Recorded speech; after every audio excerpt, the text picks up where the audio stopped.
Rightly so, and I must say that quite a number of police deployments have been done from Asamankese to Kede, Apraman. We know of Takrase. We also know of Winchi, which is the stronghold of the MPP. And in the Akwatia township itself, you see quite a number of police checkpoints, checking everybody that is coming in and out of Akwatia as we witness today's exercise. And behind us is one of the polling stations, and this is the Buildup bus terminal polling stations. And the electoral officers, together with the agents of the various political parties, are checking the electoral materials to ensure that they're from the register, the indelible ink, and then others are set for the exercise. And Ibrahim, yes, quite a few. I don't know. Yes, I've two people in the queue. 2-3 people in the queue, and of course that's understandable. That's a by-election, and as you mentioned, there's another polling station here. This has a cluster of 2 polling stations, and it's understandable why you are not seeing a long queue. There are many people who want to take their time. Yes, of course, take their time, and then come and exercise. Yes, of course. So that's the drone shot of how Akwatia is looking this morning. And this is the Akwatia By-Election bus terminal. In fact, call it a lorry station. And it is the junction that links you to the Akwatia township. It's quite a busy terminal because there is a trunk road that leads from Asamankese all the way to Bodia, to Kede, to Adan, and many other communities there. In fact, you can use this road all the way to Kumasi. And so, yes, that's the drone shot you are looking at. And it tells you that we are ready to serve you with everything that pertains to today's by-election. It's a straight fight between the NDC's candidate, Bernard Bedi-Akumbedu, and the MPP's Kwame Asumedu. Of course, he hails from this particular community, Bodia. But then the stronghold of the MPP is Winchi. Tanko Computer, who is the Deputy Director of Research and IT for the NDC, is here. Elections and IT is here. And he's been here for a while. Okay. On Saturday, when the former Finance Minister, Dr. Komunadufo, went round, I saw him as well. Let's find out how long he's been here and how are things looking. The final day is here. You are live on GHOne TV. Well, let me say good morning to your cherished listeners. You can see that everything is peaceful now. We've done our work and we are sure of victory. Okay. I mean, the work we have put in place, I mean, we sold the good works of His Excellency John Dramani Mahama to the good people of Akwatia and indicated to them what they even intend to do more for them. I mean, the candidate has already even showed enough that if he's voted into office as the MP for this constituency, they are going to get more. Because he has the benefit of lobbying with government agencies and appointees, because that he will be part of them. Yeah. So it's easy for development to get to their place. I mean, you don't vote for a party that was rejected in 2024, woefully, completely rejected. I mean, they got 31%. So if you go... 31? That's 31%. They're struggling. Or 38%. Sorry, let me give them. It's 38%. But the official figure... Yes, it's 38%. 41%. It's 38%. Yes, it's 38%. Let's keep it that way. Now, why will you go and vote for a candidate who will go and sit with the press conference group? That's what they can present to you. We are not going to do that. So we are going to make sure that we allow the people to come out. And that's why the police are here. I'm happy for their deployment. Okay. It's going to be peaceful. Yesterday we had intelligence. Our opponents have brought tax into the constituency. And thankfully, national security is on their heels. Okay.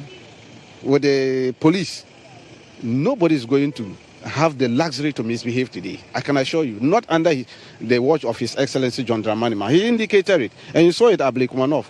When that incident happened at that polling station, 8 people were quickly arrested, put before the law court, prosecuted, and got conviction. That is the mark of difference between the NDC and the MPP. We saw what happened at Techima South. People brutally killed. You saw what happened at this thing. West Wagon. Nobody was arrested. People got away with it. You saw what happened at Blakema Central. People kill Savelugu. It won't happen under NDC. And so if you think you got away with this one and you want to come and use this by-election to misbehave, in fact, we will misbehave before you come and misbehave here, because the state is not going to allow that. Yeah, talking about the fines of the 8 convicted, there are many who say the fines are not deterrent enough. What do you say to that? As our law, the country is governed by laws. We have the Constitution, and we have the criminal codes, okay? And it defined misdemeanor. This act was a misdemeanor. Okay, it's an act that is not a felony. It's not the one that can attract that higher penalty. And so if we think that the act should be punished more than how it's being punished currently, then we need to amend that. And so we have to go by the law. Yeah, let's talk about the security. I've engaged many people, including the immediate past Interior Minister, Henry Kote, who argues that the police have been biased in their deployment.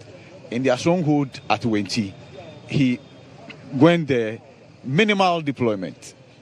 And he believes that could be because you want to cause trouble there, intimidate the people so they don't come out to vote. What do you say to this? You see, anytime MPP is speaking, watch them and watch them closely.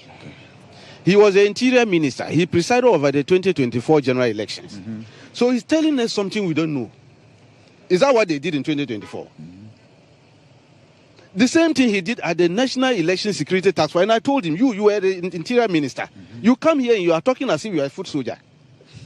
How are you speaking like that? How can you impugn the integrity of the police? That they are making an arrangement to allow their voters to be intimidated. This is uncalled for. It shouldn't be coming from statesmen like that. We are all at the security meeting. I attended it on behalf of NDC. He was sitting there with the former DCOP, Ofori. He just retired and joined them. He's now an MPP, not knowing that he was an MPP man with them. And they all came there. We all went through the security deployment of the police. We were satisfied with that place. Why is he now talking about it today? This is uncalled for. These are the things they do, heighten tension, and then when we talk, they say, the NDC is coming after them. They are going to lose. They must lose honorably. They shouldn't lose violently. Well, let's talk about the seat. Why do you need the seat? You have overwhelming majority in Parliament. In fact, 2/3 majority. The NPP, through its minority leader, Alexander Kwame Nafenyo-Makin, is even wondering why you could not retain the favor. They pulled out of Tamale Central, doing same, so then there will be peace here. If you look at our law, it talks of representation of the people. It didn't talk about numbers. Representation of the people. The constituency want somebody who will represent them in Parliament on a particular party ticket. And so it's not about the numbers. Every constituency will look at the caliber of person who is going to represent them and what the person is going to bring. And so if you are going to rely on numbers, then we are going to lose out in terms of quality representation. You go and bring all manner of person to go and sit there because of numbers, and that's where you have problems. And so here is about representation. And I can assure you, the people made a mistake in 2024. And this is an opportunity for them today to correct their mistakes. And they will correct it today. What percentage are you looking at? Oh, Master, we are going to beat them hands down. We'll repeat the 2024 general election, 57 plus. That's what we are going to be looking at. They'll lose. What makes you so confident? Oh, can't you see? The people are even saying it. You go around the constituency, things that they used to buy, bag of rice, 1,000 cedis. Today is 600. They have some money in their pocket. Agreed inputs reduce. They are happy. The people are happy. They are going about their business. Everything is going on well. We are helping them to restore their forests. Okay, so all these things added to what will allow them to choose for the NDC. And they'll do that. We are going to win. I'm telling you. These people, MPP voting them is like you go to sea and then you throw all your savings into the sea, expecting Mami water to bring it back to you. Nothing will come back. But they say their candidate is development-oriented. He has created jobs. He has a mining company. He's opened up opportunities to the youth. Isn't that something that will near to their benefit or the advantage of the MPP candidate? It's one of the issues that we are fighting in Galamsey. They are into Galamsey, and we are going to reform that. That is why we brought this initiative, responsible mining, communities. That is why we have brought it, to solve that matter. He shouldn't be using that galamsey and they think that the galamsey will solve their problem. No, we are going to reform that one. And so if they want a better one, then they should rather wait for the NDC to come back. And that's the time they will begin to see the NDC candidate going to power, parliament, to represent them. That's why they will see quality representation. Don't forget, it's a lawyer. Our candidate is a lawyer. He's been the constituency secretary and the director of youth employment in this constituency. So if you compare the two, definitely you don't waste your vote anywhere. Go and vote for Bernard Bediako. Yesterday, while we were at the Peace Dialogue, the Peace Council invited you, come, let's have an undertaking. You were not there. Oh, our constituency executives were there. They say they wanted national executives. Why would they look for a national? We have already pledged our support to the peace. We pledged it. We are the National Election Security Task Force. We pledged our support and said we will go by the dictates of the police. We are not bringing anybody. In fact, indeed, we have not been bringing tax to come and protect us. So we will go by the deployment plan of the police. We will make sure that everything goes on peacefully. So what did they want again? It was only our opponents who had problem with that. So if the people they want to talk to, they should be talking to them, not us. Well, so that's Tanko Computer. I will leave him because GTV equally wants to. Our grandfather wants to engage him, so I will let him go. So that's the Tanko Computer, Director for Elections and IT, Deputy Director for Elections and IT for the governing NDC, who is very confident of victory. And so call this prelims. Right? And you will not be wrong. This is meant to be an introduction, but of course, this is a glimpse of what you are to witness on not just GHOne TV, but on Star 103.5 FM, Empire FM in Takoradi as well, Ultimate FM in Kumasi, and many affiliates across the country, Zebs FM in Zebila as well. Back to you in the studio, Joshua Kojo-Mensah and Lily Mohammed. It's Ibrahim Al-Hassan. Thank you so much for that job. In fact, today is going to be a day where you're going to see so much from Akwatia and very little from the studio because we'll take you to exactly where the action is. But like he said, I've been joined in studio by the very venerable Lily Mohammed. You're like me to the Chachichi Kata. So you call me venerable. Oh, but you are venerable. I mean, for a reason. I know. Anyway, good morning to you. Today, Akwatia will be a hotbed of political activity. Akwatia is in the news. We're bringing you every coverage. We're not leaving any stone unturned. From online, everywhere, in studio, on grounds. On grounds, we have our men dotted in the nook and cranny of Akwatia. 119 polling stations. Who will take the day? Will it be Bernard Bediako Bedu or Solomon Asumedu? It's a hot fit between the two of them. And I am imagining how Akwatia will look like after 5 p.m. Will it turn green? Will it turn blue? You, the voter in Akwatia, will decide. There's a lot of security presence. Please, just go there, cast your ballot, and go home. When it's 3 p.m., you can start making your way to the polling centers. By 5 p.m., sorting, counting, and then, hopefully, Akwatia will be declared devoid of violence today. We really hope so. And for those who are seeking to foment trouble, mind you, Black Maria is in town. Exactly. if you're caught in a way you should not be caught, you will not wait. There's prison on wheels, so your issue will be dealt with expeditiously, and it would be a travesty of common sense if thank you you just go to cast your ballot and end up in prison because you've decided to go in that tangent. But then yes, this is where all the action is for you. And like Lily said, today we're going to have a very special edition of the show because of the by-election in Akwatia. It's going to be extended and we'll be giving you a mixed bag of conversations, interviews, take you intermittently to the grounds, and also let you know exactly when people show up. I have a feeling that this is one of the by-elections where we're going to see a lot of interest in terms of turn up. Yes. I really think that people will show up this time around. And you know, also because it's just a constituency and as the stakes are high for both political parties. The NPP is there in their numbers. The NDC is equally there in their numbers. So it will not be in the interest of anybody if they don't show up. Exactly. If you want, if you want goodies, please go and vote. Because I know that the promises, it's become a promise galore. Yeah, and I heard Solomon say that, you know what, Omaba, Omadisikaba, Omadeba Monje, na Ekotwaba na no matromo.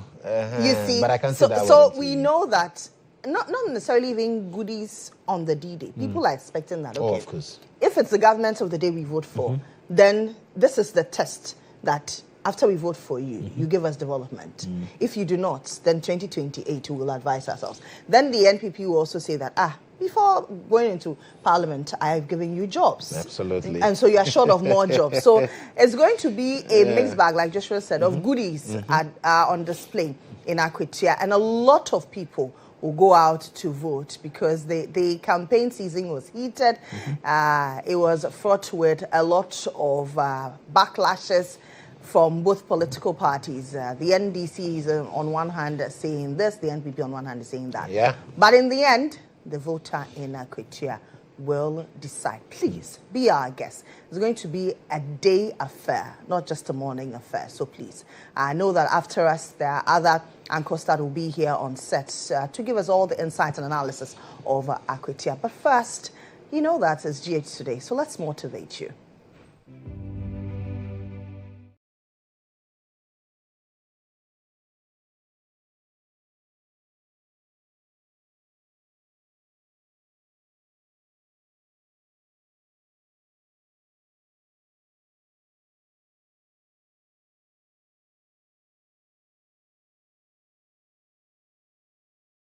Was vote wisely so that you can rewrite that story again. That's how we are motivating you. I know we're motivating the entire country and beyond, but specifically this is for the people of Akwatia. You've complained for long, so please vote wisely. If you want Solomon Asumedu, why not go ahead and vote for him? If you want Bernard Bidiako, you can equally vote for him. But remember, in the end, it is development you're looking for. The MP is only going into the chamber to make laws. Just that if it is the government of the day, he can lobby. If it is Solomon too, he's already created jobs for you. The decision lies in your thumb. Let's help you write better English.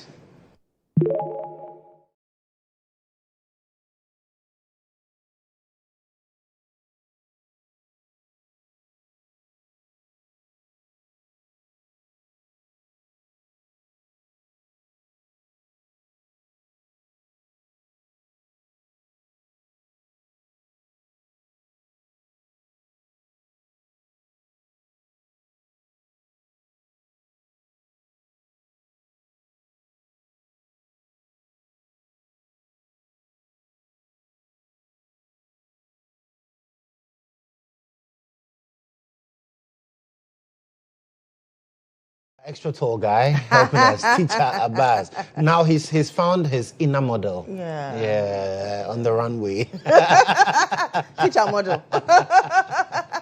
Yeah, but that's the word of the day. I hope we are helping you to improve your grammar, your comprehension, and also to make sure that the vocabulary is rich enough. But you know, it's election day, but then that doesn't mean that life comes to a standstill. And so let's check out the video for today.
You decide whether you turn green or you turn blue.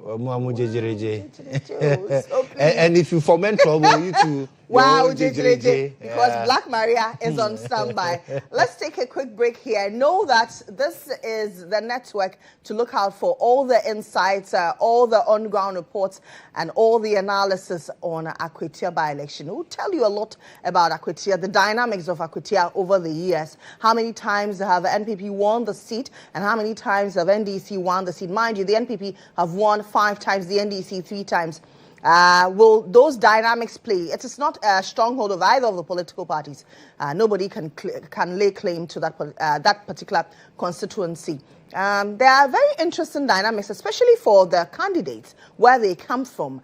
The NPP has elected a candidate that is from the NDC stronghold.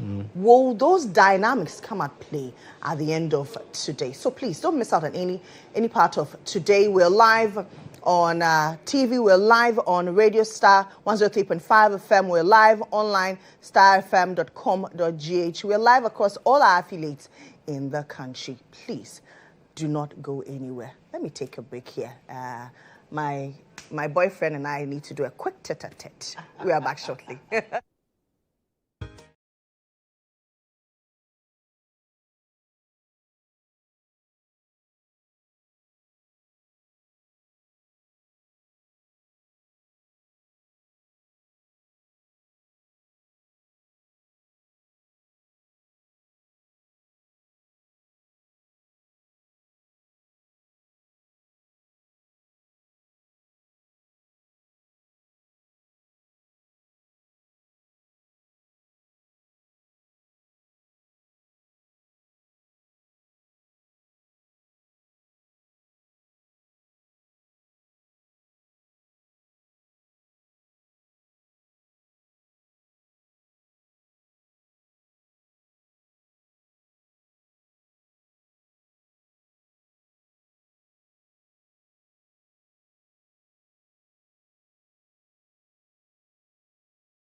the day is young. We are expecting to have a very peaceful elections. Okay. The people of Akwatia must be given the confidence to come out in their numbers to express their views through the ballot. We expect the EC.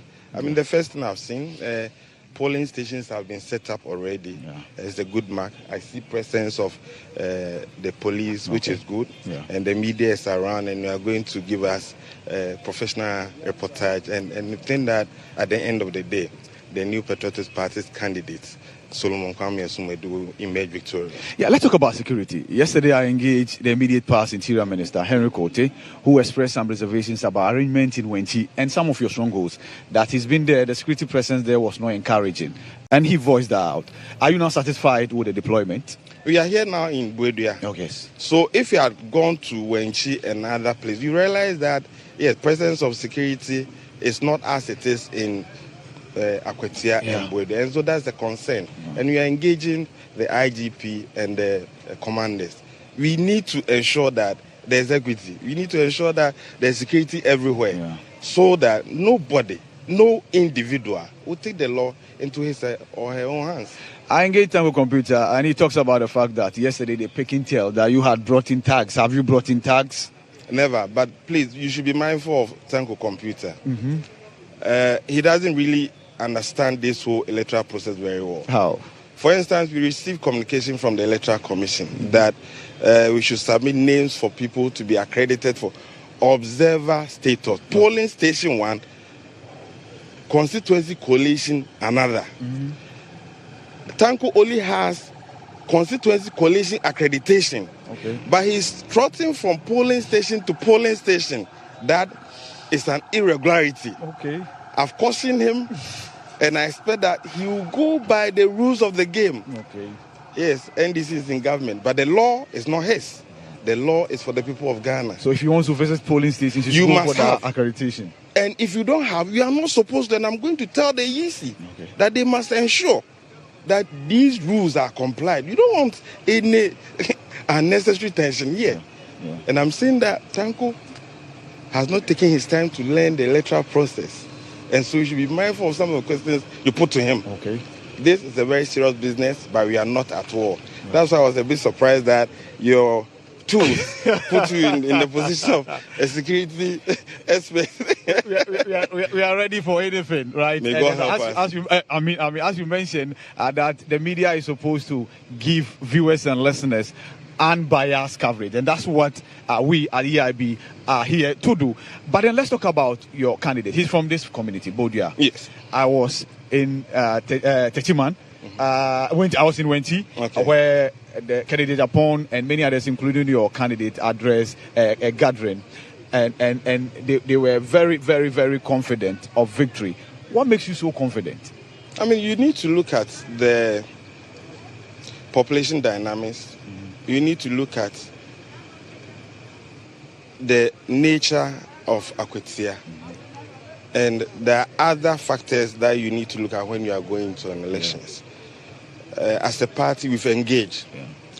And if you look at the process of even selecting our candidate, Solomon Asumedu, it tells you the consensus arrangement. And in Akwatia, the very few times we had not won was because the New Patriotic Party did not appear in the eyes of the voters that were united. That problem has been cured. And see, we are not in normal times. We are not in normal times because we've lost our dear brother. And constituents want to let him rest in peace. We need to honor his efforts. He contested in 2000 and was not successful. He lost by a certain slim margin. We accepted the results. In 2024, he won. He won.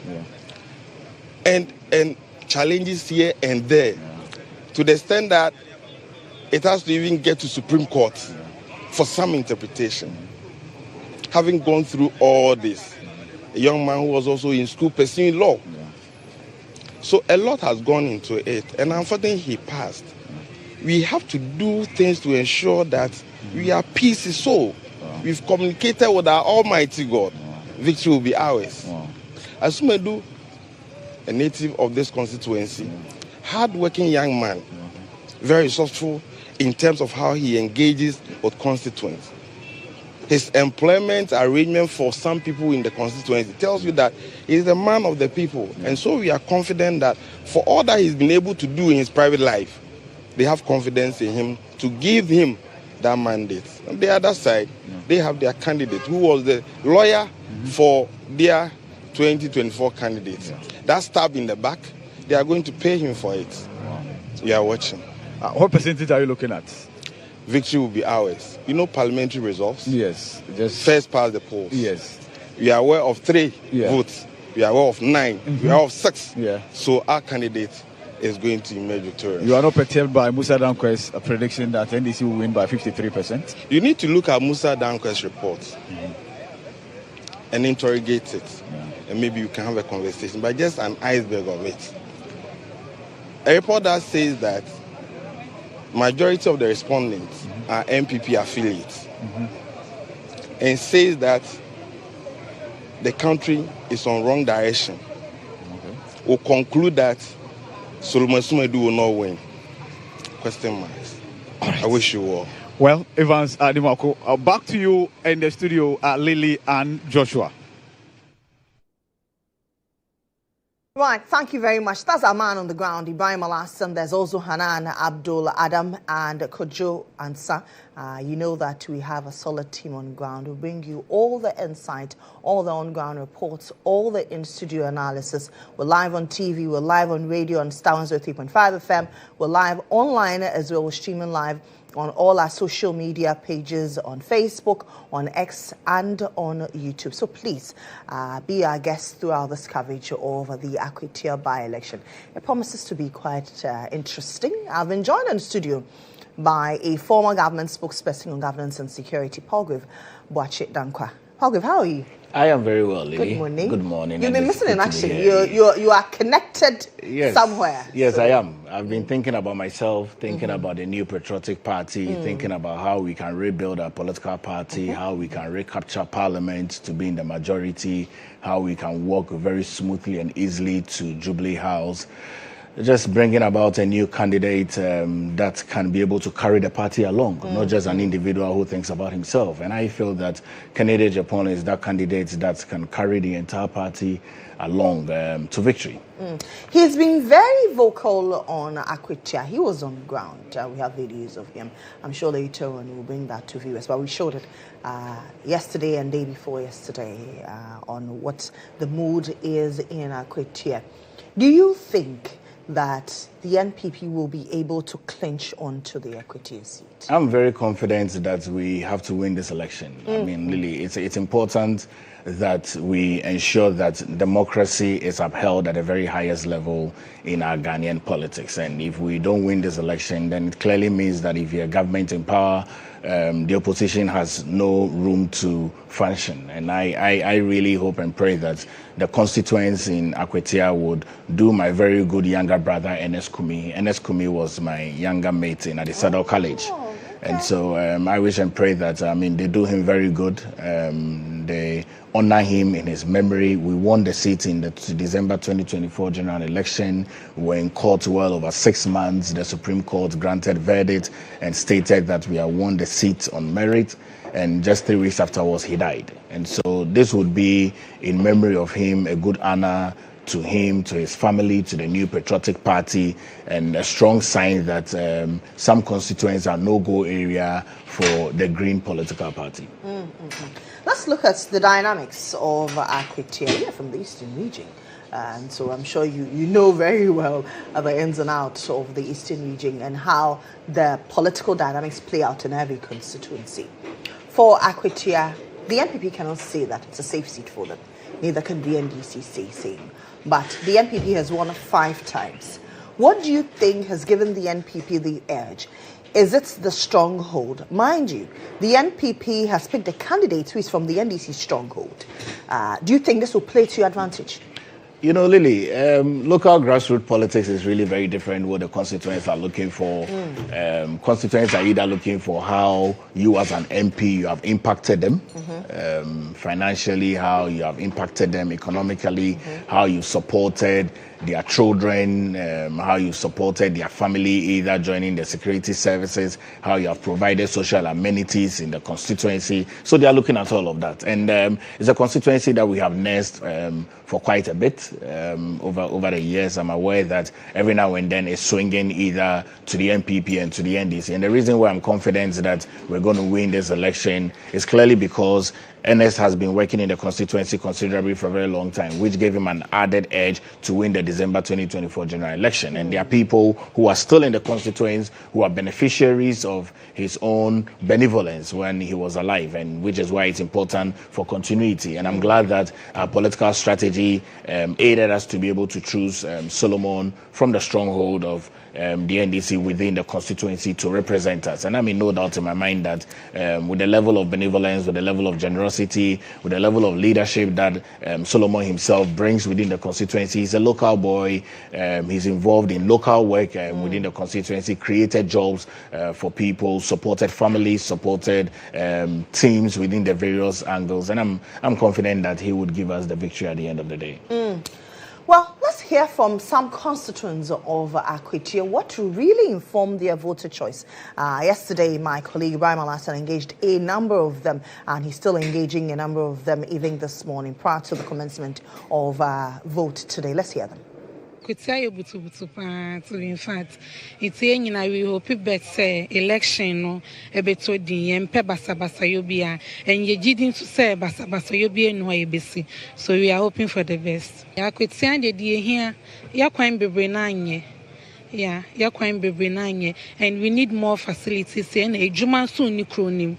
It's yes very important saying am be adom na se do betimi aba power no ombo ana Akwatia entimi ntumpom. Police phone waba no ye ni gisa waba osan say na esi o ablekumare ntina aman hu bebre aka amanfo say ebia basabasa besi e wa ha ndi police phone waba no amba se mo so be basabasa mo ba so mebo ye ho ban nti mo wa ha ye ni ge se mo so waba na mebo ye ho ban na abato no so akoso nyamebo a echina the president ye NDC ndi nka e be better say ye mpi no so ye NDC a na nka bebo na nka mputo no so e koso a bibia akoso fan ye de aman osan say most no ni amehunu wa ha ne say skirt and blouse na times no course wa ha skirt and blouse no say ma input no so enkoso bebre e wo constituency ni mu ye mo modini enkoto abama lawyer na matu ene na be boa yen adetra say ye ntia mechanic ani say yesi ato abama don mahama na so baba be di o mampeni o Ghana Akwatia constituency ye nto na matu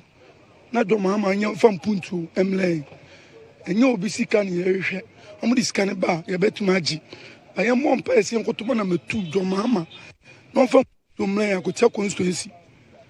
Na Ghana mpenifo atwa manya behwa Akwatia constituency. Yen fa gidie to na mama do mama. Asem no mo ka kire se yen to skirt and blouse na gina so to ye ne. Eni omo sanda no ma no asan ka kire se asomadu aban nye de eni so. Etisi atoma na ontumi nya hwe. Anya no kure. Ya fe adwen dada. De omo ka kire ye no. Esan ka kire se MP no ekọ wanchi a enye yema mpini nka Akwatia no say na de Nyankopon ado yi nipa owo bodu ya no say na se ye beto ama na se mo san ka kire se ye ntuntia na one ne asomadu na this for mo san be ka kire se ye ntuntia asomadu a ni entia se mo no ma ka kire se yema mpini nka bodu ya kromu a na Nyankopon do firi bodu ya kromu a na ye beto atia no eti ya ntuntia no pese owo wi ni efisi owo wo bi adwuma ma me kun etimi koba ma me nyam ne me ma enya bidi nti me de o chan de owo ne na mekoto ama no.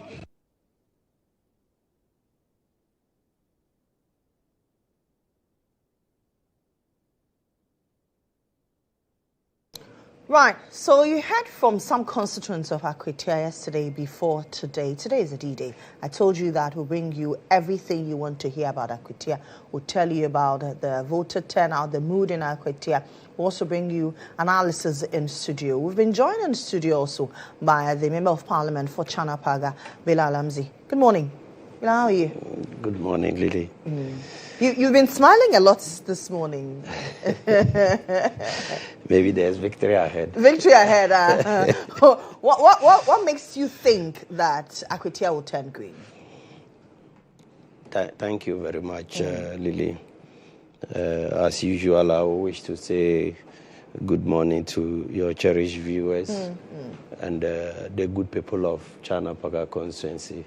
And good morning to Doc and yourself. I am praying that at the end of the day, Akwatia will be green. The people of Akwatia are so lucky that they are going to make a decision knowing the government in power, knowing very well that if we give it to candidate A, he will go and meet his father in government, or giving it to candidate B, he will go and join the walking out team, he will go and join the press conference team, he will go and join the demonstration team. So they have a choice to make. And now we've moved away from being loyal, very loyal to political parties. We are more into development. We are more into bringing a candidate that will develop our constituencies. That is what we are in now. And especially a constituency like Akwatia, it is not for NDC, it is not for MPP. True.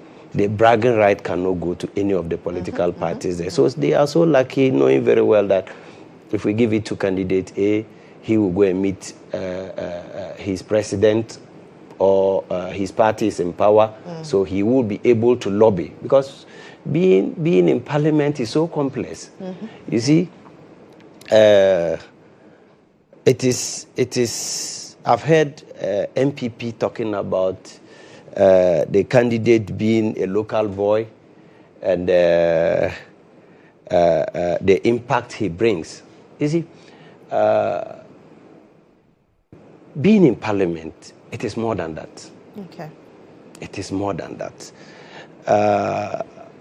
Being in parliament is about representation. Okay. You are going to represent your people.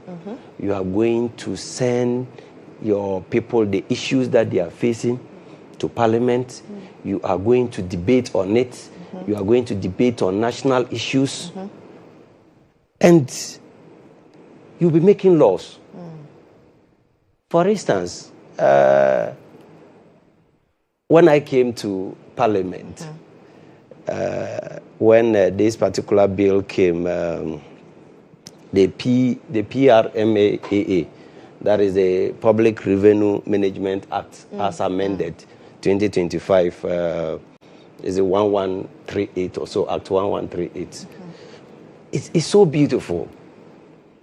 You need people who have in-depth knowledge to make laws.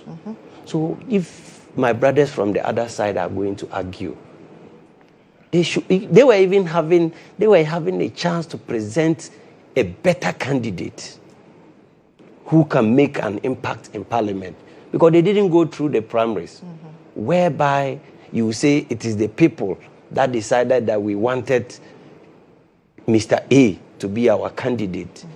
They had the luxury of choosing a candidate, handpicking the person. But the candidate that they've given to us there, I've listened to him, the way he communicates, his gestures, and there's a lot to talk about.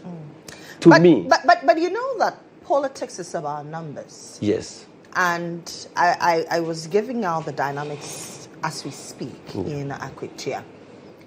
There are about 3 bigger communities, which includes Buildup and Wenchi. Now, Wenchi is where the late Ernest Kumi hails from. And Buildup, which is the NDC stronghold, is where the NPP candidate hails from. Now, if we're talking about numbers, don't you think this will inure to the benefits of the NPP? You see, the dynamics are not, that is why I said we are gradually moving away from this person is from here. Bawumia is from the north. How many votes did he get from the north? Bawumia is a Muslim. John Mahama is a Christian. In the Muslim communities, how many votes did Bawumia get? So we've moved from the dynamics of that nature. It doesn't carry weight again in our today's politics. I know he's Kennedy's man. That is what I've heard. So yes. I know he will be happy. Well, he's not heard from that. He mentioned it a while ago. I'm a man for Kennedy. But even if the NDC knows how the performance of our former flag bearer was, it should clearly tell everybody. No, I'm only trying to communicate something. No, but you analyze it. Yours is not a voodoo analysis. So you see, it is not about that. And that is why I said initially that the people of Akwatia, they are so lucky. Making a decision knowing the government that is in power. You need development. Yeah. You see, it is, our way of politics in Ghana. It will be very difficult. It is not out of order, but it will be very difficult for opposition MP to be able to lobby as much as MP that is having his party in power. So for me, it is about development that we are talking about here. The late MP was my very good friend. There's no day I will step out of a parliament going to the chamber, going to the coffee shop, and he will not mention my name. He's a very good friend. But today, we need development for Akwatia. Okay. It's one of the things that the people of Akwatia the people of Akwatia needs to come together. The next 4 years, if you think you need a candidate for MP to come from MPP to be your MP, that one, 2028, we are all gambling. We don't know which president or which government will be in power in 2029. So that one you can gamble. But this one you cannot gamble. You realize that this is food, this is hunger, and you decide that we are going to pick hunger. No. There's no way. So I'm pleading with them, whatever party you are in, for the sake of the development of Akwatia, go in and vote for the candidate of NDC. Now, the NDC has a majority in Parliament. Yes. After the declaration of Ablekuma North, yes, you have 2/3 in Parliament. Yes. Why do you need another seat? You see, MPP, though we oppose each other, but we are brothers. We are brothers. Upon all the noise we make, it's just like the way the last time they went to Yoko claiming that they won't live there, they are going to sit there and sleep there. Before 7 o'clock, all of them went home to take supper. The noise we will do, we will make the noise, but the action itself, we always remember that we are brothers. And we want to teach them a lesson. They had all the chance for the past 8 years. What did we experience from them? Bare arrogance, impunity. So if we get all the seats in Parliament, we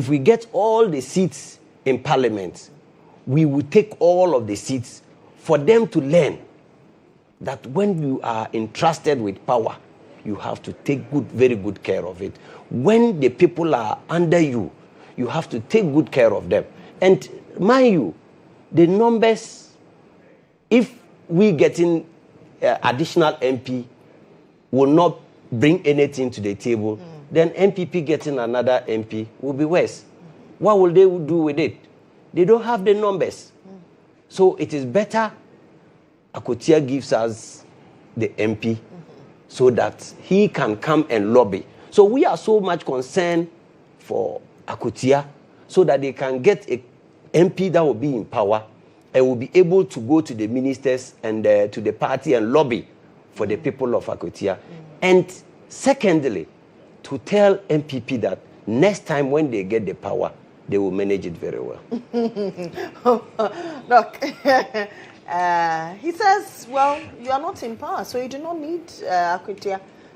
Lily, I wish that was what democracy was about. I really wish that democracy was about a one-party state. I really wish that democracy was about having a parliament where you don't have a minority. I really wish that democracy was about totalitarianism.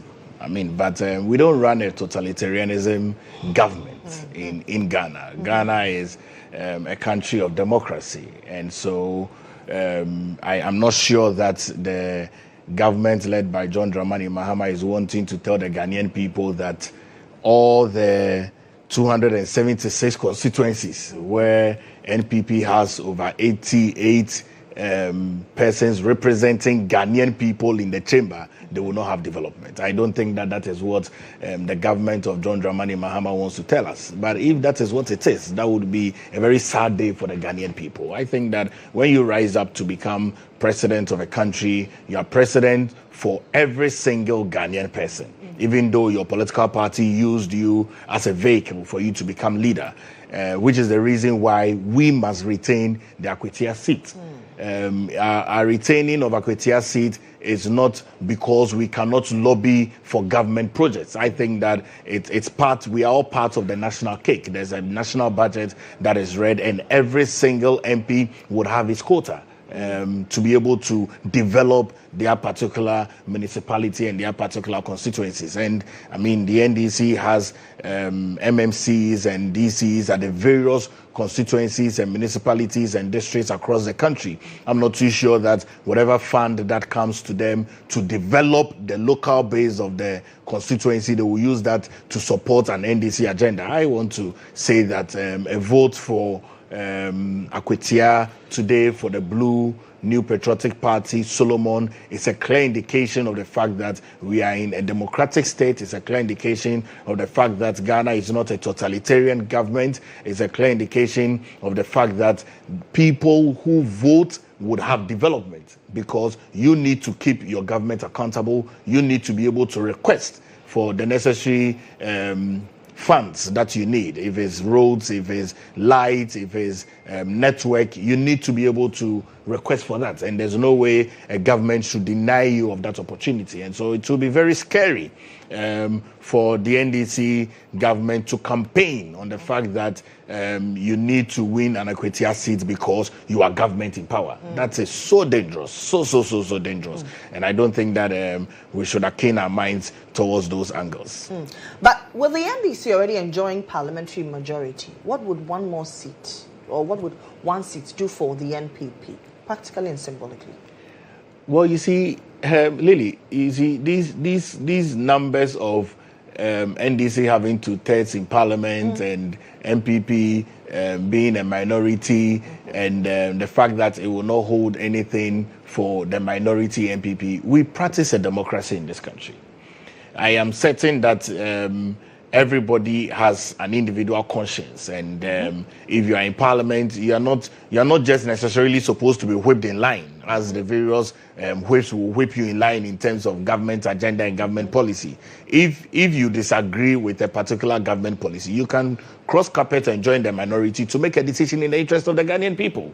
I mean, you recall when the LGBTQI, all those long conversations, we had people in the then minority NDC and then the majority MPP coming together to present a private member's bill. So, I mean, for me, these issues of numbers are not issues that we should discuss at all, because we run a democracy. People have their individual rights. If people want to be able to choose an NPP candidate and Solomon should win, and the government of the day wants to deny the constituents of development because Solomon has won an election and belongs to the minority, then it's a clear indication that it's not the government that must continue. Some critics also say that your candidate, Solomon Asumedu, lacks political experience. How do you respond to that? You know, politics is service. And politics is a difference you can make in the life of people. True. Solomon is a local boy. He works in the community. He's invested in people. He has supported people's school fees. He's done developmental projects, and he's employed people. I mean, what more is there in politics than giving to people the opportunity that society has blessed you with? I mean, that's really what politics is about.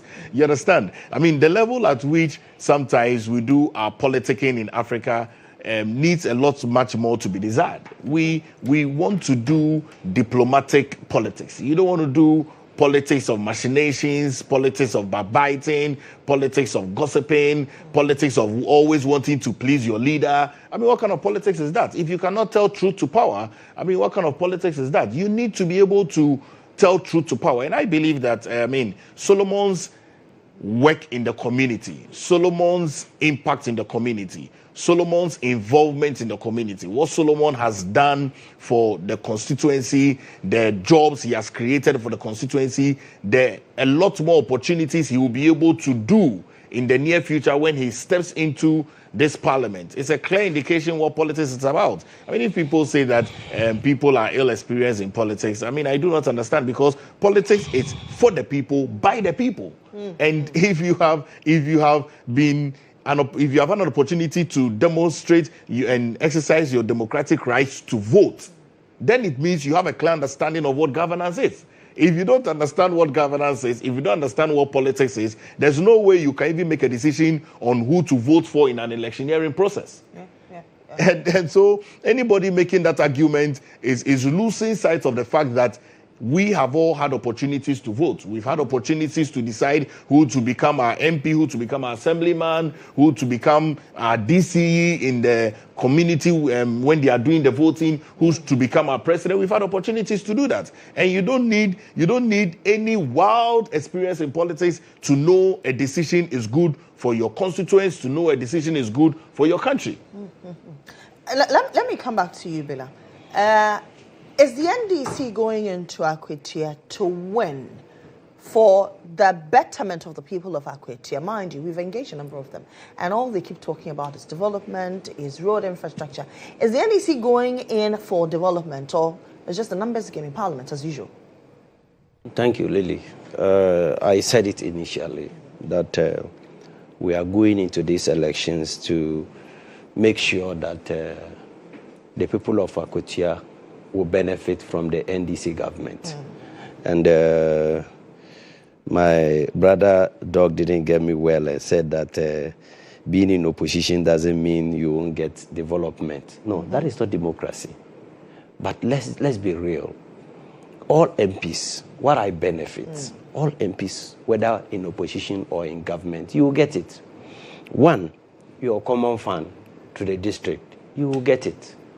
They won't say because you are MPP, you are NDC, we are giving to NDC MPs and we are not giving to MPP MPs. No, it is not like that. Your MAE, monitoring and evaluation, they will give it to you. The amount they will give to me, the same amount they will give to the MPP MP. The allowances that you will get it the same. But mind you, in Akwatia, we have DC that is NDC.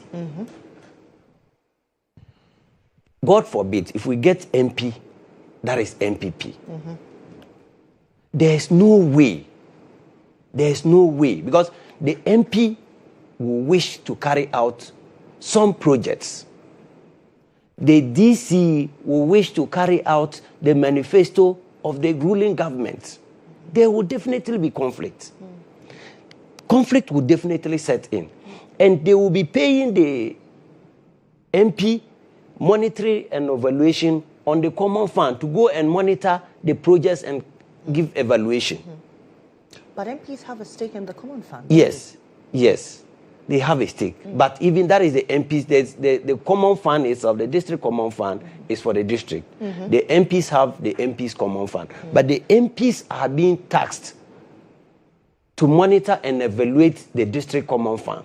Whatever project if on the premise, sorry to cut you, on the premise of what you're saying, doesn't it also go a long way to tell the kind of democracy we're practicing, that winner takes all? And so if my government is not in power, the people of my constituency will be that is the point I'm making. You get me. Okay. It is not like that. We are not saying that when you are in opposition, what is due you will not come to you. But what we are emphasizing on is that there is that lobbying power. Because opposition MP going to maybe Minister of Finance to lobby. to lobby, and NDC MP also going there to lobby. Let's be real. We can hide behind democracy and whatever, all the beautiful words we can use. But definitely, consideration will be there in terms of government and party line than the opposition MP. We can come out with beautiful words, massage it and say because of democracy, they all need to be accorded the same opportunity and stuff. No, the reality is different. So we are begging that we wish to develop Ghana very well. Okay. Akwatia, this is one huge opportunity for them to make sure that once NDC is in power, they should give us NDC MP. And that is why I said I was being when I started. I think my brother will agree with me. I said for this one, they can give it to NDC. The next one, we compete for it. There's the next one. That is. I'm talking of the next 2028. So he's talking about 2028. I'm talking about 2028. No. God forbid. There will not be by-election in God's name. You see, and the candidate they are giving to us is another matter. I listened to Solo very well. Even yesterday night, I listened to Solo when he was a Hajia to say Munyina. Then he started. Basically, that is, I don't know whether it will be acceptable, but I think Solo is the key version of Chairman Buga. Who is Chairman Buga? MPP is a third. Oh, okay. You understand? When he's talking, you struggle to understand his struggle. Okay. Because let me finish. I'm coming. Imagine a candidate and a general secretary mounting a platform, important platform of that nature, and talking about somebody that is a local boy, somebody that knows the galamsey work that the people do, and somebody that can assist them in that direction. Then we come and sit on TV and condemn galamsey. With that statement alone, galamsey has become a menace in Ghana. With that statement alone, they need to vote against him. And per the communications I've witnessed from Solo, all things being equal, like Doc said, democracy and whatever, all things being equal, Solo shouldn't be able to even win SRC president in any of the second cycle institutions. Nara talking of becoming an MP in Parliament. Quite tough. No. It's I said all things being equal. Okay. All things being equal. Because when you listen to Solo, somebody that will listen and will not follow party lines and say, okay, I am voting basically because I'm MPP. I am voting basically because I'm from this particular community. I am voting basically because I'm from this background. We don't vote for Solo. What is he coming to do?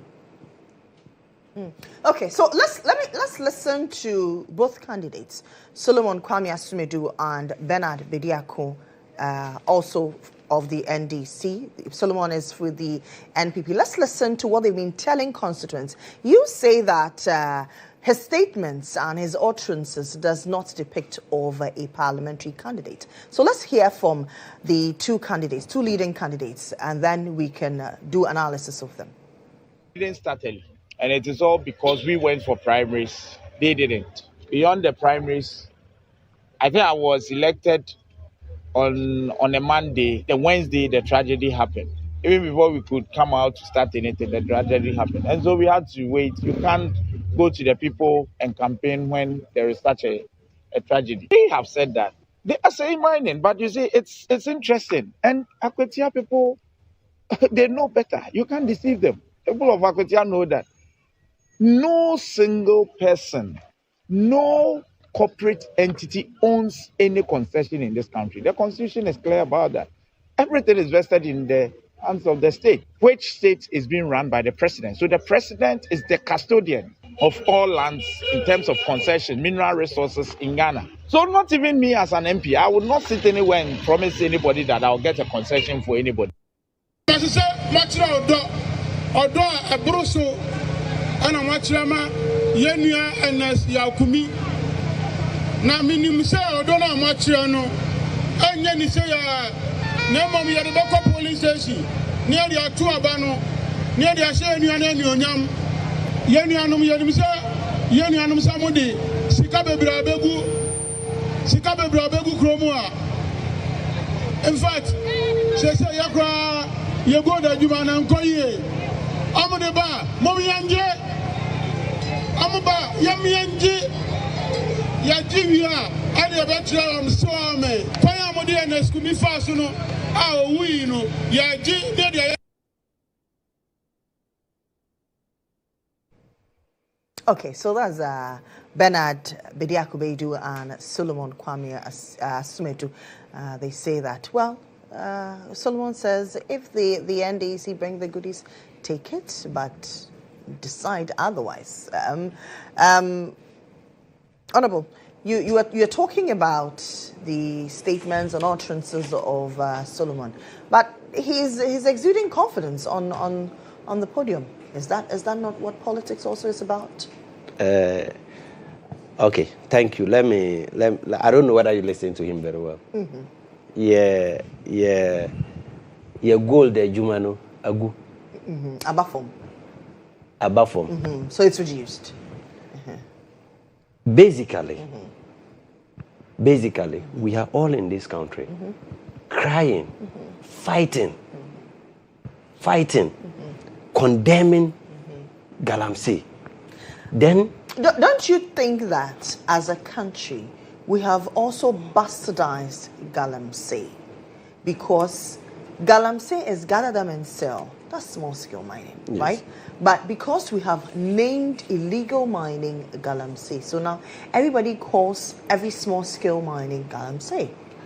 Yes. You see, we, myself and you, when the name Galamsey is mentioned, we understand the first thing that comes to mind is illegal mining. What it entails. So basically, it is illegal mining that I'm talking of. Okay.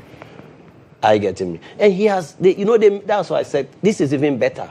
He didn't say he's an illegal. He said he's a miner. This one is even coded in a way. Miner, does he have any license to prove that he's a miner? Well, I cannot sit here that would be a topic for another day. I cannot independently say that. But when he was with Secretary Kodia, General Secretary, they mentioned it expressly that we are fighting against the illegal mining. And Solo is somebody who has empowered most of them in terms of illegal mining. So somebody like that who will come. I don't know, the other day you listened to him. He mentioned that politics is not about law. Politics is not about law. Lily, is politics about Galamsey? Obviously not. So somebody like Solo, I am surprised. Because MPP, we know MPP to be party that if you want people that are elite, you will get from MPP. But I'm surprised how they manage. So you think Asumeri is departure from the regular NPP? Yes, how they manage to present Solo. And you see, with the current leadership, of MPP now, that is their trademark. They want to be experts in imposing people on the general public. Okay. Even in their own party, just the way they've decided to start from bottom up to the top to down reorganizations that they've started. They know very well that if they don't bring people that align with them, the party will slip out of their hands. That is why they decided to impose somebody like me. I know the people of Akwatia and MPP, given the chance to select a candidate independently, will not bring Solo. But this current leadership, especially the national executives. You know, they are a group of people who know not and know not that they know not. They take this. Oh, really? Yes, they take decisions the way they want, decisions that will please them. That is not how you run a political party. If you are self-centered, then you are sending your party to a ditch. You are going to collapse it. And that is what they are doing now. Even with the presidency, the presidential race, we've seen what they did in the past.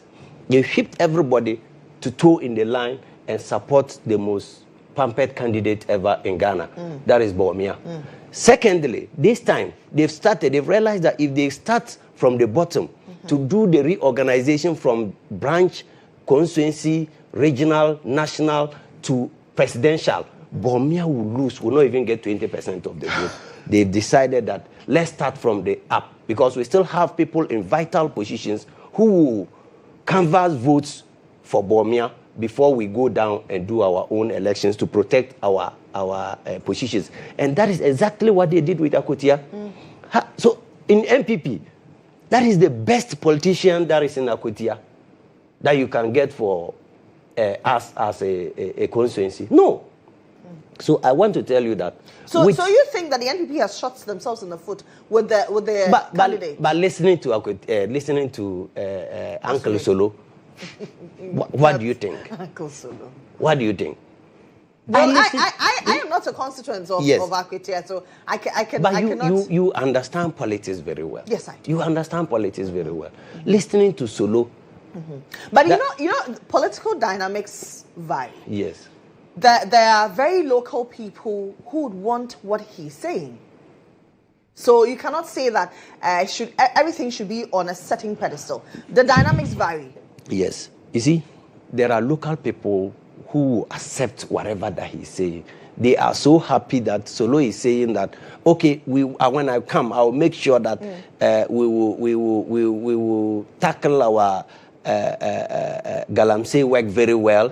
When I come, the Galamsey work is going down. When I come, I'll make sure that you work. Yes, but you remember, there's so much financial burden on our health sector. The same people who go and drink the water there, fall sick, come to our hospitals and put much pressure on it.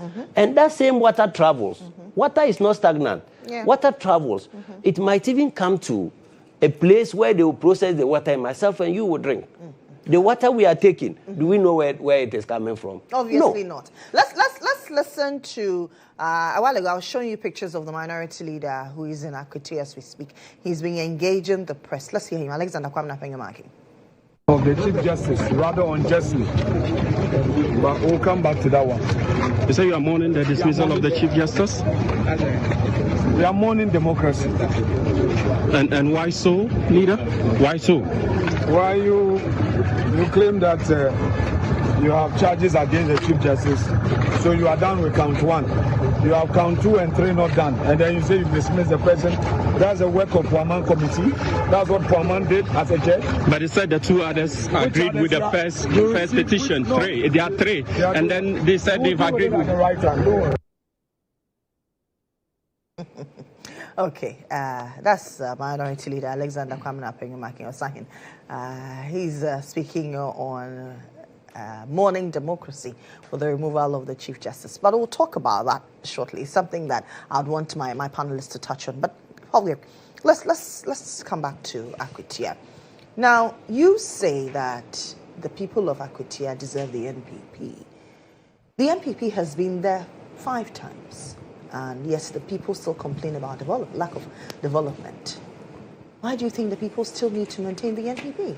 Yes, you know, Lily, let me pick a broader conversation and to state that the politics of Accra is different. Is very different from the politics of Akwatia. Likewise, the politics in New York is very different from the politics in Wenchi, which is to state that all politics is local. A 1992 Constitution tells us that if you are above 21 years old, you have an opportunity to represent your constituents in the legislative arm of government, which is Parliament. If you're also above 40 years old, you can also stand as flag bearer of any political party and win an election to become president of the country. And so I am so scared, really, that the government in power is putting across a strategy that juxtaposes that if you are a Ghanaian, if you have a local business, if you have either not gone through all the processes of, as we know it, to get to a place where you become a doctor like I am, or become a lawyer, or become any of these things, you will not understand parliamentary work. I shudder to think that. But you know, there are over 52,000 people that are going to vote today in over 119 polling stations. I mean, I have no doubt in my mind that the local politics that is needed in Akwatia is represented in Solomon. Okay. You know, Solomon is a clear reflection of the people of Akwatia, who has grown in Akwatia, lived in Akwatia, worked in Akwatia, and is now growing to go to parliament. He's going to be the darling boy, the shining star, and he's going to be a role model that people can look up to. People will say that regardless of your background, regardless of who you are, regardless of your name, regardless of the work that you do, in Ghana, opportunities are given to everybody. And Solomon is a Ghanaian. I don't think that it is fair to equate one's small-scale mining to an illegality when there are no proven evidence of that nature. I come from the Eastern region. A lot of our constituents are mining constituencies. Akwatia is a mining constituency. Some other constituencies are farming constituencies. And so it means that for the ruling NDC, if you're a farmer and you have farmed so hard and your hands have become so hard, you've used your hoe, your cutlass and everything, you don't have a place in the chamber of parliament. I don't think so. I think that all politics is local. The politics that is done in New York is different from the politics that is done in Accra, Ghana. The politics that is done in Choko, to understand the people of Choko, to understand the fishing community, to understand them, is entirely different from the politics that is done in Akwatia. And I feel that the New Patriotic Party has not imposed Solomon as a candidate on us. You know, Lily, we are in a very difficult and trying time as a political party. Let me hold you there, since we're still talking about Akwatia.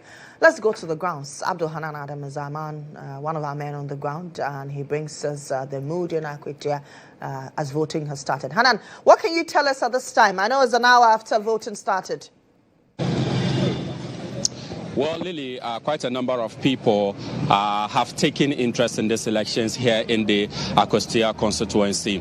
And one of the polling stations is the Bodua bus terminal, where we are currently. And you see the number of people who are in the queue to take their turn going through the verification process and giving them the ballot paper to go and exercise their franchise. And I must say that there's a number of senior government officials, including other senior officials of the opposition MPP, coming their way, coming here to supervise the election. The Eastern Regional Minister is here addressing the media, so let's take a listen to what she's saying.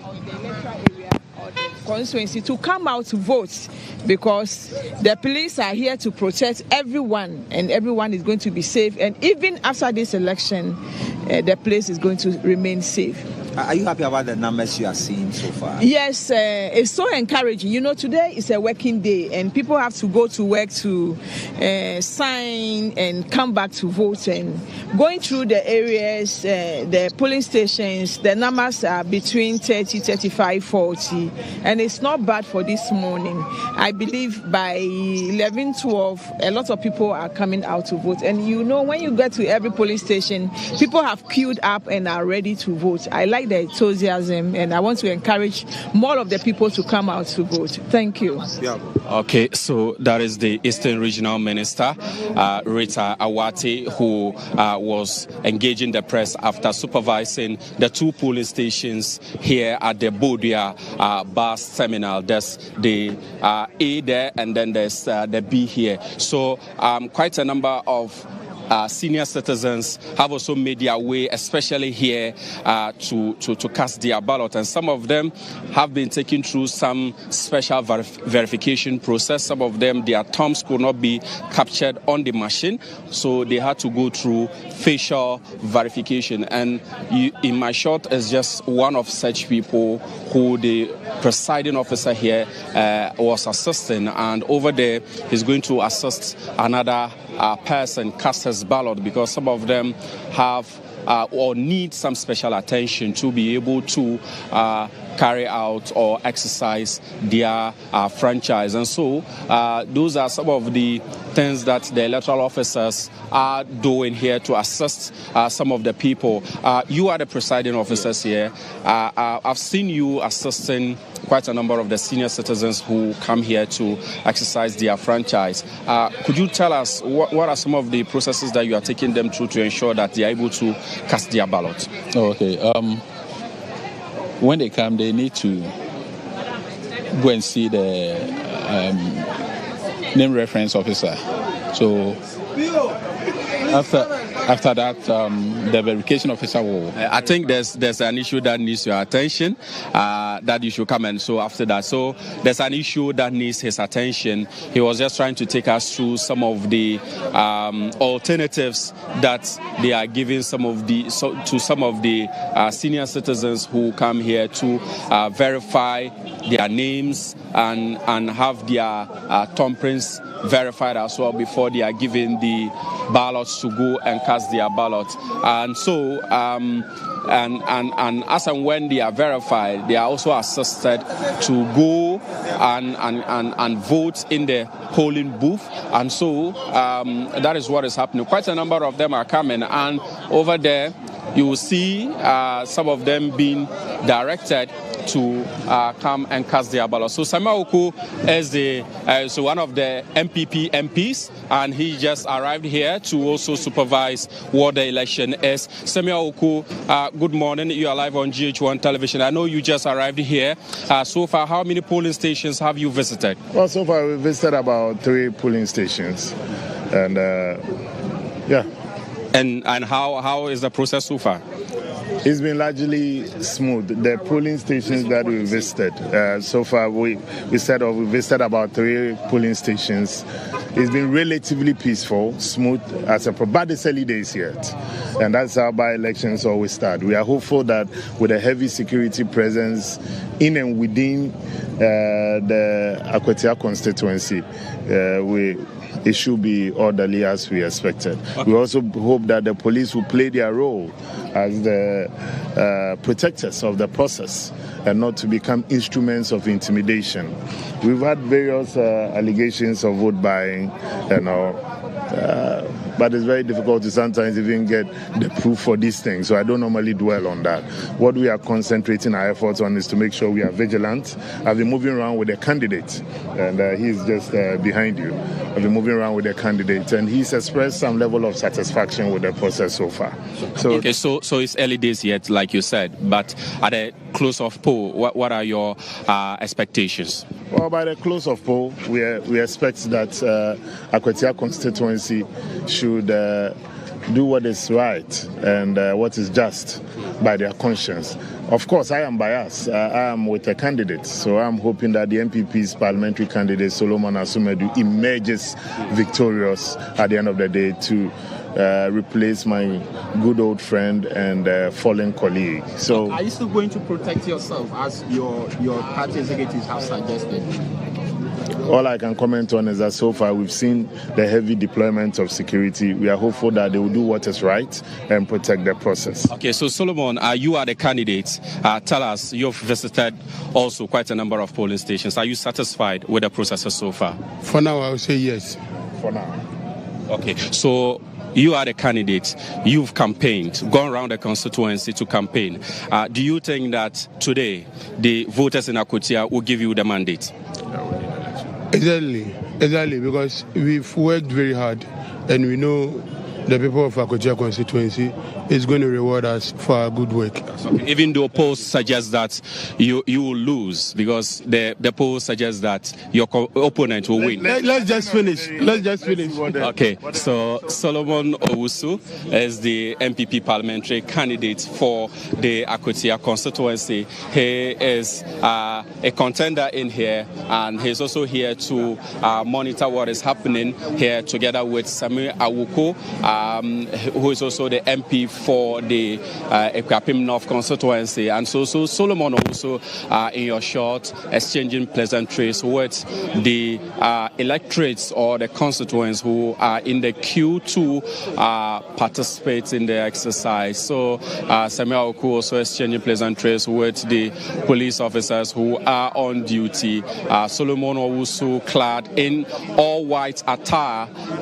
We don't know what that signifies, but after supervising, I will try and engage him again and find out why he's in white. So Samuel Oku, your candidate is in white. I forgot to ask you, your candidate is in white. Is there any special reason why he's in white? It's the attire that he chose for the day. What does that mean? The police, they wear black. Are they mourning all the time? Oh, that's their official uniform. They are professionals. Yeah.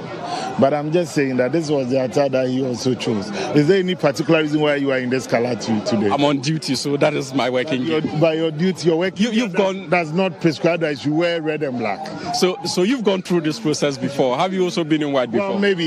Yes, I have been, especially on the day of elections. I mean, that was just on a lighter note when I referred to us, but it gives the candidate that psychological push and boost. And on every candidate on the day of elections, I'm here to see any. Even though the MPP as a party, we are in a mourning mood, mourning period because of our lost and fallen colleague. We believe that today, of 4 days, being the day the candidate is on the ballot, even though we've campaigned in mourning clothes and all, psychologically today, we hope that he should be in a bright attire. You think that the constituents of Akwatia will reward your candidate? I'm very confident. I've seen quite some impressive signals on the ground, because Boedua is not one of our strongholds, but Boedua is where the candidate hails from. And many of the houses that we visited, the signal they give me is that I quote them.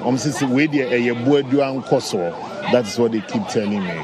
So if he's able to do well in Boedua, hold the grounds here in Boedua, the MPP then consolidates his gains in Wenchi, in Penamang, and other places. Takrasi is not our stronghold. It's a 50-50. So how are you playing? So you're looking at Kusi, you look at Penamang, you look at and Wenchi and all those areas. We believe that we also will do well in Boedua, very well, and we'll hold down our base too in Akwatia. So I'm confident that it will be an interesting election. I'm not intimidated by that at all. As for polls, it's a psychological feel-good exercise, but the best polls will come out at the end of the day. Sometimes some of these polls, we get it right, but they don't always get it right. Mostly, but they don't always get it right. So let's see how it goes. Semaoku says that it's going to be an interesting contest, but they are very confident that they will be able to hold their grounds in Penamang, Kusi, and then Wenchi, where it is considered the stronghold of the MPP. But here in Boedua, it is the stronghold of the NDC. But the MPP candidate, Solomon Asumedu, actually hails from here. Still, he's going around, exchanging pleasantries with some of the traders who are here. And some of them, we know they've already participated in the exercise. So Solomon also is in here. Solomon, you are wearing white. Why are you wearing white today? Oh, please, why are you disturbing me? I should be wearing white because I'm winning. You're winning? Yeah.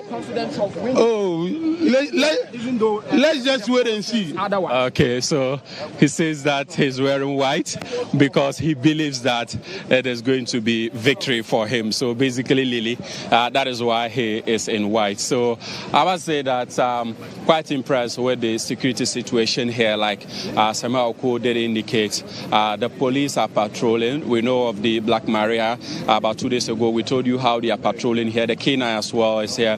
Heavy police deployment from the foreign police units of the Ghana Police Service are also here, together with the Operation Calm Life of the Ghana Armed Forces on standby to ensure that they give the necessary support to their sister security agency who are directly in charge of today's exercise. And so this is what is happening here at the moment at the Bodia. So I think you're marking the minority leader in Parliament and MP for Efutu was here earlier together with the General Secretary of the party, Justin Kodua Frimpong, to also monitor the exercise and ensure that all processes are going on smoothly. So basically, that is what has been happening here. So some of them who have already participated in the exercise are still hanging around here. Some of them are traders and some of them are also farmers. So some of them actually came out very early to exercise their franchise before going to the farm.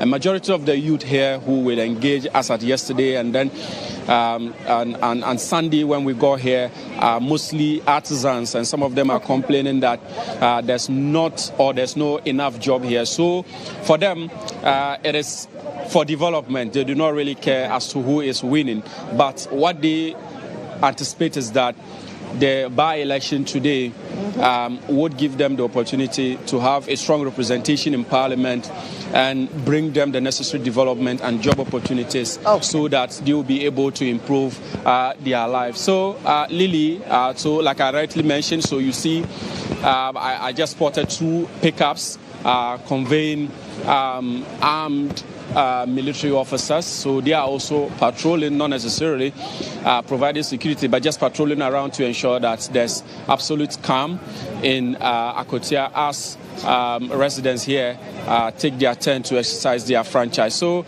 Lily Mohammed, this is what we can report to you as at now here at the Bodia bus terminal polling station, where we have 2 polling stations here where voters are going about their duties to ensure that they exercise their franchise. So before I go, we have Hanan, you mentioned Hanan, can you hear me? You mentioned that the Bodia bus terminal houses 2 polling stations. Hanan, can you hear me? I'm asking. You mentioned that the Bodia bus terminal houses 2 polling stations. I want to know how many voters are there in those 2 polling stations.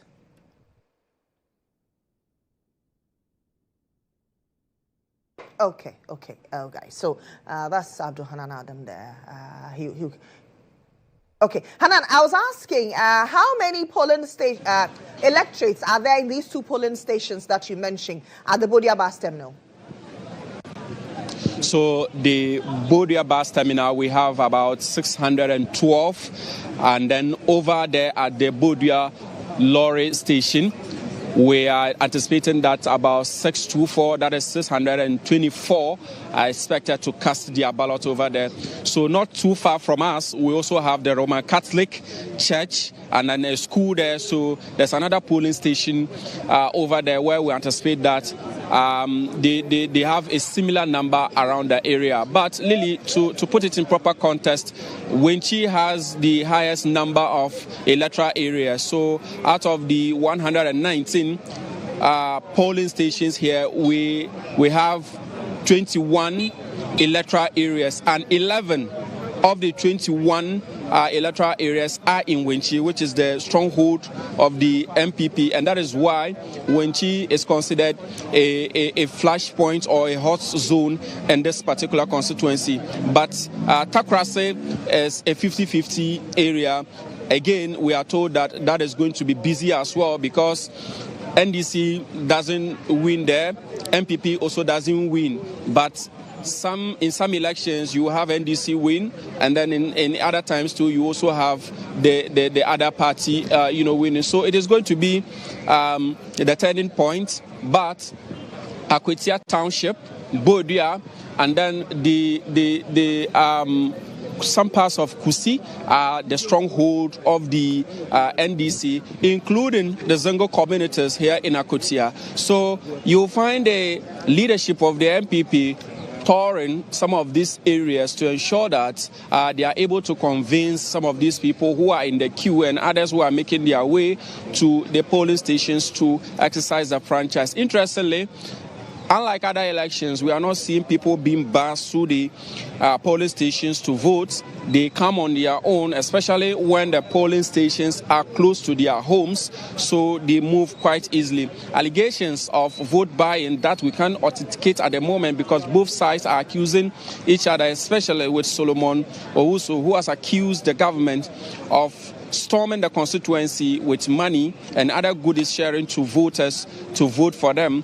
And the NDC has denied that allegation, indicating that that is not what they are doing. So in your shot, you still see Solomon Owusu, who is clad in white, and he says that that signifies that he's winning. It means victory for him. He's still engaging some of the electors here to ensure that they go and vote for him. Some of them are also some agents of the party also engaging. So just as I said, Lily, we have the one of the vice chairman of the NDC, that is Azoka, and Azoka rings a bell. So he is here to also monitor the exercise. And so let me quickly engage him and find out what he makes of the exercise so far after visiting some of the polling stations here in the Akwatia constituency. So he's currently having some few engagement. Very soon, Lily, just give me some few minutes. I would have him exclusively on GHOne TV and Star FM as to what he makes of the exercise. Chief Asofo Azoka, Vice Chairman of the NDC, your name rings a bell. Everybody knows you. What are you doing here in this constituency? The constituency, you know, we want to win the constituency. We come here because of win. So far, only the turnout is problem. Oh, what about the turnout? The turnout, the people are not coming. But we know that afternoon time they will come. So how many polling stations have you visited so far? 6 polling stations. And so what do you think that the turnout is quite low, but what do you anticipate would happen by close of poll around 4-5 p.m.? Oh, we are winning. So we are not shaking. We know that we are winning. The people say that they want development. If they vote MPP, they will not get development. If they vote NDC, the candidate will send the seat to President Mama, they will get development. But are you not supposed to share the national cake equally? Do they need to have an NDC MP before you give them development? We are giving them all. If you win, this one there is a by-election. Every by-election you see graders and everything doing development. So they need development. Everybody will get his share, but these people need development. Okay. So finally, before I let you go, there's allegation that you are bringing some quote-unquote some bad boys to cause trouble. And since you are here, the MPP are saying that the police must ensure that they do their work without fear of whatever you are coming here to do. We are two. I came here with 2 people. We came here to win the election. We don't came here for violence. We came here to win. So the Azoka boys are not here? No. We are 2. We want to. Or win. Probably maybe you are keeping them somewhere on standby. Oh no. The security is okay. So you are impressed with their deployment? I am very happy. I'm very happy about the security. Okay. Thank you. All right. So that is Chief Sofo Azoka, who is also here monitoring, expressing some level of disquiet about the turnout this morning, and anticipating that later in the afternoon and in the evening we will have quite a number of turnout over here. So like I indicated, still you have the candidate going round to ensure that he gets the people of Akwatia to vote for him. This is where he comes from, Bodua actually, and behind me is one of the other police station I was talking about, where voting is ongoing as well. So Lily, basically this is what is happening here at the Bodua bar last terminal where we have 2 polling stations. Have you cited the NDC candidate around this morning? Hello, Hanan, can you hear me? Yes, I can hear you loud and clear, Lily. Right, so I'm asking if you've equally cited the NDC candidate, Bernard Baidu, around this morning. And it's unfortunately, he hasn't been here at the moment, but like I told you, quite a number of government officials, including executives of the NDC, have also been patrolling around some of the polling stations, but he has not been here yet and he has not been speaking. But as of now, it is the MPP together with their national executives, members of parliament and other senior party officials of the MPP who are going round. I'm sure that they've deployed quite a number of this caliber of people to ensure that they supervise the election. And I must tell you, and that is the strategy of both parties. They have senior officers of the party supervising or assisting the agents they deploy at the polling station. So that is the strategy both of them have adopted. But it appears that that strategy is working out for them at the moment, so that you'll be able to put everything in check.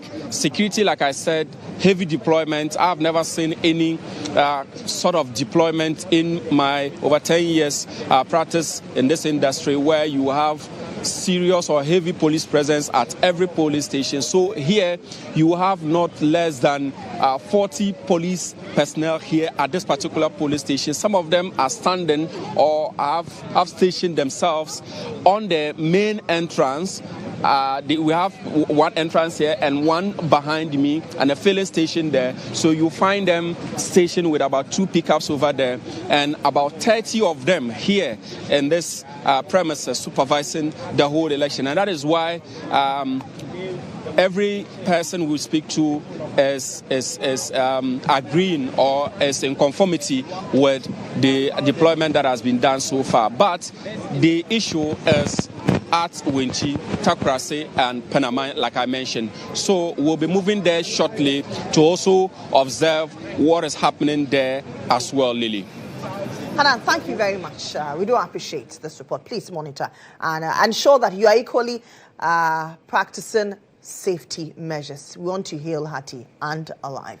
That's Abdul Hanan Adam. He's one of our men on the grounds. Earlier, we heard from Ibrahim Alassan as well. Hanan is currently at the buildup terminal, which houses 2 polling stations, 624 and then 612 persons will be voting. Now, mind you, this is one of the strongest holds over the NDC. However, I mentioned to you earlier that the dynamics have changed because the NPP candidate, Solomon Kwame Asmedu, hails from Buedia, and you saw him. He was the man in white that our reporter engaged. He also engaged Samuel, who is member of parliament for Akwatia North, who is also confident of a win for the NPP. He also engaged the Eastern Regional Minister, Rita Akosua-Gyawate. She's enthusiastic that at the end of the day, it will turn green. He also engaged one of the men whose names resonate every time we talk about politics in Ghana, Chief Sofo Azoka. I'm sure you remember the Azoka boys. Well, that's the man, Chief Sofo Azoka. He's the vice chair of the NDC, and he says, well, he didn't bring any Azoka boys. He's confident in the security architecture. It's quite, Paul, you are into security, and it's quite interesting that for a polling center will have 40 police personnel deployed. Is that not too much? Well, you know, Lily, Akwatia has had history. Yes. We have had a lot of history in this country with Akwatia, and I'm sure that the security is very prepared. I mean, I recall that when the IGP was deploying them, he said he was deploying over 5,000 men into the constituency to ensure that the constituents feel safe to come out to vote. And I'm happy to see that at least at the various polling stations, they are having people who are ensuring that peace prevails. And so let me commend the Ghana Police Service for doing such an excellent job, and also commend the Electoral Commission. I've seen that voting has commenced very peacefully. There are no issues whatsoever. I'm happy to see that old people are coming out to exercise their democratic rights and franchise, which for me as a governance student, I'm pleased with to see that people still uphold the democracy that we practice and do not disregard the process at all of having people to represent them in the chamber of parliament. Now, since you talk about the police being there in their numbers, we're learning that there's an altercation in one of the constituents, in one of the polling stations over the removal of posters, and the police has picked up one person. I mean, is it not too early days yet for altercations of this sort? It's just an hour and 30 minutes after voting started. Who is removing posters and whose posters are they removing? Well, I cannot independently confirm, but we know that posters are being removed. You're aware that the law says that 24 hours before there's no campaign. There's no campaign. I mean, so if these are posters that have been there prior to, I don't think that anyone has a right to remove them, unless of course they feel that once the posters are at a particular polling station, it presupposes that people will be directed towards a particular candidate. But that should be the work of the Electoral Commission prior to today. But you also realize that a lot of agents of political parties had posted bills around, I mean, to canvass for votes and to show that, okay, this person is visible in the constituency. Wouldn't that be the case, don't you think? Yes, that's what I'm trying to say, that, I mean, it's not right for anyone to go and remove any poster, especially on a voting day. If there was anything at all, it should have been the duty of the Electoral Commission.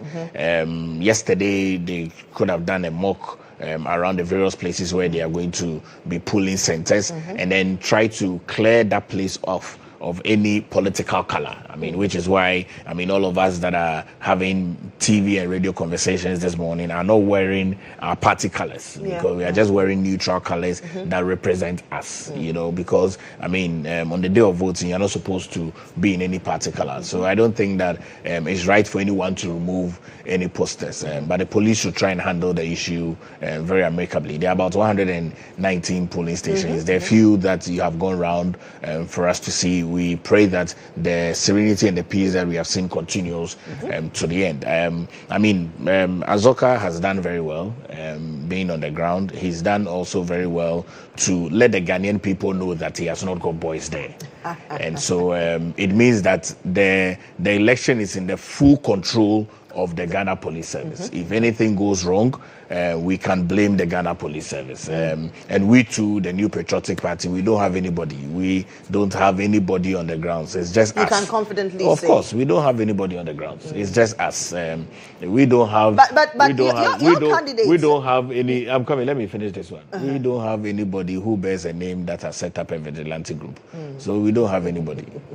But your candidate has stated emphatically that if anybody foments trouble, they will give them a showdown. Is that not a statement of preparedness? That, okay, there are some persons lying ambush in some bushes, and that the spur of the moment they'll be called upon? No, you see, when you are doing internal campaigning, you need to be able to reassure the constituents of their own peace and security. I mean, my candidate, Honorable Kennedy GHOne, is in Accra. We were in Akwatia on Friday for 1 week to mourn my dear brother friend. You are aware that Kennedy is also an old Santa Clausian. So we were there to mourn him, and then on Sunday we were back into the constituency with the candidate Solomon, toured every single village. We got back to Accra around 3 a.m.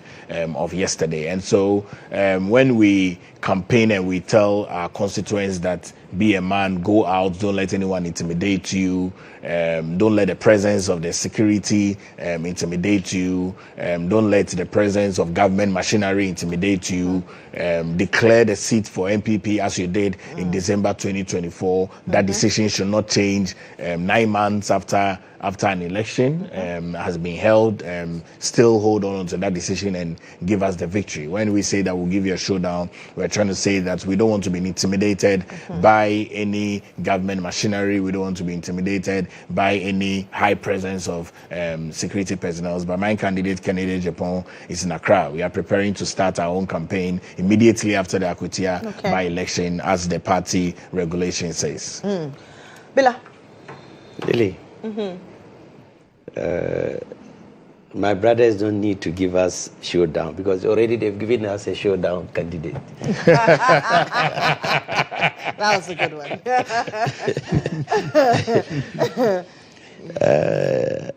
But can you confidently tell us that your party is also not putting boys in place in some corners and some bushes, waiting for any eventuality to come in? You know, Lily, I've been here before, and I can tell you that last week I told you that let no one deceive the other in Akwatia. I told you that the police, they are up to the task. And I like Ghana police for one thing. You know very well that they are consistent when it comes to elections. The moment you leave power, 2 weeks, you start condemning them, thinking that they are not doing the right work. All the police, most of them, were recruited by MPP. We have not recruited anybody yet. But they started saying they don't trust the police. But I believe in Ghana police, and NDC, we believe in Ghana police. Just that when you leave power, you start condemning them. But I am happy they've not allowed that to interfere with their work. And security, before coming here, I called my colleagues that are there. And they told me that security is up over there. That you will not get less than, your presenter said, your representative there said 40.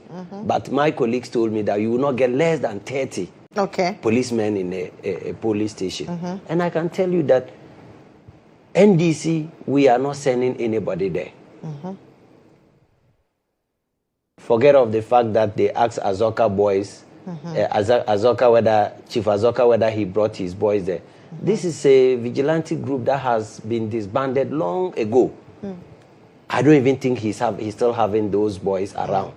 So NDC, we are committed to making sure that this election will be very peaceful. At the end of the day, we know we'll win Uncle Solo. That one there is for sure. We are going to win. So it's interesting the name you've given him. There's no need for us to be up and trying to be violent or so over there. And we didn't even send anybody there to misbehave. You know, I told you the last time that if you go there, no matter the party you are in, whether NDC, MPP, whatever party you are in, if you misbehave, the law will take you on. And I stated expressly, I used your platform to advise the youth and the mature men. And I even told you that some of them are not mature men. Because if your stomach is bigger than your chest, you are not a mature man. You are obolo. You are obolo. Oh, you have a pot belly. Yes. So I told them that expressly, if you misbehave in Akwatia, the law will take you on. It doesn't matter the party you belong to. You realize what happened to the people that misbehaved at Ablekumanov. So the law this time will not give anybody the chance to misbehave because you are not above the law. My brother was saying one thing about the EC and the removal of the posters. It is never right for one to remove a poster. Even if you feel that the poster is not supposed to be there, you can elect the EC officials. They will go and remove it. And it is true that around where we are supposed to vote, the EC officials should have done due diligence by taking off all posters. That is why even as a candidate, the very date of the elections, before you go to the polling station, even if you have posters around your car, you have to take them down before you go. It is not allowed. So I only will beg the police that whoever is doing that, they should make sure the law works. At least they can elect the EC officials to take down the posters. I don't know why Uncle Solo is wearing white and not being friendly to the media. You want to come to Parliament where cameras will be all over you. I was thinking he would have considered black. Okay. At least this is a seat that you are taking from a brother who is no more. Okay. So wearing black would have been appropriate for Uncle Solo. But Uncle Solo being Uncle Solo, we cannot say much. But that, I don't know who advised him, but that is a wrong advice. And let me end by answering some few questions that my good brother doctor asked. Doctor was saying that politics is not about credentials. Yes, I totally accept that politics is not about credentials. Even the grand norm of this country, the Constitution, those who took part in writing it, the framers of the Constitution, most of them weren't educated. They brought everybody on board. But you see, with Solo's type, I was thinking, when you go to talk to your people, there is a way. There is a way that you can talk to your people indirectly. If I go to talk to my constituents, there are other things that they do. Lily, when you are around, you will not understand what I'm telling them. Okay. But you don't come around when cameras are on you. We are condemning Galamsey. We are condemning illegal mining. Then you decide to use that one. It is a factor you can use if you feel that you want to use it and win. But you can talk to your people in a way that you and your people, once you say they are your people, you should be able to talk to them in a way that you will be the only people who will understand what you are saying. But not somebody like me here also getting to know that you are talking about Galamsey. That is very unfortunate. Then what is happening to the fight that we are trying to come up or we are coming up with? No. So I want to beg them. We know Galamsey is a factor over there, or mining is a factor over there. But we are not condemning mining. We are not condemning mining. We are condemning illegal mining. Right. We cannot live, as at now, we cannot live as a country without mining. No, we cannot do that. It's just like the way we cannot live without our oil reserves. No, but we want a situation where we will mine responsibly so that it will not affect myself and you, Lily. So we are not talking about credentials here. There are people who are more brilliant. There are people that we can give this country to who has never been to school but will use common sense to govern this country and it will go forward. But we have people with credentials, lawyers, doctors, who will give this country to and they will run it down. So it is not about credentials, but we are talking about... Was that a subtle jab to Dr. Baumia? Oh, no. You know we are not in Kennedy's camp. That was a good one. Not in Kennedy's camp. When the gods are beginning to speak and raining down blessings on our candidates, then we know that God is blessing us. There's no need to jab him when we know soon Brian will do that for us. Oh, okay. Anyway, let's come back to Akwatia. Doc, the NDC says winning Akwatia will strengthen their mandate and then propel their constituents for development. How then will the NPP convince voters that a vote for Solomon Asumedi will not be wasted?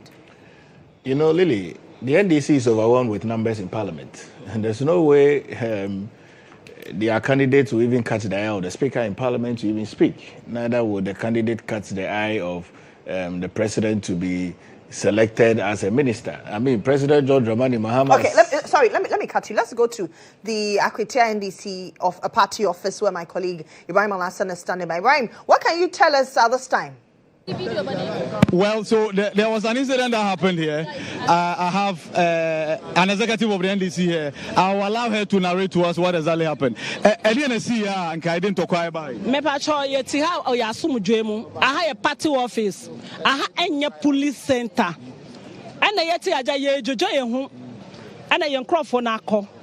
De hu ya ne say national executives afenyo maka say MP bio etika no mu bi omudu ha ya pe no mu gina ye already no na ye omuba no omudu police barrier hodomo no eho ye police center ye poster eye 2 ye there 1 MPP need there 1 almost inform no ko no ko yiye de no NDC de ne free ho na ka omo de e ma boys ni no mo ham so wo ho a omo move free ho ape o man ko baby straight to ha omo do ye omo kuta ka be set 3 VATB ana omo gina ye na bulldog guy no no see form o see form for no call car no so ko wai poster no ana boy ni bisa sa de ma ye bi wo ho ma san de be du ha so ye mu de mu aha ye party office aha ye police center adent na mu du police center ha mu gina ye ana ye na ye man kwa na ye sorry gidigidi eno na ma emema no so te ye nka na nipa bebre de mreka e ba ye aha nye mu party office aha so enye police center me a woman organizer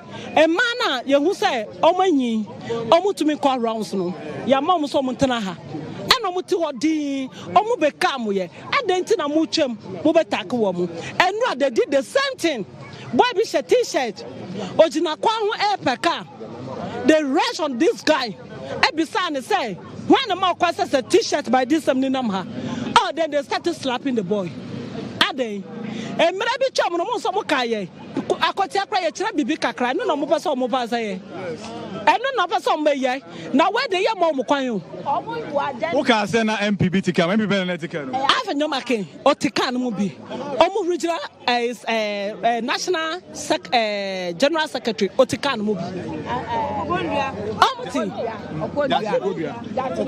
me te say o mo echi wo bi what happened boy no o ti ye nka no o nim say no dimreka oba abebi say ye di asem o ye party ba no hu say attack ye de eye de oba dimreka ba ha eto dimreka no ba ye e no so omo wahi ne so omo no mo di ka akọ no eto ye so be chesi wo mo na ma police for no che me so me ma ne nko ho eti onu ye jano ana ye jano wa nya boni bia ye na omo hu say e agenda say omo baba ba attack ye wa ha na ye penyufo omo edirmika no mo aba no mo omo election no say omo ye what security to pull agent enti BBC a omo ye girigiri na omo ye girigiri na ye penyufo omo na security for omo ka say ntakwa bisi no mo say dirmika no ma die police station no ma ye den no ma fa hu awia aba no enti no aya agenda enti ye ka to mo say edit phone na so obuti say ye bu ndc na bo mo ba omo hwe omo ni omo ngina wo ye ti nipa na after ye winner ye ba kwa ye den ye ba yi nipa no omo hwe omo ni to o say ye ku ndc ni kwa na pa na omo anko omo sie ye ku omo ba asam na meka ye ku omo ba asam na meka ye ti say ye chi omo kura mo bi antuni na election ni here ye say what you say agenda omo ni say o ma wi enti yam take plan ye ko titi endis wo ya brom na omo ti a o ba giri ho aba no ma fa wa wi election enti ye de ye di peace wo NTO TV nyakupo wa yi do obi ni ntakwa wo nsuo mu awia mu ede wo omba mu so come let me hear you said what did you hear oh no let me hear you why would they bring gun here they had guns on them yes all right so basically Lily that is the near scaffold that happened here per the accounts of the NDC executive from the women organizer to the other executives bodyguards of the minority leader Alexander Kwame Afenyomakin in the company of the general secretary of the NPP Justin Frimpong Kodia were en route to Akwatia, and of course yes I have another gentleman here. Let me hear from him. What do you me person men kan chiro bibia say obi a wo ha bia ne person wi so we MPP we NDC ye person wi IGP police for no we mobile no so fantastic ajuma omubo ajuma because search amubo any some security na ekoso no menya so say weapons bibi tima wura ha because now no any attention say memetie so much man for be say nipa na kita weapons so far so good why are they nyame shira no ene adwuma na obon ba mpesa men kan kire NDC for no say ene MPP for no say sen case obi won party office emmom de se posters tetare ba bia yeto aba posters tetare ba bia yeto aba e yemra say why but say constituency office 257 constituency ni yeto aba general election na ko party office bia na posters tetare ho honom ni yemfa police station ada ballot box mesi ho enti se mesere say obia wo ha bia no o ma na adwen ko police station so because wo mo nim say ebia yebetuma lose election no MPP for so metuma lose but yen create confusion say nyasa afanyo marking me pena sempa but the oba be yen e dangerous because MPP ni NDC ni na keko MPP for constituency officer one hwe den kebesi won kenye okay yes obi won fie kwa na so oba wuro ho kwa so oba go and so oba wuro ho de asama ba so wasu fie near the fence wall okay no my live on GHOne TV boko what's up omusi afenya maka abaha mi donya ka betunu ha ye be ye by election krom wallahi ye ko ye friend say ye police station ka kire so ha aka betunu ha mi donya afenya maka ombe by election krom. We are ready for that. If you are not respecting the police, wallah will do by election is constituency. Why are lucky ye ba no omunia? Some by party office, some higher party office. They are not right to come here. And are you able to confirm if indeed they removed some of your posters here? How come they said they didn't remove anything? Because of that rush come here.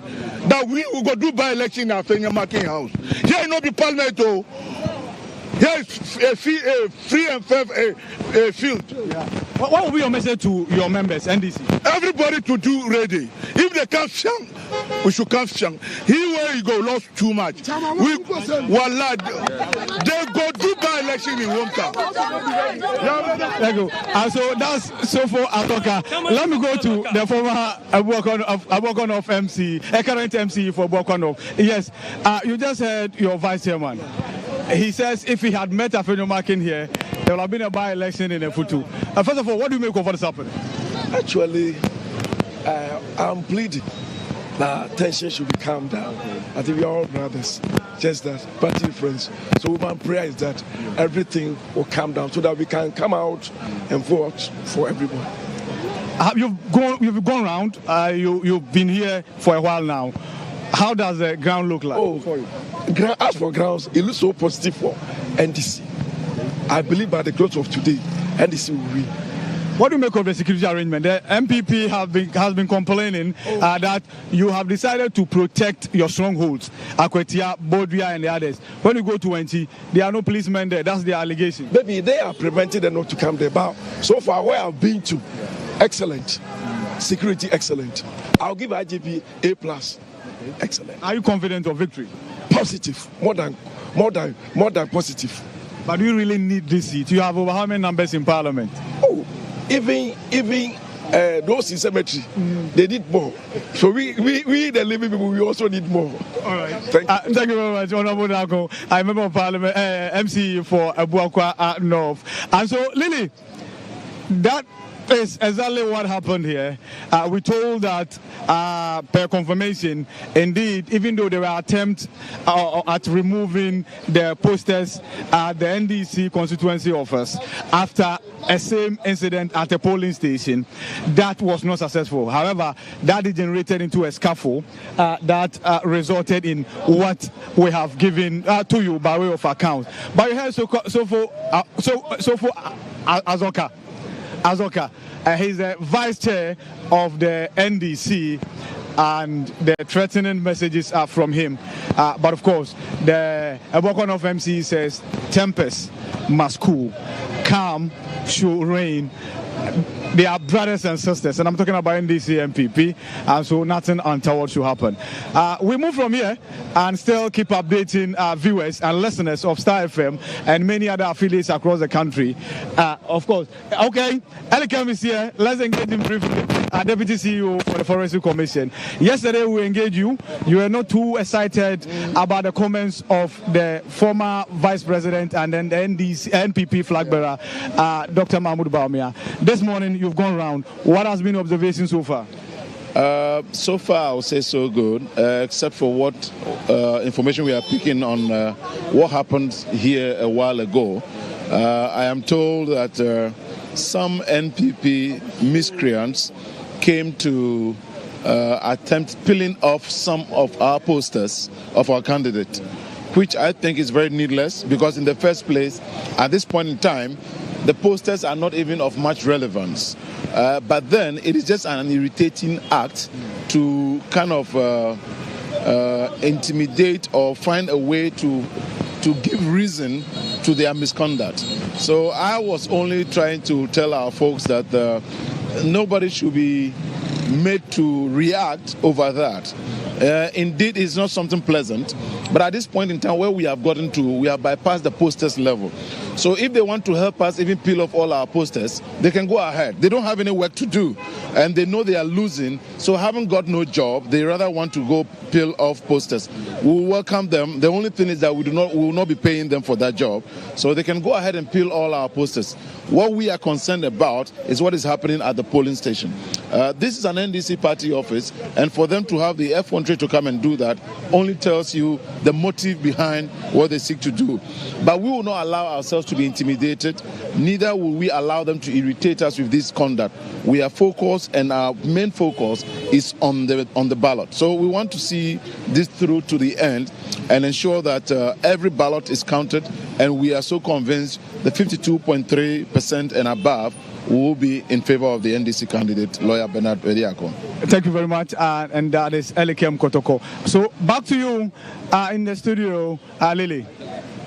Ibrahim, thank you very much. So that's Ibrahim Alassan. He's one of our men on the ground. He's the head of political desk here at the IB network. You heard there that there was a scuffle at the Akwatia RT office of the NDC over allegations of ripping of posters. The police came in and swiftly dealt with the situation. We also know that the IGP has arrived in Akwatia to superintend over the security architecture. Mind you, he's the head of the election security task force, so it's imperative that he is there in Akwatia for an election with very high stakes. Paul, if you are a security person, for what happened, Bill, I'll come to you on the comments of Chief Sofo Azoka, but for what happened, is it not early days yet?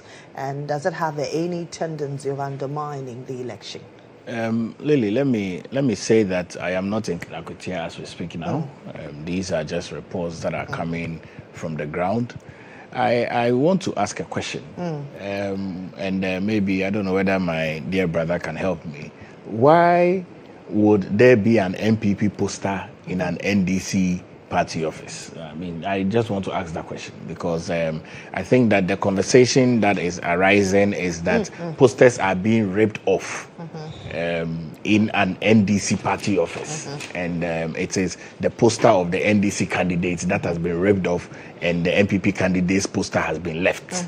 So I'm asking a very simple question. I mean, I don't think that an MPP poster will be pasted in an NDC party office. I don't think that will be so. Unless, of course, they are talking about the surroundings of the constituency where other people have other offices. I mean, we've all gone to elections and we know how it is like. But I would want to say that, I mean, calm should remain. People should be restrained with what they do. By-elections are such that even a comment that is misrepresented can spark angers. And I mean, Chief Avoka has started very well in his earlier interview when he handed over the security to the police. But in his next comment, I don't think that it went too well. So we'll plead with Chief Avoka. Azoka. Avoka is a Voltarian. Oh, Avoka is a Voltarian. Okay, so Chief Azoka we plead with you and let the boys go back. Okay, we don't want any by-election for minority leader. Okay, we plead with you. But I just think that it was really out of context. I mean, he shouldn't have made that comment. But I mean, obviously, when people get angry, they make comments like that. But the media, please try and be restrained a little bit. Okay, How? I mean, when issues like this are going on, try and be restrained on where you take your mics. I mean, so that you don't exasperate people's tensions. That's what I'm trying to say. That with what we have seen from the beginning, okay, we want calmness to be restrained. But I don't think that the poster is at the NDC party office as it is being claimed. I mean, I don't think that an MPP poster would be in an NDC party office. And so let's try and restrain ourselves in this process. Okay. Bila, earlier we spoke about whether or not the NDC has some boys stationed in some corners or in some bushes. And when we engaged Chief Asofo Azoka earlier, he said, well, he didn't come with any Azoka boys. But with his comments a while ago, are we not tempted to believe that there are some boys, probably some Azoka boys, hiding in the bushes somewhere? Okay, Lily. Chief Azoka, Chief Sofo Azoka is my father. Okay. Anytime he sees me, he calls me his favorite son. I know him very well. I know it's just a statement he has made. But me being the son, I'll be the first to say that statement is out of order. Okay. He shouldn't have made that statement at all. I can only plead for tempers to be cool, for we are all brothers, whether MPP, NDC. It's just elections. After today, we are one again. If it is Afenyo Markins, when I saw him first, when they were interviewing him, I know at the end of the day he will create content there. I knew very well. Are you by this suggesting that he's a content creator? But that is a fact, and I've said it before. His main aim is always to create content. Okay. So when I saw him there, I knew very well that something will come up once Afenyo is there. So I want to plead with them. We know him already. We know that his actions are not harmful.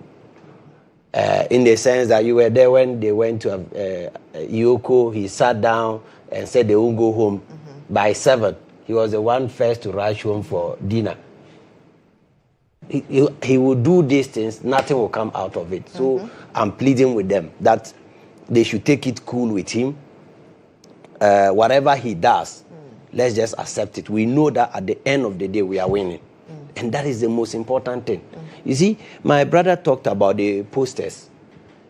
They gave 2 scenarios where they said one happened at the polling station. That is where they took off the NDC's posters and left the MPP. But the one at the party office there, they went there to take NDC posters off, which is very unfortunate. The party office is not a polling station. Any day, any time, posters will be there. Why do you even want there? So I want to beg MPP that they should talk to their leader. We know he is always supposed to be talking to them, but always is the other way around, because he being the leader, controlling them is a problem for him. So the followers should make sure they gather courage to control him, because at the end of the day, it's about voting. You cannot impose somebody on the people of Akwatia. If they say they want Uncle Solo, fair enough. If they say they want lawyer, fair enough. It's the way you mention Uncle Solo for me. Yes. So you see, some statements are being made by the leadership of. So far, you cannot get, if not Azoka's statement out of anger, you cannot get foul statements from our side. Can you remember yesterday or so? You remember what Bomia said? What did he say? That it was the court processes that made their blood pressure of Ernest Kumigo High? Which you realize that I wanted you to say it so that I tell you something. You realize that he's confusing the PhD doctor for a doctor med. Are you getting me? He's only holding PhD. The economics of is questionable, but he's holding PhD for economics as he claimed. But he's not a medical doctor. Okay. How can you conclude? How can you conclude? Then that is why, because as a leader, you don't need to talk this way. You are the last person to say anything that will provoke somebody. And that is the reason why. Look at your mama. You hardly see him or you hardly hear him talk. That makes him a good leader. But Bawumia, I can tell you that with Bawumia, even if we present Apia Stadium and campaign very well, he will beat Bawumia. Because a leader doesn't talk this way. That's very unfair. That is not Apia Stadium. Is he not a human being? No, but I mean, you cannot say. I mean, if is he not a human being?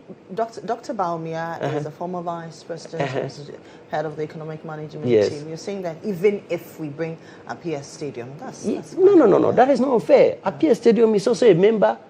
Is he a member of the NDC? Yeah, he's John Mama's son, John Mama Ba. Okay. So the reason why I use him is that once John Mama's name is attached to him as John Mama Ba, he will beat Bawumia. Because if a leader should be giving does that also suggest that if the NDC brings a candidate who is not quote unquote affiliated to John Mahama, then he will not win? Oh no. We are not MPP. We are not MPP. Okay. If any candidate, what do you mean? The reason why John Mama is relevant here is that his legacy, the legacies that he's leaving, will contribute to that candidate, giving credibility and goodwill to that particular candidate. So that is why we are using his name. It's about his works. Okay. But it is not about the leader shipping everybody to get a candidate for the party. No, we are not part of that. Okay. So we want to beg Bawumia and the leadership of MPP. They should refrain from using foul language and attitude over there. Because imagine Afenyomakin going to the party office. That is very uncalled for. And let's all condemn it. What do you want there? This is not your office. If you want to go to the NDC office, not the election day. Okay. No, there are other days you can go. We are not enemies. But the very day of the elections, going there and ordering your boys to drop and remove posters, that is very uncalled for. Let's all condemn it. Paul Griff, the comments Dr. Bawumia made, was that not quite unfortunate?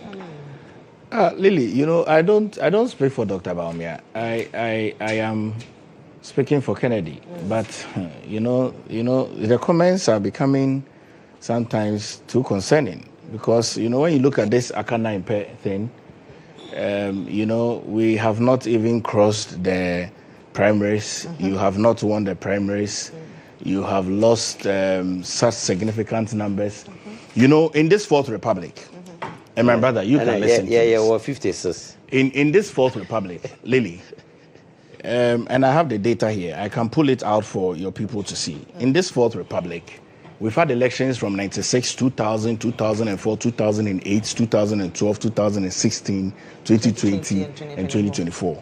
All our flag bearers, all our presidential flag bearers, from John Agyekum Kufuor to Nana Addo Dankwa Akufo-Addo, all of them, all the total votes they have had is more than all the total votes the parliamentarians have had. All of them. I have the data here. Let me just pull it out and show it to you. All of them combined. 1996, John Agyekum Kufuor had 2.834878 total votes. The parliamentarians had 2.3, so he had more. 2000, the election that brought him to government, John Agyekum Kufuor had 3,073,000. All the parliamentarians together had 2.9. The election that retained him in his first term in 2004, John Agyekum Kufuor had 4.6 total votes. His parliamentarians, the majority, had 4.2. The 2008 election that took us to a runoff, Nana Addo Dankwa Akufo-Addo's total votes was 4.2. His total parliamentarians was 4 million. The election that took us to the Supreme Court, 2012, Nana Addo Dankwa Akufo-Addo's votes was 2.263 total votes. His parliamentarians were 2.48. The 2016 election that brought us back to Jubilee House, Nana Addo Dankwa Akufo-Addo's votes was 5.773299.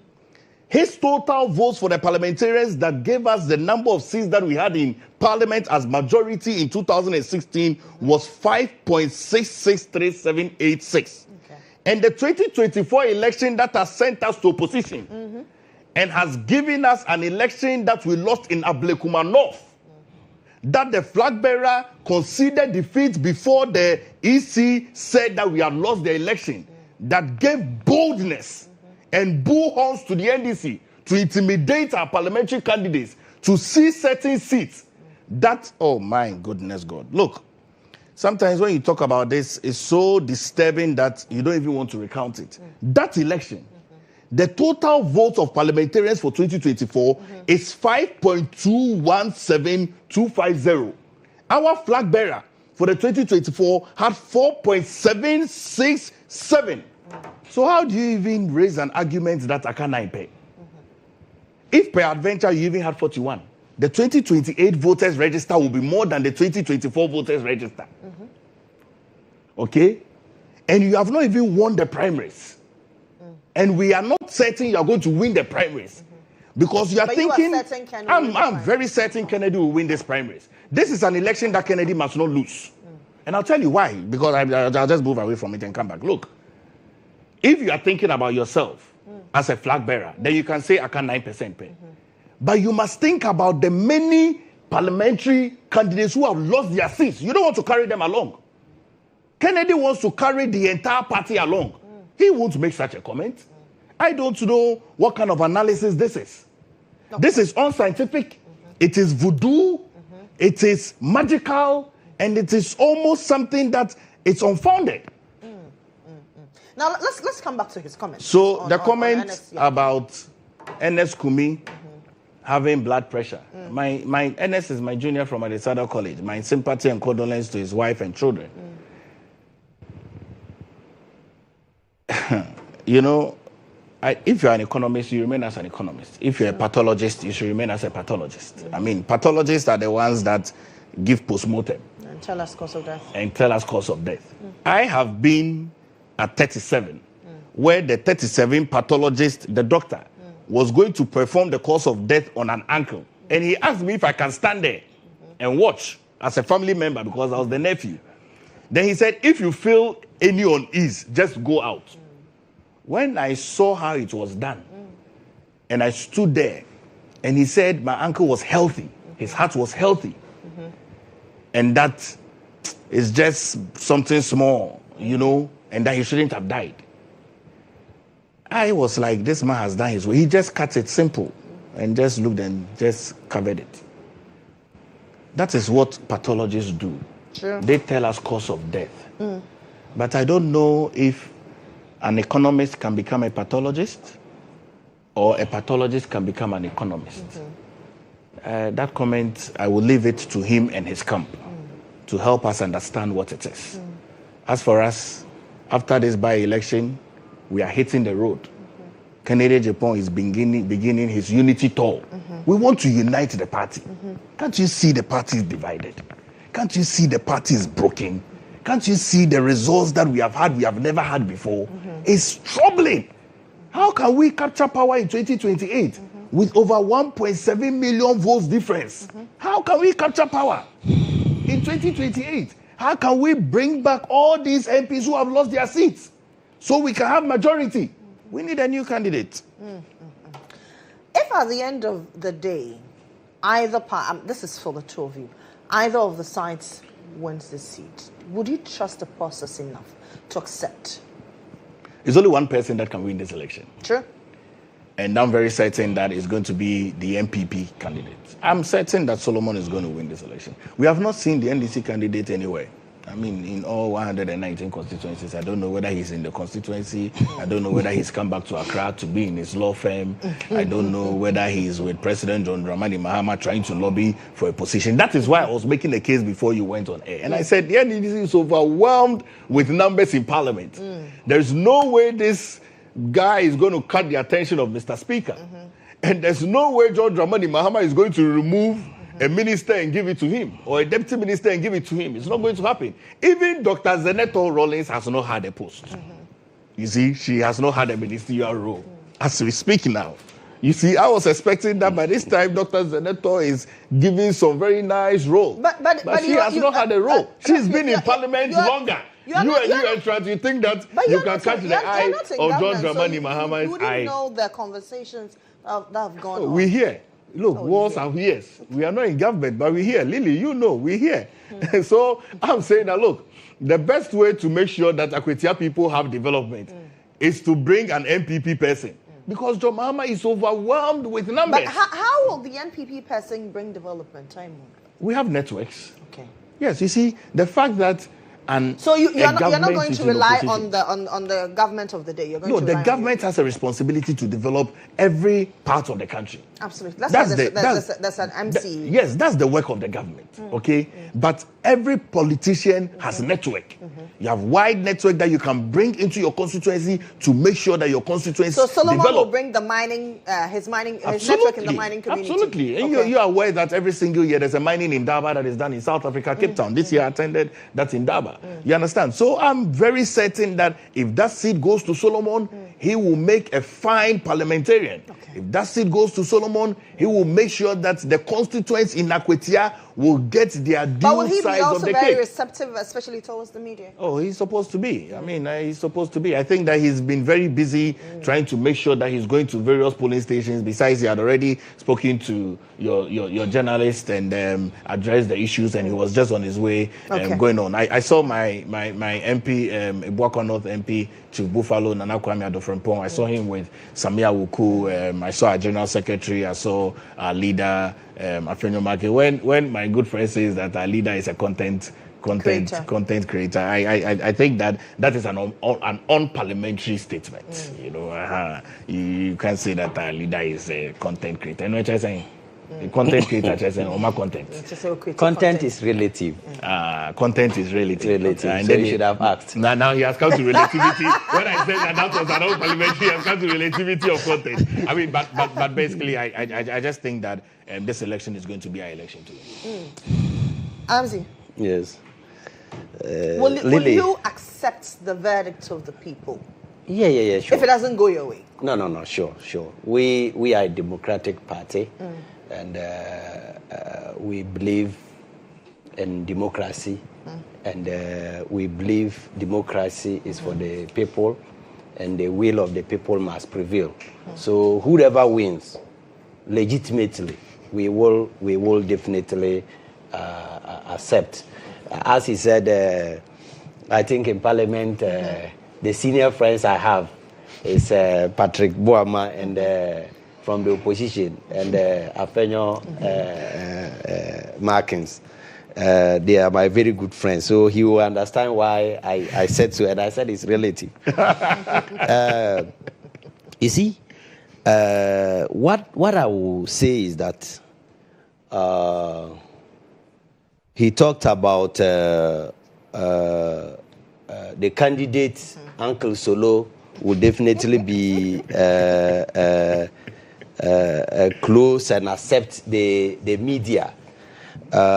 You know, he's Baumia's boy, and he's learning from the senior members of the group. He's learning from... if you say he's learning from the senior member, what do you mean? I'll mention their names. Okay. He's learning from Chairman Buga. He's learning from Mustafa, the youth organizer. Oh, Salam Mustafa. Salam Mustafa. He's learning from the organizer. Nana Boache. Nana B. Yeah. So I wonder if he will ever be very friendly to the media. But Nana B engages the media from time to time, same as Salam Mustafa. Oh, but you listen, it's not about the engagement. It's about how you might not be talking directly to the media men, but what you say is an offense to them. You are not friendly to them. Okay. So I only pray he comes in and learn. Doc talked about Senator, and we giving a lawyer the chance. He might not even catch the eye of the president, and set Senator Rawlings as somebody that has not been recognized by the party. But we have our strategy. You don't know. If we are going to make a flag bearer, do you know? You don't know. If we are going to make a running mate, do you know? Then let me congratulate you in advance. Dr. Senator, please, I congratulate you in advance. It's a question I'm asking. John DeMello, he's a first timer. Yeah. He's a deputy minister. He has catched the eye of the president. Dr. Ayensu is a first timer. Deputy Minister of Health. Are you by the suggestion that Dr. Senator Rawlings did not catch the eye? No. That is why I said we have our own strategy. Okay. And it is a game plan. Okay. We might be having in stock something far, far better than ministerial appointment for her. So I can only say that Doc should concentrate on the Akana Ipe. No, the Akana Ipe is not with us. No. That Akana Ipe is not with us. Akana is against him. No, his candidate. It's not with us. That is why I say he should concentrate. No. That one is between the NDC candidate. No. The NDC candidate and the former flag bearer. The Akana Ipe means. Are you by this saying that Dr. Baumia is going to win the flag bearership? No. It's between the NDC candidate and the former flag bearer. No. The Akana Ipe. John Mahama is between John Mahama and him. Lily. They stood for that election to have that difference. So not the NDC. No. Lily. Yes, it's between them. The Akana Ipe means he is starting from 41% plus as he claimed. But Kennedy and Co are starting from zero. All elections start from zero. I mean, I'm really surprised. So I want to tell them that the Akana Ipe is one of the slogans that doesn't have meaning at all that I've ever come across. Direct it to the right camp. Because Akana Ipe, we had 56 plus.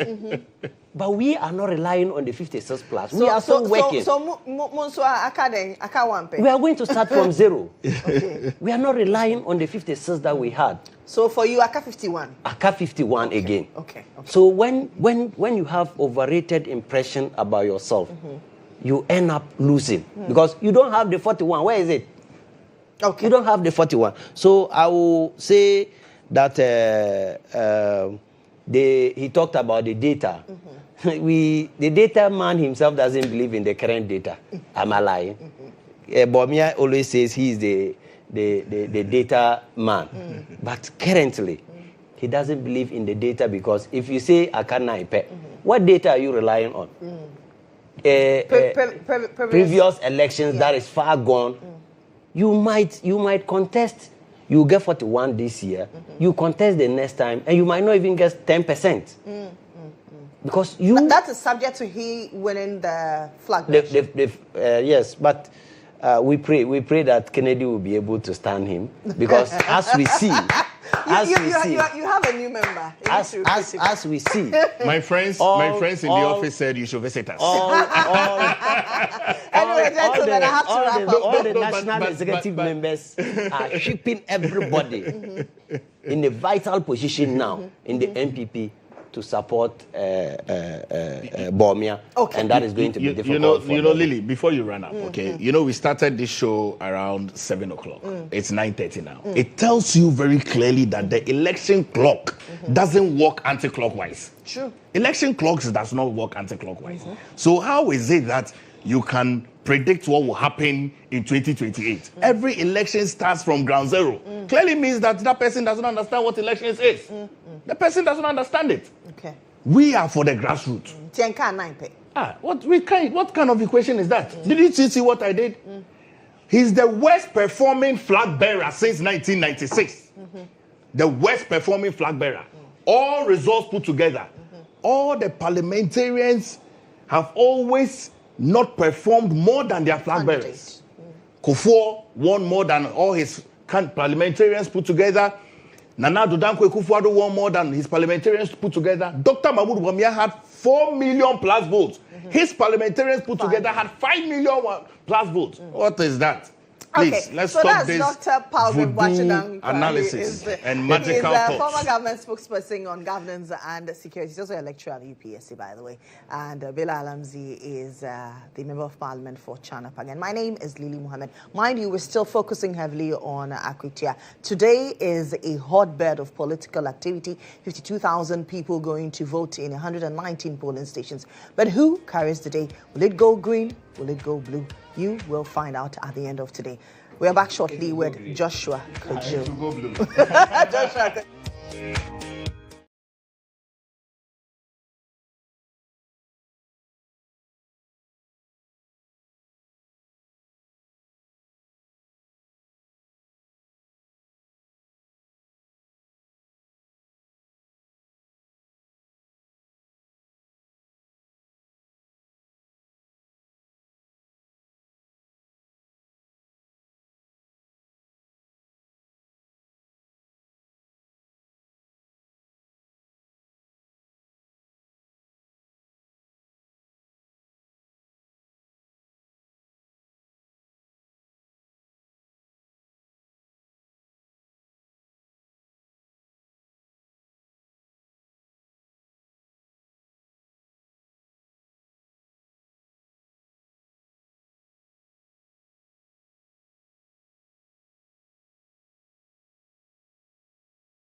4:45 a.m. on election day in Akwatia, and here is where you get all the information, get all the coverage, and of course those blockbuster interviews as well.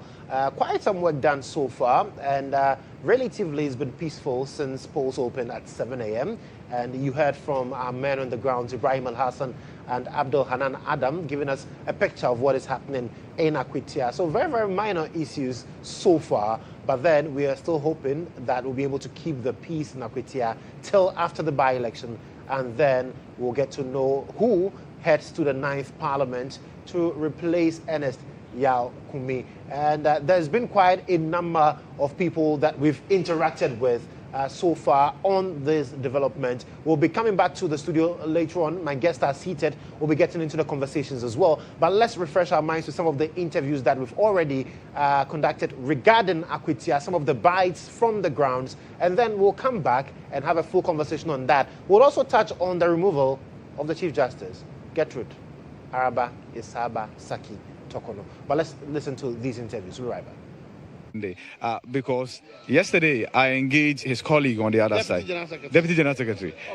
I engaged his colleague on the other side. Specifically, I'm talking about the national organizer for the NDC, Nana B, who mentions and related to what happened at the 1-week celebration of the late Ernest Kumi. He mentioned that whatever happened was a protest against a killer sign, and you know the killer sign of the national chairman of your party that was made at the ceremony. Was that what happened?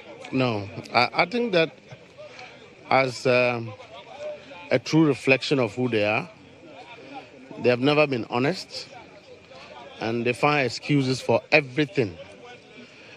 At the funeral, Nana B, the General Secretary, the regional chairman, they came to apologize to us. So if their reaction was justified, why did they apologize? Number two, it just shows how uncultured the tradition of the MPP is. That even in funerals, you continue to misbehave. We came to Akwatia for election.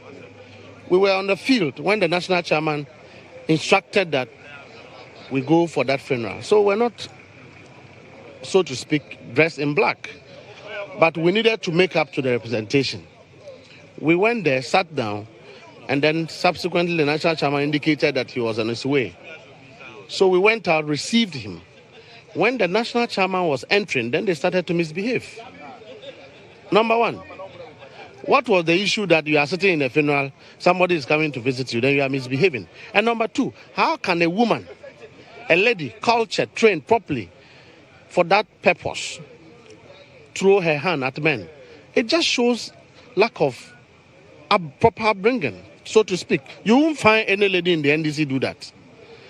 And Nanabi is endorsing this rubbish and this level of unculturedness. We have taken it in good faith as part of the challenges that we encounter to win the seat. The most important thing is that we are here to win. We are not here to do MPP's bid. We are not here to please them. We are not here to sit and be negotiating for their excuses for defeats. Let them complain to the roofs. We would win the election and have lawyer Bediaku declared tomorrow. We are in power. We will not abuse power, but we wisely utilize the power we have to our political advantage. And that is why we've been here. Nanabi came to this constituency just on Friday. His general secretary came here on Friday night for vigil. We have been here for 3 weeks. Do they think the political dividends will be the same? You don't go and impose a substandard candidate who have influenced you with money, tiring the other candidates within your party behind their hands behind their back, and thinking that you compare that candidate to our democratically elected candidate who have gone through an internal election. You can't compare. Number two, Bawumia was here as a former vice president. He could not tout any single achievement on which the people should vote for them. He was rather finding an excuse, an unpardonable excuse of a lazy politician, that because there have been a court case, that is why Ernest Kumi died. Bawumia was in Ghana when the Chikwesi was being persecuted, Baumia was in Ghana when Atu Forsen was being persecuted. And so you see, when you give MPP 10% of what they unleash on others, they feel that heaven has come to the end. The most important thing is that tomorrow, this election will be peaceful. For us, we are very disappointed because we accorded this invitation with utmost respect. We came into this meeting fully represented by the Eastern Regional Chairman, Jeff Kunedu Ado, and then the National Youth Organizer, Salam Mustafa. Only for us to see the representative from the NDC side. All of them are constituency officers, constituency organizer, deputy secretary also.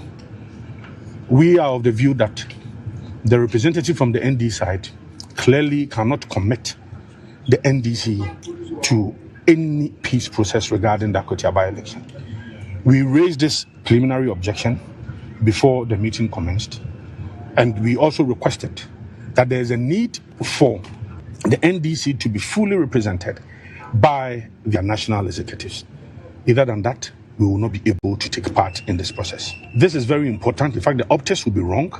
Why? Because every by-election is a national election. That is why you have the elections, the election committee from the national level supervising and superintending over this. Look, even in there, you saw Dr. Garba. Garba is the Director General for Operations at the Ghana Police. And then you saw representative from the National Peace Council and then the Regional Peace Council as well. So we raised this issue. So unfortunately, we cannot continue the meeting. They have requested from the National Peace Council that they are going to inform their leadership. And for that matter, we need to give them some few time, and then they will come with a proper and a well-represented team from the National Democratic Congress. So we could not conclude. We are waiting on them. If we are called, we have said that we fully commit to the peace process regarding the Akwatia By-Election. We have said it several occasions, and we are going to repeat it again. So for us, we cannot continue with this meeting until they bring proper representative from the National Democratic.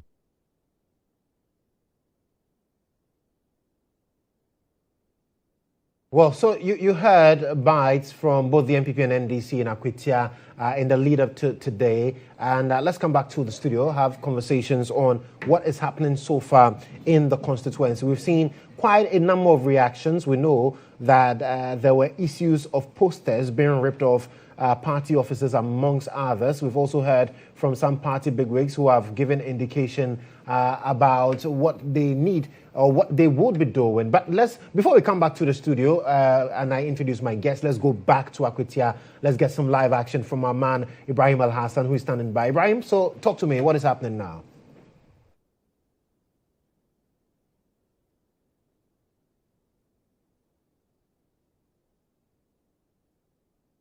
Right, so we'll be getting back to Akwatia to get some developments from Ibrahim Al-Hassan. But let me quickly introduce my guests in the studio this morning to help us appreciate conversations surrounding what is happening in Akwatia. And I have been joined currently by the Executive Director for the Center for Public Opinion and Awareness, Michael Donyina Mensah. He's joined me here. And I also do have this morning in studio Oscar Jonas Tay Mensah, who is a member of the MPP's communications team. Gentlemen, good morning. Good morning. I hope you're doing well. Oh, great.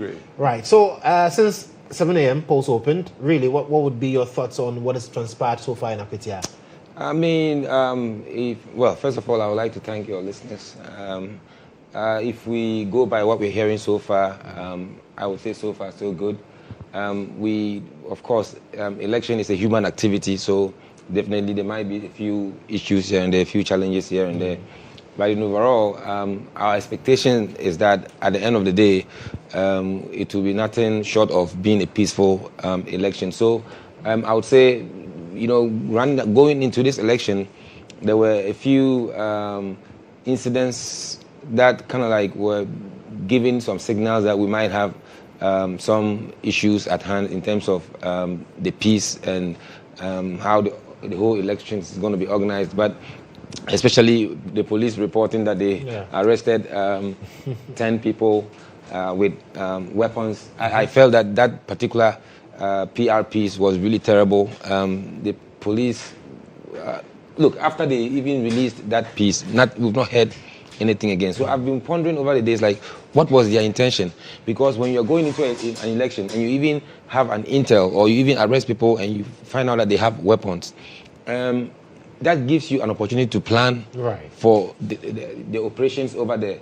But to run to the media to try to, inform the media that this is what is happening, it's something that can have some negative effects on the whole election. Because Michael, hold your thoughts there for me. I'll come back and we'll talk about that communication. But Ibrahim Al-Hassan is ready for us in Akwatia to give us an update on the situation there. Ibrahim, what can you report?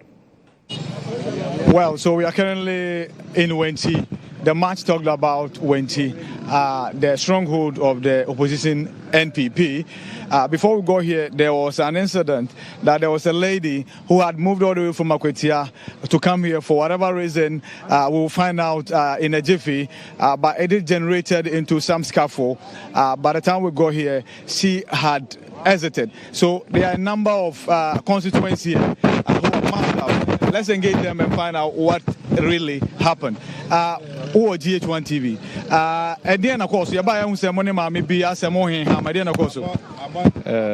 Yada GHTV for GHTV Adamase. And Yatian say GHOne TV. GHOne TV Adamase. The Yatian say, Afena Yashasia Yatuaba.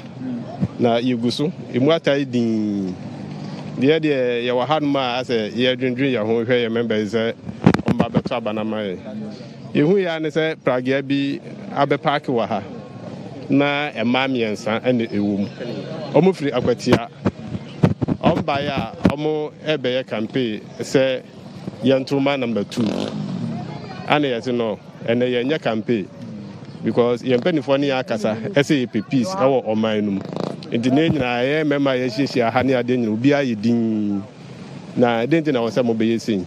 Anna Yadom Emma police, and a police for Nom Casana, Omba 2, Omo Abuboya, Pragiana, Omoko. 2 beside me and Nania or Hono. You know what about it? Yeah, Matumaba. Okay. Who went here? Majority says, maybe say one out to man, I'll bet me a catcher me. Oh, and they are no credit because we'll be audio. Metuma MPP, Asumadu, Solomon, Asumadu, and I'm Metumaba man. And yes, went here, dear. Dodona Moya MPP. And to what GDA say, you bet 2 Baby near Becan and MPP are winning. Oh, when she had. Oh, when she had, of course. And is it me about when she had that? At the end of the day, you know, you bet kind when Chabanin baby and MPP na winning. Now, who did they say most of them crop for MPP for no? Send AC 2024, I don't want to car them on Mama Tuabano, a bin CBU. Oh, the Okana or what dear bet, Yanni and Kofa Nakasa. Ah, you go to cry and Nama, you go to a normal air casa. Ne a bin mabu, say, yeah, dear, please for soldier for Bibre, Abegua, but me who soldier knew I had and so please for dear Bibre Waha. Now, near Jenny say, Omo Abuhunina and Yakwa Monte 101 and Omo Akasa. Ama Omo and your GDS Omo Betuabana, Yan Yomo into Omba Betuabano. Yo, may I say, I ever call now. Okay, also, yes, me could be the man can be there. Also, what be Jinaha, a dinner of one dinner cost. O say station GHOne. GHOne. Okay, I must say. The question of the Eboko, Union I pen asum dream about what the Yentoqua, a Chwadring. Into the lady in the bay, and I'm saying, Yan Quanson, no, the then so pretty bad argument. I'm say, PBR Autonoquem about when the cost smoothly. And one among penny for say, a posiphonia, could work with ya, almost percent this phone baby, a muntina posiphonia, but who are posipho baby. Oh, Hakra, they say, police for Mahakra, when she had a obedient to me, Amy Moha, and to Abana obeying Mohada. Yankasabo boy, Hobby, near ya protected ballot boss, and said, you bear Bassa. On Pampa, a police when you could go with ya, I had a peace play, obeying over my Bassa. It's a moon here, posipho. Oh, so many are crank and say, there's one more idea, said they obey Yansu Hobam Puntino. Almost higher, but woman here be being who busy. All right. But that's it. And so, Joshua, just to translate what these two gentlemen related to, they talked about the fact that there were a number of ladies. There were a number of ladies who came here ostensibly to campaign. Today's the day for voting, not the day for campaigning. So they were accosted, and in no time they left. Let me get the gentleman as well. Yes. So, what has been your observation too? Oh, okay. Good. Yeah. Okay. I'm coming from the Volta region. Okay. I was here. I was a civil worker here. Okay. Then, but was transferred to the Volta region. So I'm back here. I'm particularly here to come and voted for Honorable Solomon because of his good things he have been doing to the youth. I've been here. I'm one of the benefactors. Yes, from him. So because of him, I'm coming all the way from Aflau. Okay. To come and voted for him. So I urge everybody to come out in their numbers. They should not be afraid of the police. The police, they are peacemakers. They are not here to beat anybody. This election is going to be very peaceful. Because I came yesterday, I saw the number of the police officers around, how the security agencies are working. Cool.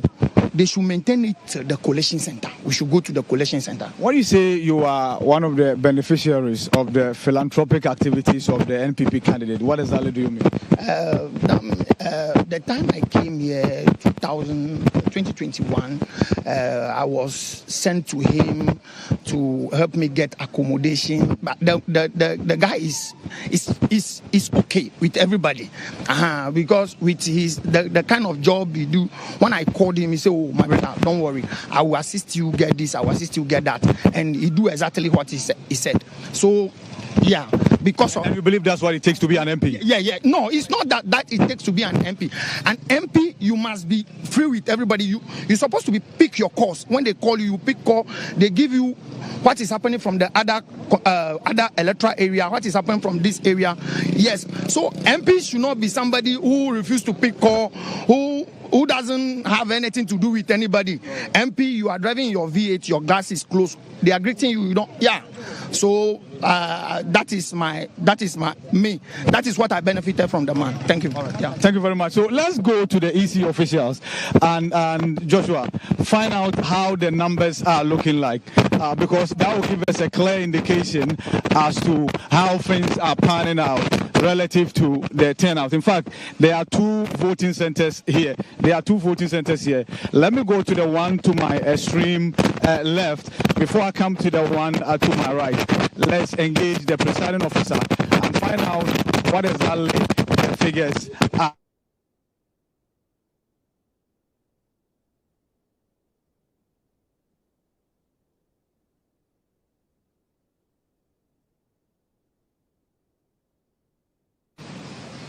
Yes, Wenchi, police station, New Wenchi. As at now, we have 72 as valid people who have voted out of 445. Out of 445, only 72 have voted so far? Yes, please. With your experience, is this normal? Because this is a by-election. Oh, we are just hoping that by the close of the day, we might get up to our expectation. Can you say this is a farming community, and as a result, the voters might have gone to their farms ostensibly to return later and come and vote? Oh, that's why I say we are hoping that maybe since this morning, maybe we are hoping that by the close of the day, things will move on smoothly. But as we speak, there's no queue. There's nobody in queue to vote. No place. Wow. You want to add something? Let's introduce yourself. I'm Emmanuel Akapo Ejare. Yes, I'm the BI. Okay. Yeah. You see, there's no queue here because most of the native people here, they are farmers. So we believe that most of them have gone to their farm. And maybe around 1 then upwards, maybe they will appear to come and do the voting. But as at now, we have 72 people. How is the process? How are the biometric verification devices behaving? Do you have any technical issues? Oh, as of now, we don't have any problem. When you come, you have to go to the reference personnel. He will check your name and inform the VD officer for him to verify you. Then you come here, Then we give you the ballot paper with a stamp at the back indicating that you are in the right process. Then you go there to vote. Yeah. Thank you very much. And so, yes, that is it for this particular polling station. We'll move to the next one. And find out how things are equally panning out there. But of course, like I said, yesterday there were concerns about security presence that is not much pronounced here as compared to Akwatia. I can tell you, as is evidently clear, that the reality on the ground today is exactly opposite. It could be that those concerns that were registered by individuals within the NPP, including the immediate past Interior Minister Henry Kote, in my engagement with him, has resulted in a resolution or a solution where the men in uniform, heavily kitted, as you say, here. So let's engage the presiding officer here, and also find out how the figures are looking. Presiding officer, good morning. You are live on GHOne TV. I can see there's not much activity. Is it that they have come, voted, and left? How are the figures looking like? Just introduce yourself for us first, please. In actual fact, I don't want to talk because when you are interviewing me, I have to seek the permission from my head office. But they say they are on process voting, so we don't have much problem with it. Okay. For your question that you asked whether they voted or they are about to vote, we are here to wait for them. Whoever comes, we allow the person to go through the process, and that is that. Yeah. When you check from your records, man, how many people have voted so far? Almost about 70. 70. About 70. At the other end, 72. Here, 70. Out of how many? 444. 444. And the other end is 445. Okay. It means that it used to be one polling station, now split into two. Right. Commission decided to have the sizable number of voters in one polling station. So the moment your total number exceeded 500 to 600, then they have to divide the polling station into two. From your experience, is this normal that it's past 10 a.m., yes, almost, and then you have just a little under 100 people voting? Yeah, it's normal. It's normal because we don't expect much. And this has become a by-election. And for all you know, the enthusiasm is low. Are you okay? Yeah. Very good. And that's what I can say. We are not expecting much, but we want them to just come and vote. Yeah, so that we have. There were initial concerns of the heavy security presence that might have resulted in some thinking that there might be something going wrong, and so they won't come out. Were those concerns legitimate in your opinion? Yes, policemen are the peacemakers. Yeah. And for that matter, if you haven't done anything wrong, how can we be arrested? That one is not a distance. But you know, when you come down here, the set of mind or the misconception is that many police over here may cause mayhem, but that's not the problem. Yeah, so they may think so, but that is not the reality. All right. Thank you very much. And so that's the presiding officer here.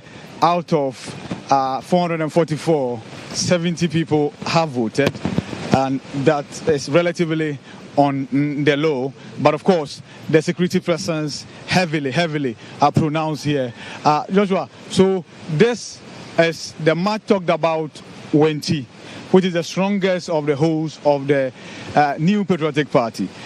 If you look to my extreme left, you see the poster of the late MP, Honorable Yao NS Yaokumi, of course. And this was an announcement of the 1 week celebration of his passing that degenerated into what we witnessed, where the NDC delegation had some experience relative to the mourners there. Of course, you heard Henry Nanabuati explained that it was because of the killer sign that was done by Johnson Asidin Ketia that resulted in the protest from the funeral attendees, of course, the mourners there. So this is Wenti. we'll be visiting many more of such polling stations. Back to you in the studio, Joshua.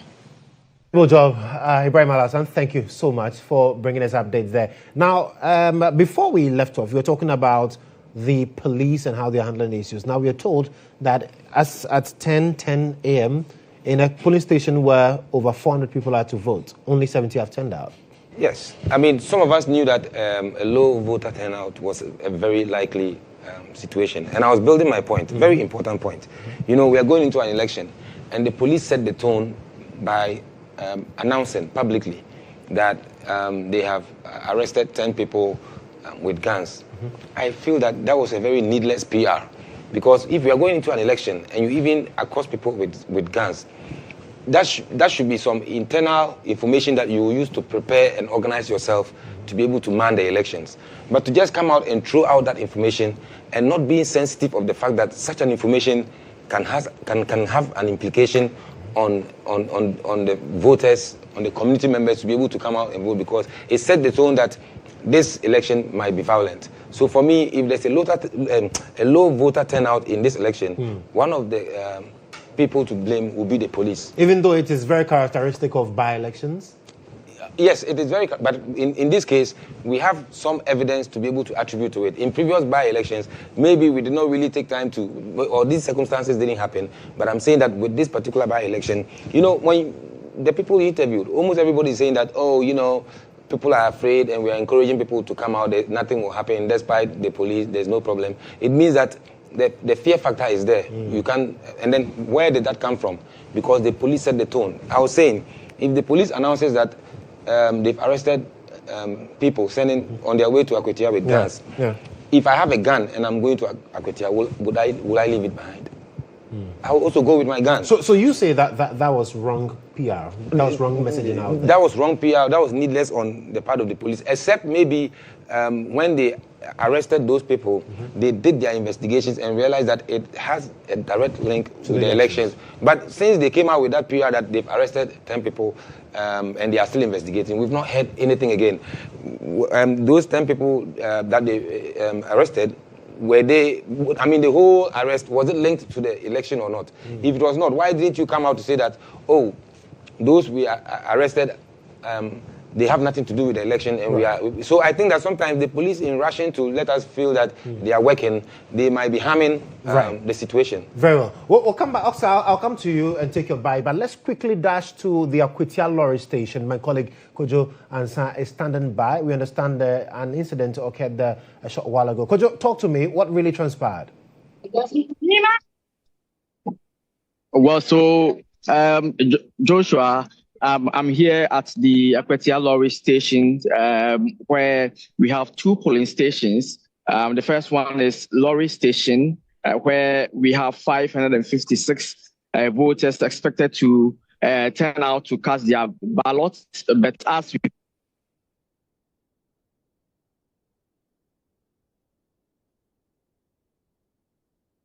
polling station, 452 voters to cast their ballots, but as we speak, some 84 have done so. And just some few minutes ago, an incident happened. We journalists were having some interview with the national vice chairman of the NPP, Alhaji Osman Masawudu.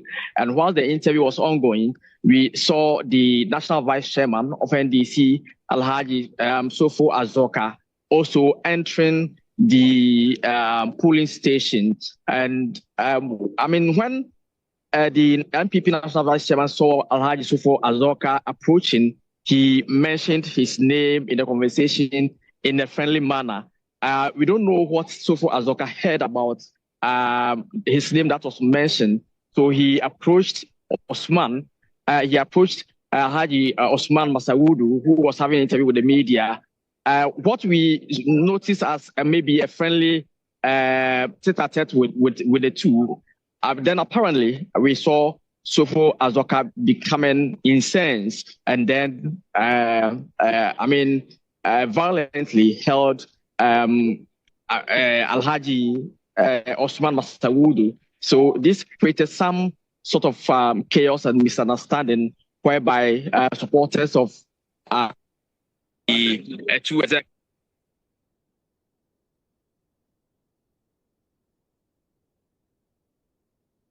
chaotic. For here we have more than 40 police personnel here, and so they came in strongly to ensure that calm was restored. So as we speak, the polling stations here, there is peace and voting is ongoing. In fact, I must say that the altercation that happened did not affect, because it's the polling station where the media was having engagement with the NPP National Vice Chairman.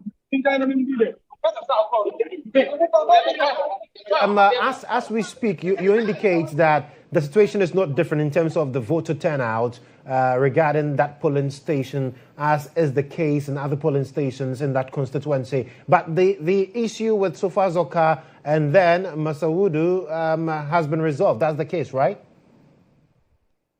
Exactly. It was resolved immediately because, as I said, we have more than 40 police officers at these two police stations because it is one of the hotspots areas in Akwatia here. And so security is very tight. And so immediately the altercations ensued between the two executives.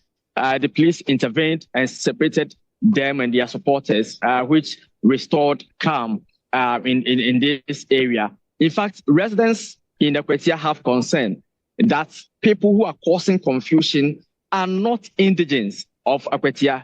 They are people who came from outside and they are causing confusion, which for them, they uphold vehemently. And so we heard some of them, talking on top of their voices that you've come to our community to cause confusion in a by-election which is being held peacefully. And so that has been a concern of the people. But as I said, there is peace in Lorry Station and the bus terminal polling station. Thank you so much. Let me come to you, Oscar. Now, low voter turnout, heavy security presence, altercation verbally between the NPP and NDC. What's your take on all of these? Joshua, first of all, my good morning to your cherished viewers. Clearly, our democracy has come of age, where when it has to come with elections, it's not about bullets or boot for boot. It's purely about the ballots. So once there is a by-election, the focus should be make sure that you have done the campaign, you have got to door, speak to the indigents, and make sure that they come out to vote on the day. It's needless. The statement from your reporter, as well as that statement he made that if he had made Afenyomakin, there will be another by-election. That's a reckless statement. People cannot just make statements and just go scot-free. These are political actors. It's a national executive on the NDC, and that's quite unfortunate. Some of these things, we need to condemn it in no uncertain terms. You don't make such statements because we know the history of Akwatia, issues that we have had with by-elections. And I also have a problem. You have 53,000 voters on the register. Obviously, you're not going to get 100% voter turnout. Deploying about 5,000 police personnel to go and do what? Why do we spend a lot of... To maintain peace because we've learned lessons from Ablekuma North. What is the intelligence? Is there any intelligence pointing to the fact that there's going to be violence at Akwatia? What is the rationale? Because you always have to take action based on intelligence that you have gathered. Has there been any intelligence from the Regional Security Council that there's going to be some form of violence? You feel that deployment is needless? I feel that, look, the people of Akwatia are already in the state of mourning. They are mourning the validly elected sitting member of Parliament, the late Yaokumi. So they are in the state of mourning. Many of them probably may be disinterested. And so we don't need this high number to create tension to favor. And I think that's one of the things you have to look at. It is needless for you to send 5,000 policemen. We are just going to vote. Election is about numbers.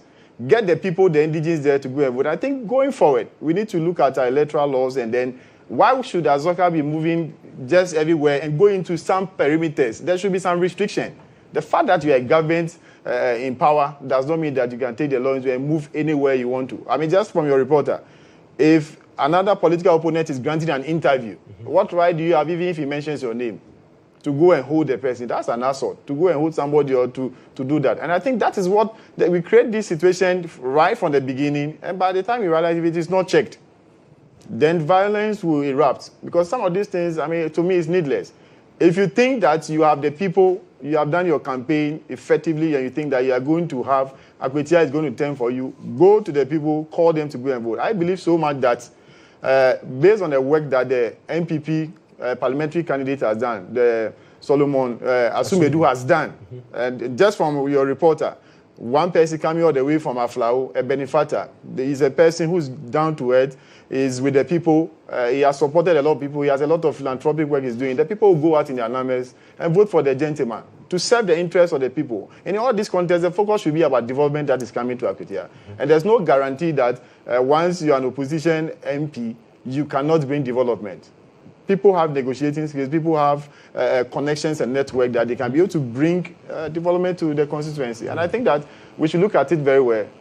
Why should we have a lot of political actors from national executive trooping into a constituency when there's a by-election? There should be some accredited observers who should be permitted. We should sit in Accra and the people should have a peaceful election. Whoever wins, the person becomes the MP. But your party is also heavily represented there. Because of the situation the NDC is creating there.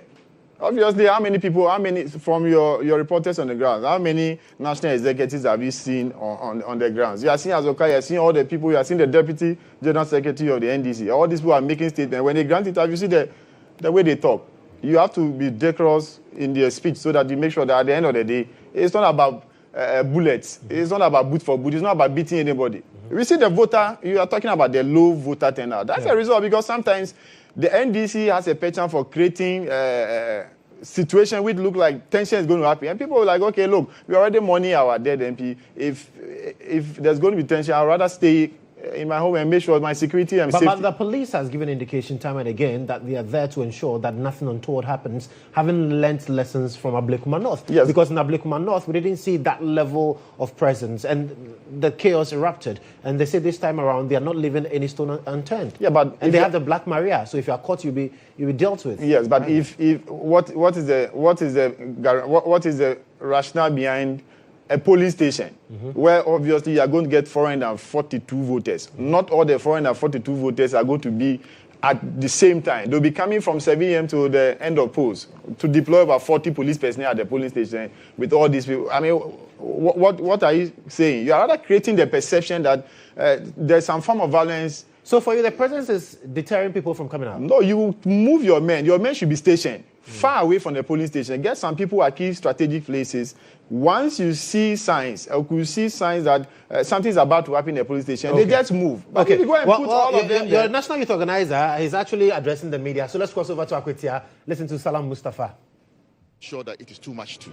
Okay. Your allegations about the NDC bringing tax to police the polling stations has been flatly rejected by the NDC. Is this something you still stand by? And have you notified the police, the IGPs around? Have you notified him about this intelligence that you picked up? You have been going around, haven't you? You have seen them, so don't even ask me. And have you notified the police? No. The police are also here. They are seeing the very things they were also seeing, so I don't need to notify them. The NDC tax are here. In fact, they've been here for days walking around. Some of them we know. So they should stop the pretense, and that's what is pretty annoying when they want to act sanctimonious. You have brought in tax. Admit it. Don't say that MPP has brought in tax and blah, blah, turn up the narrative. I've heard them, try to push down such a narrative. Their attacks are also here. But have you two done that? I am not aware of tax. I move with a team. I have a number of people who move with me all the time. So, other executives who, also are working. You understand? So, I mean, if the people following me, you want to describe them as tax, then I don't know. Not the case that the NDC executives also have saying following them. So then, that is it. 1-1. We call it Ababash. Thank you. Thank you very much. Okay, Salam Mustafa is the national youth organizer of the MPP. Let me also try and find out from him whether he's impressed with the security arrangements so far. Lily Mohammed and then Joshua. them, including the minority leader, have visited here. The General Secretary of the party, Justin Frimpong Kodia, has also been here. So, Salam, like I was pointing out, how many polling stations have you visited so far? And what can you share with us as the arrangement? And are you okay with how things have panned out so far? Quite a number with my regional chairman here. And so far, I can say without any fear of hesitation that the process is calm and peaceful and seamless as well. And we are praying and hoping that it continues, like this for the rest of the day. But like my chairman mentioned earlier, the overbearing presence of the security is causing a little bit of problems in terms of voter turnout. We are noticing that voter turnout is a bit low, and we are hoping that the police hierarchy, the police service can give assurance to the people that they are here to protect them and not intimidate them, so that the people can come out and exercise their franchise. We are here for the people, and at the end of the day, we must achieve the purpose for today. And it is by them coming out to vote massively that we will achieve the purpose. So far, so good. I don't think that there's anything negative to report so far. Okay, what about the turnout? Your opponents say that the turnout this morning has not been encouraging. Do you also share a similar sentiment? Yes, the turnout is a bit of a concern to us. It's not encouraging, and it is due to the various factors we can identify easily. The overbearing presence of the police, like I mentioned. Then also, we all know the violent nature of the ANC. So sometimes when some of these by-elections, people think that it will not be peaceful and all that. But I'm sending this assurance that, look, come out and vote. Nobody will do, anybody anything. It's going to be a very peaceful election. So I can assure the people of Akwatia, wherever, Topriman, New Wenchi, Bodia, wherever they are, Junase, they should come out and vote. And, they'll be protected. Okay. So how do you respond to the NDC when they say that you are playing the sentimental and emotional card, but then the election of Akwatia is about development and not sentiments and emotions? I don't know what they call the sentimental card. You people... And that your candidate, your MP died, and you are using that to campaign, and that your campaign no atones you and all. They are so insensitive that they don't even realize that a family have lost a relative, that someone has died, a life has been lost. It's a sensitive matter. His wife, his children, the people who believed in him, his constituents, it's an emotional matter. So don't belittle it. But they say you are using it to campaign, and you shouldn't also do that. It is not being used to campaign, but it is a matter that everybody knows how the late MP was treated, mistreated, haunted, and driven to his death. But was he not taken through due legal process? No.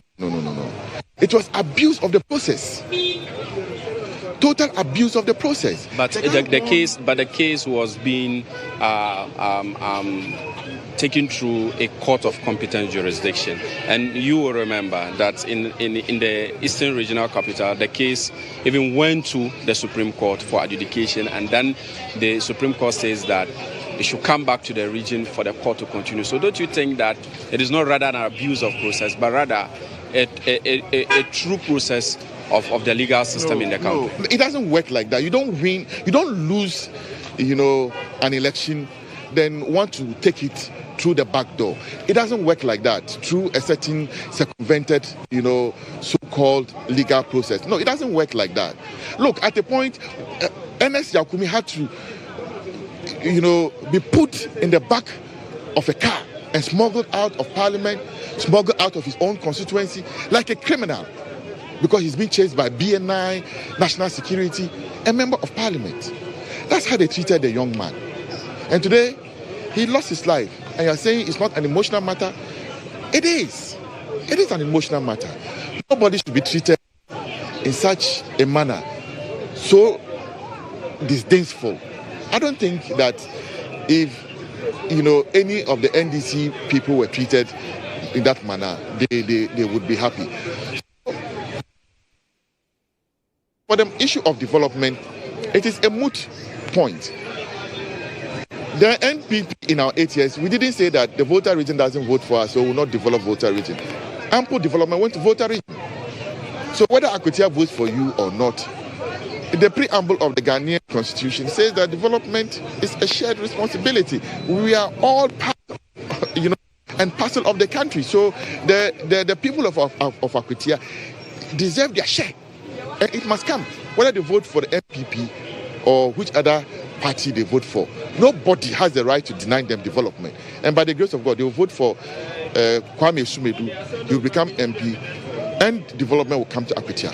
All right, Salam Mustafa is the national youth organizer of the MPP, and he has also been here to supervise the elections at the bus terminal where we have 2 polling stations. So this has been so earlier. The IGP was here together with Sheikh Armiao Shuaib, the spokesperson of the National Chief Imam, who is also a member of the National Peace Council, to also monitor the process over here and to call on the electorates to ensure that they do not become victim of violence as we go through this process.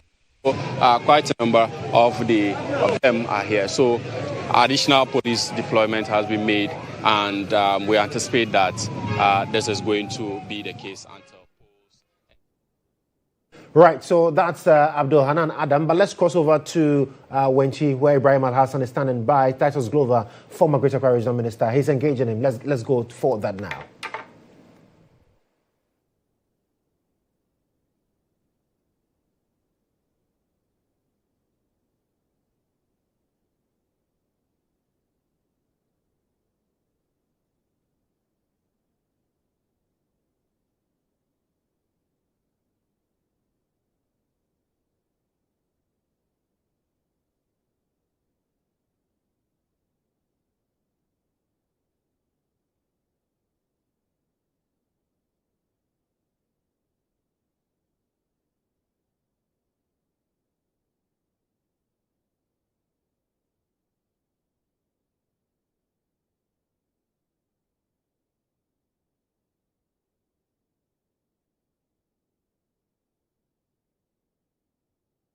So we'll bring you that quite later on, but let me come back to the studio. So, Council, you were making the point before we had to go to Salam Mustafa. It looks like the level of apathy in this particular election. I mean, I did not expect this apathy because I thought that there was a lot of interest, but it looks like that is not happening. And that is bad for our democracy. In every election, you're expecting that the people who made the decision to choose a representative for them to represent their interests at Parliament, they should show a certain level of interest. But if you are going to see that high number, a place that you're expecting about 760 people to vote, and as at 10 a.m., after 10 a.m., only a little over 100 have voted, that should let you know that we are harming our democracy, because then we are controlling the narrative. The political artists are controlling the narrative, create certain perception. People decide, okay, it's better for me to look for the safety of myself. Why can't we guarantee that purely elections, going to vote, if you are not on the register, you don't vote in that particular polling station, you have no business there, except you are an accredited observer. So people can just go and vote peacefully. At least, if the election should not be from 7 to 5 p.m., let us by 2 p.m., 3 p.m., people would have voted. But when you create a perception, people feel that, okay, there may be tension in the morning, or there'll be high presence of political actors or police, so let me rather go in the afternoon. In the afternoon, the person comes there and they've created some form of pocket of chaos, and the person feels that I should mind my business, or rather think about my business. But it is not good for our democracy, because you need everybody to participate.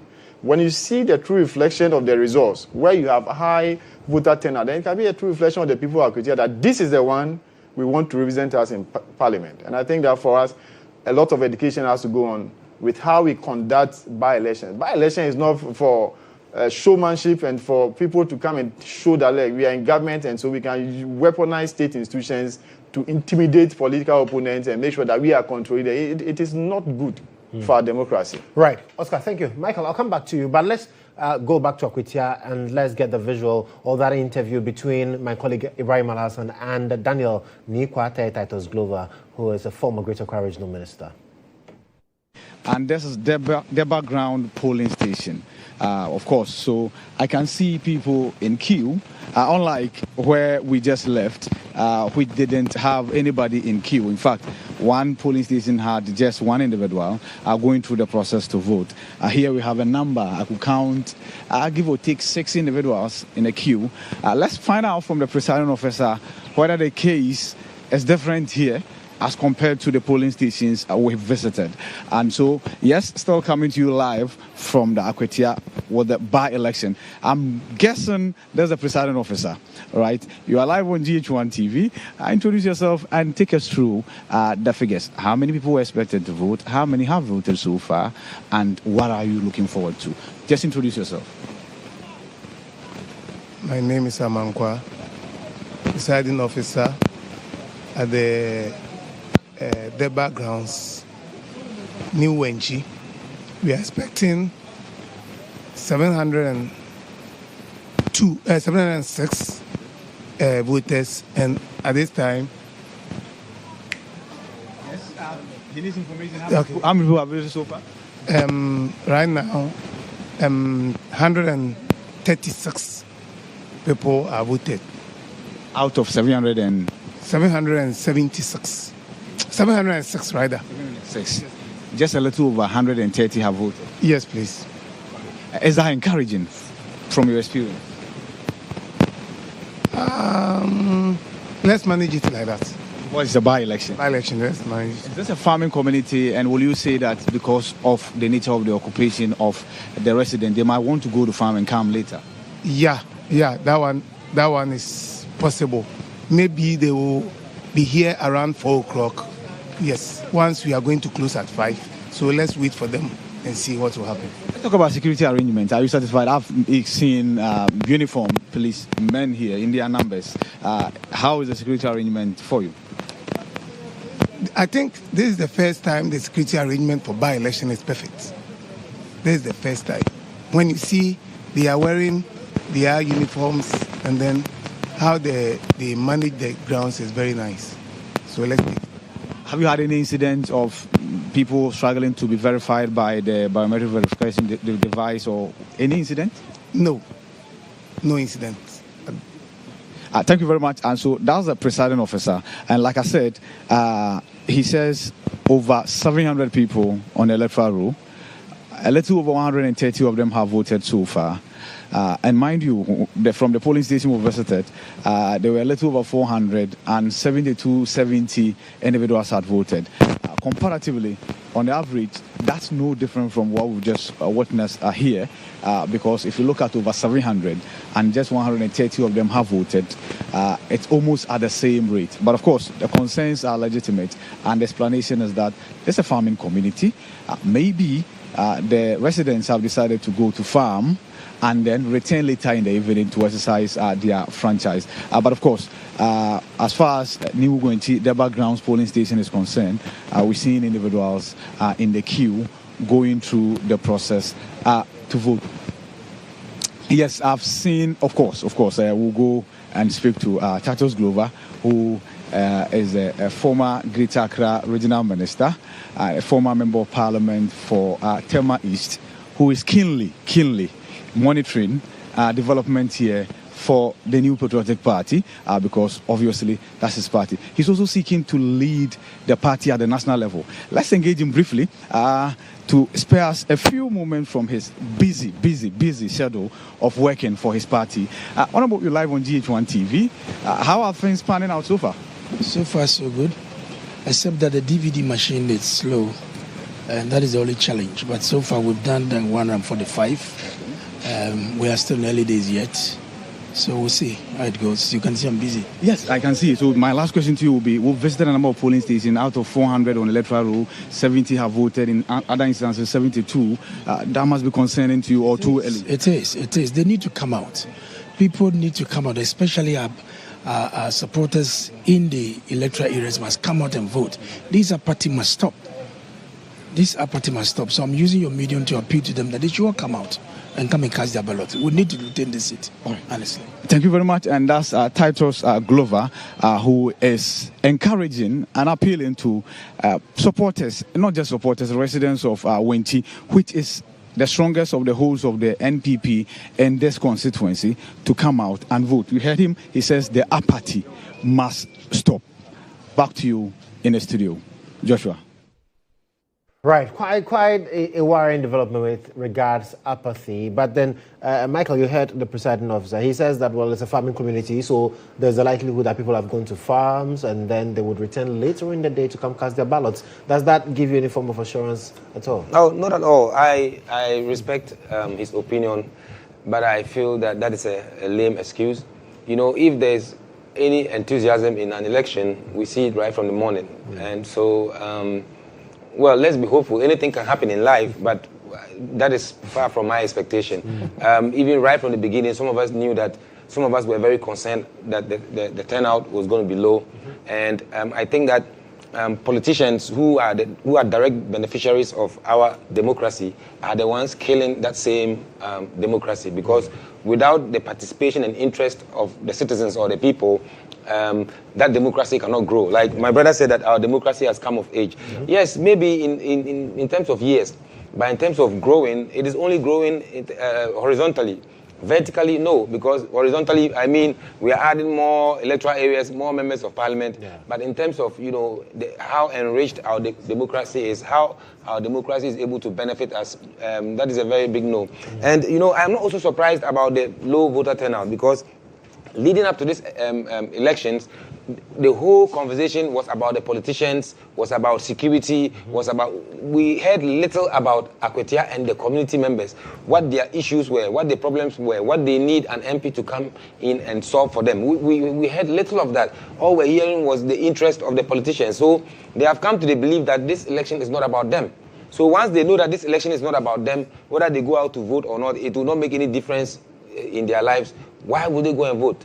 Because if they had high stakes in this election, they would have got, nobody would tell them, nobody would even encourage them to come out and vote. Honorable Titus Glover is saying that he's encouraging them to come and vote. They know that when they are coming to vote for the benefit of the politicians, not in the interest of the community members. So why would they come out and vote? So for me, I think that it's a sad occurrence for our democracy, and right after these elections, we need to take certain drastic measures. As I was saying, I place the blame on three people. First of all is the politician, because as I told you, the laws, the electoral laws governing our country really prohibit certain activities that we are allowing to happen. For example, at the polling stations, there are only 4 categories of people that are allowed to be there. Even loitering is not allowed at the polling stations. If you are not a voter at the center, if you are not an EC official, if you are not an observer, an accredited observer or a security person, you are not needed there. There's a reason why we say that after campaign, 24 hours before elections, everybody should dismantle. But here's the case. We saw a video of an assault situation, like one party chairman. We would actually bring that. Yes, so the point I'm viewers, right. So you can see that the disturbances, the issues, the problems are caused by people who have virtually little to do with the election that is happening right at this moment. You know what? Let's put a pin in that and let's go and watch Sofo Azoka, who is first National Vice Chairman of the NDC, because he seems to be at the center of conversations surrounding the comments he made first about Afenyo Makin and then his confrontation. Let's watch that. Omisi Afenyo Makin abaha. Mi donya kebe tunwa ye be ye by-election krum. Wallahi. Ye friend saying ye police station mo kache so ha. Akebe tunwa mi donya Afenyo Makin be by-election krum. We are ready for that. If you are not respecting the police, wallah will do by-election is constituency. Why are lucky? No, no, some buy party office, a higher party office. They are not right to come here. 17 days no ya Ghana. 17 days no who ya. Where I am so sad. I am so sad. So me who say Azwaka no oba Akwatia. Me Alaji Masoud me see me batamali. Na Azwaka to me ba Akwatia. Me who say so munka chira Azwaka say munka chira anya yiri shela yerma mponna anya ba mponna yiri anya ba ma Kanjel Fona list me say kan nyabla ba your mother I say your mother I say your mother brother look brother you anya ba ma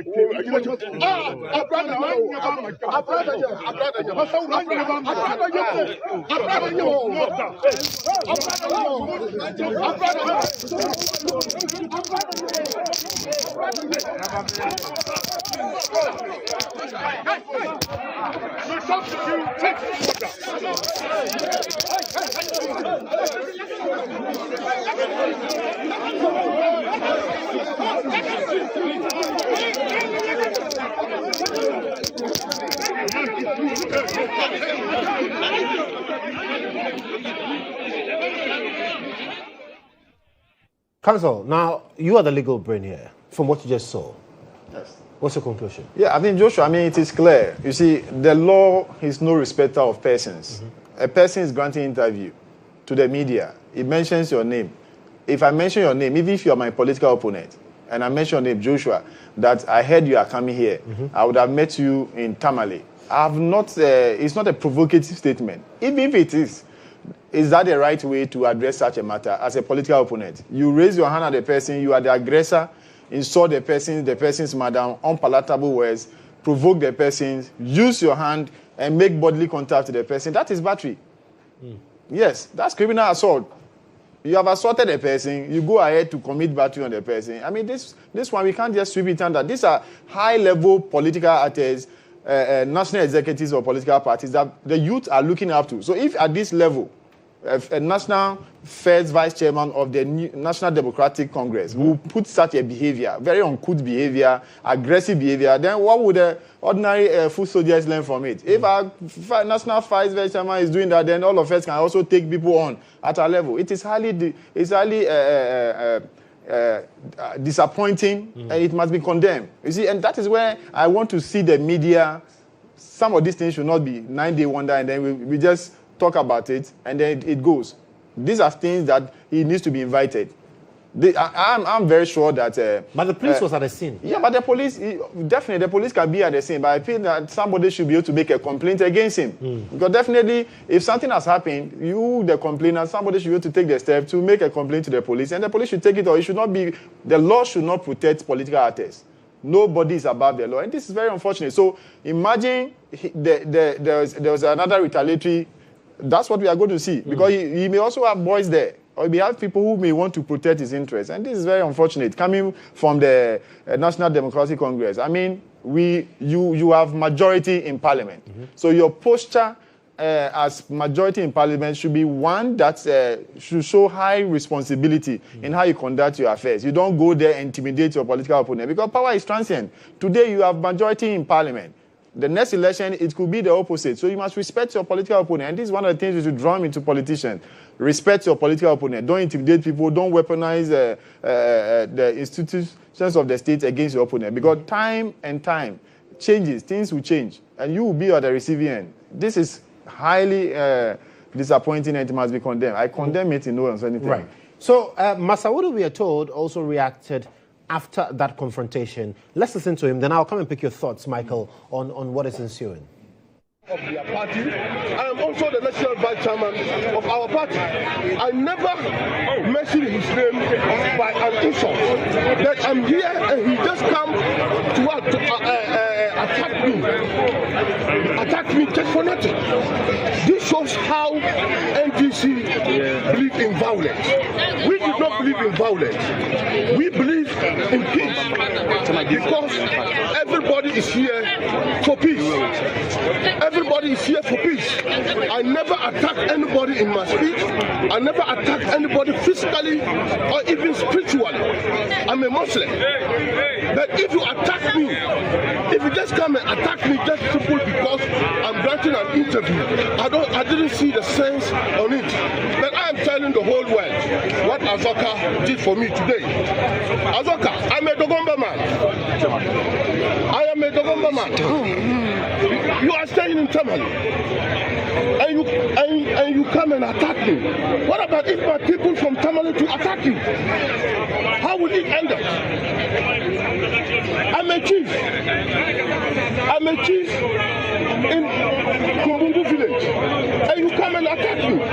If my people are going to retaliate, all the peace officers are here when Azoka attack me. And I'm sending a question to Azoka. I am not afraid of Azoka. What Azoka is doing is putting himself to a shame. We Northerners today, Northerners, we have to show maturity.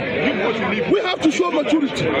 But why is it that when something happens like this, it's only we the Northerners that are attacking each other? I'm never attacking. I never attack Azoka. Why are you attacking me? So that's Masaudu responding to what we saw, the altercation with Sofa Azoka. Now, Michael, you seem very incensed about this. Terribly. You see, all week we've been talking about this. For me, I am calling on Ghanaians. I am calling on the citizens. They should take their country back away from the politicians because they are destroying this country. You see, what we just watched, okay, it was just a clear case of assault. He assaulted the man both verbally and physically, right in the presence of the police. Because we saw some police officers trying to break away. Right in the presence of the police. Now, in this case, you don't need somebody to come and make a report before the police acts. Someone is assaulting another person and the police right in front of the police. So by the end of the day, if I don't hear that the party chairman has been arrested or accosted, it means that our institutions are just figureheads. They're just there for nothing. Because this is something that right in the view of the whole nation, a party official, a high-ranking party official, assaulting another. Look, just imagine if this was an ordinary citizen, the person wouldn't go scot-free. And these are some of the things that we have to speak against in this country, because it is far becoming too much. Because the problem in the first place, look, why did we send 5,000 people to Akwatia? Is it that the people of Akwatia cannot conduct themselves in this election? It was not about them. We sent 5,000 people there because of the politicians and their hoodlums, or how do they call it, their gang members or team members or vigilantes or whatever they want to call them. We send the politicians there because of people who even have little to do on this voting day. They don't vote. They really have nothing to do today because our law says that 24 hours before elections, dismantle. So what I'm just trying to say is that we have to start waking up as citizens to demand some form of accountability from politicians. If not, as I was saying, our democracy is going to go in cycles. We make and unmake, we make and unmake, and we're going to go in those cycles until time comes. Because these things shouldn't be. Look, the Global Peace Index came about, was it a week ago? Right? And Ghana fell in the ranks. This news is not welcome news. Why? Because if I am an investor, I said it elsewhere, if I am an investor in the US or somewhere, and I want to come and invest in Africa, and I'm looking for countries in Africa that will be conducive for me to come and invest, and I get a report that a country called Ghana, which I was initially considering, is reducing in its ranking in the Global Peace Index. And you know, the Global Peace Index is scored on about 23 points and on 3 pillars. One of the pillars is safety and security.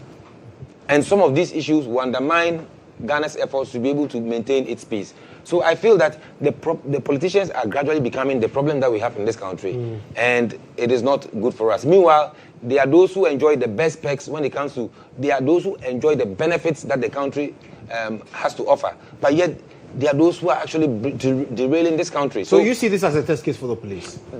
Look, so the whole 5,500 men they send there, that whole effort would be meaningless and useless if they are not able to take action on this matter.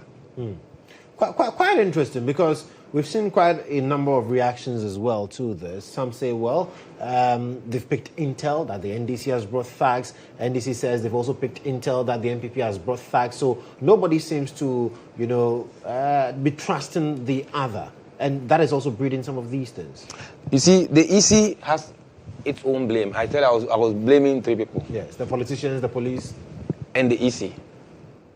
Because the LI, I think I can pull this up. The laws are clearly there to govern how these elections should be conducted. What is the clear instruction of the EC to the police? This area, if you don't have accreditation, you don't even come near here, crowd. They can go and do their skirmishes in the bush. But the EC is failing to put its foot down because the politician has become uncontrollable. Look, this issue that has happened, I am still issuing this warning again. I know that the IGP and his team of policemen, they are all on the ground. Some are listening. Ghanaians will be so much disappointed if after Akwatia, after Ablekuma, if after Ayawaso, and today we've seen the same thing again, very clearly, that politicians are abusing our laws and the police is looking on helplessly. That is very unfortunate. So for those who say that perhaps you're seeing these incidents again in Akwatia, partly because of the punishment that was meted out to those who were found culpable in the Ablekuma North violence, would you say they have a point? That's why I think I said it, I don't know whether it was on this platform, that judgment, though the judge gave that judgment and the judgment was within the law, the judge didn't consider national interest. Because normal assault, if it was a regular assault, maybe somebody assaults the other and you charge it 6,000, that's okay, it's an individual affair. But something that was disrupting a national activity, and then you give the person minimum punishment, I suspect that judge. You suspect that judge? Yes. How? Because what I'm saying is that he he didn't consider national interest, because it was clear case that what they were doing was going beyond just harming an individual. They were harming a whole national activity.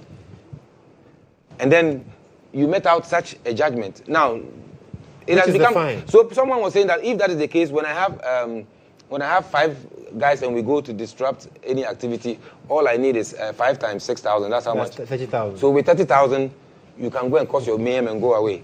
That is just too appalling. Now, so Joshua, just on that bit, just from Michael, you see, just like you make reference to Ablekuma North, the 8 persons were convicted and they were giving some fines. Yes. I mean, clearly, you see, as a lecturer of the law, one of the aim for criminal law or punishment is to serve as deterrent. Yes. Because you have in mind the offender and also to send a clear message to society or other persons that, look, this particular crime, if you commit it, this is the stiffer punishment that you are going to receive to deter people. So if you have political actors who go to a by-election or a rerun of Ablekuma North, and then they go and assault a woman who was not armed, she didn't say anything, people kick her in the abdomen, people step on her, and then you want to serve a clear message of deterrence that, look, this particular thing, we cannot accept it in our body politics. And you go and say you are going to give a fine of 6,000 Ghana cedis. That is not deterrent enough. And these are some of the things that sometimes you look at the sentencing or the fines that are imposed on political actors who disrupt elections, vigilantes, and then you say 6,000. Somebody is just going to pay that money for them. That is, it's not deterrent enough. At least give them some custodial sentence. Right. Because you want to cure that cancer of political vigilantism. We cannot go ahead. People have lost their lives because of elections. So many incidents. People have lost their lives. People have been maimed. People are incapacitated. That's because of elections. Should election cost the nation these things, people losing their life, just because we are going to choose who becomes our member of parliament? And I think that even though I may respect that particular judge, but I think that fine or that particular punishment is nothing to write home about. It does not serve the clear message. And then we should be minded. Don't protect political actors, because today it may be a politician, a former MP of the New Patriotic Party. The next time it may not be the politician, it will be you, the judge. So if you are sending a clear message, send it clear, because political vigilance does not know name. The next time it may be a relative of you, the judge. And so when we get positions and positions of authority as a judge, matters come, we should deal with the matters on matters of principle and make sure that we are helping the state to send a clear message, and that will help us. Are you surprised we are seeing what we're seeing now in terms of the altercations I'm very surprised because obviously I said Akwatia constituency is in a mourning state, a solemn state. They are mourning their validly elected member of parliament who unfortunately lost their life. I mean, October this year, next month, he was going to be called to the bar. Yeah. I mean, as a lawyer, it is not easy to go through the rigors of legal education, go through, do your post LLB degree, post first degree LLB, go to the Ghana School of Law. The entrance exams alone is not easy. Part 1 to write 6 courses and all that. This guy has done very well, gone through, represented the people of Akwatia, and unfortunately, he has lost his life. We are just going to get somebody to represent the people.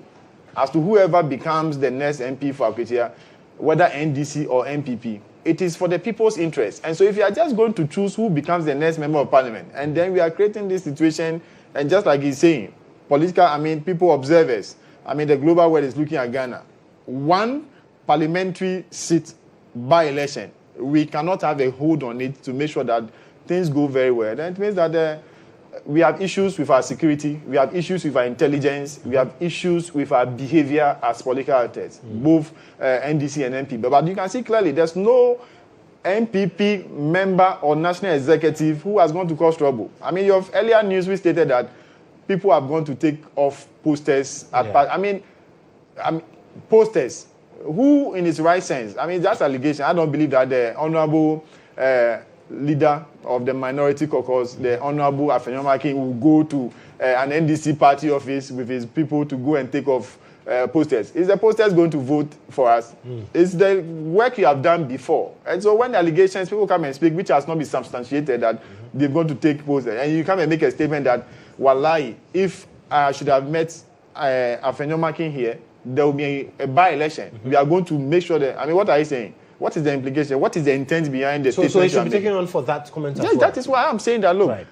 And that's when I'm looking forward to the civil society and political actors, to media to criticize that, and then to follow up. It's not like a 91, we talk today, Tuesday, the election is gone, no, nothing happens. We should follow that because those statements are very volatile. To say that there will be by-election, what are you saying? So what are you going to kill him? The MP will not be MP again. Are you going to kill him, or are you going to set him up, or what is it? Okay. Well, we'll come back to that conversation, but let's get on the phone lines now. Speak to Richard Kumado, he's a security consultant, on what we are witnessing currently with regards the Akwatia by-elections. Richard, thank you so much for your time. So 5,000 police officers deployed. Some say this is intimidating and not allowing people to come out in their numbers to vote, hence the low voter turnout, among others. You are a security consultant. What do you make of that? Well, even in the national election 2024, 52,000 people registered, just about 36,000 people voted. And usually our by-elections do not record a high turnout. So that could be one of them. I understand people saying there are too many police officers on the ground. But from what we have seen and what we have heard, yes, people have the right to say that. But please, let's allow the IGP to do his work. At the end of the day, let him do what police officers are supposed to do. And we pray that all other persons who perform their respective roles properly, that will have a peaceful election. When it comes to successful election and the failure of security or safety, it goes way beyond what police officers will do. Three things that is a predominant factor for police officers. One is to create a safer voting environment. Number two is to ensure that voters enjoy high-level safety. Number three is to provide security assurances for election officers to collate and declare results predominantly. These are the three things the police are always concerned with. The rest have to come from Electoral Commission and the political parties who perform political party duties in terms of police stations. Then with the voters as well, the media has a key role. So it goes way beyond the police. But we can say that so far so good. And we are happy. It's 11 o'clock now. We are happy we haven't recorded a major issue at Akwatia. Right.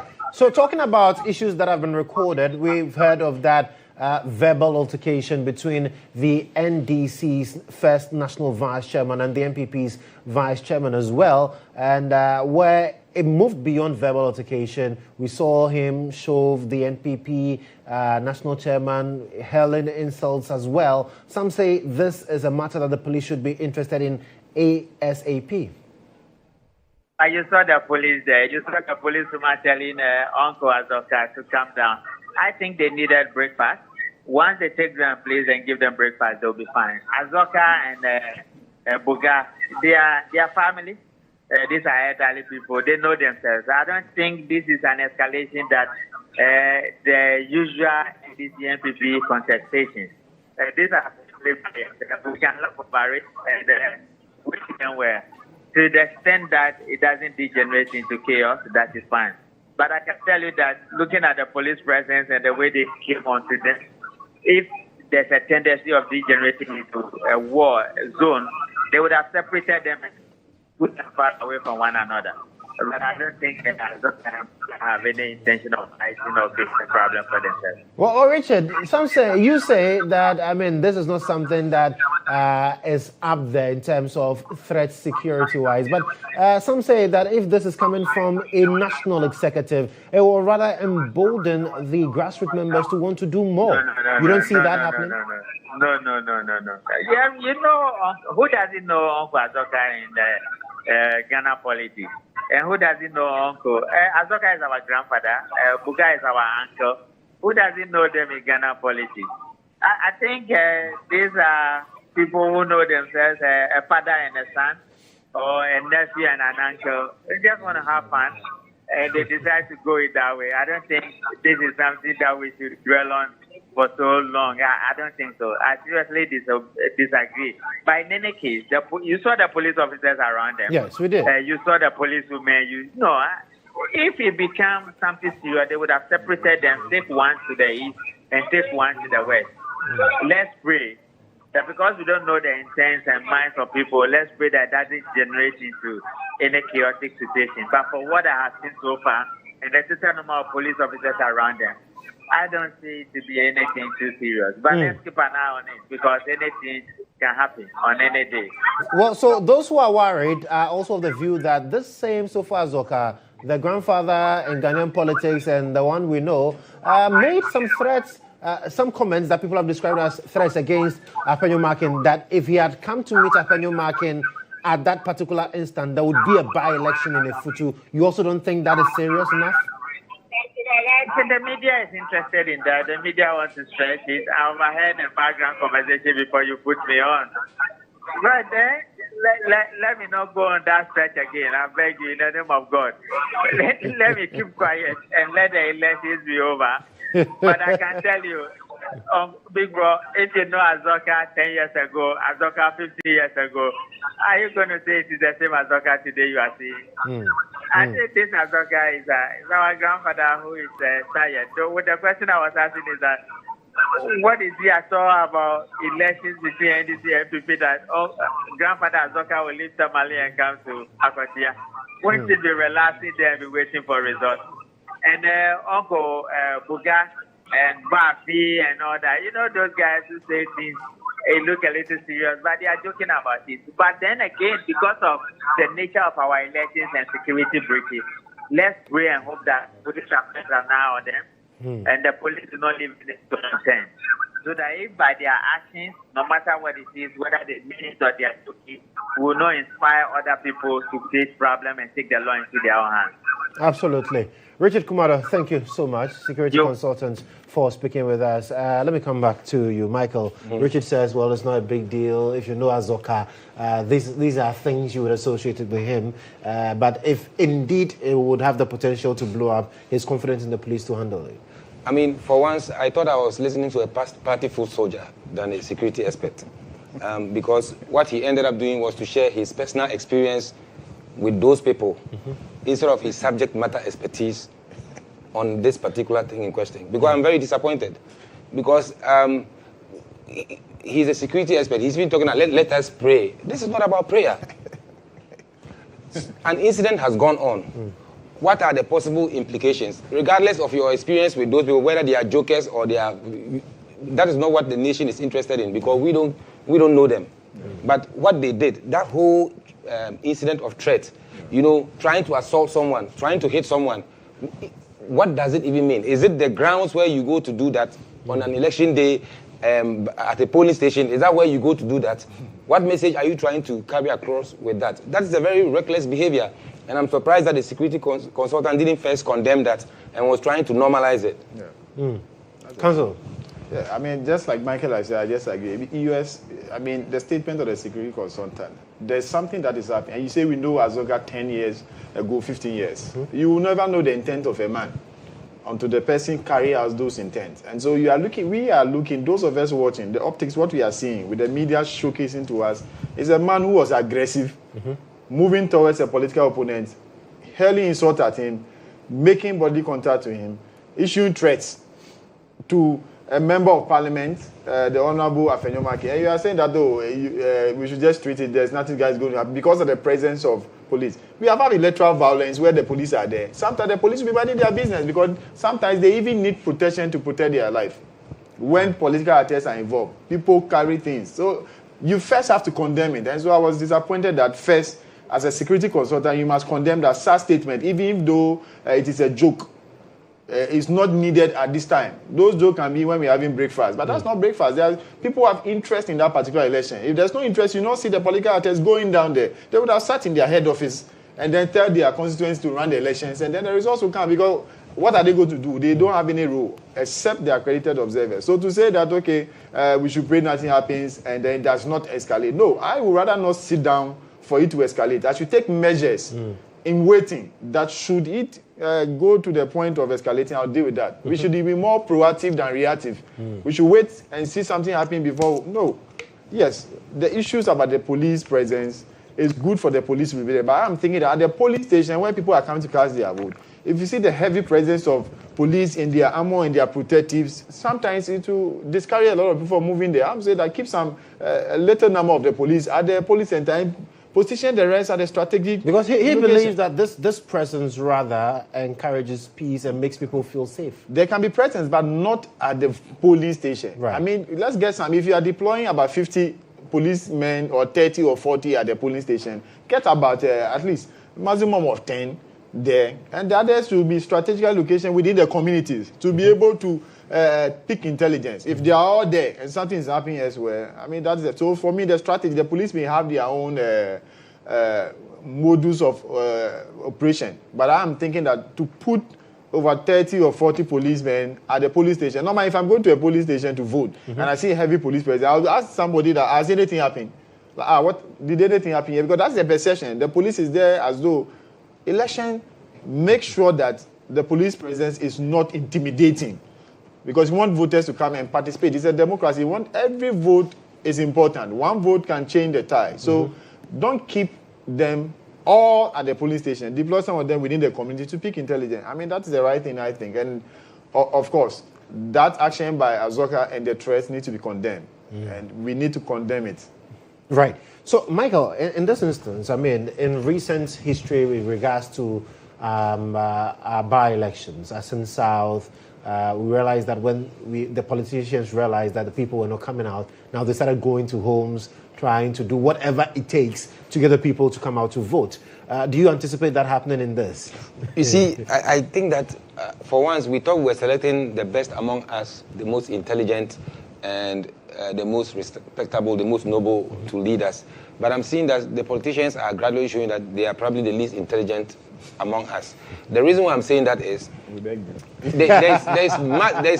there's a lot of evidence to prove that confidence in our politicians is waning, and even the respect.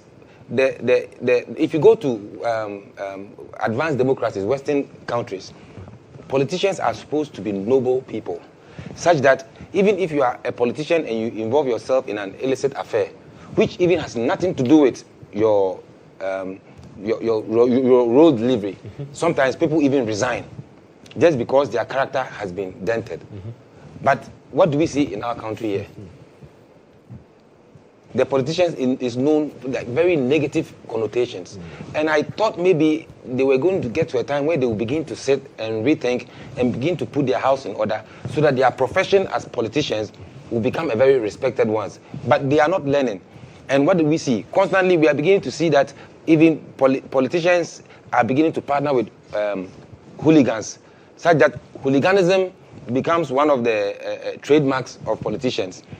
For example, right now, we even see that people are rewarded, politicians reward people who are able to, use vulgar language and, speak all manner of ways in an aggressive manner just to be able to state their case instead of the past when we knew politics to be an aristocratic job. So I am just saying that these little bits of incidents that has happened in Akwatia today is a very big test on our democracy.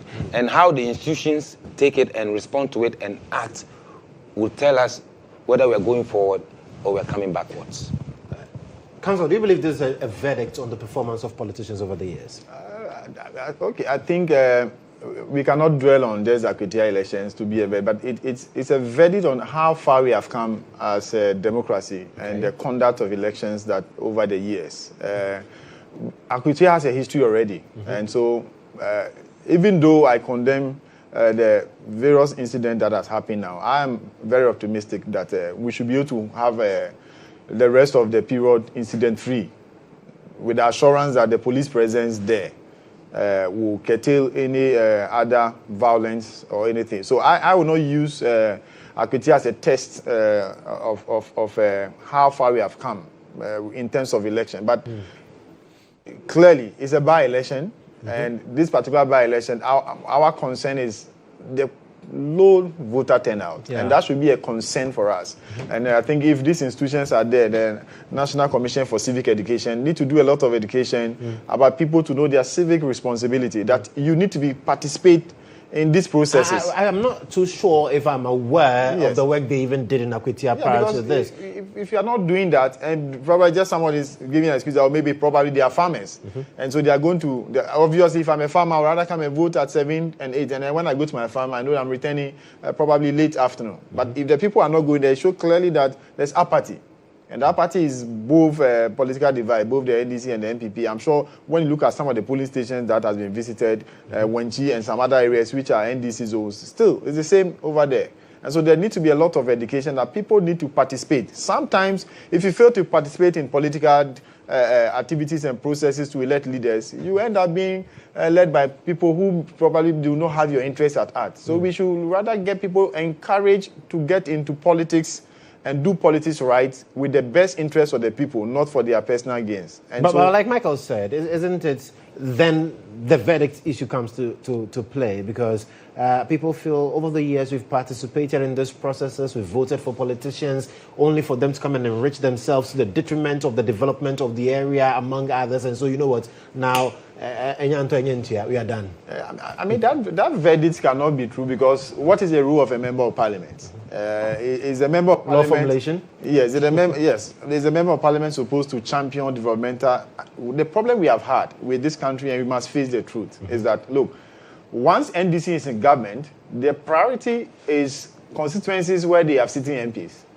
They do not look at constituencies where they have opposition MPs, and that's the problem. If you are sharing the national cake, whether you're a government in power, you should prioritize that everybody living in those constituencies, even voted for you, even if you didn't win that seat. And is it just a problem with the NDC? I mean, that's a problem with not only NDC. It's a problem with both political divide. And I'm saying that currently, we are not in government. It is the NDC that's in government. And so if you say you are doing a reset agenda, the reset agenda must take into cognizance that you are going to make sure that even parliamentary constituencies where you do not have sitting MPs in your political parties, take the development there. That is not it. I heard that, okay, prior to the by-election, a lot of commission was happening in Akwatia. DVLA was going to open it. I mean, all this while why haven't they done the commission? You see a lot of trusts going to work on the roads. Why must we wait for by-elections? Same thing we saw in Asinsa. And that is the problem. Why must we wait for by-elections or elections for us to take development to the people? The people deserve better. And so we are looking at the NDC government, how they change the narrative concerning these happenings. Make sure, because the Akwatia will be turning blue. The MPP will take the seat for Akwatia today. Does it mean that the NDC will not take development there? Don't you have people there who are Ghanaians? Is it by political color? And that is the narrative. If not, then the interest will be that let's go and then control the place. It's not about control, it's about development. So should MPP win, NDC should bring development. Should NDC win, they should take development to other constituencies where they don't have sitting MPs. And that should be the narrative. Well, let me come to you, Michael. I want to respond to something that he said, right. about the fact that the voters need to be educated about their rights so that they will turn up. Yes, the NCC. Council. I think this matter, it's a very good advice that you've thrown out there, but don't underestimate the intelligence of the voters out there that maybe they don't know that an election is going on. Listen, absenting yourself from the voting is also another form of participation. Do you get what I mean?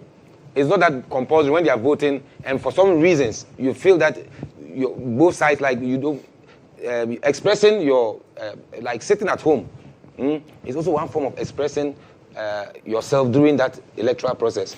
And it doesn't. We shouldn't take those the lack of like people not going out to vote as the fact that they have not participated in. It is sending us a message. You get what I'm trying to say? So let's not assume that people didn't hear about the or the fact that they have not prioritized the elections, such that we see, like in previous situations where we see people queuing up in the mornings to go and vote. It means that they just didn't know, or maybe there's nothing wrong. No, it is sending a very clear message that year in, year out, people are beginning to lose interest in the process because they are beginning to see that it is not about them, rather about the interest of others. So what we saw there is not an issue of, voter apathy is a message. And the people of Akwatia, those who have not gone out to vote, they have reasons why they've not gone out to vote. The security might be one aspect of it.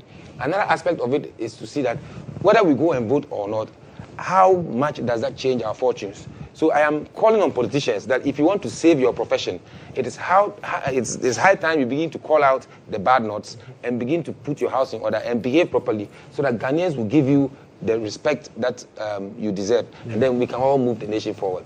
Well, I'm here with Michael Mensah. He is the Executive Director of the Center for Public Awareness. And we've also been speaking to a member of the NPP's communications team, Mensah, helping us appreciate the legal issues as well. But on your screens now, we're seeing the Inspector General of Police, Christian GHOne, making appearances in areas. In fact, he has decided that with this particular by-election, he needs to be on the grounds, and Ibrahim Al-Hassan also engaging him now so that we can get to that particular interview with the IGP. Voting is also ongoing well, and everybody is happy.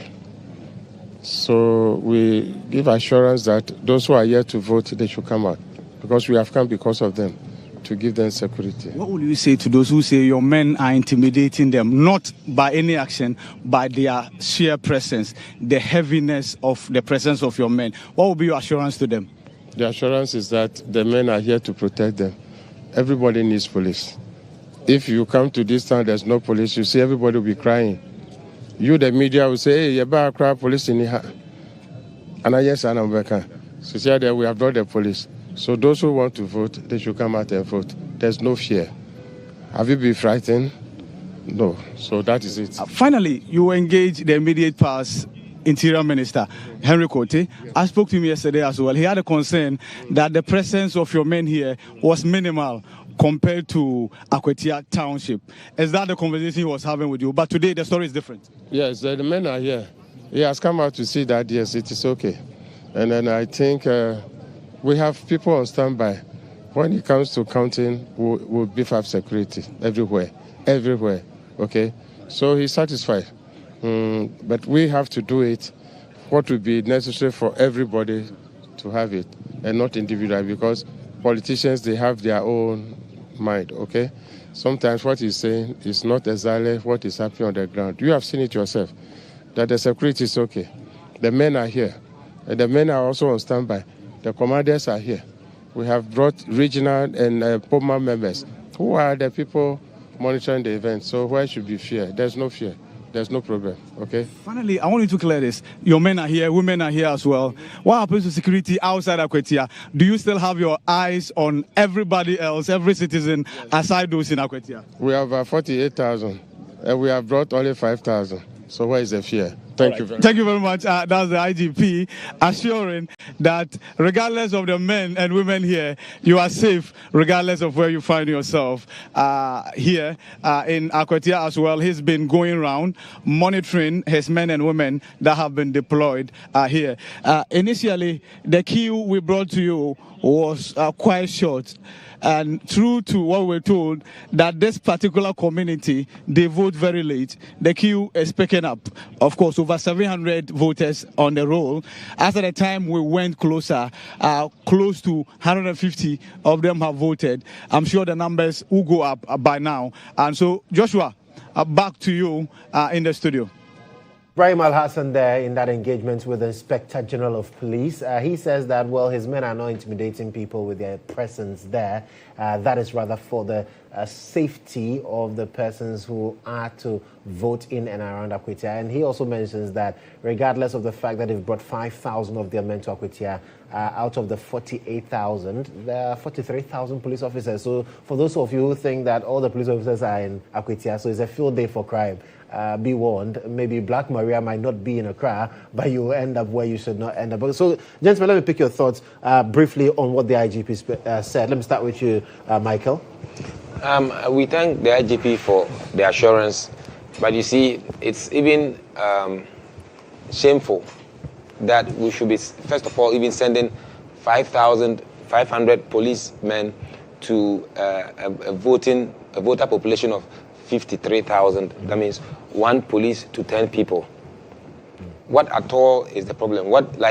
Because listen, these police people went to Akwatia about a week ago, or let's say 4 or 5 days ago. They are going to feed them, all the logistics, just the cost of just that election is going to be ballooned. And for me, I don't know what is the IGP himself doing there. What is so troubling? What is so serious in Akwatia such that all the things that he has to do in Accra, he himself has to be in Akwatia. Because when you do that, you are sending a message that all is not well. So for me, we thank him for his assurances, but we just want to alert the police that sometimes some of these, should I say, they call it aesthetics, right, does not help the situation. Okay. Council? I mean, we will take the IGP for his words. I mean, that's all I can say. We have expressed our views that to keep this high number of police presence at the polling area or the polling station is quite intimidating, and rather it will not encourage the voters to come out in their numbers to go and vote. I have said that as a strategy for the police, get some few police personnel stationed at the polling station. Why all of them in these gears and protectives as though something was good? Like, that is the perception, because perception is a very strong tool. When people have the perceive that something is going to happen, they don't want to even hear that. Okay, you don't want to be. So I think he may explain that there's nothing happening, but we are saying that as perception, and that is what is tripping down to the voter turnout. You can relate it to that, that it is intimidating. If you are conducting a simple election to get a member of parliament for a by-election, and then you are getting over 5,000 police deployed to such a small voter population, it is intimidating. So we are advising the police, yes, they can change the modus operandi. Let some of your men move away from the polling station to be stationed strategically elsewhere, to monitor the behavior of people in and around the various polling stations, rather than keeping them at the polling. Because when I come and I want to vote and I see heavy police presence, I'll just like, look, let me just go back. Some people naturally, they fear police. Exactly. That is it. Because when they see the police, they think there's going to be a form of arrest, or maybe they perceive that they have done something, or, I mean, those ones. And we heard it. This was clear. The Deputy General Secretary of the NDC said it. That, look, some people in the New Patriotic Party, they are looking for them. And so when they come to Akwatia, they arrest them. I mean, you rather create that impression that, oh, something is going to happen. And that is not good. Well, this is still our continuous coverage of the by-election in Akwatia. We promised you that this is where you get all the info, and of course, so far we're delivering on that Monday. It's keeping you up to speed with exactly what is happening on the grounds, bringing you some analysis as well. And now, for those of you who have been so loud on social media, it is time for us to also bring your thoughts to the fore. Nana Ama Akwa is joining me with all the issues that you have been addressing on social media, so we can also get to hear your voice. Nana, so how is social media shaping up? Well, Joshua, people have a lot to say and the comments are still trickling in. But for now, here is what we have. Efwa says, today, Akwatia will be green. Mubesuache Eyezu. Then we also have Agno Green. He says, say heat. Team NDCGH, let's go. We also have Dramani. It's unfortunate that Chief Azoka and his boys didn't meet Afenyo Markin in the NDC party's office. Like, he will explain what he was looking for there. We also have Akwesi. We will do a by-election in Afenyo Markin's hometown. Chief Sofo Azoka, NDC vice chairman. So how does this man become the first vice chairman of the NDC? Saying he must be arrested. Okay, same person there. We know the evil tactics of the NDC. It won't work. MPP must be very vigilant. Jonas Goodluck says it was a joke, but Azoka's bodyguard took it. World Cup. We also have Kaka. Sometimes we talk like we own the world. Just malaria or a headache will keep you quiet. We have Bernardo, a country called Ghana. Then we have Nana Obriyeboa. Grey hair doesn't always equate to wisdom. George adds, note, not all elderly men are wise. A clear case of this. Wilbur says a press conference loading. NPP eventually will blame this man for their defeat. We have Papa Kwesi who says, God, please burn Ghana for us. Why? We have Ebenezer asking, how can you go to someone's party office to remove his posters? Well, this is what we have for now. My name is Nanama Akwa. Continue to send us your messages on Instagram, on Facebook, and on X. And obviously, we will keep you updated as and when time permits. Back over to you, Joshua. Thank you, Nanama Akwa, for helping us appreciate the loud voices on social media. So yes, our major focus today has to do with the by-election in Akwatia, and we heard from the IGP who says that by the time we start counting, the police service will beef up security in every part of Akwatia. So for those who have any nefarious plans about having to steal ballot boxes or destroy ballot papers, again, Black Maria is in town, and your case will be dealt with expeditiously. But let's talk about briefly, let's take a detour and talk briefly about the CJ. Yesterday, we saw that communication that she has been removed based on the recommendations of the 5-member Puaman committee that stated that she was in some issues caught up in the Daniel Ofori petition. But before we get back there, let's go to Akwatia and listen to Masawudu. No, Unkrofon di machino. One say, yes, say ko sign peace accord no peace agreement no. Yeah, ko and this form ba. Me, on be attacking me no. And this form ba. And this your constitution for your constitution. They say the leadership of the party. When they say leadership of the party, we mean the national leadership. Yes. I don't know who offer IGP say IGP for Umbra and Bayer meeting. Now IGP for commissioners. Now we are IGP, we are commissioner. Now Kofana junior police bar say winning and Kasa Ubepini. Umpini. That is the case. So, you know, GHOne said, no, fa boys beyond DH. Ba, no, Yatina Dean, boys Nina, Biani Minchay. But Omo say, no, Munati. Says, I'm we'll have me to grab who saw more. Says, I miss you, some me for boys in Namno. And a man with chance, no, didn't boys about attacking me. Who are GDS and Koba and Namisumi boys Gina Hall, and Kazoko Numa or Numan Sakura, and Kobeta Baba Yadi Obe, and Kenya, where Bema Misumi Bema, Anka, dear Bessie Nancy. MPP, they are winning Dada. MPP, ya winning. They actually say, ya winning. One say election, the starting of the election, that would justify whether or not you win the election. And the way the people are coming to vote, so my dear election chief since 1992. So the way Crawford coming out to Abano with aggressive way, Ubehon say yes, MPP, you win Abano. So coming back to the issue, you are live on GTV at GHOne. Coming back to the issue, what really happened? Did you say anything offensive to Chief Sufo Audu Azoka to warrant his attack on you? I make a formal complaint to the this Akwatia police station. The way he attacked me, I did nothing. The way he attacked me, and he make a devastated comment. He make it clear categorically, stated his word categorically, that myself and the minority leader, he will make sure both of us has been murdered in Akwatia here. That is what he said. He said he came here possibly because of myself and then the minority leader. What did you do? What did you do? I've done nothing. Just why did I come to Akwatia? Because they brag out there that, oh, let Alaji cannot even step his foot in Akwatia, and Alaji cannot even step his foot in Akwatia, and I'm in Akwatia for the past 1 week today. That is why now they don't have any message to tell their people. It's to come to put fear and panic to me. And me, there's no amount of fire. There's no amount of panic. There's no amount of intimidation that you put to Alhaji Masaudu and conquer me. I'm here until when the Electoral Commission will collate and declare Asumadu, Solomon Asumadu, as the winner of the by-election. Like I asked you, release your boys, and you claim that Azoka has also released his boys. That's a recipe for conflict. Are you ready for that? Do you see?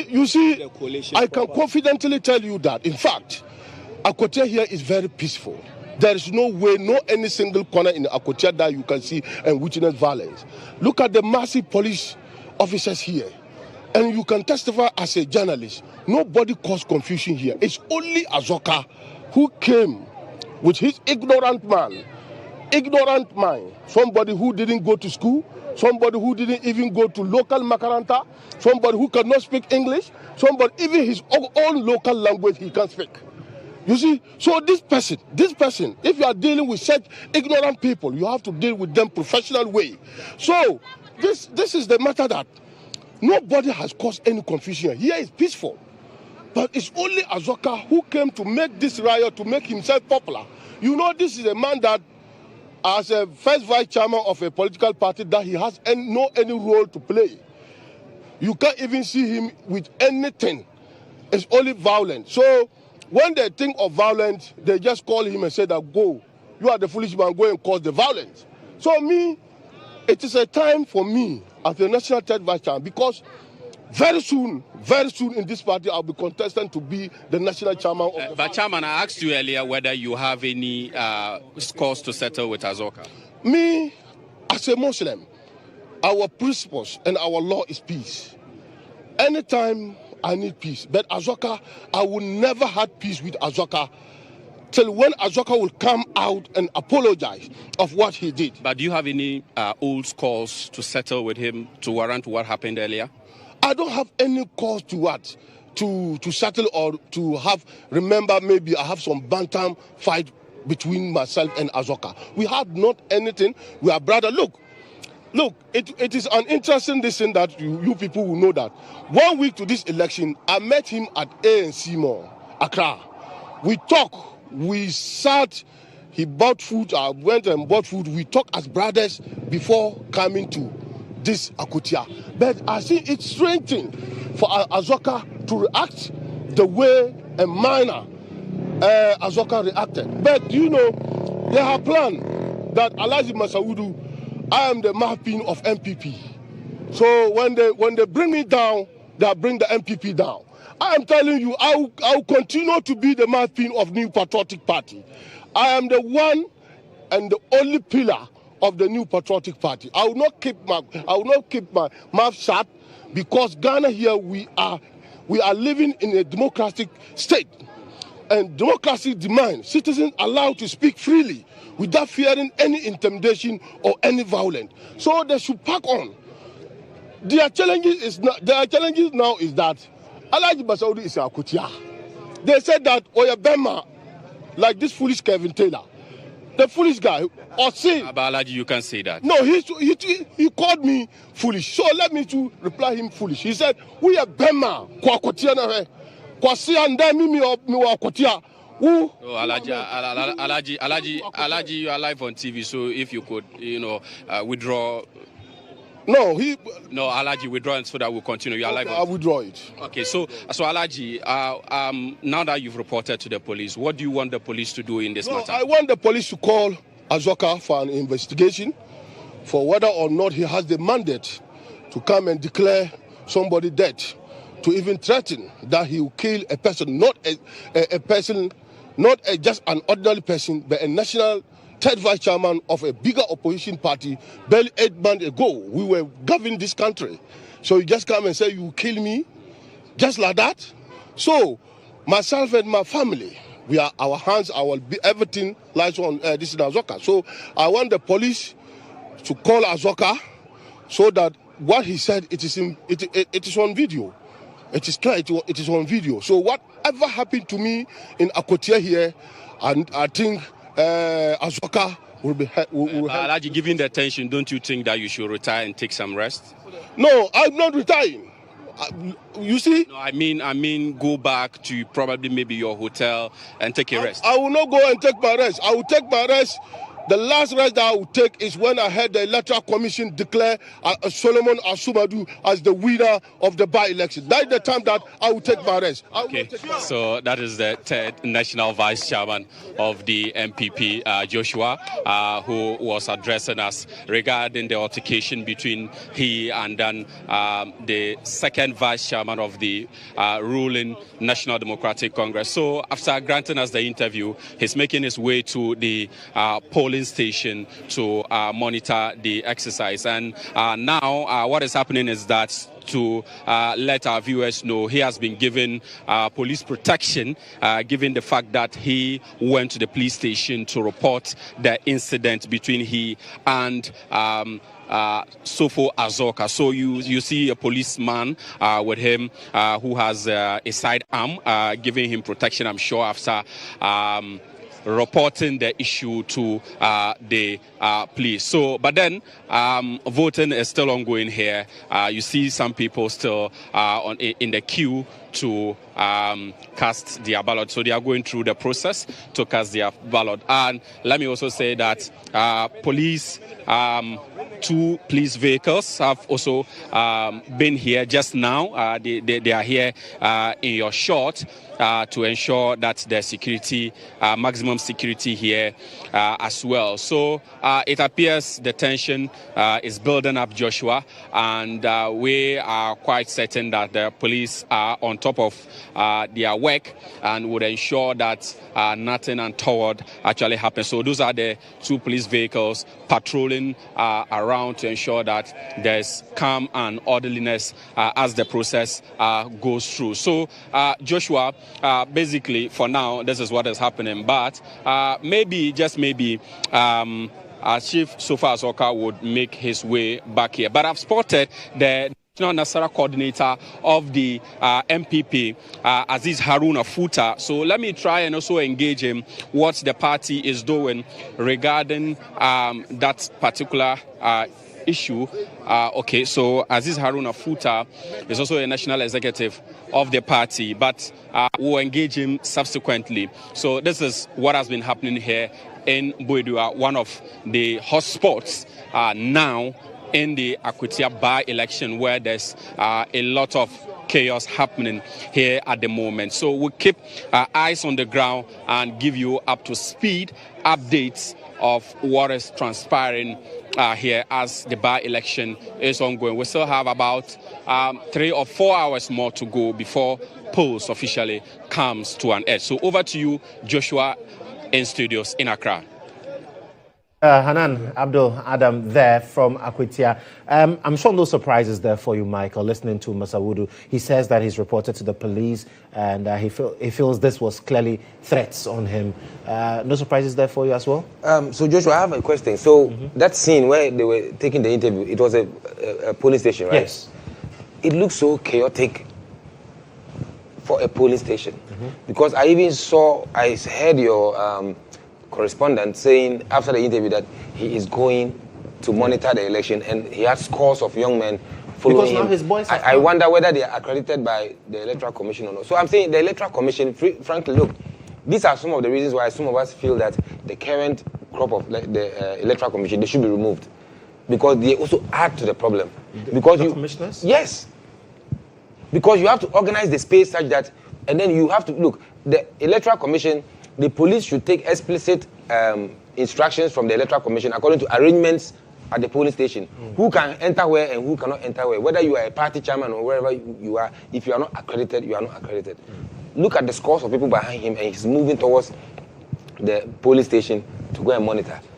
These are the things that bring the problems. Because you see that all the incidents that we record today, none of them, or probably just virtually none of them, will be involving Akwatia residents, ordinary Akwatia residents. It will be those who have traveled far and near just to come there and disrupt activities. So I keep hammering that the politicians should respect themselves. If not, a time will come, there will be an endangered species. So, Council, you were earlier saying that we need to have a situation where a report is made. Masaudu says he's done that. Yes, and so once he has made a complaint, obviously the police should take it up. I mean, Azoka should be invited, and then his statement should also be taken as well. And then the due legal process should take its course. We shouldn't just twist things as, okay, it was nothing, or famanyami. No. To cure people's evil behavior, you must make sure there are certain standards expected of political actors, and once you go below those standards, there should be penalties for that. And so, whether it's going to be caution or it's going to sign anything, that alone, I mean, serves as a check on the person's behavior. We cannot just sweep it under the carpet. If you make a statement that if somebody were to be here, there will be by-election. What are you saying? We are witnessing a by-election where, unfortunately, our member of parliament elected for the people of Akwatia has lost his life. And then you make certain statements like that. That is very insensitive. I mean, looking at the political temperature in the constituency, to say another by-election, I mean, what are we? What are we? Are we thinking about we cherish winning an election to preserving order and people's life? I mean, you have no right to make those statements. And so I think that once the police should act on it, once he says he has made a complaint, the police should take it up. And I'm not expecting that probably the local command, the IGP should be very interested and then take this matter up. Well, let's go back to Akwatia, because Hanan is interacting with Haruna Futa, who is the Nasara coordinator for the NPP. So Aziz Haruna Futa is the National Nasara Coordinator for the opposition New Patriotic Party. Aziz Haruna Futa, I saw you with Alhaji Masahudu, and tell us, first of all, how has monitoring of this election been so far? Yes, about from 7 o'clock it has been peaceful until Azoka and his people attack our national third vice chairman. But I believe that this is not the solution. The solution of election, it is not about fighting or attacking somebody. It's for us to cut our votes and go home safely. And I believe in the Akwatia people, what they are saying, that all of them were blaming Azoka and the NDC, that this is where we belong to. Why are you people coming to fight and create chaos in our community? So we are not going to agree that. And by so doing, they are going to punish the NDC and the NDC candidates by their votes. Exactly what we want. You see, I believe that the indigenes of Akwatia were giving a simple message that they knew Asumedu. Asumedu has been helping them for long. They don't know where the lawyer is coming from. But that doesn't win elections. If he has been helping them, maybe he's just a philanthropist, and that doesn't matter. He win a lot of elections. This is where he belongs, Bodia. And Bodia, where we are standing here, the Bodia voters belongs to NDC. And check now what is happening.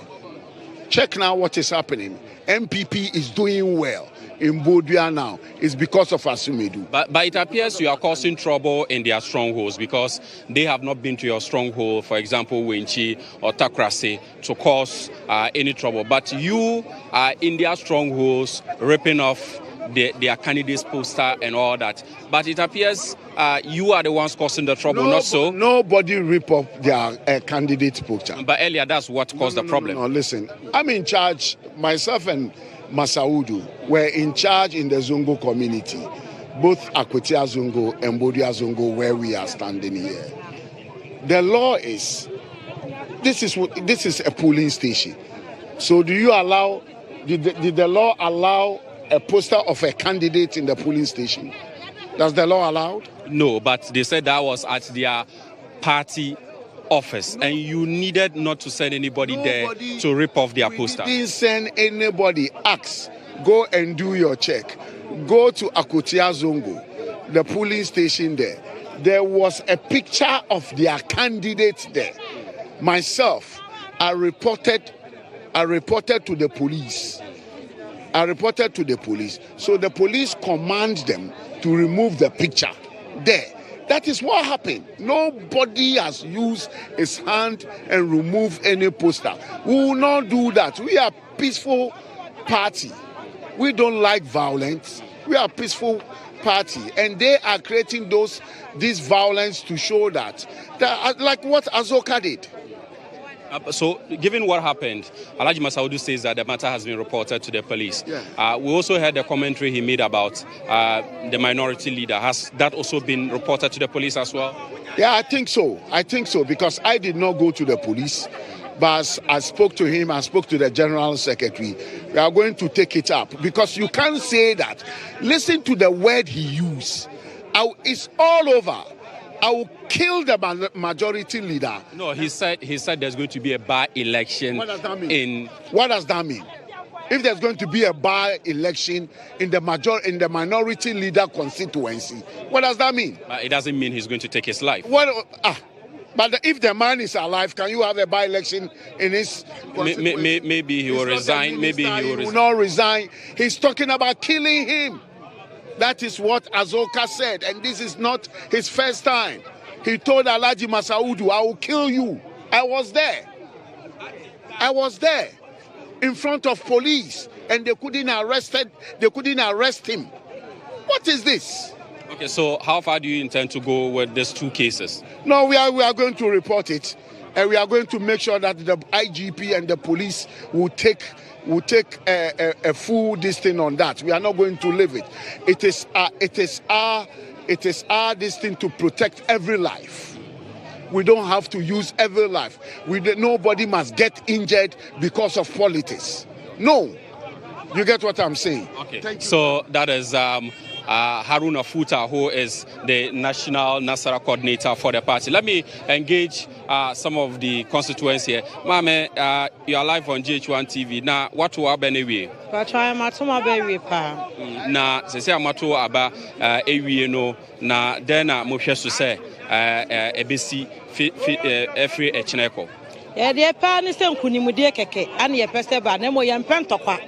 E pese aba na nkoboko de ne de anomfa omomfa so a omomfa ne boko ye mpent na mo ye nya number 1. Eno pe na me de me hia. Na ntawantawa na SC no na modwen ho san. A police for no den na mo pese omoye emfa ho. Ya pa so ye ntawatawa bensa. There is Akwatia Zongo no party mpanyinfo mienu ekoko ntakwa ne ba kososo koyi party poster no. Eno de ye pese enya gboko ye beka na omo atese omo nya na enya gboko afie nyina ye omamba baako. Ye mpe wenchi ye to aba ne wie ne ye kwa obi aye ye nua. Nti anya na enya gboko eno pe ne ye ndeye hia. Na mo empanifo no so ade anim so omo nka na bibia anya gboko eno pe ne ye hwehwe. Okay. Na odin but she friend is Cynthia. Okay, so that is Cynthia. In essence, what she's saying is that they want a peaceful poll today so that whatever they want or their desires comes into reality after today's poll. So you will see quite a number of them, those who have taken part of the process. Others did not take part, but they are just here to also observe. And so this is what has been happening. Let me engage one of the senior citizens here. Da me mawakwa the GHOne TV so sesia na da ti se ano mu wa hai watu waba na dena obe ohwehwe wa habium matuma ba de da me coordinator for the hope a high sentence to constitution for Bodua Roma Bodia electoral area. Electoral area. Mini coordinator wa. Matuma bewie. Na me so supervise ne ekọ. De me hwe me nkofo ne be ya. Me so me ne won be twitwu ho ne to makoto wa maba. Na as we are monitoring no the akokoso nyina no monitor process no ho ne apresifo na as ma wini kwawie. Ko matoto me ne makwagu a as powder me gugu me wa nwumre. Se wini ya wie. Aba no ya wie o. Oh, me le yesi to no dem. Who say bibia akọ fine. O say matu no dem a. To no ha nya say me ato no nya. No o ka bibi say aba no matu no dem nti. Spiritual. Ya to ni spiritual. Bibia ne hu ne bi awie. Sa. Dan pa cha say. The from Audu Salifo alas AK coordinator. It's Audu Salifo saying that they've won already and they are just here to. Okay, so Joshua, let me take you to Alhaji Collins Dauda, who just arrived. Alhaji Collins Dauda is one of the longest members of parliament in Ghana. He has just arrived here. So Joshua, let's engage him briefly. Alhaji, you are live on GHOne TV and Star FM. Alhaji, are you just arriving or you've been here quite a while ago? Yesterday, and I'm back today. So how have you monitored the exercise so far? What's going on? Bodu, I visited about 2 polling stations and voting is going on very smoothly. As expected, we don't expect any skirmishes anywhere. Alhaji, you are beaming with smiles. Is there anything behind this smile? We are winning. We are taking the Akwatia seat. But why are you so confident? Very, very confident, because I'm confident. Why so, Alhaji? I am confident. Alhaji, we still have about 4 hours more to go or so. And there's been some reported incidents between your vice chairman and that of the MPP. There's also the removal of posters at Akwatia Zongo, which has degenerated into some violent confrontations earlier. You are a veteran politician. Do you think that this should be happening, especially at the top level, involving national executives? I don't know the details of this, and therefore I'm reluctant to comment on it. But generally, there shouldn't be any such incidents. But to be able to make any effective comment on it, you need to get the details. Unfortunately, I don't have the details. So, Alhaji, like I indicated, we still have about 4 hours more to go. What do you anticipate will happen after close of poll?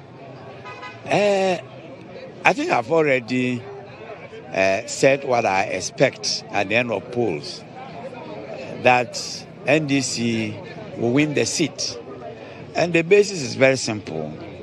I am sure the people of Akwatia are looking for development projects.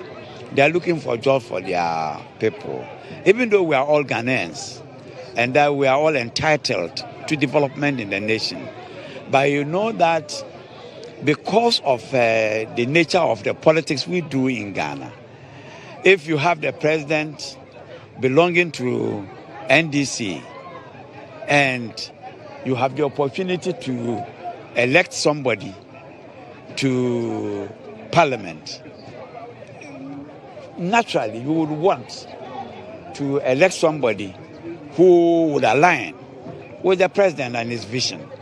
And in this case, it is the NDC candidate. And therefore, my view is that the people of Akwatia will vote for somebody who will align with the sitting president. But Alhaji, when you say so, are you not twisting the arm of the people behind their backs?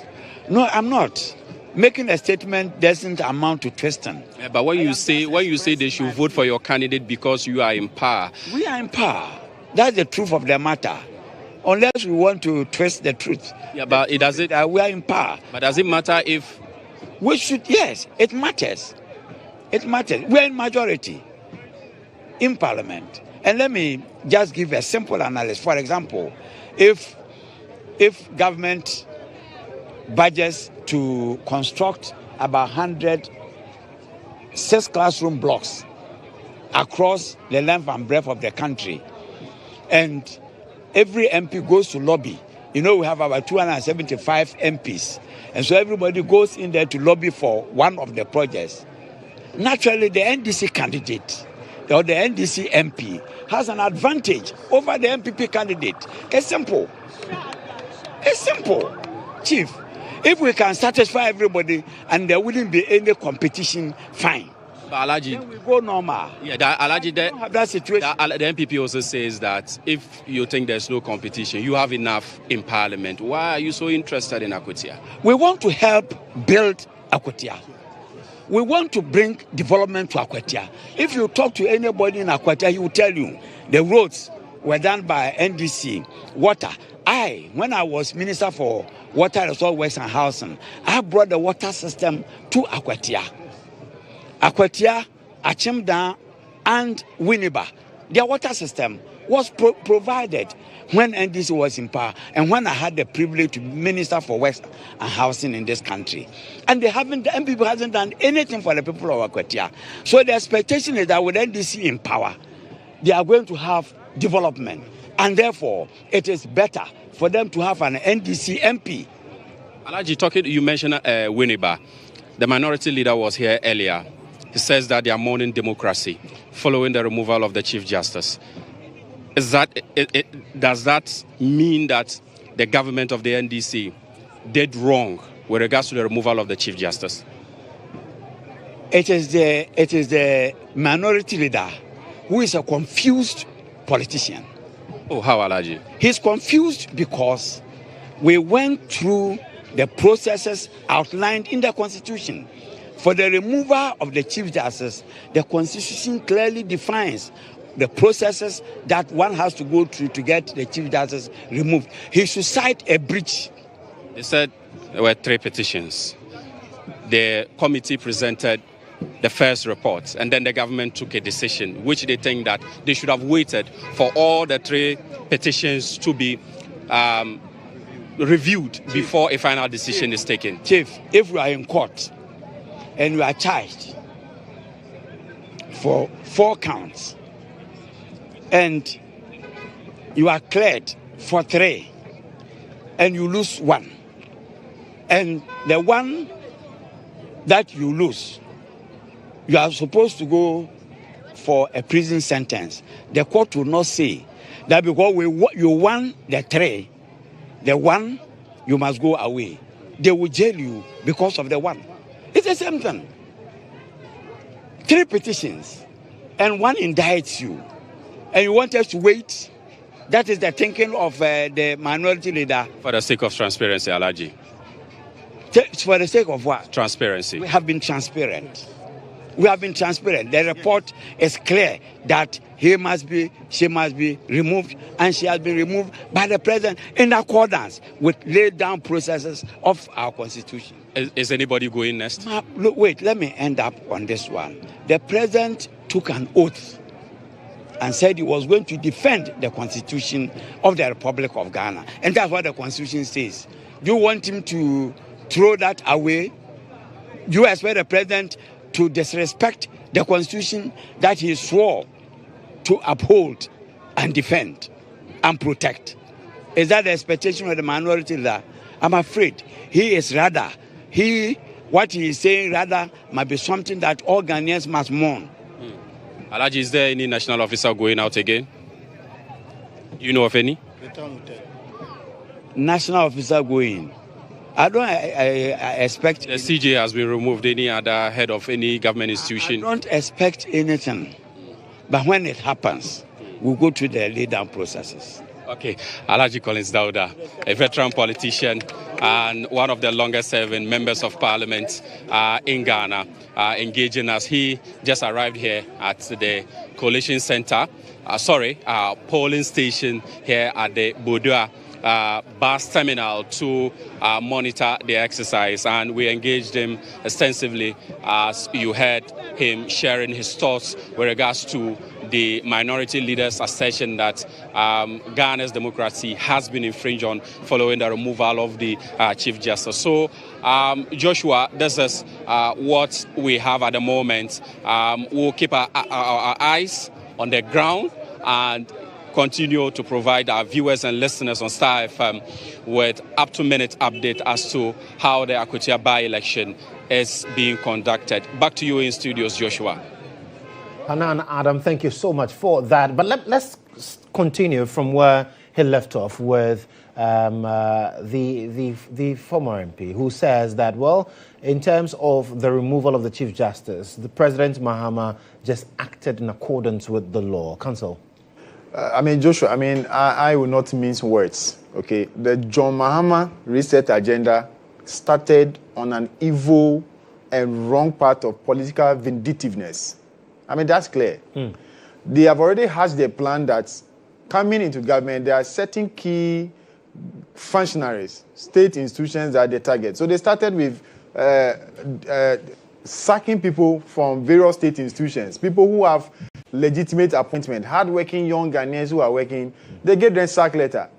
The Minister for Communication went on Ghana Post, which was one of the agencies that sacked some people who have been legally and they have gone through the process of recruitment. We saw other state institutions, people who were working. You saw party people going to NHIS offices in the Ashanti region and threatening people to pack their bag and baggage and leave the office. So it was on the wrong path of political vindictiveness that we are coming at you. We have issue with you because probably we are not being okay with certain judgments and certain decisions of the Apex Court.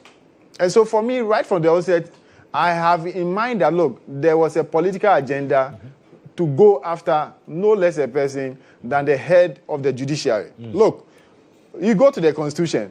Article 146 provides for the processes for the removal of a superior court justice.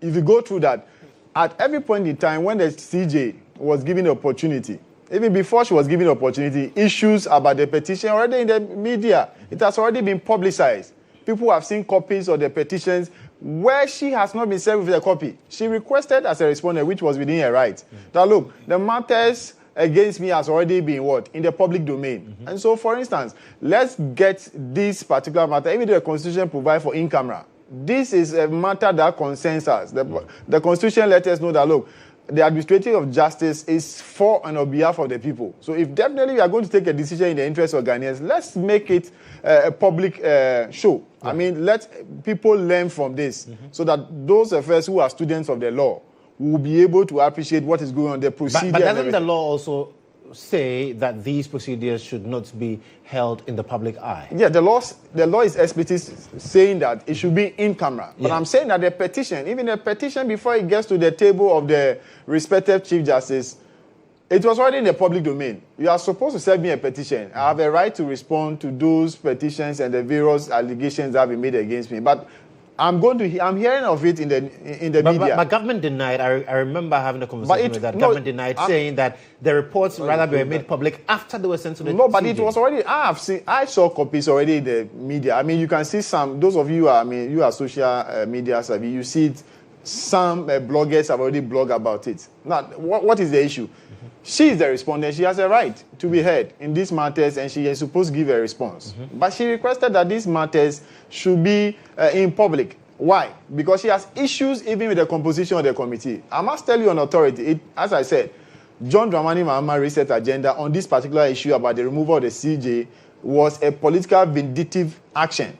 So just get some people into a committee and they must justify why she must be removed. What are the two issues? Student of law listening to us or watching us, what are the two issues? That stated misbehavior. Now, stated misbehavior, I have a difficulty because of the vagueness of that definition to say stated misbehavior. The Constitution has not provided for that, even though there are case law to buttress it. But you go and say that, okay, she went on trips, and according to the travel policy documents of the judiciary, those superior court justices, if you are going to go back, there are a lot of chief justices or superior court justices will be found wanting because it gives you room to travel with at least a person. Now, the CJ, I'm not sure, will be dictating to the administrative officers that, look, I'm going, and so this is the requirement, give per diem to this. Let's assume that it was in error, that certain per diems were given to the husband or the daughter.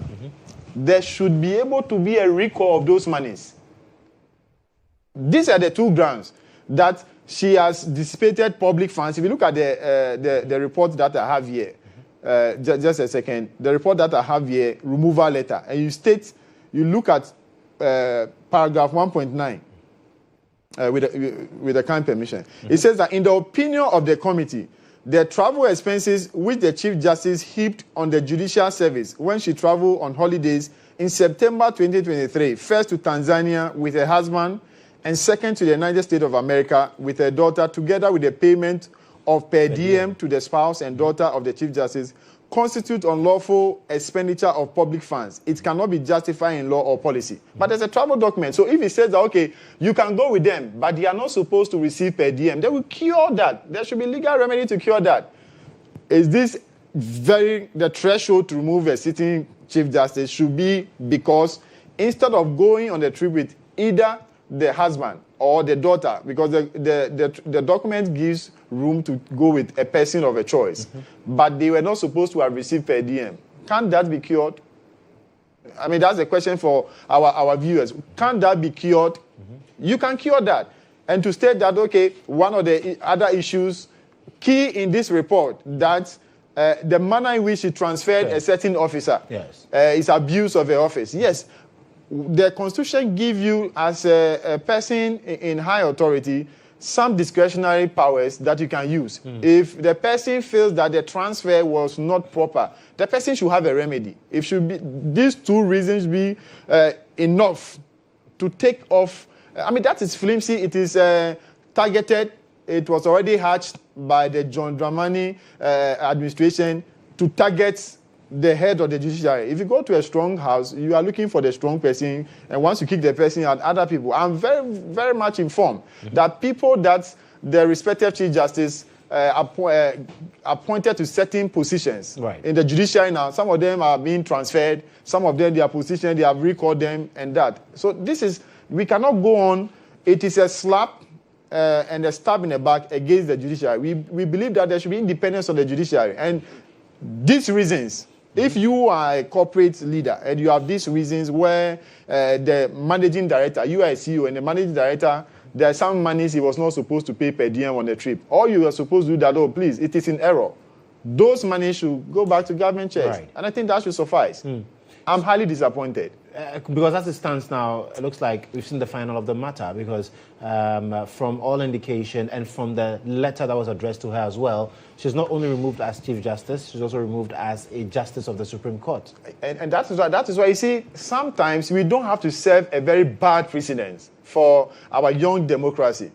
We don't have to serve, because you cannot make right now the duration or the term of a Chief Justice coterminous with whoever is in government. We shouldn't. But the indication is that that's not what is being done here. But that is what rule of law has been followed. But that is the signal you are sending. You are saying rule of law, but sometimes the law was made by man, and sometimes in trying to apply the law, you look at the circumstances, because the framers of the Constitution, their intent is that the procedure for the removal of a Superior Court of Justice should be strict enough that we will not have much political interference to say that, okay, I don't like Joshua as the Chief Justice, I like Michael, and so let me find. So it was political witch hunting. Let's follow the Chief Justice. Administrative officers look into the books and see, is there any an opportunity that we can use against her, and make sure that we use that to kick her out. I mean, that's what they have done. It is shameful. Clearly, look at a profile. If you take your time, look at the profile of the Chief Justice. A very good resource for us, a model of example to young ladies in the legal fraternity, people looking up. She has come through the ranks to serve. And then we have political interference to make sure that, okay, because of certain judgments and decisions in the past, we don't like this set of people. And so let's set a committee, put people in the committee who would justify a removal, because that could have been two of her colleagues as well were on the committee. I mean, obviously, if you say two of her colleagues, definitely she has other colleagues. Even when she wrote, she placed an application at the Supreme Court, application to deal with certain matters. The composition was done. Those people who were in the panel definitely will not. You will not select those who are in their favor, because definitely if you are working in the same establishment, you know those that probably they may be biased towards a person, and so definitely they exploit that, and that to me is a disgrace to our democracy. That matter alone, to me, it does not meet the threshold to say that, oh, this stated misbehavior of setting per diem, and then in the administrative duties transfer to say these are the reasons, and so Because why didn't they touch on incompetence? Why would they leave that? The report didn't capture incompetence because she's competent for the work. She has the right experience. She's a shiny example as a sitting Chief Justice. But they just went to talk about per diem that has been given. I mean, those money, come on. How much is those money? Right. Once you think it is error, and then the policy for travel document that regulates whichever person you go with and per diem, that could be cured. Okay. And so we shouldn't go to the extreme. And I think that I'm highly disappointed in the president, that even when the report got to his desk, less than 4 hours, I'm expecting the president to have that urgency to deal with issues about illegal mining. As it is now, he should have that urgency. The urgency to look at, to make sure that the youth who are crying for jobs, John Dramani Mahama should be able to, His Excellency should make sure that youth are getting jobs because people are complaining. Apart from the stabilization of the city, since he took office on the 7th of January, you can tell me what other positives are we seeing in this government? They are going after political opponents. They are taking people from places that the law protect them. People who are on commissions and then their tenure of office is done. They are just going after that. Apart from the stabilization of the city, and now if you check currently, issues even with forest now. Right. What has been this? Right. It is shameful, and then it is a slap in the face of our democracy and a stab at the back of the judiciary. Right. Okay, Jonas. Let me come to you, Michael. The removal of the CJ. You've heard Jonas talk about how he believes this is a very wrong precedent that has been set by the president, and well, they saw this coming. This is a calculated attempt to take out the head of an arm of government. You know, for once, I saw that my dear Leonard colleague was trying to wear two hats at the same time. And, you know, with one head, sometimes it will be difficult to really achieve that. What do you mean with that? Yes, because at the point I was trying to hear him as a politician or a member of the MPP. And at the point I was also trying to hear him as a respected member of the bar. But you see, so those two hats, he was really struggling to wear them. I disagree with him on several fronts regarding his submission on this matter. Though I would like to state that it's a very sad occurrence in our democracy. Having to have a Chief Justice dismissed is really a bad occurrence. It's the first of its kind. Yeah, just like I would be very sad to also know that a Speaker of Parliament or a President has been impeached. These are not things that we want to hear in our democracy. But, you know, I would say that this particular issue, I would consider it on some front as a necessary evil. Okay. But, you know, the Bible tells us something in 1 Corinthians chapter 10, verses 23, that all things might be permitted, but not necessarily good for us.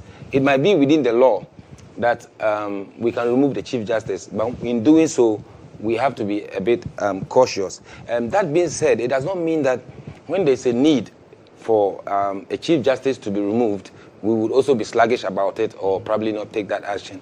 There's a reason why those removal processes are in the Constitution. They are not just there for decoration. Now, going into the merits of the case, I think that when we read the letter that came out, most of the issues were around misbehavior. Yes, and they bordered around administrative lapses and administrative issues and things like that. And for me, I was really disappointed by that because we were all in this country when the former Chief Justice gave the perception, her actions gave the perception that she was biased in calling of cases or in dealing with cases. For me, I even felt that her actions or inactions in dealing with the issues of Saul was even enough to deny a whole community or a group of communities their fundamental human rights.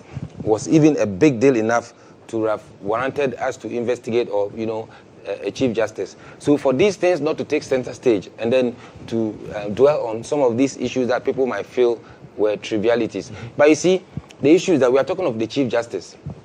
She is, let me say, the owner of the law. And these are people that should be held to the strictest accountability. So I disagree with people who want to say that the issues that were raised were trivial. Even if they are trivial, but are in contravention with the law, the Chief Justice should be the first person to, you know, face the law squarely when it is against but the argument is that these things are not just only trivial, but they are not illegal. And so if you say that the law allows her to go on a trip with one person, the law doesn't state who. So she decides, I want to go with my husband. And so if you have a challenge with and that person is entitled to a per diem. So if you have a challenge with it, why don't you just recall the per diem and then allow the Chief Justice to operate? Right. So I don't want to go into the issues around it because it's already done and sealed. But lessons learned. Right. What are some of the lessons that we learned from this?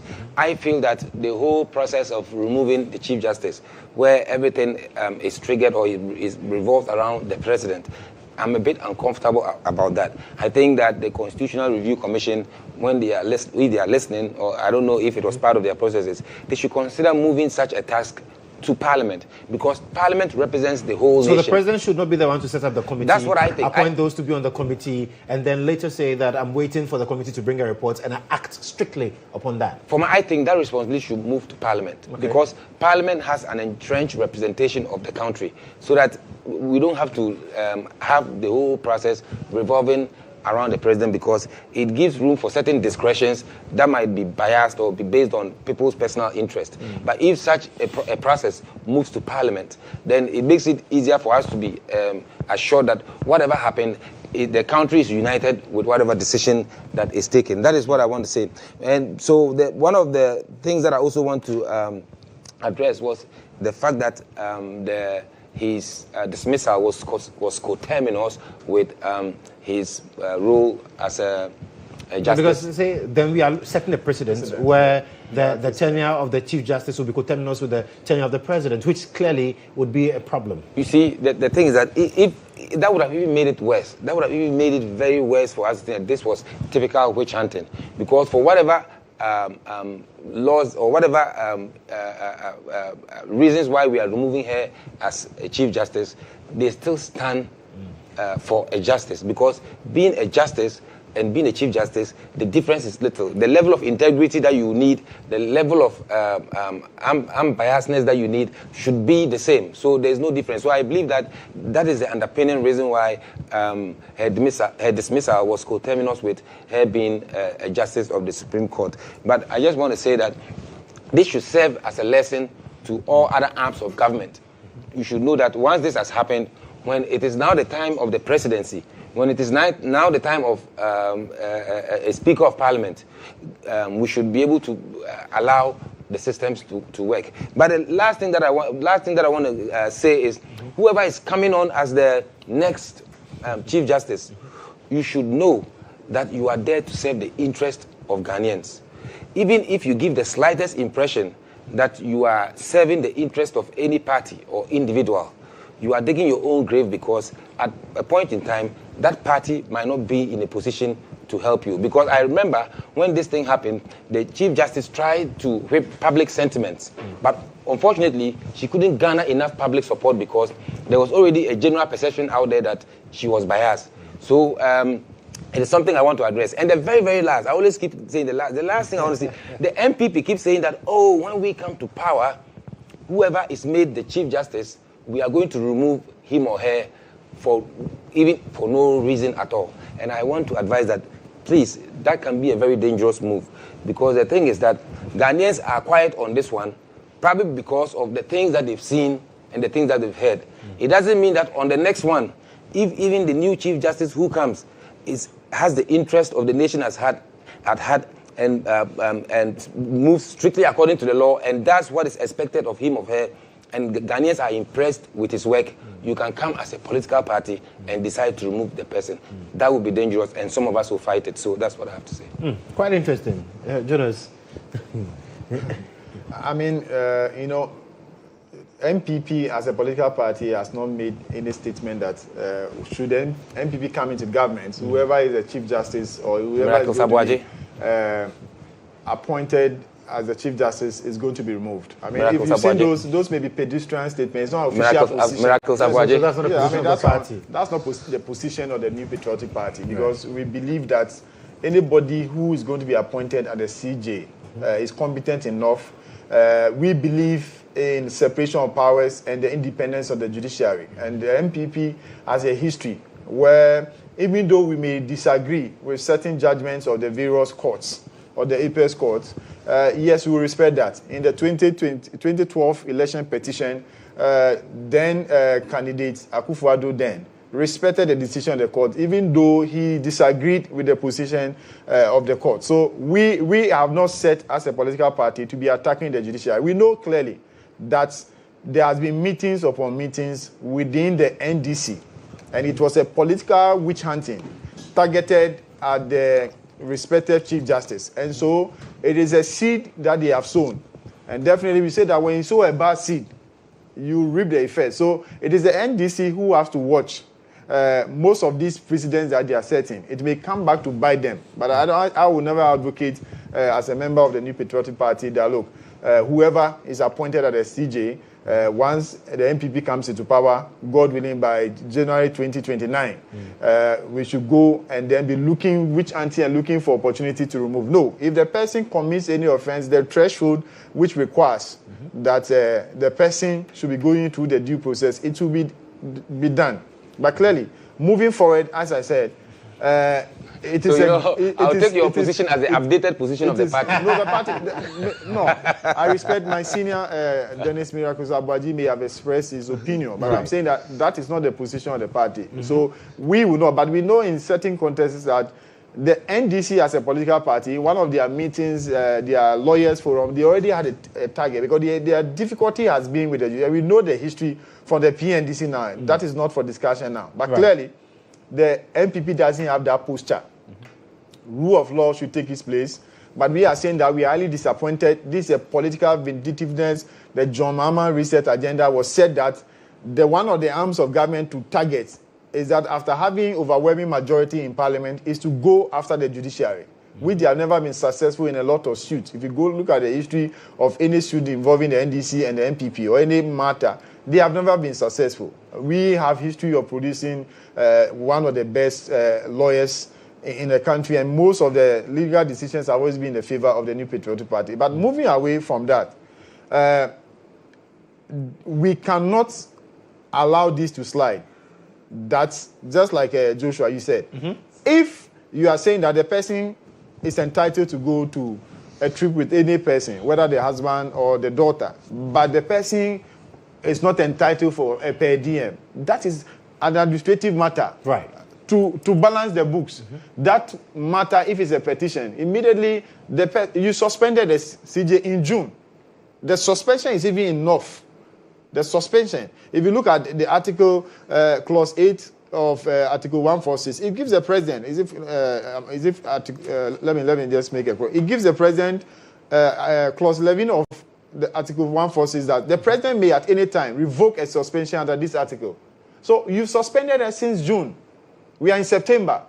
After you have gone through these matters and you know that this threshold of paying per diem to these persons who do not, and then administrative decision to transfer a person, and think that the process that it went through were not the best. All you could have done is to cure this. The law should give a remedy, policy-wise, and then you can be able to call for those per diem, and then the suspension would have served as enough indication that, look, even though you are the Chief Justice, some of these steps or some of these lapses should not. Because we are all not perfect. Definitely you can be in authority. We have members who have come to be vetted and they are ministers, but they have issues.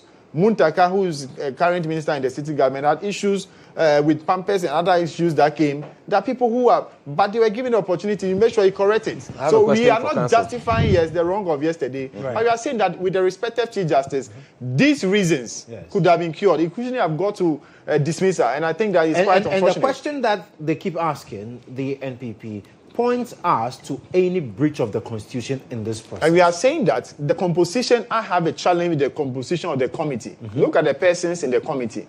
I don't want to mention, but look at the committee was set up purely to justify a removal. Is that unconstitutional? I disagree. No, I'm saying that discretion. Who composed? The law gives the president in consultation with the Council of State to set. So I'm saying that you may disagree. I'm saying that the composition of the committee was set out to justify her removal. They weren't qualified? They weren't qualified? No, we are not talking about qualification. Okay. You need to pay attention to the fact. I'm saying that you may be in a position of authority where the Constitution gives you a duty obligation to perform. You may decide to choose those. I'm saying that those people that were put in the committee, they have some bias towards the Chief Justice, I'm telling you. And so the conclusion is going to be one thing. So it's an opinion. Justifying her removal. That is number one. The second issue I've mentioned, and I'm reiterating that again, is that the matters or the two key issues do not meet the threshold to say that it should cause a removal. I mean, what are we talking about? That per diems were given, paid. She's not the accountant that pays herself. There's a procedure that goes. There's a travel document.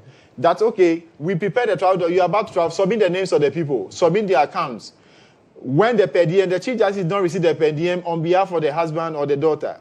The various officers mandated did those payments. So if the travel documents says that they do not qualify for per diem, it should not even have been paid in the first place. But let's even admit that the error was done, that they were paid. It's supposed to be just refunded. And that is it. But if that should have ended matters. Why should just let Michael convince us on the two issues? You may disagree. On the two issues, if you are a sitting Chief Justice, those two issues were the reason for your removal. How justify it is. Justify the two issues. Let me give Michael the final bite on this as we draw the curtains on our session. Yes, I know. That's what I'm saying. That I know that my big brother is struggling a bit because I know he's a very senior counsel. I've spoken the position of the law. So you may argue on the position of the law. And then on the issue of the reasons for removal, do you think it's justifying? I mean, speak to the issues. It's not about conviction. So there's a host who may... What I'm saying is that somebody like the Chief Justice, somebody like the Chief Justice, there are some people they don't deserve second chances for a reason. The question I want to put to my counsel here is that with the reasons they stated, I know some of them, as we said, were not really weighty enough, but... no, there's no but. If you agree that some of the issues were not weighty enough, but I'm saying that people like Chief Justices, people like Chief tomorrow you may be in the position. People like Chief Justices. I gave an example earlier on that if you go to Western countries in advanced democracies, someone can be a politician and probably have. So you're saying by virtue of the integrity that she holds? Yes, by virtue of the office that she has to be held to the strictest proof of integrity. Yes. So such that. We might not be able, we can apply it in every situation to other people. But if we say, the Chief Justice said and other people do it, so let's let it slide, we'll be setting a bad precedent. And I'm saying that this should be an example to all other office holders to know that everyone can be accountable. Right. Very well. Thank you, gentlemen, so much for your time. We started in the morning and we are ending in the afternoon. But guess what? We are not ending our coverage. It's a continuous coverage. We'll take a breather, and then my colleagues would also pick up from here. Nade Tete, and then Tutu Adanso would also be on your airwaves. You're also live on Star 103.5 FM. Emmanuel Ejabin would also be joining the team, bringing you nothing but the best in coverage. My guest for this session, Michael Donyina Mensah, Executive Director for the Center for Public Opinion and Awareness. And we're also joined in studio by Oscar Jonas Tay Mensah. He's a private legal practitioner and a member of the MPP's communications team. This is our continuous coverage of the by-election in Akwatia. Over 52,000 people choosing one leader to replace NSD Alkumi and represent them in the 9th Parliament. I am Joshua Mensah. My colleagues will take over from here.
Ombuana Akwatia Intimintumpon. Praise for Wabano, Yenijis Waba, Usan say, Nesu or Ablekumarintina, a man whom we bring a come for say, Ebia Basaba Sabesi, Ewaha. In the praise for Wabano, one by some so baby Sabasa, one by some boy who bind into Moha, and Nij, some so Wabana, my boy who bind about one so across to Yamboa Echna. The president's NDC. And then a very better say, young Pinon so NDC, and Uncle Bebuan and Camputo and so Coswa. Bia koso fine dem my otan say most no nya me hunu wa ha ne say skirt and blouse na times no koso wa ha skirt and blouse so ma input no so en koso bebre e wo constituency ni mu nti ye mo modin ye nkoto abama lawyer na matu ene na be boa yin adetra say ye ntia me kan san say ye see ato abama John Mahama na so baba be di o mampani o Ghana Akwatia constituency ye nto na matu na John Mahama nya fam puntu emle enyo obi sika ni ehwe omo di sika ne ba ye betuma agi ba ye mo mpa esi nkotomo na metu John Mahama no fa to mle ya Akwatia constituency na Ghana mpenifo atwomani abehwa Akwatia constituency ye mfa gidie to na mo ma John Mahama asem no mo ka kire se ye nto skirt and blouse ni gina so to ye ni eni omo sanda no ma no asan ka kire se asomadu aban nye de eni so etisi atoma na ontumi nya hwe anya no kure ya fe adwen dada de omo ka kire ye no San Catres MP no Echo Wanchia enye Yama MP Ninka Akwatia no say the Nadi Yakopo adwe yi nipo wo bodu ya hanu say that's ye beto amana that's a more San Catres yen 20 na onene asumadu na this for mo San Catres yen 20 asumadu a ni entiase mo no ma Catres Yama MP Ninka bodu ya krumwa na ne Yakopo do free bodu ya krumwa na ye beto atia no eti yen 20 no pese owo wi ni efisi owo Wabi adwuma ma me kun etimi koba ma me nyam ne me ma enya bidi ntimi de o kyan de owu ne na mekoto ama no.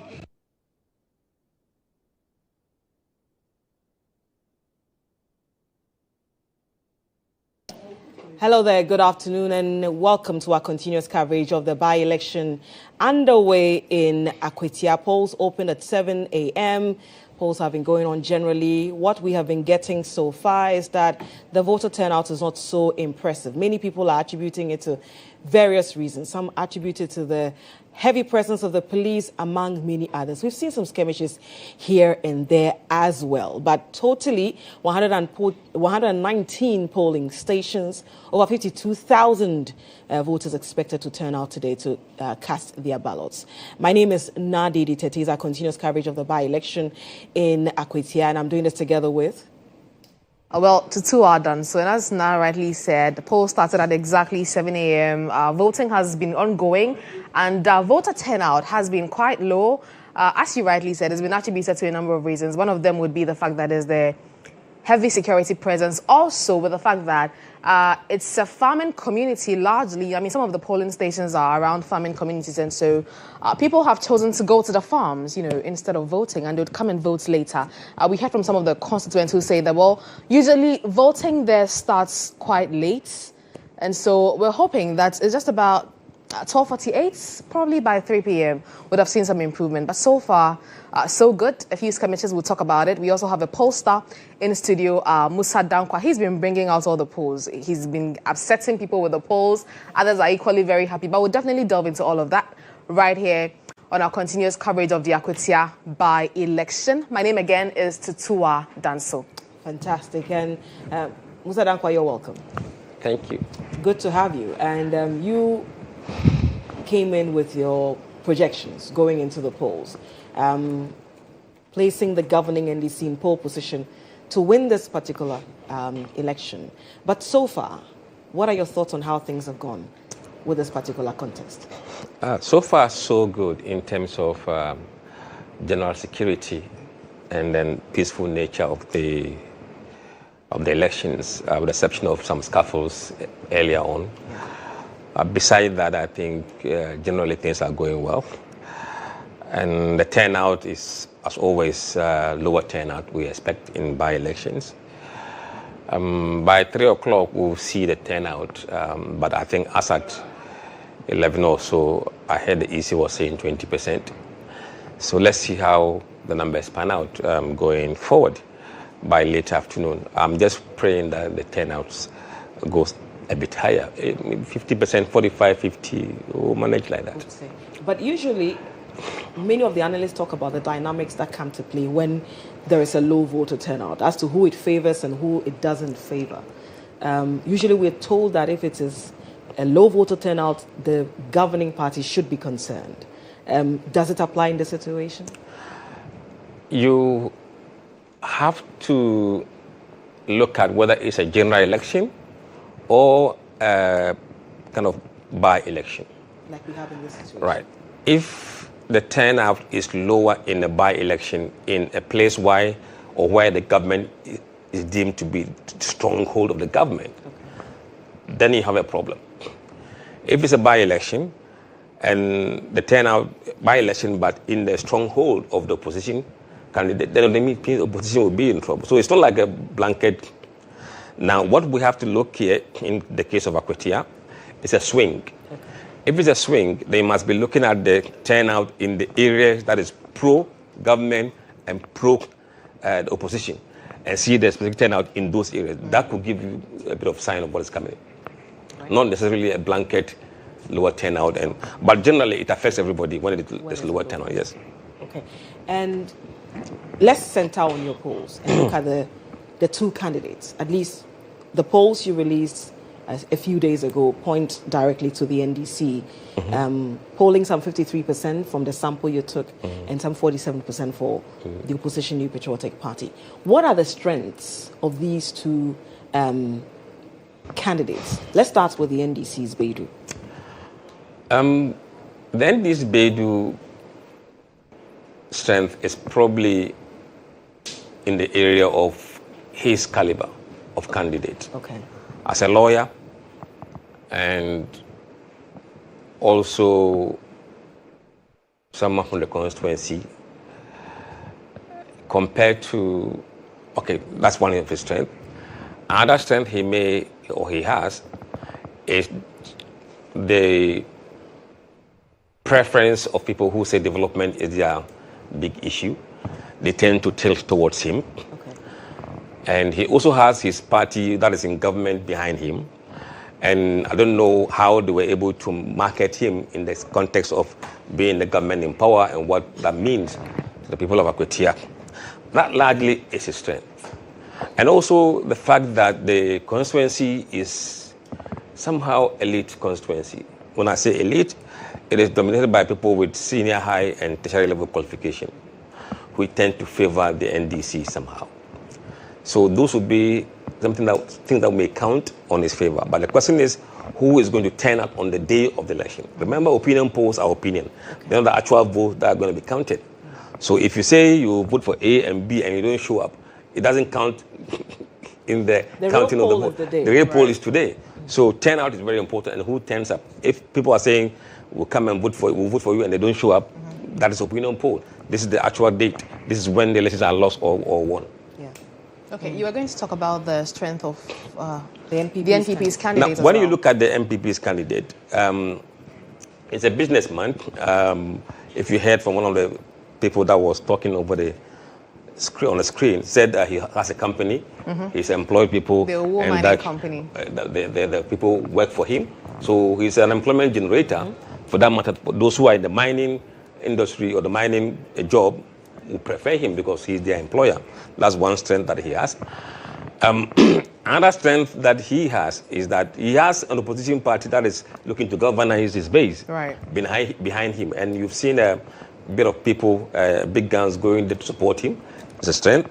And then also, if sympathy counts, we expect him to benefit from sympathy of the deceased MP if it's significant. But we've seen that it's not very significant. But regardless, in such a close election, every vote counts. So he may get the sympathy vote as well. And also, there has been a bit of downward trend towards the approval of the president in the Akwatia constituency. And also, people who perceive the country is headed in the right direction. That number has declined. Normally, when that declines, it tends to favor the opposition candidate. So in the last 4 weeks, we've seen that number decline. And if he is to capitalize on that, he could be able to have an inroad in today's election. The issue is about turnout and who turns out to vote. Okay. As a pollster, are you worried as to whether your polls will come through or otherwise? Oh, look. No pollster will be 100% correct in everything they do. even if I don't get it correct, my polls would have guided certain people as to how to respond. Remember, polls are polls. When used effectively, it could turn a race that was meant to be a losing race into a winning race. Right? So that is the purpose of opinion poll. Point out the areas where your candidate is weak, and if you can go there and mop up some support, that could help you turn the race. Remember, the gap in the poll was not quite big, it was 6%. And the same 6% was what GHOne won the last election. So in the poll, we're seeing NDC flipping the race.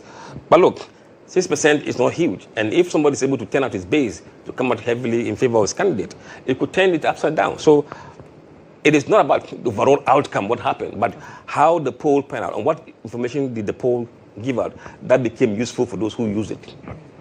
So you're not worried at all? No, I could get it wrong. That's fine. Okay. It is no big deal. I mean, there are big posters who have gotten things wrong, but they haven't died. And they have not been slaughtered. Okay. But I know me, I'll be slaughtered. It's just an opinion. It's an opinion.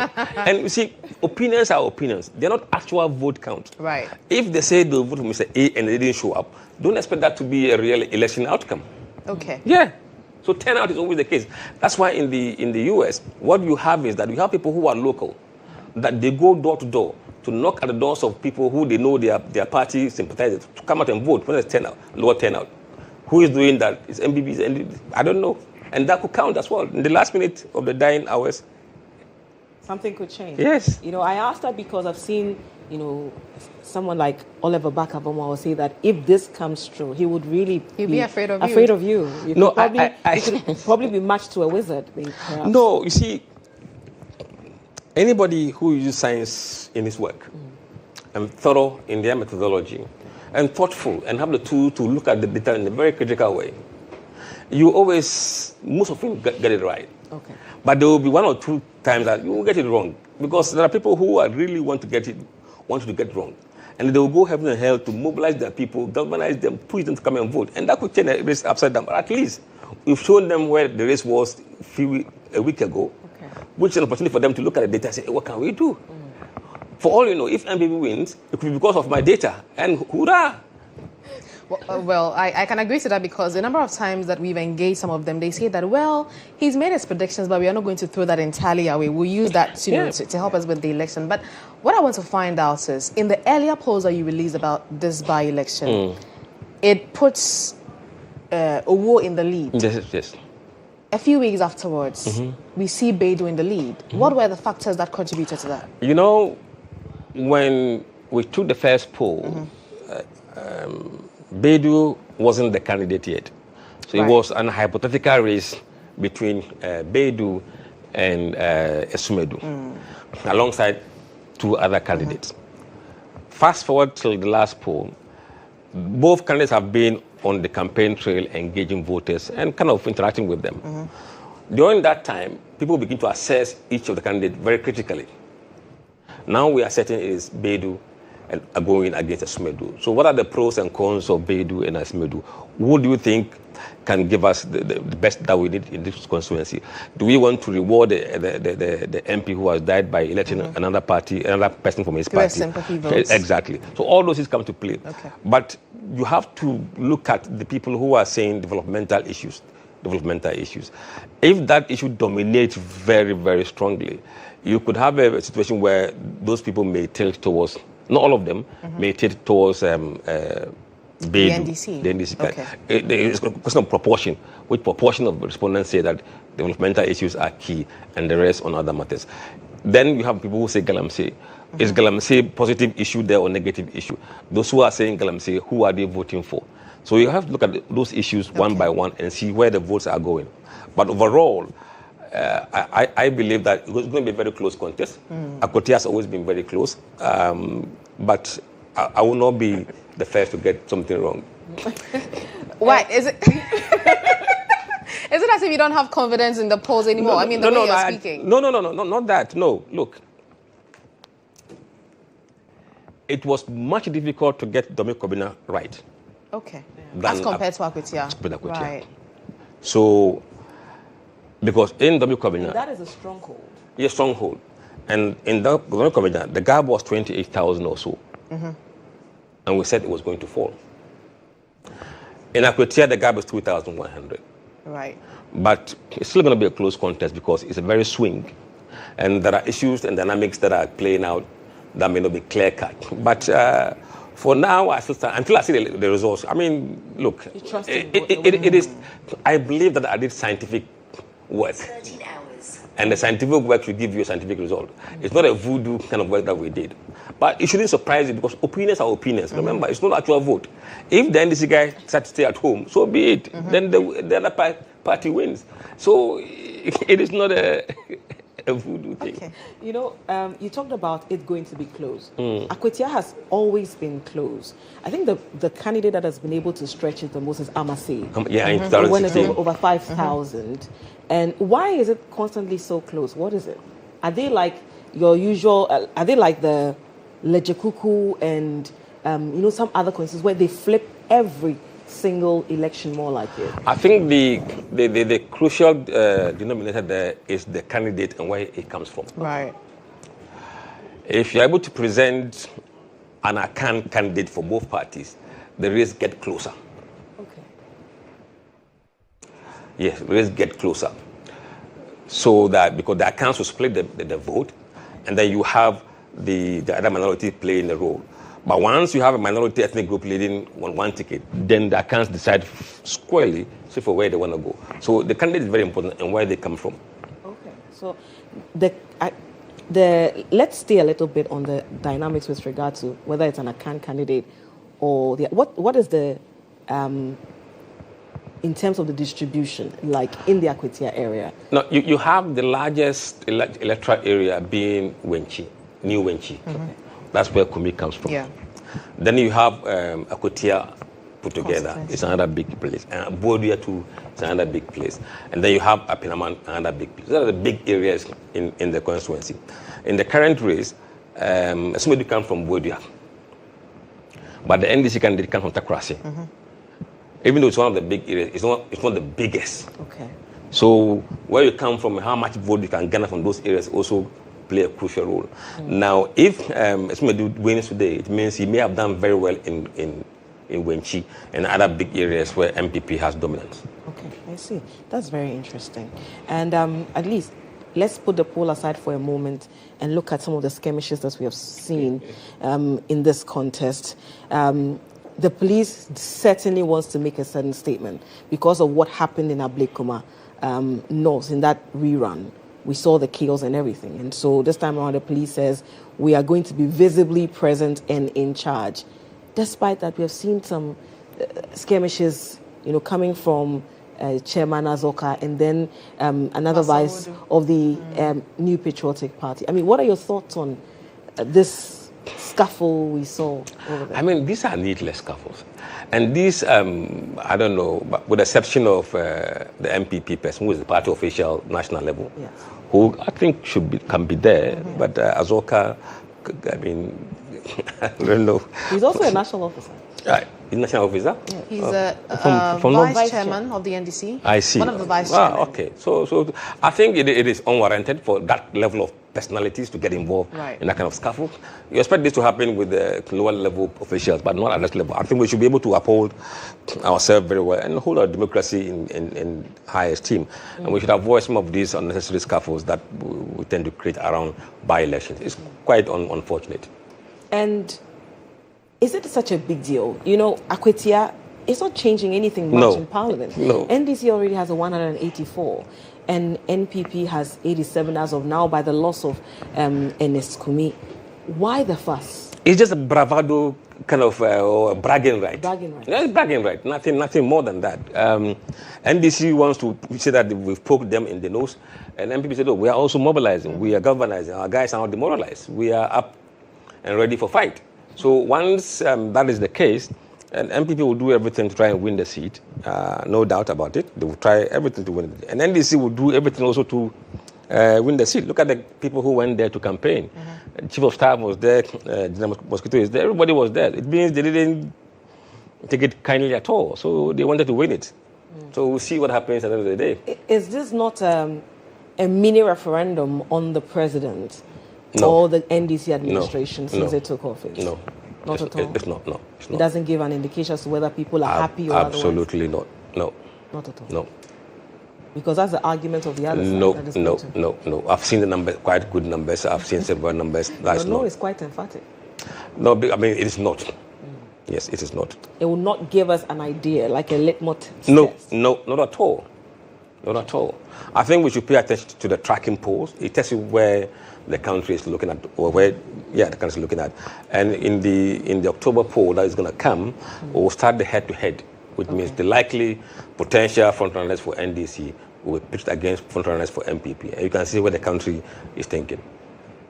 You're still watching GHOne television. We are bringing you our continuous coverage of the Akwatia by-election. We have our men on the ground, as and when possible, we'll be going there to find out what is happening as well. We are also in the studio with the Executive Director of Global Info Analytics, Musa Dankwa, as we discuss the dynamics surrounding this election. As you do know, it's not going to change much. It's not, it's not like the situation where we had 137 parliamentarians in the House. But now let's quickly cross over to the Akwatia constituency, where our colleagues on the ground are having a conversation with the mayor of Accra. By the grace of God, we are winning. Whether 57, 58, 59, what I know is we are winning. Okay, but truly, do you agree with those who say that you have enough numbers in Parliament and you shouldn't have contested? You should have solidarized with your opponents in the MPP and allow them to have the seat? My brother, you see, this seat is not for NDC, it's not for MPP, right? It's a seat that Baba Jama used to hold, and by chance it went to MPP. So I will fear here. So we just want to bring him back home. But they said they are not contesting the Tamale Central election because they believe that Mutala has contributed to the development of the nation, given his time as a student leader till he became an appointee at the YEA and then became a deputy minister, became a minister. So they believe that they must give or honor his memory by recusing themselves from the contest. They say you could have done same for NSC Akumi. You know, I don't think it's the same thing. If you watch Muntala, the work he has done for, the contribution he has done for Mother Ghana, it's huge. This is a fresh election that they went to. The guy has not, this is the first time a guy is going to Parliament, right? So the guy has not done nothing in Akwatia. You see that they have a very bad roads. There's no development here. And if good people of Akwatia wants to make sure that they have a change. And as we said, if your mother is in the kitchen, you will not be hungry. So Akwatia, their mother, our candidate, the lawyer, the mother is in the kitchen. So they have to push him to get the kitchen and bring development home. But if an orphan comes knocking on your door for support, wouldn't you give? Okay, let me make this thing clear. If my child wants something and your child wants something, who will I give first? Wouldn't you rather give the orphan who doesn't have, and then later take care of your child? Wouldn't you do that? I'm asking you something. If my child wants something and your child wants something, it's possibility that you give your child first, because you see, if your house there's no money there's no food in your house, you can't give food outside. But you're supposed to develop every constituency, regardless of whoever is in power. Is that not the case? Yes. But you can see that Mama is a father for all. You understand? As I speak to you now, some of the workers are still at posts, which we have not sacked them. There are a lot of people in offices that previous government brought them in. We have not sacked anybody. So saying that once it's an orphan, we are not chasing any orphan away. What we are saying that we want a good people of Akwatia should vote for someone who can bring more development into the area. But they say they are candidates, even though he was not a full-time politician, has done so. The youth are saying that he has supported them. And lawyer Beidu, who is your candidate, was his lawyer. And they say that Asumedu stands a better chance of giving them what they need or what they are yearning for, more than what your candidate would offer them, even though his party is in office. Okay, you know, let me be very brief. You see the journalist standing here right now. if I joke, you give me problem. I don't want to say anything anymore. What I want to say is that the good people of Akwatia should vote for the NDC candidate, the lawyer, for God to bless them. God bless you all. God bless Ghana. Okay, Honorable, we are in your jurisdiction. When I say your jurisdiction, I mean the EIB network. But let's talk about Accra. You are leading. There's a lot of challenges in your jurisdiction. There's a conversation ongoing about Akwaba and Obake. And some people have started visiting the markets, which is in your jurisdiction as well, campaigning for the change from Akwaba to Obake. As a guy indigenous yourself, what do you have to say about this? You know something? The TikTok people are waiting for me to say something. But you see, let whatever comes, let God decide. But if God says we are going to change the name to Obake or Akwaba or Wezo, it's God's decision. I don't want to say anything because I'm a mayor for everybody. I'm not mayor for only NDC. So the mayor receives everybody. But I'm a Ghan. So if you ask me, I prefer Ghan. You understand? Because I don't think you go to... so you prefer the name to be changed? I prefer. It's quite okay to be. If it changes, fine. If it doesn't change, nobody's going to fight for it. Okay. So would you erect some signages in the markets, for example, Makwala, and say Obake to Makwala or Obake to the AMA? Oh, as for AMA, everybody knows that AMA has 2 languages that we speak there, Ghana and English. So because AMA is Ghana. So as for AMA, Obake is there already. So what about Makwala? Like I said, would you consider doing something like that that would welcome people to the markets where necessary? Let's pray. You'll see something soon. Okay.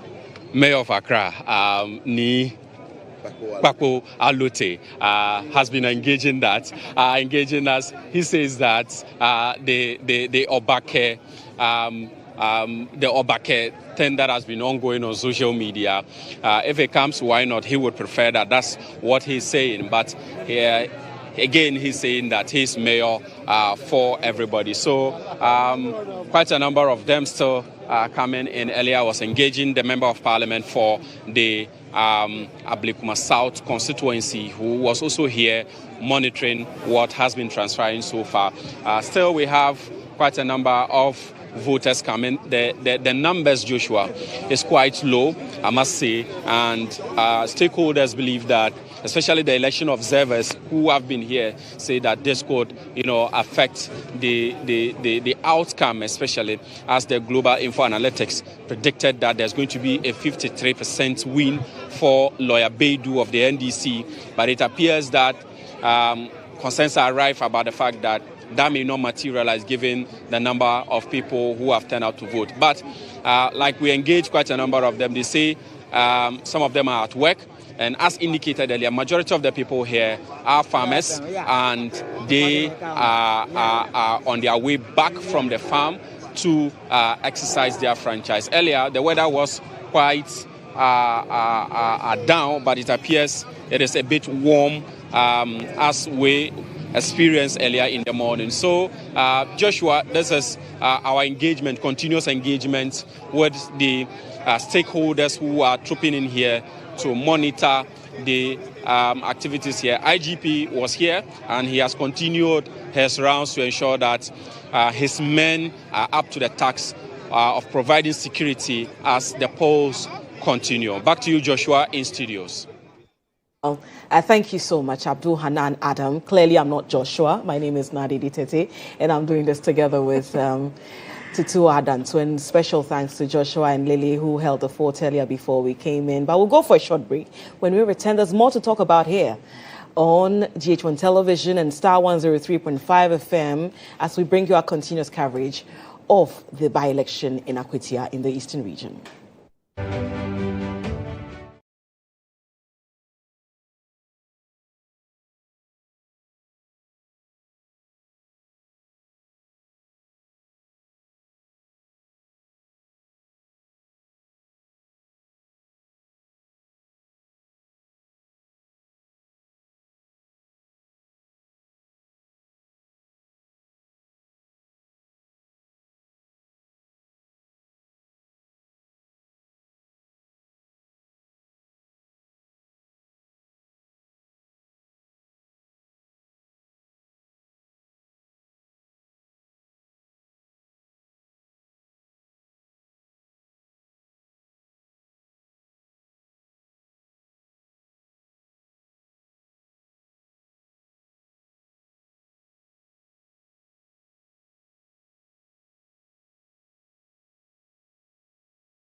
Our continuous coverage of the by-election in Akwatia. Voting started all the way at 7 a.m. We've been with you from then till now. We are going all the way until the declaration of the results. My name is Nadi Teti. I'm doing this together with Tutu Adansu, and we also have in our midst Busa Dankwa, the Executive Director of Global Info Analytics. We'll also be going to the Graphics and Statistics Board shortly. Emmanuel Ejabing will be taking us through Akwatia at a glance, the numbers. Yes, we have two numbers individuals here. But before we quickly go to Ejabing, I would want us to pick Mr. Dankwa's quick, the numbers you're getting in for now from the exit poll, coming in for Akwatia. What is it looking like? I mean, if you look at the key issues for voters in Akwatia so far, about 51% of them are saying that developmental project is what is driving how they vote. How they vote, okay. And these are people who are done voting and they are asked, who did you vote for and why? Yes. So we're seeing 51% for people who say developmental project is key for them. And when it comes to those who say economy, it's only 14% who say economy. And education is about 11%, jobs about 8%, Galamsey's 5%, sympathy vote 5%, voting for my party 4%, popularity of the candidate 1%, and healthcare 1%. So these are the initial exit poll that is coming from Akwatia. Very interesting numbers you are seeing there. And you know, one thing that surprises me is with the drop in the Galamsey numbers, because the earlier poll you conducted, it was about 8%. Now we are seeing 5%. And prior to today, we had gone out to speak to the constituents. Some of them clearly said that, hey, I don't care about Galamsey issues so far as it's feeding me and my family. So it's very surprising to see that it has actually been a decline in, you know, the Galamsey statistics from the exit poll. But generally, how are the numbers looking like for both parties per your exit poll? No, generally, exit polls, we don't disclose some of these data except for key issues that are informing people's choices. Is it a possibility of it swaying? We don't. No, let's go back. Where the 51% is highly unlikely it will drop significantly by the time the polls close. So we expect. I mean, sorry, despite the fact that we've had about low voter turnout so far, the proportion will not change. The proportion of percentages, they will not change. Okay. Even if you are bringing 10 people to vote, the proportion will be the same if you are doing 20 people. So normally it doesn't change that much. Now, a quick one with regard to the numbers, and we'll go to Ejabing in a bit. Sympathy votes is just 5%. I recall you indicated there will not be such a yes, and it is confirming in this exit poll that it's still not significant. It means people are looking at issues rather than sympathy votes, and I believe sympathy is not what is driving what they are doing at Akwatia right now. It's more about development. No, the development could be, look, they want development, but does it mean that they're always going to vote for your candidate? So there are people who say want development, but I'm not going to vote for your candidate. Yeah. So there are those who believe that Esmedu can bring development, and that's what that development is. You can have various angles of development. Of course. Personal development, community development, they are all development. So ask the angle you go. I see. And so out of the 51% that we have in general, 51% for development, is there a disaggregation with regard to what is going to who?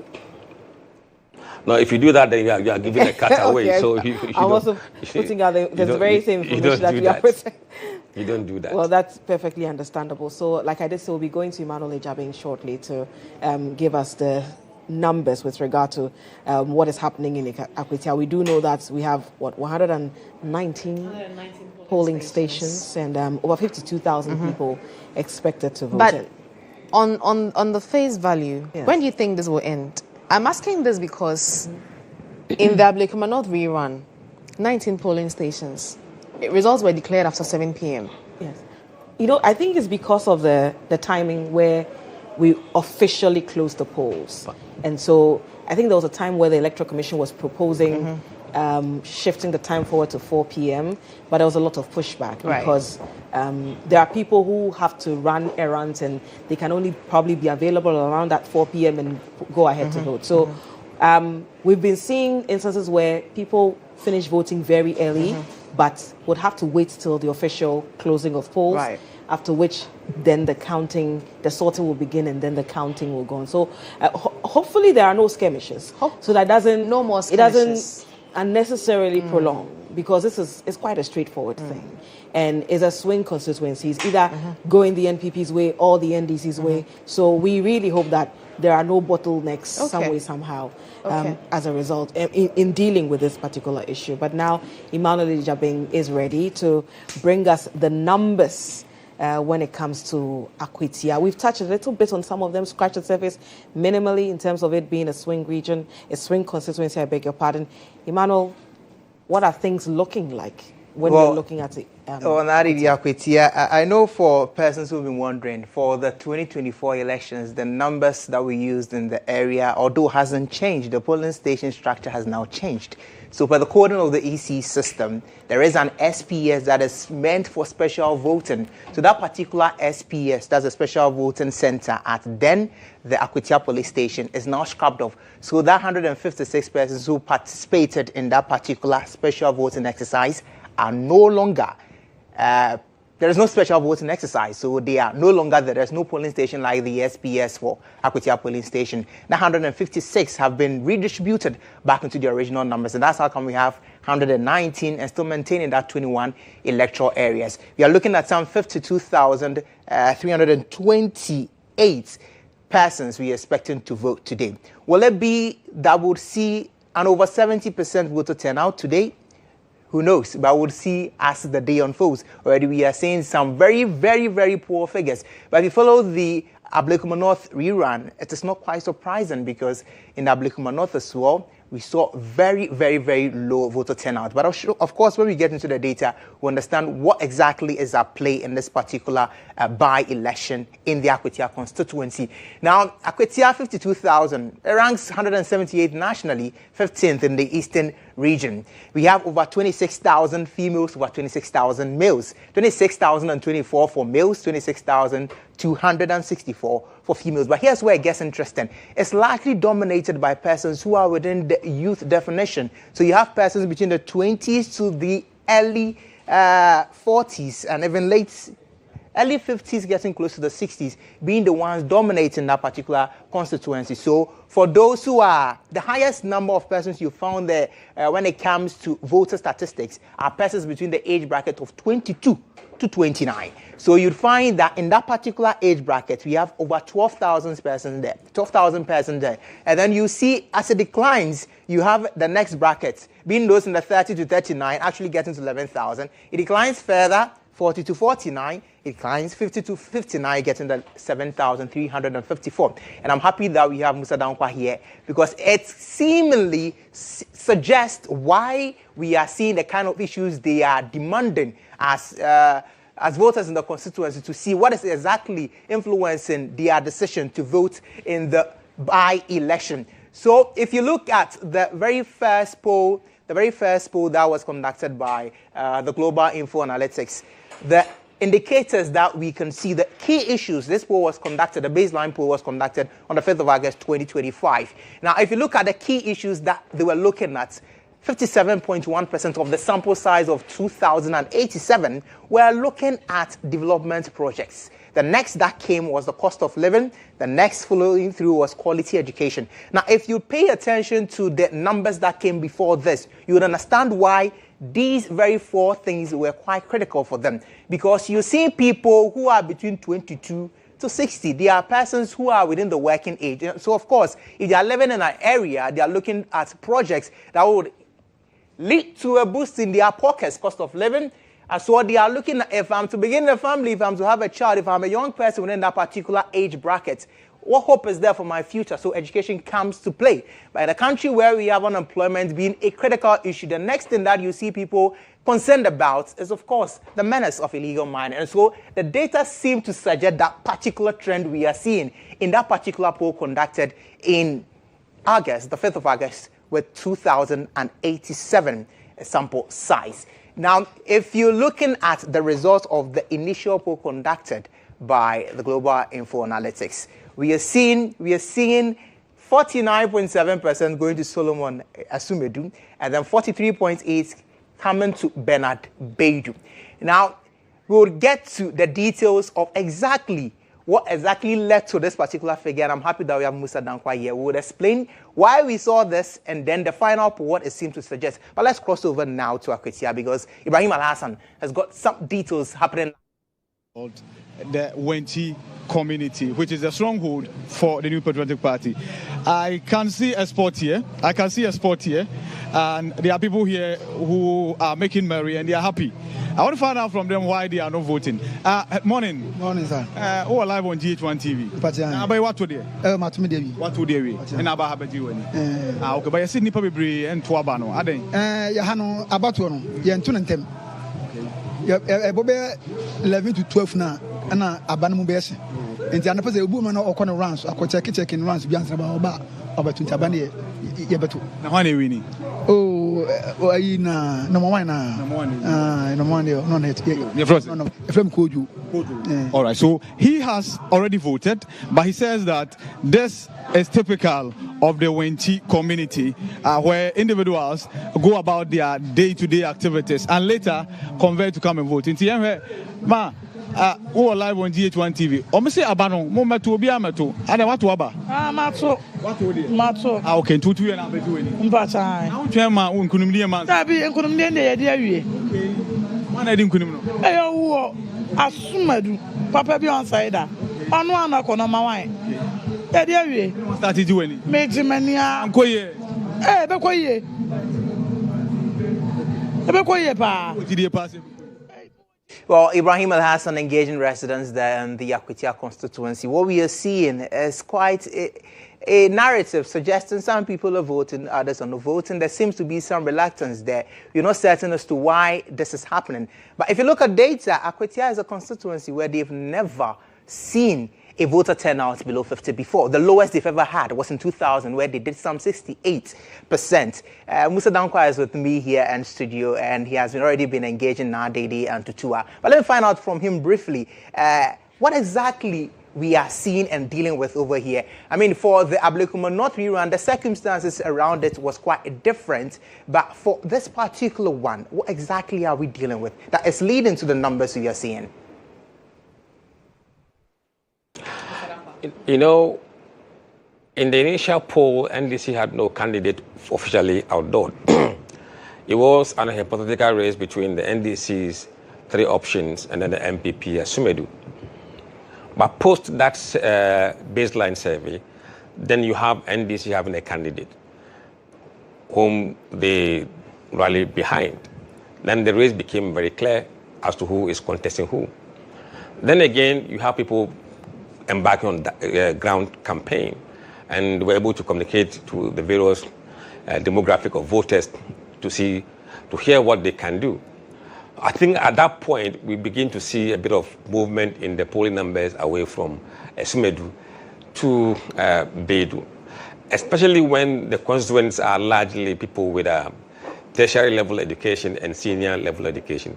And the numbers at the time was showing that most people who are in this category are voting for Asumedu, are voting for Baidu, compared to those with junior high and no education. And remember, the junior high and no education are the minority in Akwatia according to the poll. So that may have driven the number for Asumedu, for Baidu to go a bit high. And then again, one important thing is that in the second poll, we saw a dramatic drop in the support for Asumedu in Wenchi. And that really accounted for the lead that the NDC had. The very place where people are jubilating and predicting that it's a very important place for MPP. Now, if Asumedu is able to recover in that constituency, in that polling station today, then I think he can do very well. It all depends on how he performs in Wenchi, critically Wenchi. Now, if you look at the Wenchi figures, dropping from some over 70% and coming to 49, it was quite dramatic, yes. Do we know what's accounting for this?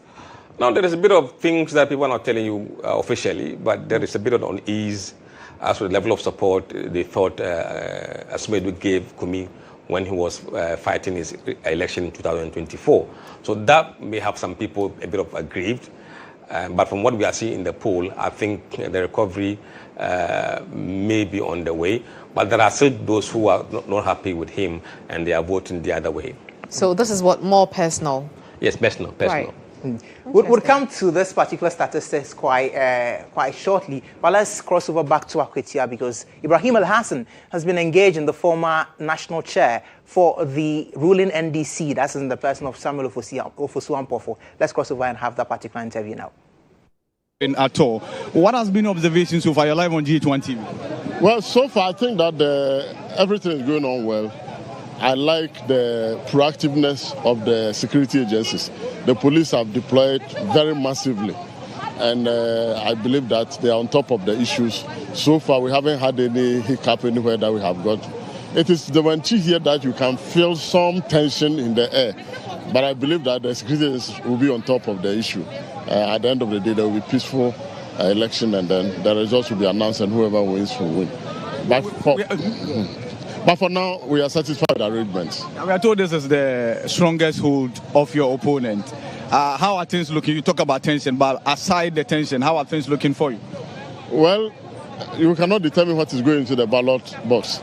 I have made some observations, which I'm happy about, but I will not say anything about it. Let's talk about turnout. Well, turnout has generally been low. I think that averagely is about 50% turnout, which under normal circumstances in by-elections is a normal thing. Thank you very much, Honorable Samuel Ofosu-Ampofo. Let's go to the executives, and I'm talking about officials of the EC, and then find out from them how the figures are looking like. Okay, so let me go to the presiding officer. Yes, presiding officer. This is okay. Introduce yourself. You're live on GHOne TV. I'm Mark Akun. Okay, how are the figures looking like? Oh, encouraging. As at now, out of 394. A lot of happening and actions live in the Akwatia constituency. Right from IB, we head into Abdul Hanan Adam as well, who is also engaging persons there to bring us up to speed on the latest developments. One-time national Nasara coordinator aspirant Alhaji Alidu Suraj, who is also here providing some assistance to the acting national chairman who has been visiting some of the constituents. So here he's at the Lorry Park around the Budria High Street, monitoring what is happening. So briefly, we'll be engaging him as to how he's been monitoring the election so far and what has been transferred. Chairman Poten, you're live on GHOne Television and Star FM. Chairman, tell us, how has the monitoring been like for you as a party? We know you are the acting national chairman of the party. So far, so good. I have been to so many polling stations, and I think that it's good. So, since morning, we know of the low turnout. We understand that some people are at work, but it's past 1 p.m. and still the turnout is low. We've been to the Presby, we've been to Roman Catholic, we've been to Kusi and the likes, and still the turnout is low. Is this a major concern for you as a party? Me, I would never say that it's low, because I've been to by-elections so many times, and for what I've seen now, the turnout is good. Okay, so what are your chances given some of these issues that have come up? Oh, we are going to win. I'm telling you, are going to win. Let's see 5 o'clock. After 5 o'clock, you see that, yes. What I'm saying will come true, will come to pass. There was some altercation between one of your vice chairmen and that of the NDC.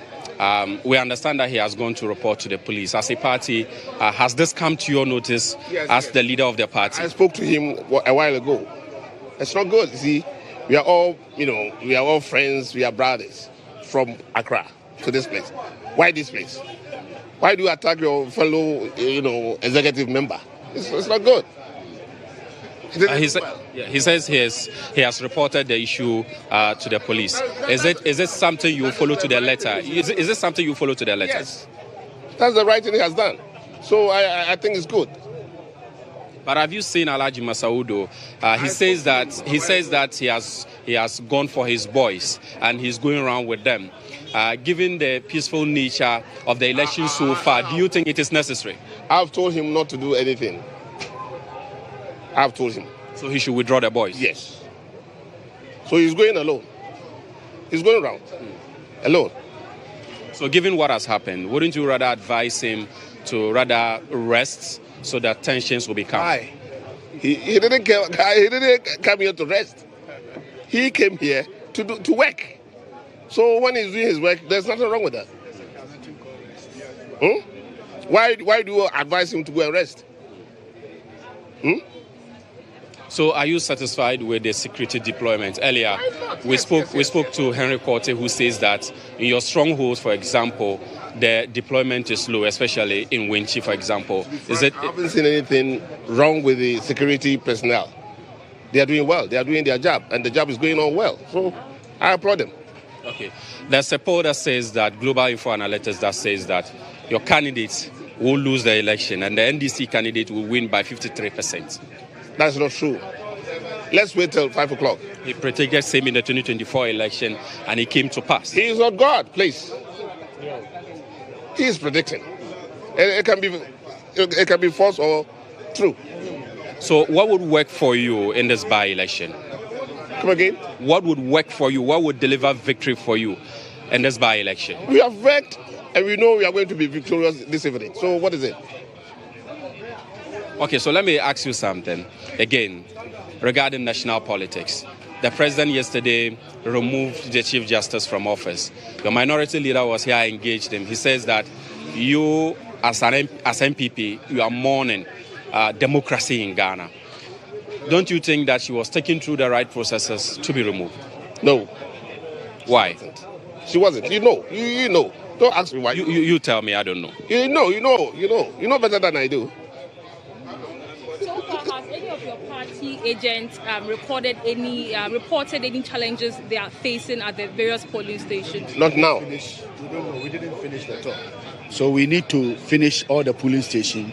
Then after finishing all the polling stations, then we can be able to assess whatever happened, whether someone has got injured, what happened where, before we can make a comment. You know, we are a political party that follow the rules and regulations. We don't want a fabricated story just because we want to address the media. No, we just want to be fair and justice. We are in opposition, we are in opposition. We have won this election already, we have won. There's nothing anybody can do. This election, we have finished, just like the rest of Alhaji Siraj, but it is early days yet. There's just some few minutes to 2, and you are saying you've won. Masa, when you go to every by-election, I have experience in politics. You know, I've been to politics. You yourself, you know me for a very long time. The moment you come to the constituency, you go to the police station, you observe the voters. You hear the comment of the voters. Despite the fact that we are in opposition, doesn't mean that we must lose the election. There are certain impressions. People should take it out of their mind. They are in opposition, so they have to lose. No. Being in opposition is different. The action of the government of the day is different. So people look at their situation and then make a decision. But they say they are best placed to win the seat because they are in power and people will look at the development that will come to Akwatia and vote for them. They will see if they can still continue voting for their children to come back to their home to sit as they are going to cancel free education. But free education now has no use. We see them as some people who has no opportunity. We build the opportunity. Just think about this. If any voter comes from his house coming to vote for the party, he has to think about the previous 2016. Before September, by this time, we have implemented free education. Today, we are in September 2015. What do we have? Rather than people causing problems, people say they will cause another by-election. They will kill the minority leader for the by-election. They will attack. He didn't say he will kill him. He said there will be a by-election, but he didn't say he will kill him. So what will bring the by-election if not dying? There are certain statements. It's very. But someone can voluntarily resign. Someone. See, how will someone make a statement that I am looking for him? There will be a by-election. Okay, I stand to be corrected. He didn't say he will kill, but he said if he meet him, there will be a by-election. What will bring the by-election? Whether he resign or he die, it's a die, it's a dead. Because you have taken the person, remove him out of his chair. So that is what I'm telling you, that the people of Akwatia are mature people. They have observed from 2016 to 2004 that God says that MPP, go and rest. Now, from January to September, just compare it. From January 2017 to September, we have implemented free education.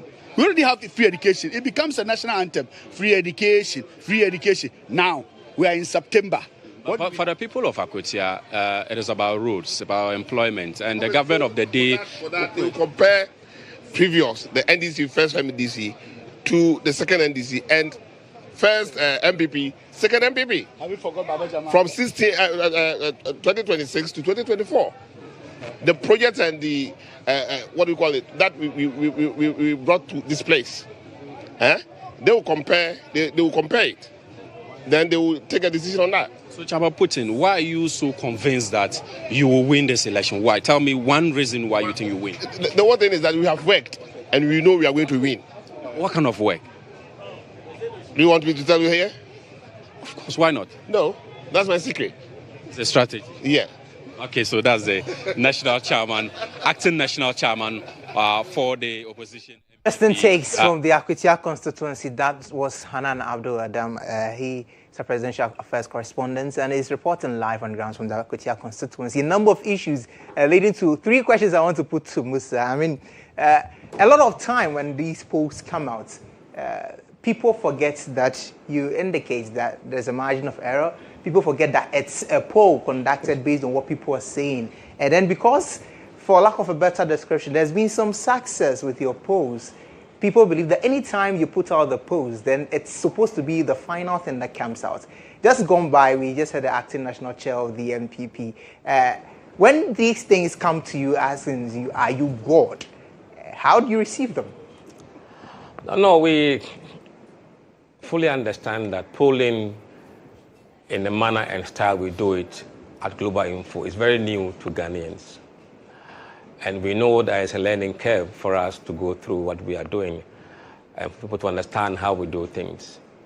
If you look at how we've been presenting data to the media, it's not been done before. Going to the level of demography and the key issues and regional and the electoral areas level, no one has ever done this before.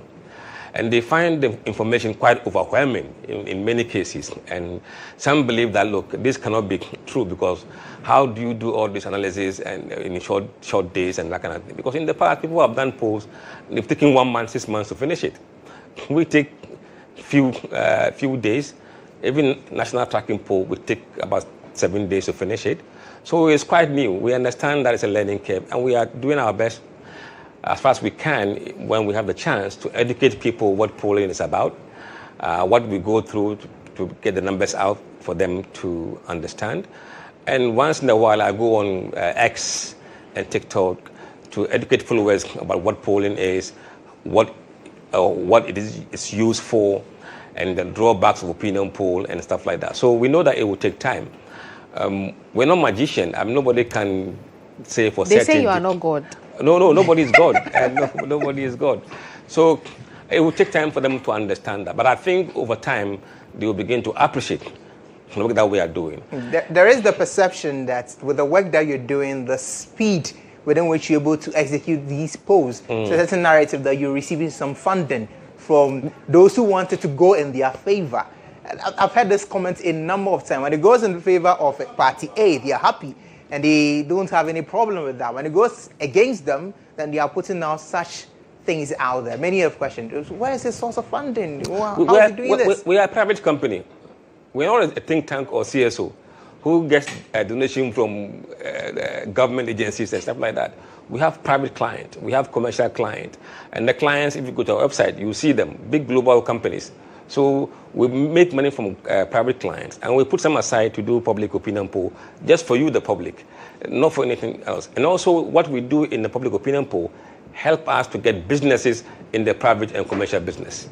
And Emmanuel, just a quick one. I recall a conversation we had with you some time back, and you talked about the genesis of global info analytics and how some of these private entities, those contracts you get eventually, is what you get to fund this as more like your way of giving back to the society. CSR, that's how CSR is. And exactly. Giving the media as well some data to work with when it comes to this. I mean, if you look at what has happened in the media landscape since 2-3 years ago, it has changed the narrative on how we handle election matters in this country. It's become data-driven. You can disagree with what the outcome is, but you have something to talk about. Absolutely. And that has changed really the way media is covering elections in this country. And I think for us, we are quite happy that we've been able, or we've been part of that process. In fact, and we are using your data as of now. Yeah. And speaking of your data, as we can all see on the screens, I want us to focus on the Wenchi area, because on the decline that we're talking about, if you look at the initial poll, those who believe that the country was going in the wrong direction, we're looking around 65%. Now, in the final poll, we saw it drop to 50. It was 65, dropping to 51. And I'm wondering if that exactly is influencing this, based on as well what people were looking at to be the key issues for which they are voting in this particular by-election. Within this short period, between the 5th and the 29th, I've seen videos of some road construction going on in the area. I've seen the opening of a DVLA office over there. So is it a case of what you had mentioned earlier, that your polls guide political parties as to how best to go about things in elections? Certainly, it guides them. For those who want to do good work on the ground, the poll should guide them. For example, on the screen you're seeing, you will see the electoral areas with higher proportion of people who say they are undecided. So if you are a political party, you go after those areas and see how you can change people's mind from undecided to come to your side. That's information that we can use to your advantage. Now, we have given this data across every electoral area. So you know that, hey, this is supposed to be my area. Why am I not doing well? Then you go there. We've seen that from evidence so far, that the party have been using that data very strongly. But how much of a role does public perception has been shaped by the kind of things that these political parties say? Let's still stay with this particular area. And even if let's look at the entire constituency. We just had someone pass the comment about free education. Within this short period, is there the likelihood for someone's ideation of the entire process to change? Because I witnessed in the month of August that the NDC's communication changed largely from the candidate to the broader picture of the president and what he can do in the constituency. And so how much of these decisions are shaped by the kind of political communication in the area? No, for those who do political marketing and political communication, you must look at the strength of your candidate and what are the issues that are driving voters there. Now, if you look at what they were telling us, about 42% in the poll were saying that they'll be driven by development project. And certainly that kind of perception cannot be tied on the neck of Mr. Baidu, because he's not somebody who can bring that development himself. Then you have to run on the ticket or on the record of the party and the president. Now, we saw also that in the same period, the popularity of the president dropped. So if they had done the work very well, we shouldn't have seen the popularity drop. So something has happened there. And that is something that the MPP candidate would have taken advantage of. Right. And so, but it's certainly informing them what to do. Now, if you look at the MPP candidate, when he goes around, he tends to talk about Galamsey and how probably improve it and so on and so forth. Now, the issue then is Galamsey a positive thing for him or negative thing for him? There are those who want it to be improved, enhanced. And there are those who want it to be curtailed because of the environmental impact. You don't know when they say it's a priority, whether it's a priority for enhancement of the Galamsey or priority for curtailment of Galamsey. We have given them a heads up. We're not supposed to give them everything. You should have gone back there and see whether the priority there is for them to not to be, what do you call it, stopped in doing Galamsey or enhance the work of the Galamsey. So you have to go beyond the numbers to really understand the numbers very well. We can do so much. We can't do everything for all the political parties. Okay. I'm very curious about this. You say the popularity of the president dropped. Yes. However, the people there per your exit poll are very expectant of developmental projects. How do we juxtapose these two factors? Maybe they are trying to understand that an MP, whether in opposition or in government, can push and lobby. Okay. Because we may have a situation where an MP in the former government, in the NDC, in opposition, were able to do something in the constituency. It may not be that much, but they believe that certain things can also be done by MP, whether in opposition or in government. Okay. So it depends on how you couch your message in the field, how you fight back against the fact that you are an opposition candidate and you can't bring development. And so people are getting smarter So we shouldn't think that the fact that they're saying that development means that you're by all means going to vote for your candidate. Okay. People are getting smarter and more sophisticated than we think. Oh, okay. And just how the president's popularity drop? What happened? But I don't know. What are the factors on the ground per your poll? You know, we tested just two, three issues. The direction of the country, which we saw slipped a bit. And once that slipped, you expect the president to slip as well because they go hand in hand. And when you ask them about their living condition, I think in terms of improvement dropped, but those who say the same went up. So there's a bit of kind of people who are moving from it's improved to NCSI. Okay. And that may have led to the drop of the president's approval rating in the election of the country, yes. Okay. Okay. Vanessa, can you finish? You can. I think you want to stay on the subject. No, I'll move away a little bit. I want to do the same, but I'm just seeing that there's actually been somebody all along. Owusu Patrick. What is his impact in this election? I think it will be quite zero. It's a straight zero for him. It's a straight fight between NDC and MP. No, but so when you were conducting the polls, what people didn't give you an indication that he was doing less than 0.3%, 0.4%. So that is not a. So he will get some vote no there. impact. No, he's not going to have any impact. Okay. And interesting. On the subject of perception, I'm just going to talk about what happened yesterday, the removal of the Chief Justice. And going into the polls, I mean, did it have any possibility or ability to sway people's minds with regard to who they're voting for?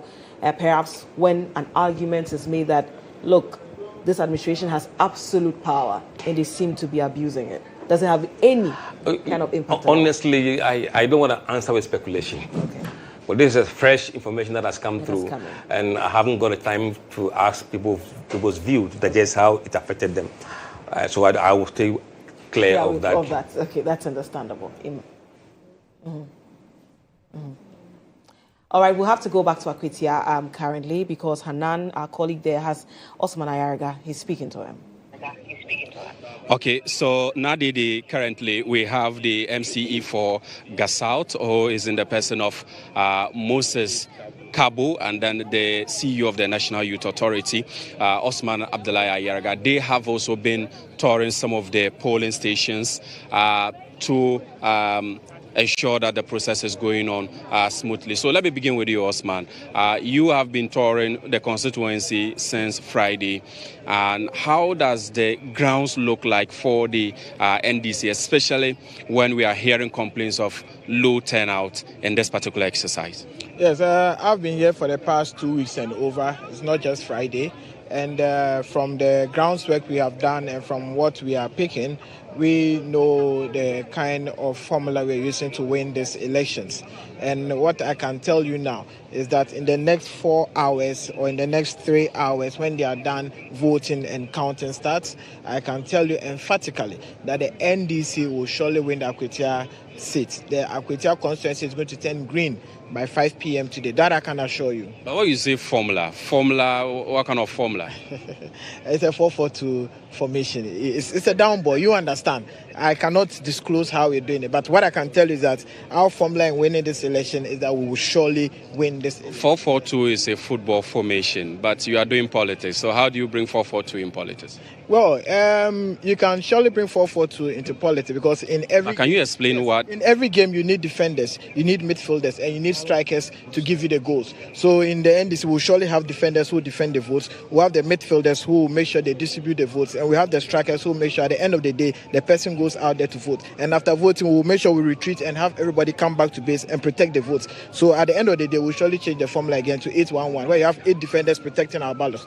So don't worry yourself about the formation. We understand ourselves and we know that we are winning this election. That is the formula we've given you. But don't you think you will not get the votes that you want, especially when it is around 2 p.m. and the people are still not coming out to vote? When you say the votes that we want, are you talking about the margin of win or we winning? That's according to your projection. Yes, the most important thing is that it's a parliamentary election and we will win. Whether it's 1 vote or 2 votes, at the end of the day, we will win Akwatia constituency. That I can assure you. And by 5 p.m., I'm sure you call me and give me back my stone. The MPP are also very confident that they are going to win. and they are also now out with their youth, just as you are also doing. Do you think all this is necessary, that as a national executive of the party, you move with a number of youth, and won't this create tension as we head towards the final stages of the election?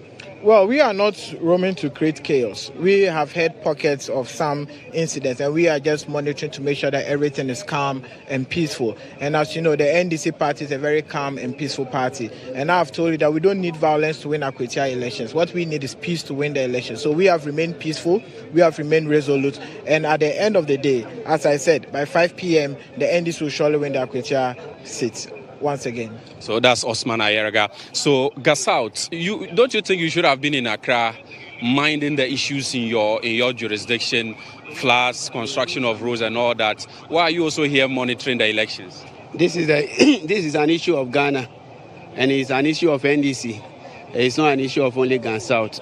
So we will not leave this election for only Akwatia people to go into the election and fight for it. We are all here to support them, to make sure that we guide the votes that are being brought in for NDC, so that at least at the end of the day will be declared the winners of this election. Mr. Moses, you are quite advanced in age, and I'm sure that you've had experiences how your party members are moving around with the youth of the party, and the MPP is also doing same. Do you think all this is necessary? Very necessary. It's just to motivate the people out there to know that your colleagues are out here. Come out and come and vote, and your vote will be protected. But there's concern amongst the residents that this is actually scaring them. And some of the MPP people we've spoken to indicate that this is as a result of the tension that came up between your vice chairman and that of the vice chairman of the MPP. The people are not coming out to vote because in Ghana, anytime there is by-election, the turnout is usually low. It is not because our people are here that is making them not to come. And sometimes it can also be that people are waiting the last minute to come and vote. So we are only urging them to come out and vote wisely. Okay. Yeah, that is it. And let me tell you, Akwatia is green and it will remain green. We are winning this election and we are winning it hands down.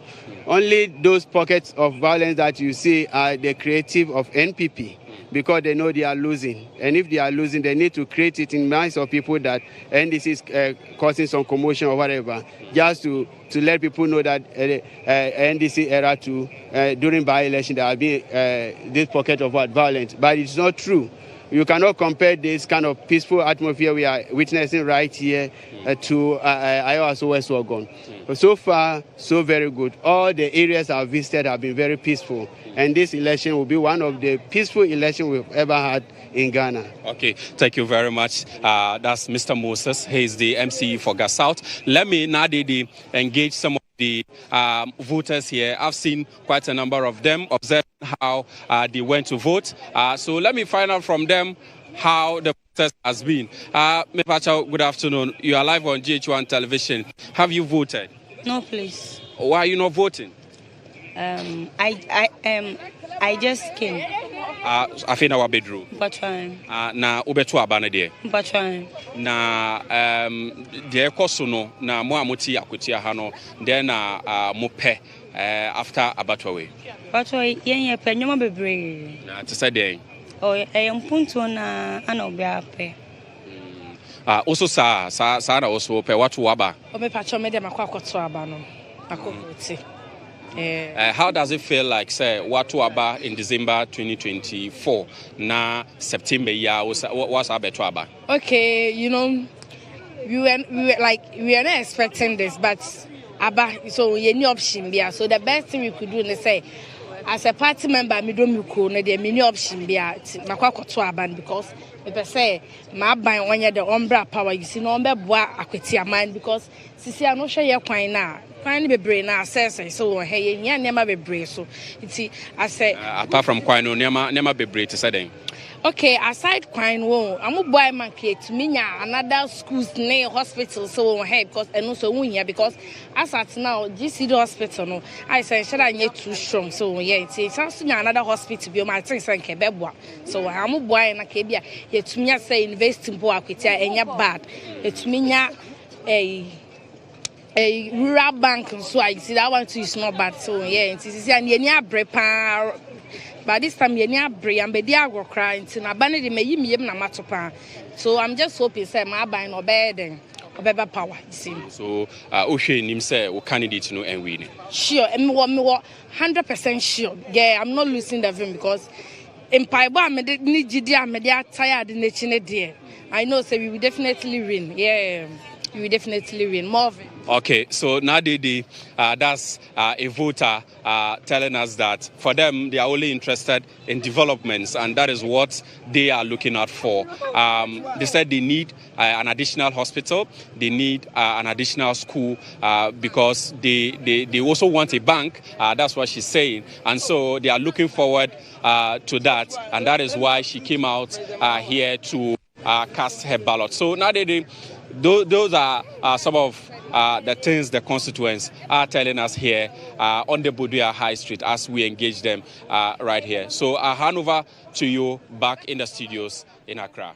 Thank you very much, Hanan. Engaging some of the constituents as well. I think the last lady he spoke to was very confident that whoever her candidate is going to win. They have high expectations. They're talking about, a rural bank, hospital, better roads and stuff. And we understand that the roads in Akwatia are nothing to write home about. And so these voters are highly optimistic. Let's see where the pendulum will swing at the end when polls close at 5 p.m. It's still our continuous coverage here of the by-elections in Akwatia in the eastern region. My name is Adidi Tete. I'm here with Tutu Adanso. Musa Dankwa is also here with us, as well as Emmanuel Ejabing, who is taking us through the numbers. Emmanuel, do we have some more numbers to be cracking? Yes, I want us to focus on the numbers we see on the screen right now. That's has to do with the final poll. I have two questions here. Because if you look at the final poll, it's still GHOne television here, and we're also live on Star 103.5 FM. Emmanuel will be bringing us those numbers in a bit, but it's our continuous coverage of the by-election in Akwatia, where we are talking about the performance of the various candidates so far. And we've been talking about Asumedu, who is the NPP's candidate, and also the NDC's candidate, who is Beidu, and we're looking at the changes. And I recall correctly, which is what we've talked about earlier, what the polls were looking like earlier when they were conducted, and then this recent one, which puts the NDC in a better position compared to the NPP. And you recall that Musa Dankwa, who is Executive Director of Global Info Analytics, made us appreciate it better as to why the numbers were the way they were before, because initially there wasn't a specific candidate. We're looking at possible candidates who could face off with the NDC's candidate. Now we do have it, and everybody's watching closely to see where it will go, whether people will turn up in their numbers and vote for their candidates like they're saying. We saw one of the constituents, like I did say, speaking very passionately about the matter, having to have gone for an election in December and then, unfortunately, returning in September to vote again because the unthinkable happened. And that's what we are bringing to you today on GHOne television and on Star 103.5 FM. We can return to Emmanuel now to continue with the numbers. Yes, Emmanuel? and so speaking of December, in December 2024, Ernest actually won the votes with 52.83%. So he had in excess of 19,000 votes, 19,269. And then Henry Yadomboachi of the NDC had around 47,000. That's actually 17,206, which makes around 47.17% of the entire total valid votes cast. Now let's look at the dynamics over here. In that particular context, the difference was just around 6%. Now, in this particular final poll conducted by the Global Info Analytics, the same 6% where they are saying they would vote for anyone else apart from Solomon or Bernard is something that if any of them should take on, they would be able to win the elections free, fair, square, and move out. Because the final poll puts Solomon at 47%. If he gets the remainder 6%, he gets to 53%. Bernard Bay, who is now having 53%, if he gets the final 6% of those who, assuming, decided not to vote but changed their mind within the shortest period of time, voting for him, he gets around 59%. Now, this 6%, given that what we have seen characterized in previous elections, and let's all be honest over here, I am yet to see a video about vote buying. And that's what has characterized our electoral process so much. I have seen a video where one person is saying that because of heavy security presence, they are not seeing money being thrown about. And so for this 6%, what really would take for Solomon or Bernard to tap into this potential? I don't know what Musa's exit poll is saying, but for the remaining 6% who say they will vote for someone, let's not focus on Patrick because 0.3 is actually nothing to go with. But 6%, what will it take to tap into that? You know, I think what we're going to see is the final push and the final messaging from the campaign to try and convince the people who are undecided to break their way. A lot goes into convincing someone to say he will vote for you. But on a day like this, it's about getting out the numbers to go out and vote. I have not seen, I don't know, I'm yet to be corrected, I stand to be corrected, any party going house to house, dragging people by their hands, let's go and vote. Elsewhere, they do that. They have people in the, they know the doors, they have database of doors of MPP and NDC voters. And sometimes you don't even care who you are dragging to go and vote. If the poll says you are winning, then let's get everybody to go and vote, whether it's MPP or NDC. When they show up, you win. So parties do that. But in this country, I don't think I've seen that yet. I think I recall in 2024 when, especially in the Ashanti region, when the reports were widely circulated that people were not showing up, then we got news that people were going to houses to urge people to come out and vote. And Yeah, so I guess when it's crucial, people do that. Yeah, they have to do that. They have to have a mechanism. And this is where you have your local party executives, the politicians. They know the NDC and MPP guys. They know their homes. They can go there and see whether you've gone to vote, check whether you have voted. If not, they encourage you to go and vote. And I think that's how democracy should be. Increase participation. But in this particular case, couldn't it be because, you know, the politicians may understand the dynamics that play out on the ground, that people in Akwatia don't like to vote early? We've heard from some of the constituents who say that, well, they don't like to vote early. Don't you think those dynamics may be at play here? No. Look, okay, it's a farming community in some cases. Largely. They'll go to the farms and come back around 1 o'clock and then go and vote. So they'll go out and get a vote. We'll probably start at 1 o'clock. So instead of doing it in the morning, you know the dynamics of the area. Right. So do it in the afternoon when they have come from their farms. Hey, have you voted? No, let's go. Okay. So instead of doing it in the morning, you could do it in the afternoon. 6%. Who gets into it? I guess it all boils down to political communication. But finally, before I let you go, I am seeing two new candidates. If you look at the history of Akwatia, it's always, apart from 2000, where Mohammed was quite a fresh figure, we've seen Baba Jamal contest a number of times, at least 3 times before he won. We've seen Amase come being toppled, and then we toppled by NS Yaokumi. And then we are now seeing 2 fresh candidates. These persons are not known to the entire political atmosphere in the area when it comes to contesting for the position as MP. The 6% who say they will rather vote for someone else, I want to understand what exactly they do not find convincing about these 2 that is making them want to move away. No, I think maybe you are not reading the data very well. In the first poll, they said someone else. But in the second poll, there's no longer someone else. There is Patrick, Usu Patrick. Right. So the number has reduced from 6 to nearly 0. Nearly 0%. Yes, so it means they have moved from someone else and aligned themselves to the 2 leading candidates. Yeah, so if you add the 47 to 3, you get 100%. Exactly. So they have found choices between Sumedu and Bedu.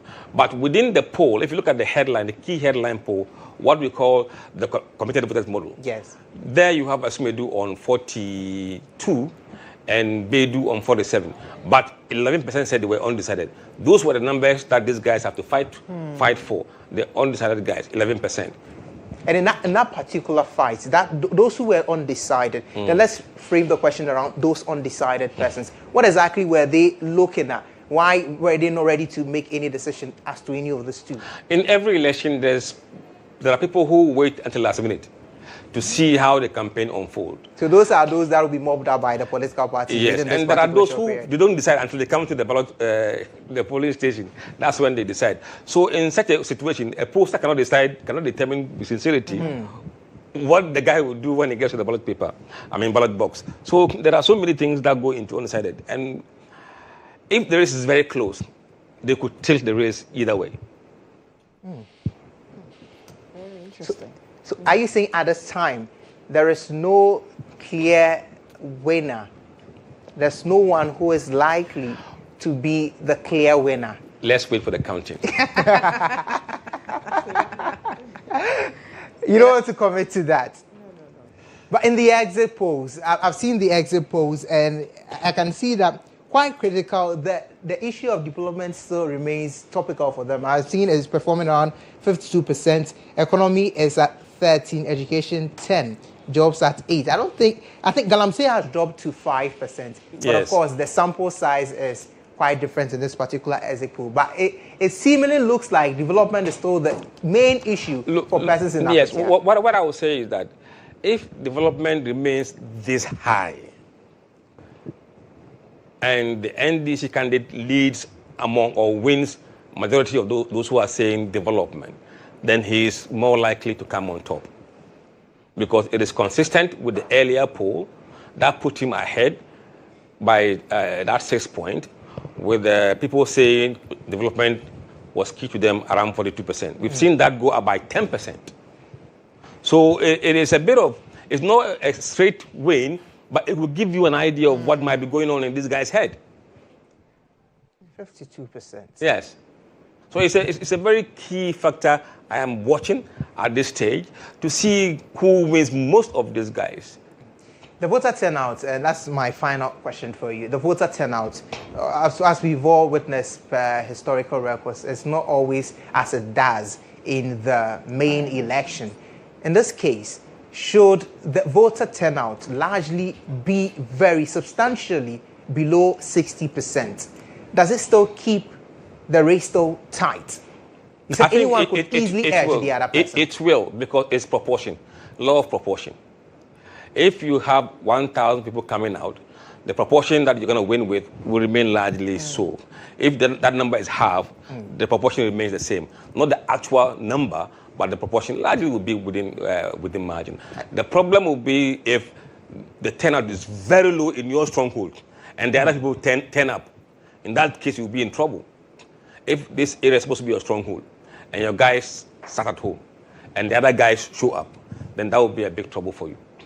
We have some less than 3 hours till 5 p.m. I guess we'll all find out who exactly leads in this particular by-election. Now they didn't do it. All right, and I'm sure everybody is waiting patiently. Of course. For that. Impatiently, actually.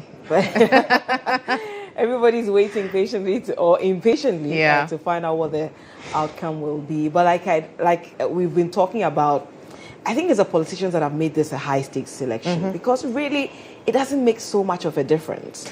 It's not like your 137, right? Where a seat is lost and you're going there seeking to protect that 137 you have, or you want to add on to it.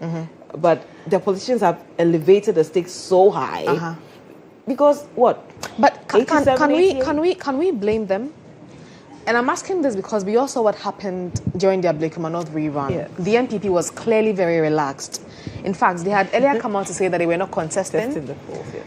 After a few thoughts, okay, I'm contesting. Their campaign message, if you ask me, on the D-Day was flat. They were trying to talk about the fact that Ekwe is a widow. So vote for the widow. Oya Mobo, vote for her. Irabna Albin cannot serve you, and all of that. Yeah. They clearly lost their guards. Yeah. Perhaps that is what is informing what we are seeing in Akwatia now. and I'm not from Akwatia, I'm from Achimota, quite close to Akwatia, so I can understand a bit of the dynamics that happen there. It's a mining community. Yeah. These people are weapon-wielding people in that community. And so they know what they are going up against. The NDC will not let this slide, as Musa Dankwa said. It's just, to add up to the numbers, give them the bragging right that what we have, in fact, we have rendered you, the minority, irrelevant in Parliament. So if you ask me, they cannot be blamed. Because of the dynamics at play, they cannot really be blamed. What's at stake here is just bragging. It's bragging. It's That's bragging. all. That's No, but that- it's brag. It's not as though, it's a razor thin. I can understand, but it will also be a big deal for the NPP. Should they pull us off?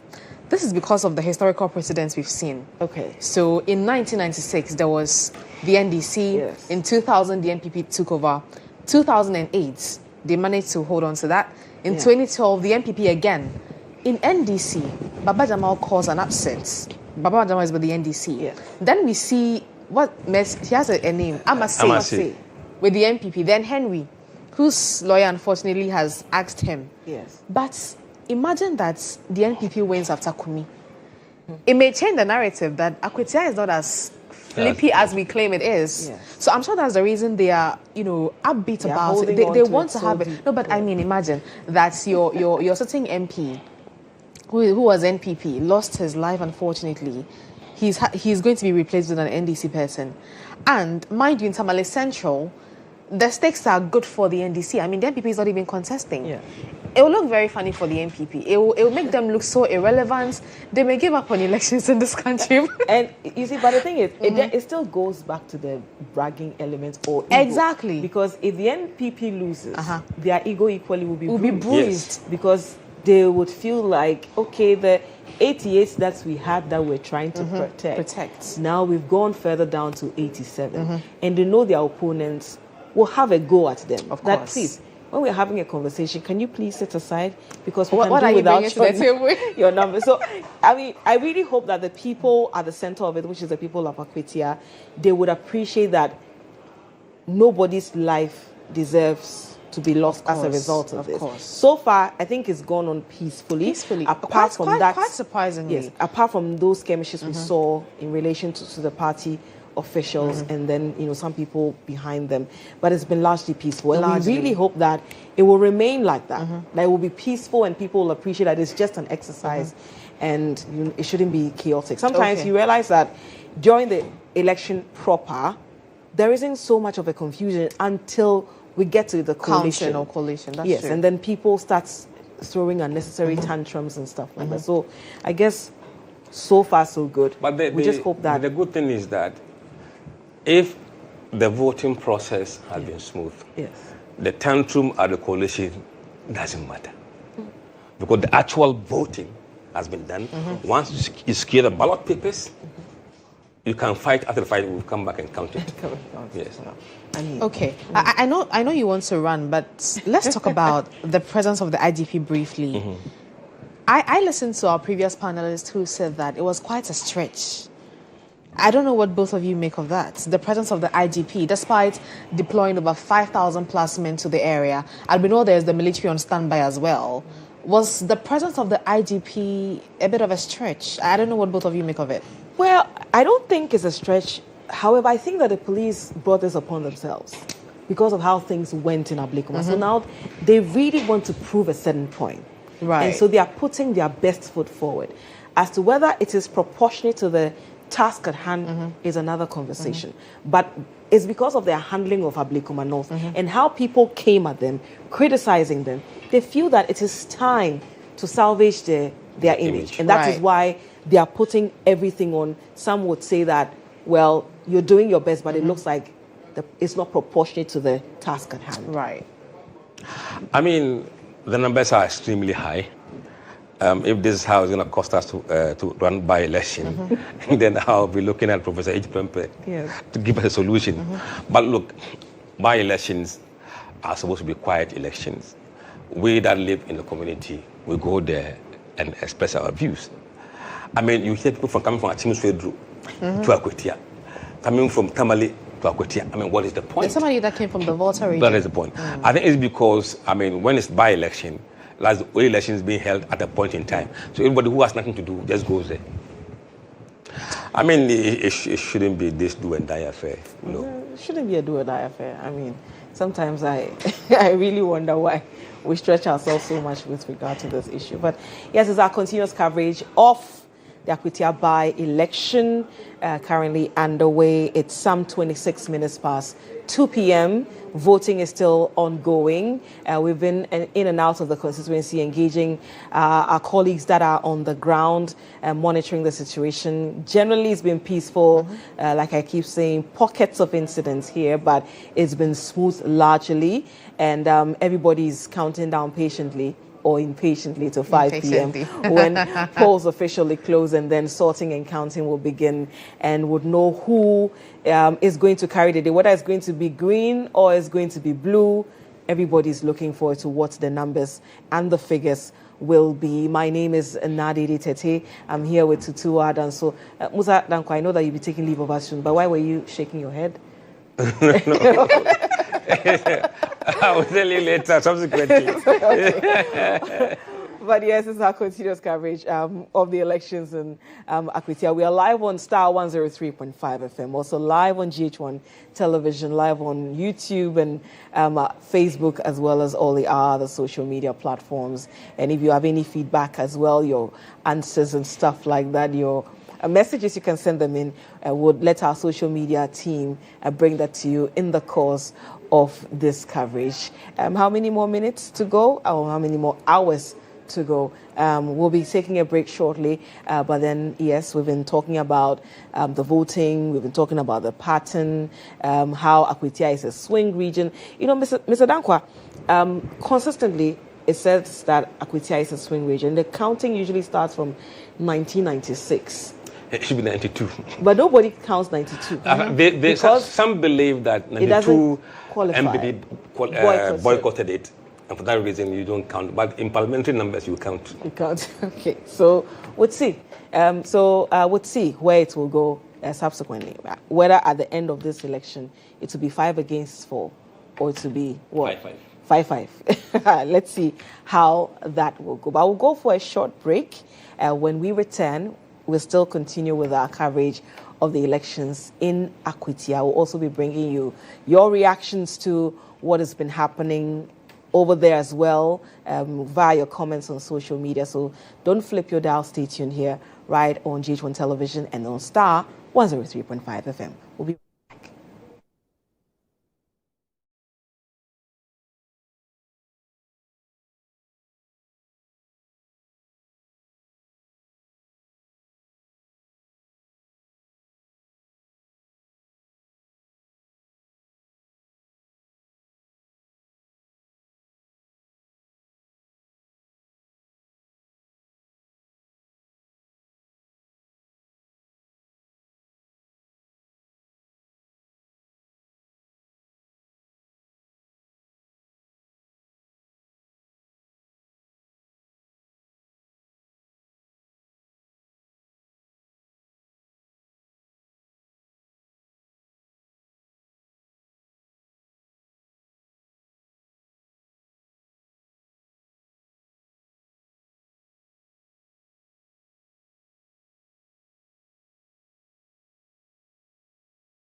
Welcome back. It's our continuous coverage of the by-election underway in Akwatia. Voting is still going on. It's expected to close at 5 p.m. My name is Nadine Tete. I'm doing this together with Tutua Danso. And we have another guest joining us. But before we engage him, we have to go to Akwatia. Our colleague Ibrahim Alassan has been having some conversations.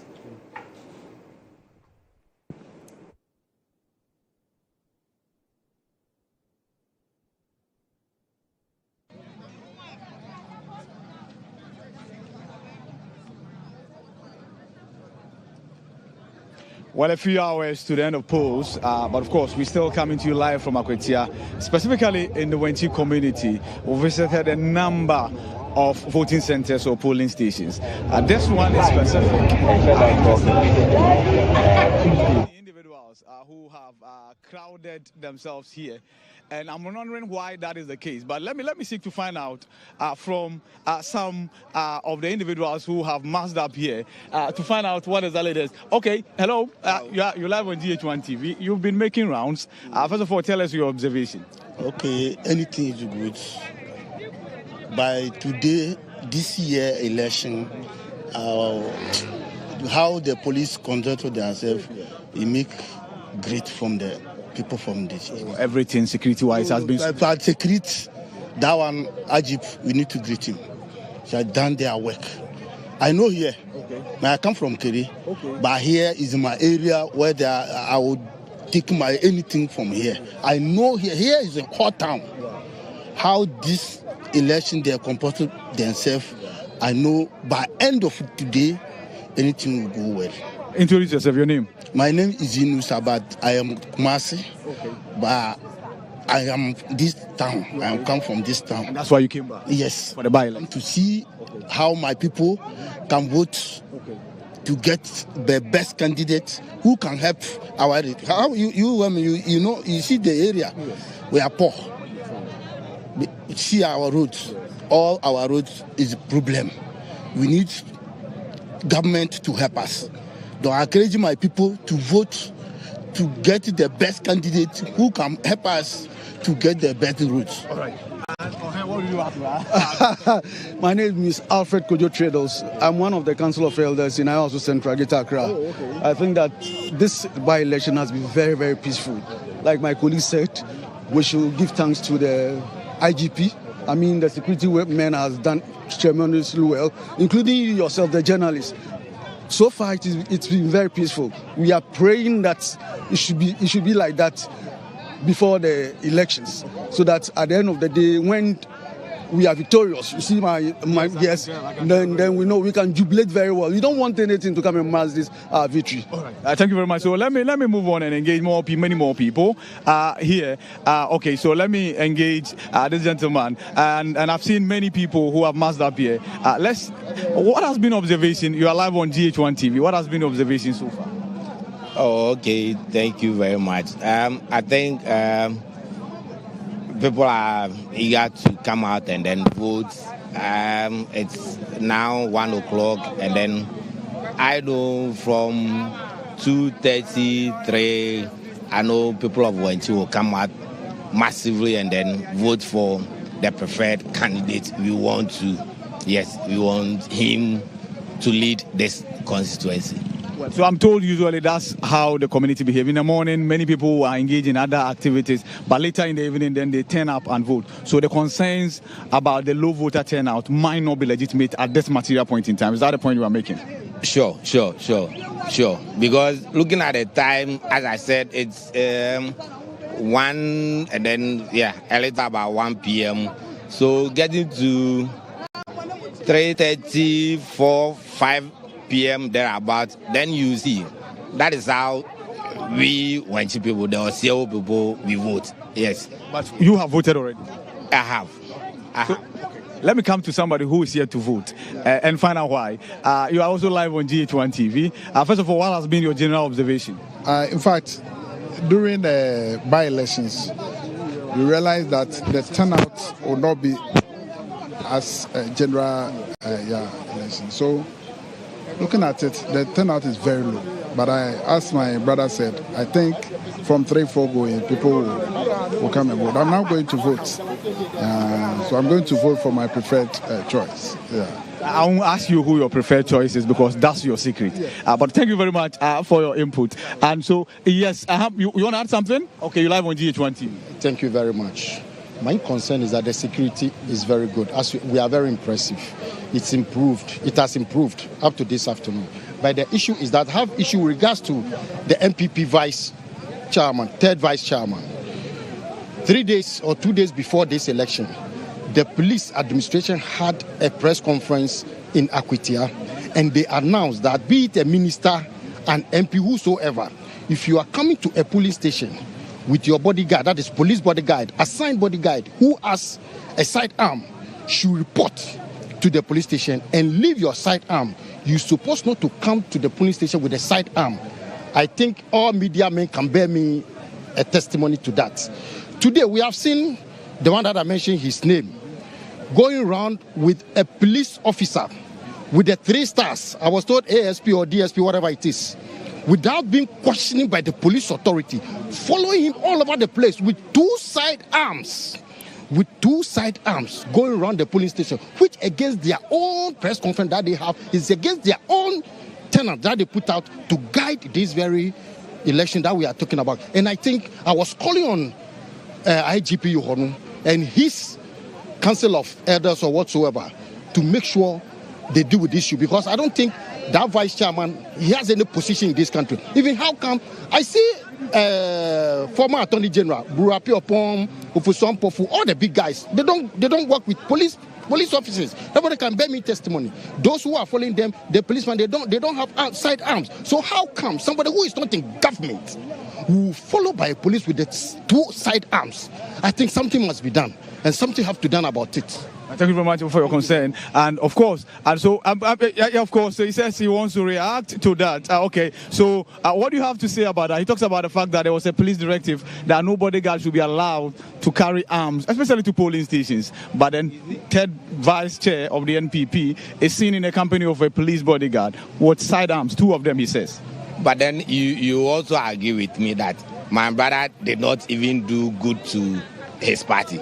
He only said either 2-star or 3-star. He wasn't even specific. What is he actually saying? He needs to be specific. What is it? If you had intelligence, why can't you be specific? Either a 2-star or 3-star following whoever you are saying. Can that be verified? And so what is it? What is it? So you think that his allegations are not specific, and for that matter, they are unfounded? We need not to do this. We need not to do this at this, moment. We need not to do this. Why must you always, just put in there, No. It is not good. The propaganda is too much. 2-star or 3-star. Which is which? What is he talking about? So is it your duty to go and find out either it is 2-star or 3-star? He says he has reported already to the appropriate. To who? Reported to who? He said the IGP. My man. Let's leave it. Thank you very much. So let's move closer to the voting center, the polling station, and find out what exactly is happening there by way of turnout. In fact, if those standing outside are voters, then I'm sure people can be rest assured that the turnout will be very high. But of course, chances are not all of them are voters. Some are mere observers. So let's go closer to the presiding officer. Let's go closer to the presiding officer and find out how the figures are looking like. Of course, live on GHOne TV. Presiding officer. Okay, so let's go closer to the presiding officer and find out how the figures are looking like. You are live on GHOne TV. Just introduce yourself, please. Okay, my name is Dennis Nyakondakwa. Okay. So what are the figures saying here? Okay, so far we have 217 have voted so far. Out of how many on the voters register? 484. So you've crossed the 50% mark. Yes. Is that encouraging per your experience, the turnout? It's encouraging than the last time. Okay. Than the general election? Yes. Oh, Okay. So have you had any issues of, say, the biometric verification devices not functioning properly, there are delays and what have you? Have you recorded anything like that? Okay, our center for now, there's no issue. Everything is working correctly. I'm also told that here people vote late. So are you expecting more people to troop in as the clock wears down? People will be coming because we have noticed that a lot are coming. Yeah, so from this time going on, a lot will come. Let's talk about security arrangements. Are you comfortable with the security? Because I've seen some military men as well. Were you told that military men were allowed at the polling station? Yes, we're told we'll be around. Okay. Yeah. Okay. So, I mean, everything is going on. There's nothing to fear. But other voters were talking about the heavy security presence intimidating them. Oh, well, there's no intimidation as of now. I've not seen that they have, there's no encounter. Yeah, so everything is working well. Thank you very much. So that's the presiding officer. This particular polling station, which is the name? Palace Square A, New Wenchi. Okay, Palace Square A, and the B is at the other end, New Wenchi. In fact, more than 50%, over 200 voters on the electoral roll, over 400 voters on the electoral roll, more than 200 of them have actually voted, more than 250 of them have actually voted, which crosses the 50% mark. Let's go to the Palace Square polling station B and find out what the figures are equally saying there. Of course, this is New Wenchi, and if you look at the trend at the polling stations we visited from the morning, you realize that those figures in the morning were low. Is it that those figures are picking up now? So we go to the presiding officer. We're going to the presiding. So presiding officer will come and meet us here and tell us what the figures are saying. And so this polling station is Palace Square, New Wenchi. So this is B. Okay, so introduce yourself. I'm Akwatia Francis. Okay. What are the figures saying? So far, out of the 484 voters, we have 213. Okay. So far. Okay, so almost 50% of them have voted.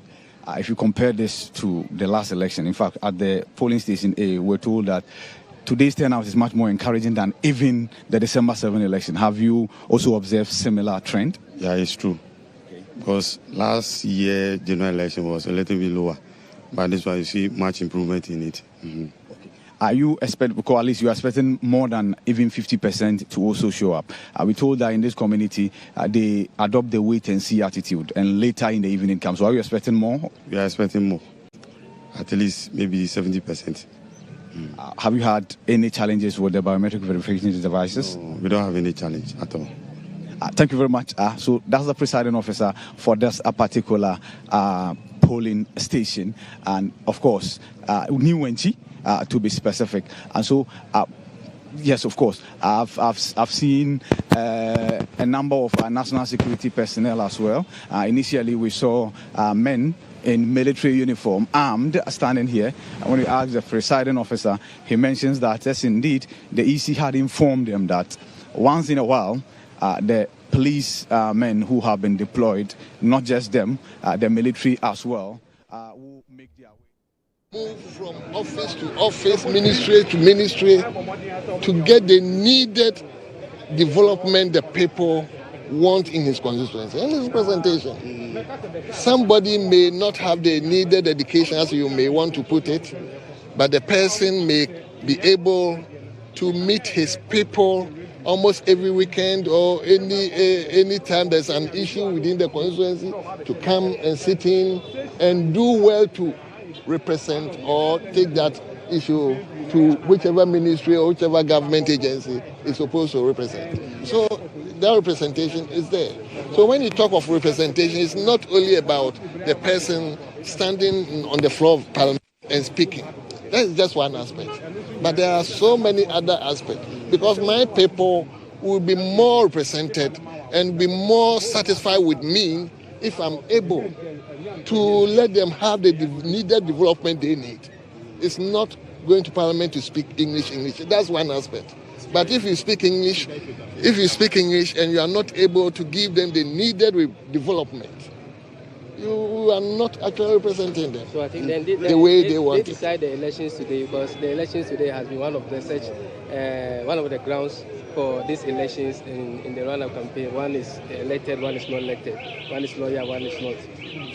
So that's exactly what I'm saying. It's not about I'm a lawyer, I'm a doctor, I'm this. You may have all these degrees, but for me that is not the critical point.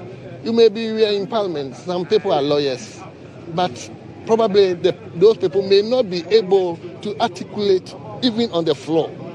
Some people may not be lawyers, but when they come and see the articulacy, it's good. And some people may be lawyers, but they will not be able to fight for the needed development for the people that send him to parliament.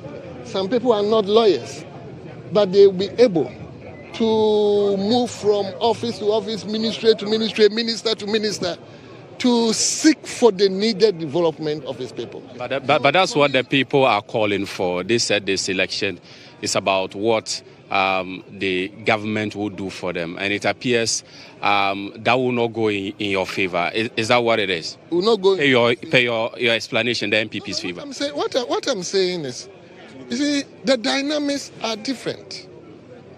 The individual who are contesting are different.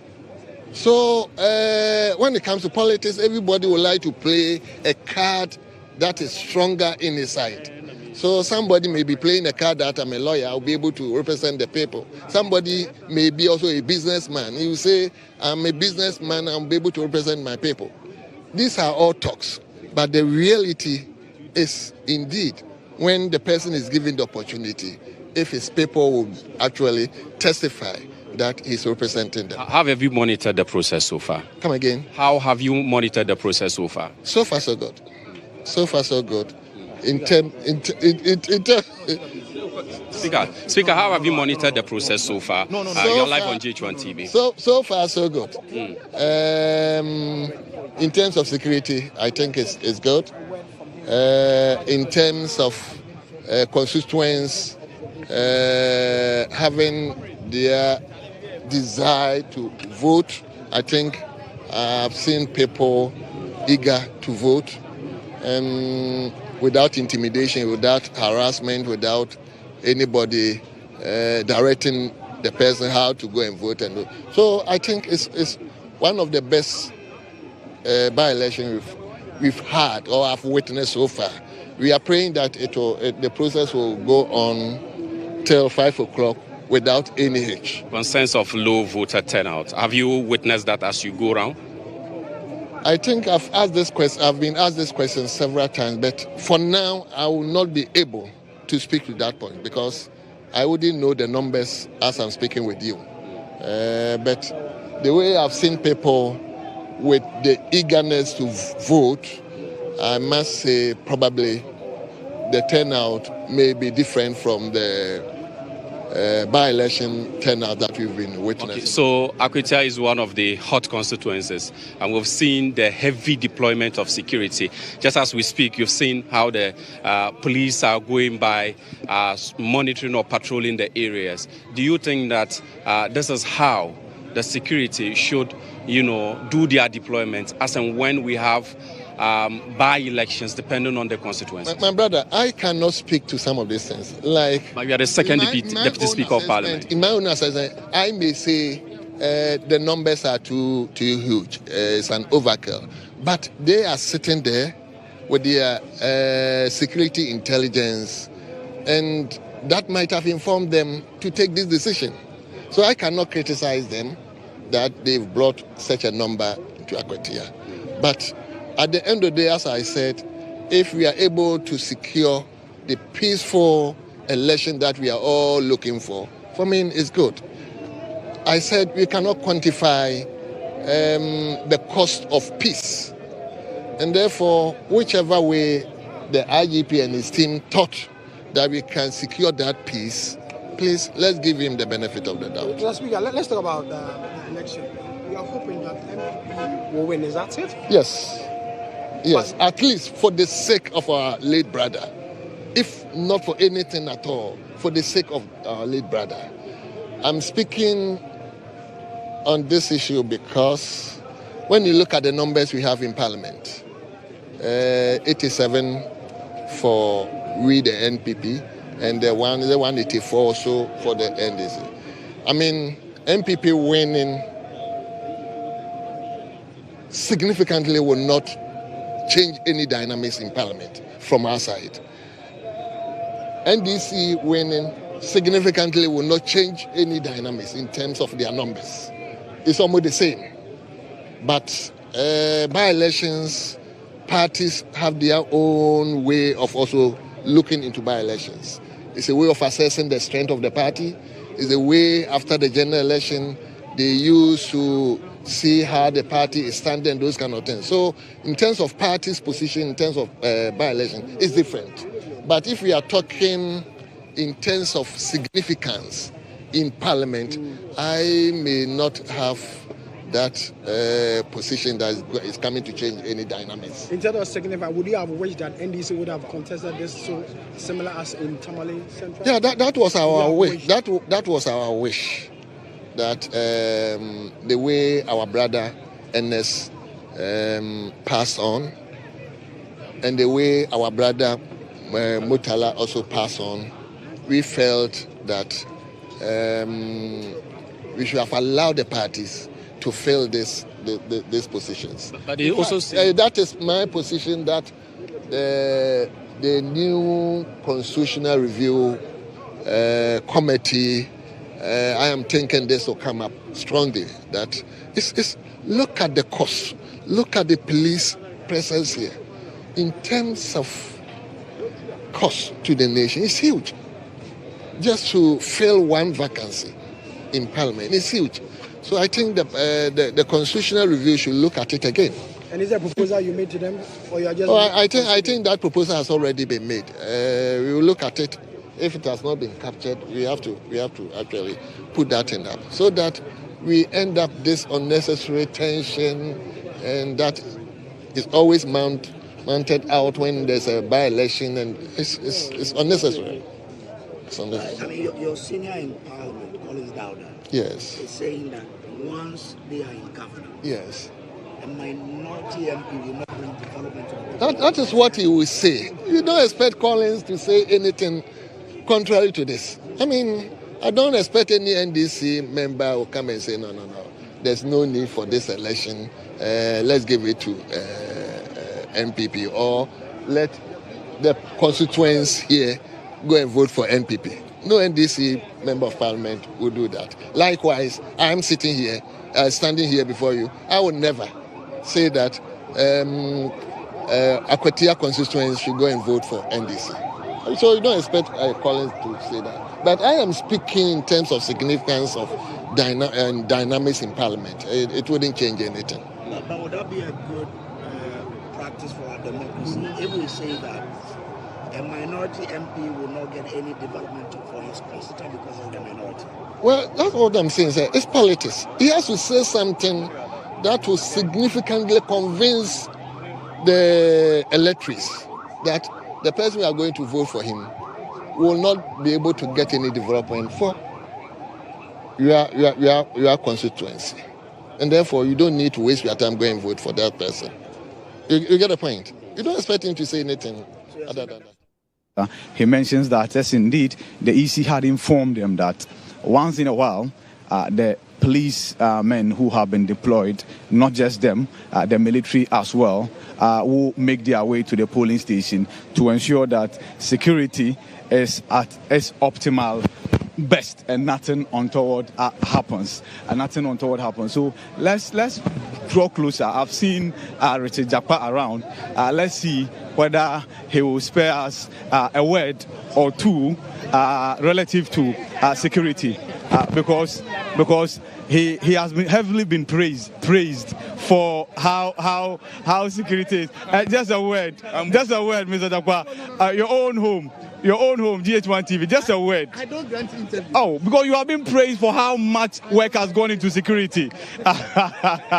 Okay, so Richard Zakwa says he will not grant interview, but of course he's here with his men as well, and then of course they are supporting the police relative to provision of security and securing of the process to ensure that after it's all said and done, Akwatia chooses a replacement for the late Ernest Yaokumi.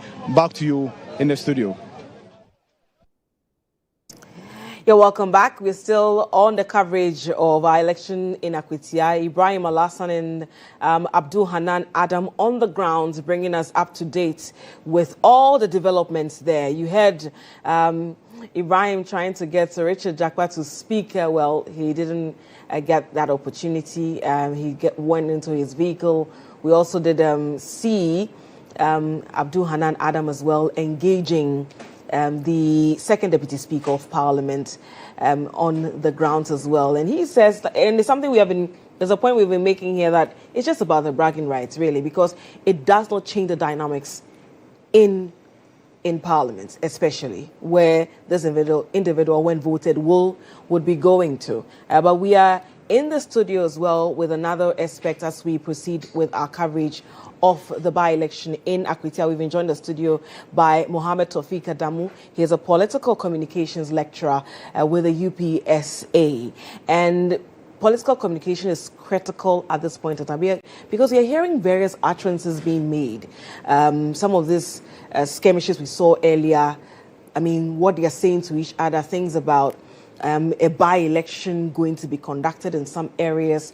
We've heard Collins Dawda, equally an elder within the NDC and a member of Parliament himself, talking about him, if he had been in the shoes of President Mahama and elections were done in Akwatia and he did not vote for them, he wouldn't let the votes in that constituency be constructed. Really?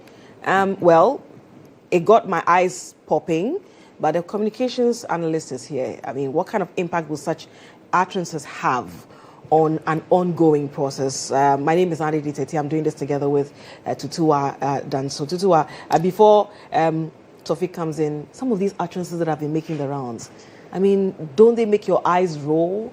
Very disappointing, especially Absolutely. Coming from Collins Dawda. Yeah.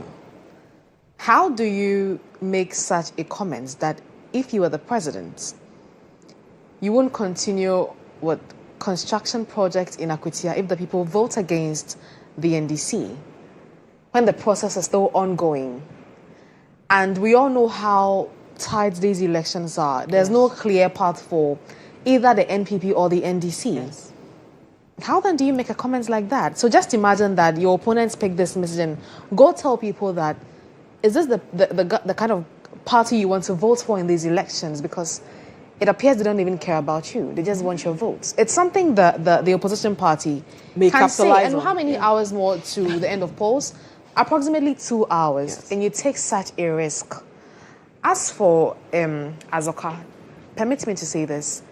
Ever since I got to know of the name Azoka, it has never been anything pleasant. So his utterances didn't come to me as a surprise. But then again, for a party that has gone through so much to rebrand, the very last thing you want to be doing is to cast doubts in the people's minds. Sure. When you come out to say that you're going to ensure that by-elections will be conducted in the constituency of the minority leader, Alexander Penyumakin, how else will the by-election be conducted? Yeah. Are you threatening to harm him, which would take him off his seat for a by-election to be conducted in that constituency? So far, very disappointing, looking at the fact that these are men in grey, elderly men in the party, and you expect better from them, but so far very disappointing. Yeah. And I'm sure we'll get to the impact, because we have the communications experts, as she said, Mohammed Tawfiq. We had him the last time during what election was that? It was one of, I think it was the NPP's Delegates Congress, right? Congress, so I believe he'll help us break it down. But I mean, so far disappointing. Yeah. But no surprises, especially coming from Azoka in his voice. Well, so I mean, Tawfiq, listening to some of these utterances, do they have any impact at all when it comes to political communication, especially at such a crucial time where people are still voting? Okay, thank you very much, GHOne, for... Nadede and Tutua. Yeah, Nadede and Tutua. But GHOne first. Yeah, GHOne.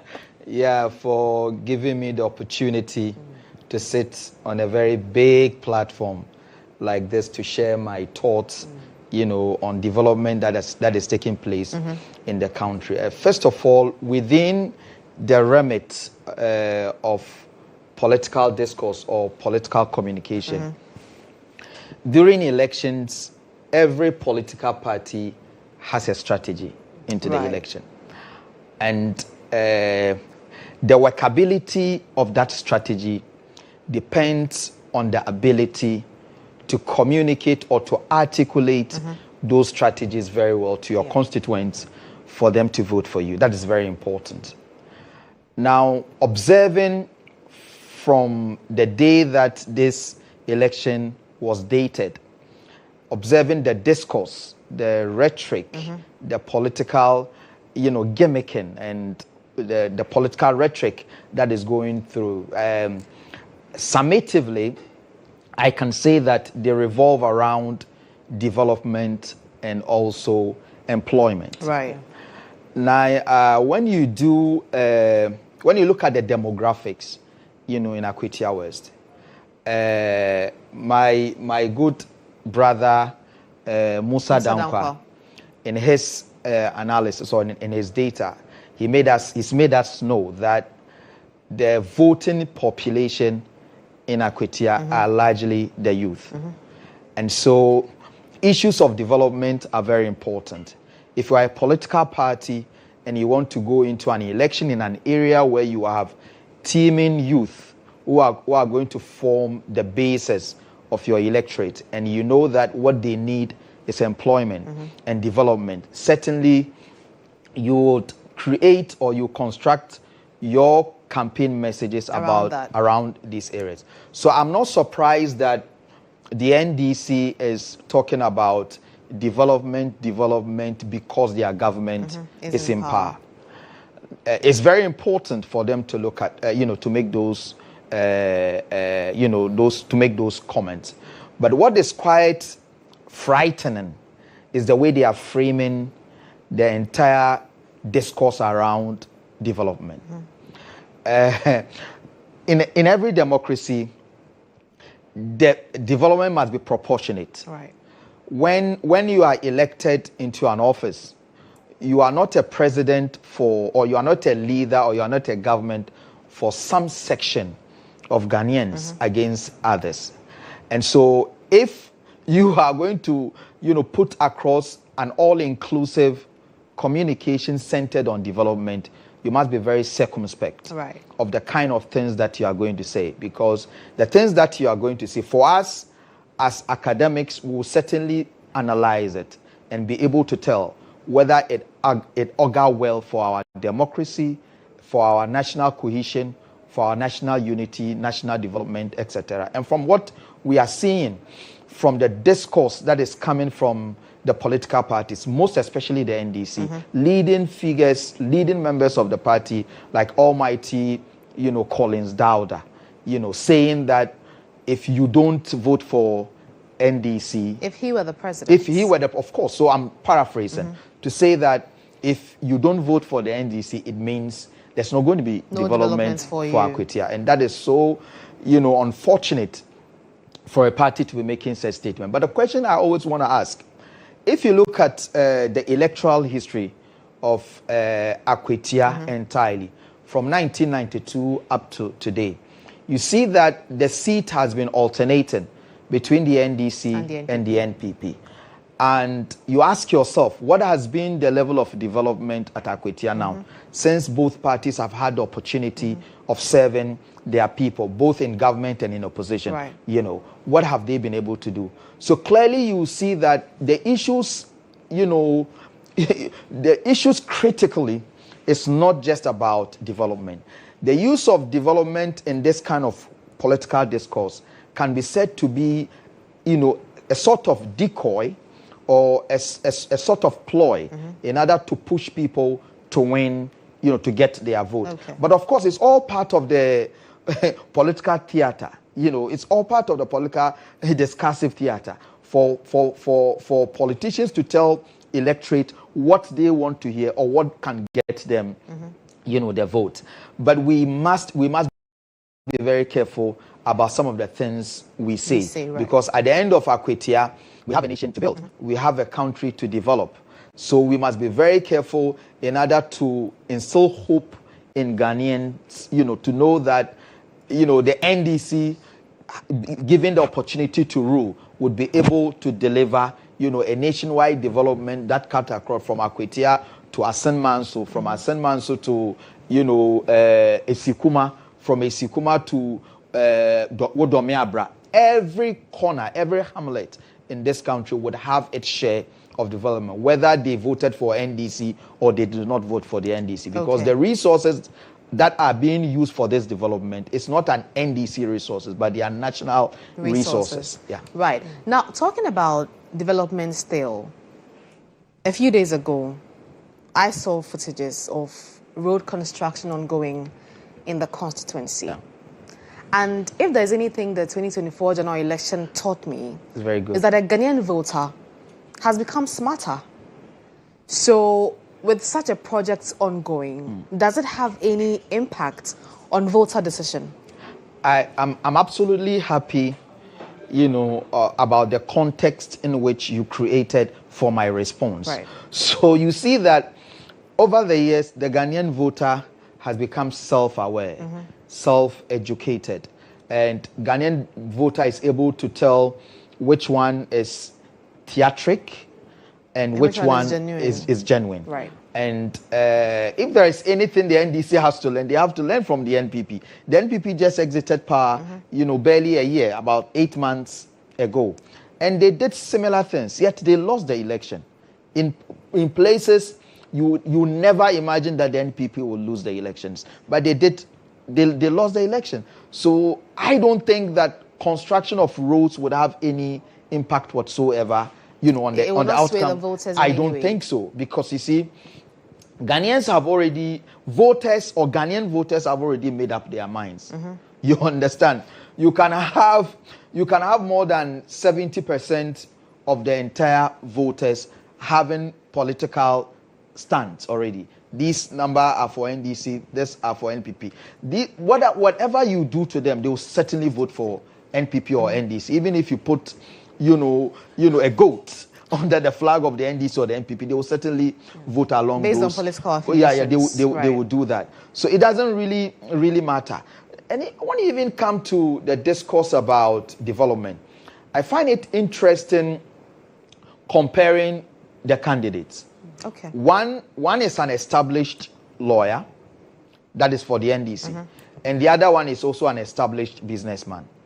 Now, if you look at the checks that we have done, you could see that the NPP's candidate is a local business person who has established a lot of businesses in Akwatia.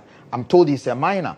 He has established a lot of businesses in Akwatia. A lot of the young guys, are employed. I listened to one of your interview with Ibrahim, and he interviewed some youth of Akwatia right here in Akwatia, and they were saying that they are miners and they are involved in small-scale, that's galamsey kind of thing. So the youth are looking forward for a leader who will be able to give them the jobs that they are doing. I think this is the kind of rhetoric both NDC and NPP should engage in. How are you going to give them the jobs? One is already on the field in business, creating jobs for people to be doing. And the other one is also a lawyer, hopefully representing his people in court, fighting for their rights, ensuring justice for the people of Akwatia, etc., etc. But if the conversation is about jobs, then I think that the NPP's candidate is in a better position. It's better placed in terms of job creation, for the people of Akwatia than the NDC. Now, I know you want to come in, but briefly, because you touched on mining and who Asumedu is in terms of a businessman, This government has been up to a lot. We saw yesterday they commissioned the new DVLA office. A few days ago, the lands minister had given the instruction for LI 2462 to be scrapped, which means that people will not be able to mine in forest reserves. That's good. Do you think such an indication or such a directive will have a way, to impact this voting pattern in any way? If it sends any signal, especially for the people that are employed through mining? First of all, I would want to commend the government for taking this bold decision. Right. Because our forest reserves must be protected, for posterity to come and do it. Now, let's look at the actual effect of this law on the people. Now, there are quite a lot of youth in these mining areas whose livelihood depends on mining. Right. And these are the realities on the ground. You understand? Let's forget that the law is good, but let's look at the realities, and it is the realities that is going to solve the problems. If we don't deal with the realities and then deal with the bigger problem, we don't deal with the fundamental problem, and then start dealing with the bigger problems, it will be flouted. The laws would be flouted. Right. So it is important for government to continue engaging with these areas, with these mining areas, continue engaging with the youth, to give them alternative livelihoods, and to also boost security in these areas, so that as government is providing alternative livelihoods, for example, farming is a very lucrative business today. Agro farming, if it is done well. Government must be able, and most of these areas are actually farming areas. Akwatia is They are largely farming areas. But the youth, the farming is so unattractive to the they youth. make a lot more money from the mining. From the obviously. mining. But in actual fact, if we are going to educate them or invest more in agriculture will be more sustainable a livelihood than the mining. Because these miners, there are times that everything becomes dry. When you go to these mining areas, there are seasons that everything becomes dry, and they even begin to sell the little property that they have been able to acquire within that period of the mining. So it means that the mining itself is unsustainable. It's an unsustainable livelihood. So if government is going to be able to train them, encourage them to go into agriculture, for example, fertile lands all there. If government is going to encourage them to go into agriculture, that gives them a more sustainable livelihood than the mining. And that is what we are failing as a country to do. But I'm also looking at the timing of this directive. Was it an appropriate time, looking at the political season in which we are? Okay, so if you match it with the Akwatia by-election, I can say that the timing is wrong. You understand? Because you are going into an election in an area whose livelihood is on mining. Right. And then you pass a law that bans mining in these areas. Okay? Now you give your opponent ammunition to campaign with. They go back to the people and tell you that this government told you that when you come, we will allow you to mine. And now they have come, they are taking away your source of livelihood. You understand? And so people's source of livelihood become threatened, and then they will campaign message. becomes a campaign message, and they will certainly vote against you.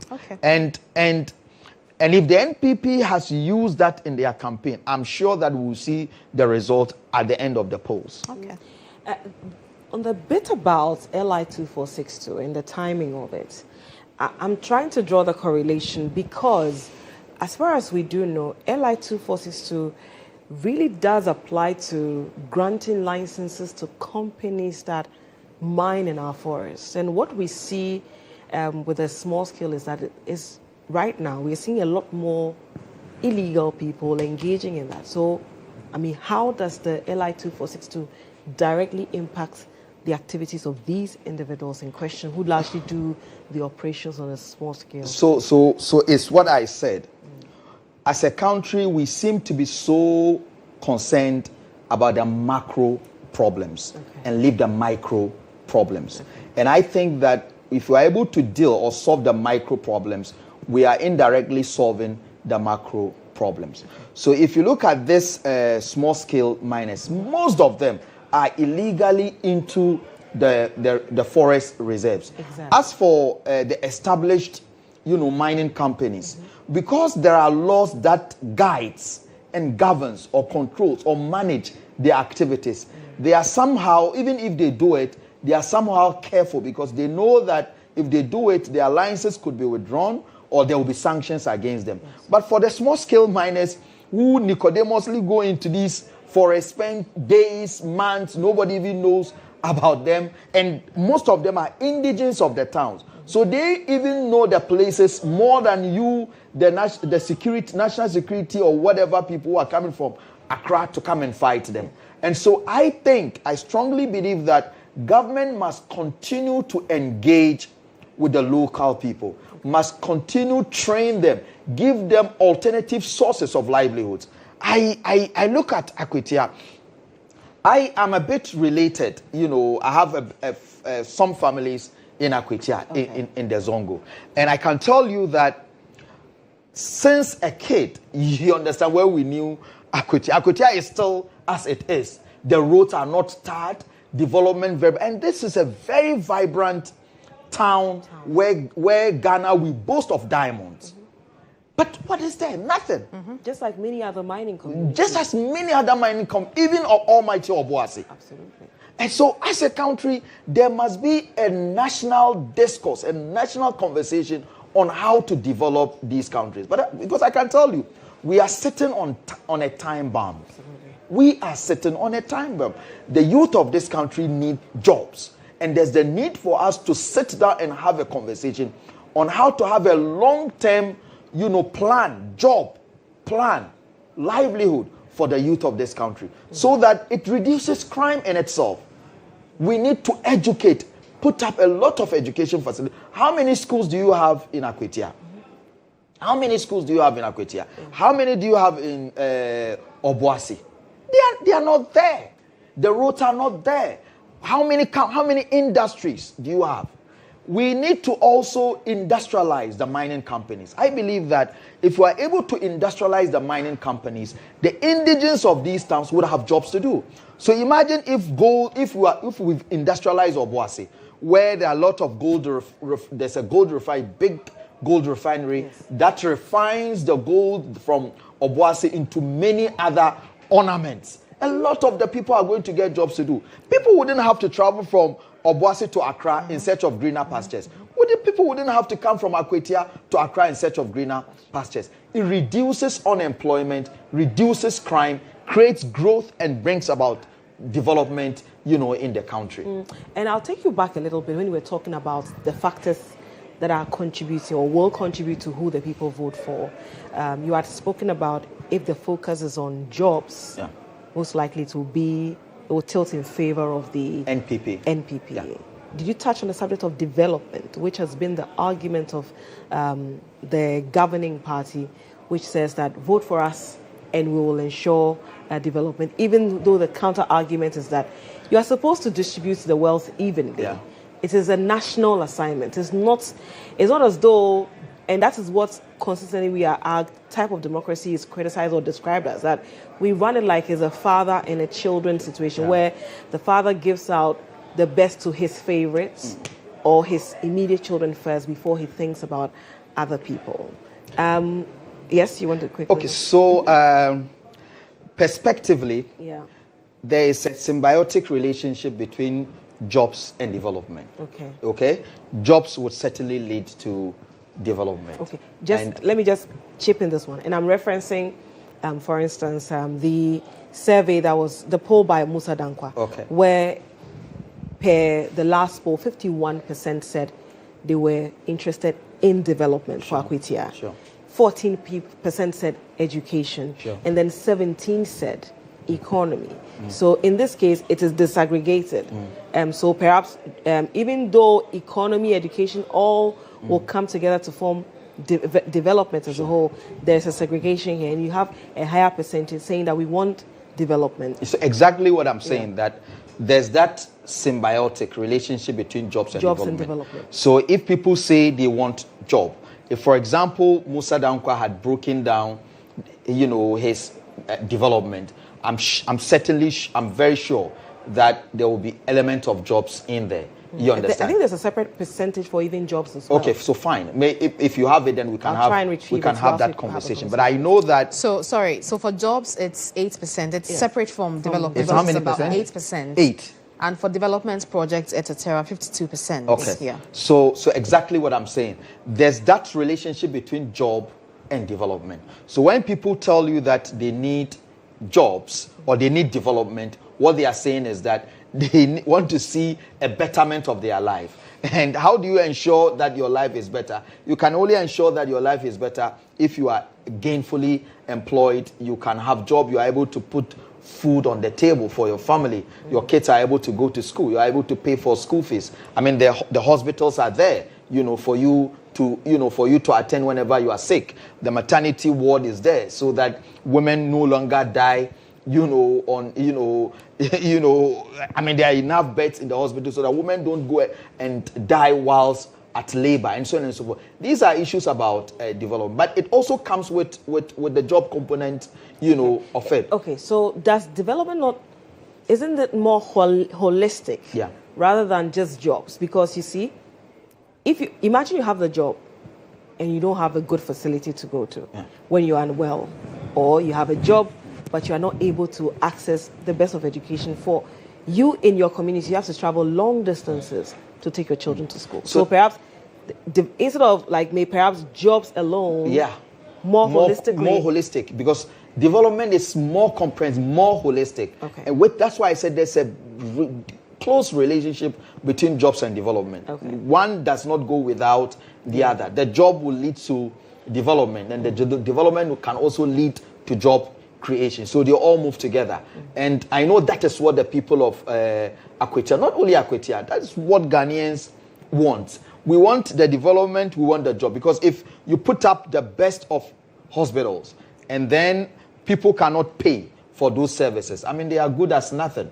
Okay? So you must have jobs, people with source of livelihood that will give them the resources to be able to access those facilities or those development that we are talking about. So both of them move, together, and they are very, very important for our national development. Okay, all right. You're still watching GHOne television and also listening to us on Star 103.5 FM. Our continuous coverage of the by-election in Akwatia. It's some 33 minutes past the hour 3. Essentially some 27 minutes to the top of the hour, 4 p.m. And we've been with you since 7 when polls officially opened, and we've engaged in the mood on the ground and bringing you the developments as they come in.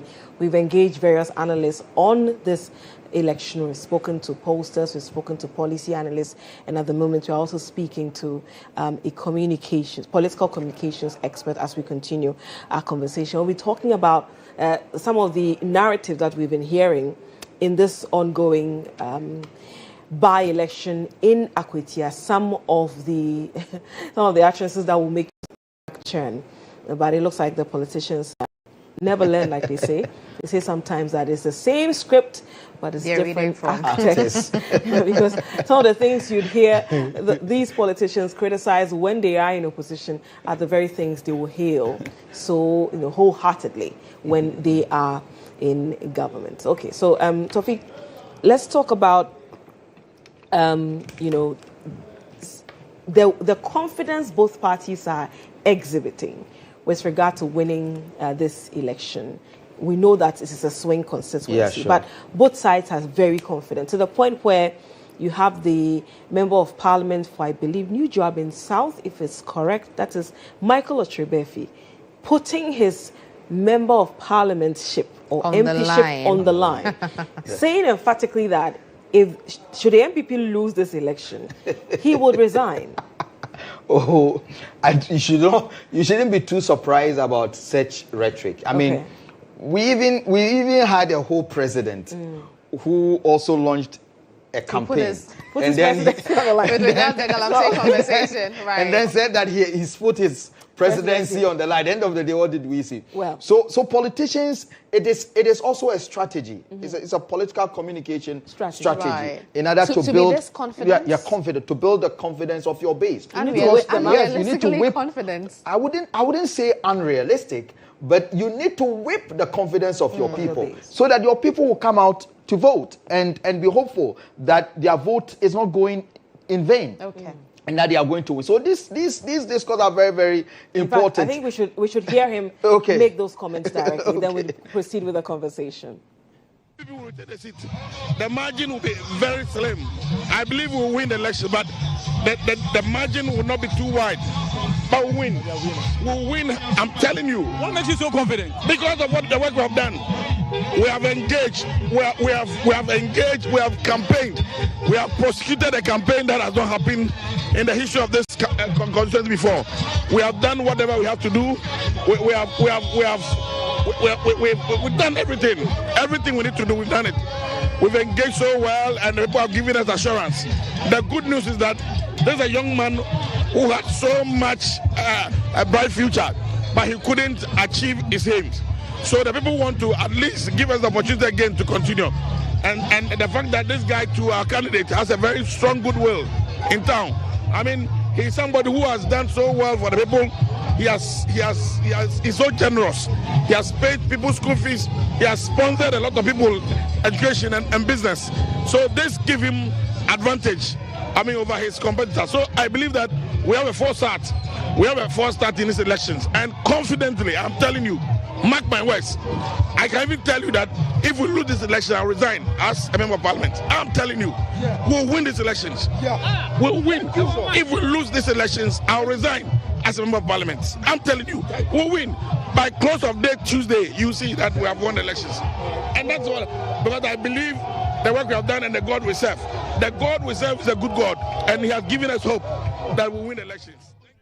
And that's a very confident Michael Otribefi speaking to our very own Ibrahim Alasan, the head of our political desk here at the EIB network. Very confident. He says, look, we are winning this election, and I can even put my MPship on the line. At the end of Tuesday, if we do not win, I will resign. Well, thankfully, we have the video, and so we will not be the only ones to demand their accountability. Social media users will equally, put him to the task and ask Of course, him. and they've actually started running a campaign that's hashtag another by-election. I mean, like you were saying, some of these utterances, I wouldn't be surprised if it happens. Should it happen that the NPP loses this election and he refuses to resign, he probably would say, oh, I was on the, it was a political euphoria. It was, purple blibli or something. Now, let me take you back to last year when I engaged Salam on the campaign. Salam Mustafa, the NPP's National Youth Organizer. He said, if the NPP should win, they should cut off his head. Salam still has a head. Alive, walking and talking. For that still has a head. So I wouldn't be surprised if you say that it's just a euphoria and the reason for which I made all those calls. But what would push, a politician to put their MPship on the line? Yes, we know that you are whipping your base, but there are other things you can use to whip your base. Why does it have to be your MPship on the line? Okay, so there are so many reasons why a politician will make such statement, and all over history or all over the political rhetoric documents that you have come across. Once upon a time, you hear politicians, not only in Ghana, even in the so-called advanced democracies, they make a statement and you are like, wow. For example, Donald Trump, before he came to power, he said that when he comes to power, he will resolve the issue, the fight, the war between Russia and Ukraine with just a phone call. Just a phone call. But what is happening now? Now the war has even intensified, and so a whole lot of problems. So politicians make a lot of statements, and like I said, they make those statements in order to get votes for people who are, for example, in the case of Donald Trump, for those who are for Americans who are interested in international peace, when Donald Trump makes such statement, they will vote for him because they want someone who will come and end the wars. Are you getting it? Now, when you come to our context here, the statement that he's made, there are a lot of NPP people who may think that who wouldn't want to come and vote because of the experience at Ayawaso, West Wuogon, and they feel that NDC is in power, so even if we come out to vote, NDC will still vote. Now he is telling them that no, be very confident in yourself, be very confident that we will win this election, and that if we don't win this election, I am going to resign as a member of parliament. It should tell you that he is much more confident about the kind of work that they have done as a political party, and he sees no other way that they would win the elections. And so it's a normal rhetoric for politicians to make, but it doesn't mean that if NPP loses the election, he's going to lose. I remember there's this joke. During Atamil's election, I think 2008 or so. Yes. In Cape Coast, there's this renowned person. I wouldn't want to mention his name. Said, he was campaigning at the grassroots, and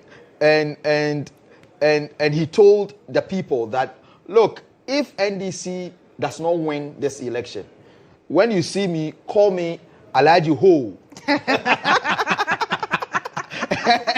And after the election, Mills, lost, the elections, and they started calling him Alhaji Ho. Okay.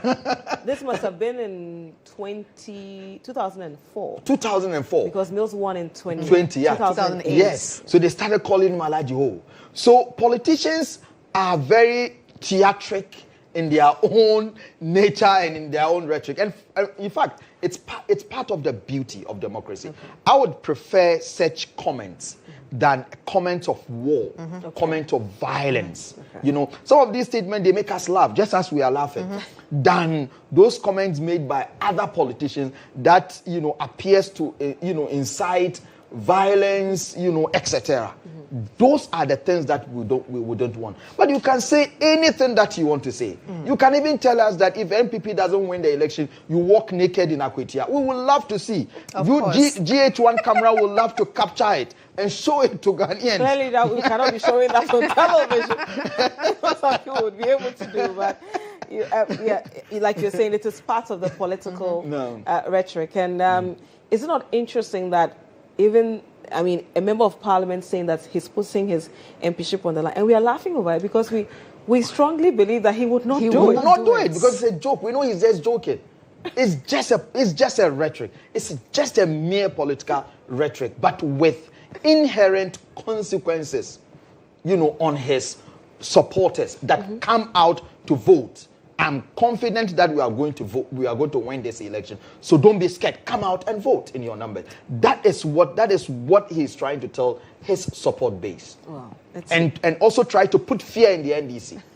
That don't worry yourself. Nothing will work for you. There's no magic you work out this time around because we are confident. It's a done deal for the NPP.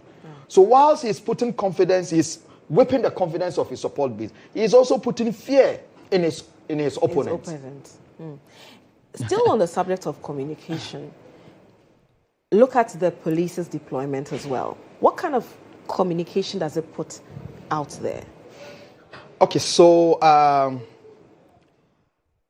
I'm very sure that the police or the security service have their own intelligence on the ground. Tawfiq would come to you in a moment, but let's quickly go to Akwatia and engage our colleague Abdul Hanan Adam, who is engaging the NDC's candidate, Beidou. Today is a market day for Kede, which market serves a chunk of the towns around. So most of the market women and even men who went to market to ply their trade are now coming back. So surely I think we will see a surge in the votes very soon. By close of polls 5 p.m., if they are not back, do you think that will affect your chances? Not at all. This is parliamentary elections. A single vote, if at the end of the polls one person casts his ballot, we will count it. not at all. But we pray that they can. If they don't come, whatever is in there, I know I've won the elections. Okay, so earlier your poster at your party office up in Akwatia was seen being ripped off by some elements believed to be members of the opposition MPP. Did you hear this issue, and what is your response to that? I wasn't personally there, but my team told me. I mean, it's unfortunate, but let me focus on the big picture now. At the end of the day, those issues will be sorted out. You can do whatever. The people's stamp would always prove some of us right. We are winning the elections. We are bringing development to Akwatia. We will do our best to give them the best of representation. They can decide to pull down my flags. They can decide to pull down whatever. They can do anything. My focus is on the development. So you are not perturbed? Not at all. Not at all. At the end of the 2024 election, we were unable to get a definite winner because there were a lot of issues that marred the election. Ended up getting Kumi and the candidate at the time going back to court. Kumi eventually won the court case. Should it happen that you do not win the election today, are you willing to let things go? Why? I don't have an option. I don't have an option except you have reason to dispute it, which is also lawful. But if once the Electoral Commission declares and it is fair and you have no issue with it, because if you have an issue, you can't say, I don't agree. You can only take the matter up within the remit of the law. Otherwise, you don't have an option. It's not as if you have an option whether to accept it or not. We are all subjects of the law. And the law is that the EC has the sole mandate to organize and declare elections. And so you don't have, it's not as if you have an option. You cannot say you accept it. You either accept it with a condition that you take the matter up, which I'm a lawyer, so that is normal with us. But if you don't accept it, does it mean you are going to form your own community and then rule over them? I mean, it's not possible. The poll says that you are going to win. The poll says that you are going to win by 53%. Do you think that I may get more? It's likely I'll even get more. Like what percent? No, that's what we are working on. That's what the win is a done deal. We are working on the margin. So you relax for me by 435. You and the margin will be what? I'm working on it. We will come back to it. Thank you. Okay, so Lily Mohammed, that is the candidate for the NDC. He just arrived here at the polling station to monitor what is happening, and of course he is going to check how the process is going over here. You see him also in a white polo t-shirt, accompanied by a few of his aides to observe how the poll is looking like over here at the Bodua bus terminal, where he is currently here to observe what the processes are. So, of course, again, I've cited quite a number of NDC appointees who are also here to monitor the exercise over here.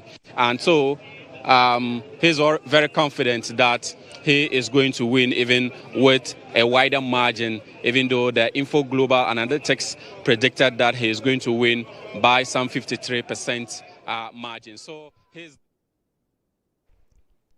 You're welcome back. You're still watching our continuous coverage of the by-election underway in Akwatia, and our colleague Abdul Adam engaging the NDC's candidate Bernard Baidu there, and Hanan. It is definitely Nadi Tete and Tutu Adanso who are here at this time. But it's been such a long day for him, so we understand that he'll be mixing up our names. Yeah. We very much understand. So we're still here with Tawfiq, who is a political communications person with the UPSA, Electoral to be specific.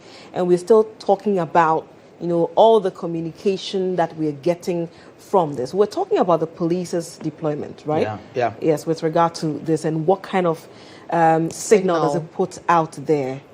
Okay, so one of the significant signal is sent out there is that the police is very prepared.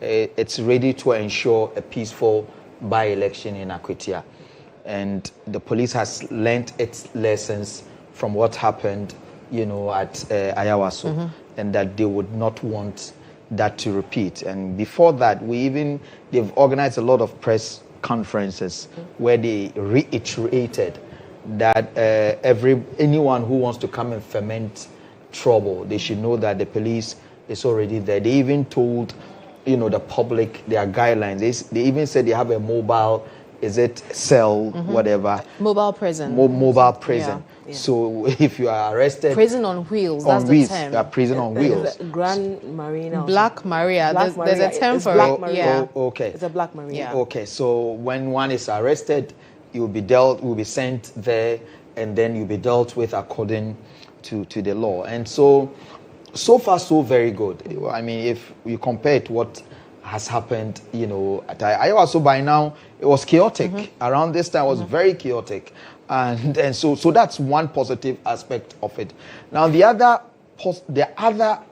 negative aspect of it is that the huge police presence can also deter people from coming out to vote, because people would think that a lot of people don't want problems or they want troubles, and so they will say that it's better I stay home without coming out to vote than to go and then encounter some problem. So both of them have its negatives, ups and downs, right. Negatives and positive. But on the whole, I would say that the security is very good. The police have conducted itself very well and in a very professional manner. There hasn't been any major, isolated issue of violence. The only violence we see are communicative, some few altercations, and also some few statements that some individuals have done, and we have discussed it. And I'm sure at the end of the election, when they go back and revise their notes, those who made those statements would see where they got it wrong, and probably they will right their wrongs and moving forward. I think we are growing as a country. Our democracy is gradually, improving, and it's very good. Okay, but still on that, don't you think for those who say that the heavy police presence may deter them to vote are exaggerating, because we are looking at a voting population of from what we have, about 52,000 plus. As against 5,000 plus policemen. So if we are doing the normal statistic, that's maybe probably one police personnel to about 10 people. Just how frightening can that be? Okay, so I think it is not that frightening. Because one thing you need to ask yourself is that what is the objective of police deployment? Is to maintain law and order and to ensure a peaceful election. And I think even before the police went to Akwatia, they had already told the people of Akwatia that we are coming and these are our reasons, for coming. So people of Akwatia already know that yes, the police is coming, but they are not coming for any bad reason, but they are coming to protect us and protect the elections. So it doesn't really matter the number that is there. And as we are all witness, so far the police have done extremely, well with their policing duties, in Akwatia. And I think we need to commend the IGP and the police for that excellent job so far. Okay. It's GHOne Television and on Star 103.5 FM, our continuous coverage of the Akwatia by-election. Some 6 minutes to the top of the hour 4, so it means that we have a little over 1 hour for polls to officially close in the Akwatia area. We've been talking about the security arrangements, we've talked about voter turnout, we've spoken about some utterances made by the respective parties involved and all that. Back to the utterances made by Sofo Azoka. Okay. Very unfortunate. Do you see do you expect the NDC to disassociate itself from this and equally call him out for making such remarks and issuing open threats like that? Absolutely. I felt so much disappointed, so very much disappointed, that a citizen of this country would threaten the minority leader, of a major political party in Ghana, or the minority leader in parliament. That is very serious. And it raises question of security. How are we protecting our, national figures or people who occupy the highest office of our land? The minority leader is not a small portfolio.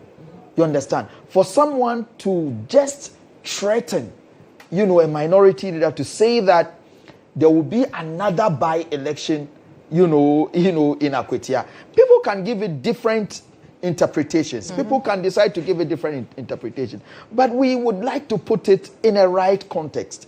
The context that we are talking about here is that what reasons led to the by-election in Akwatia?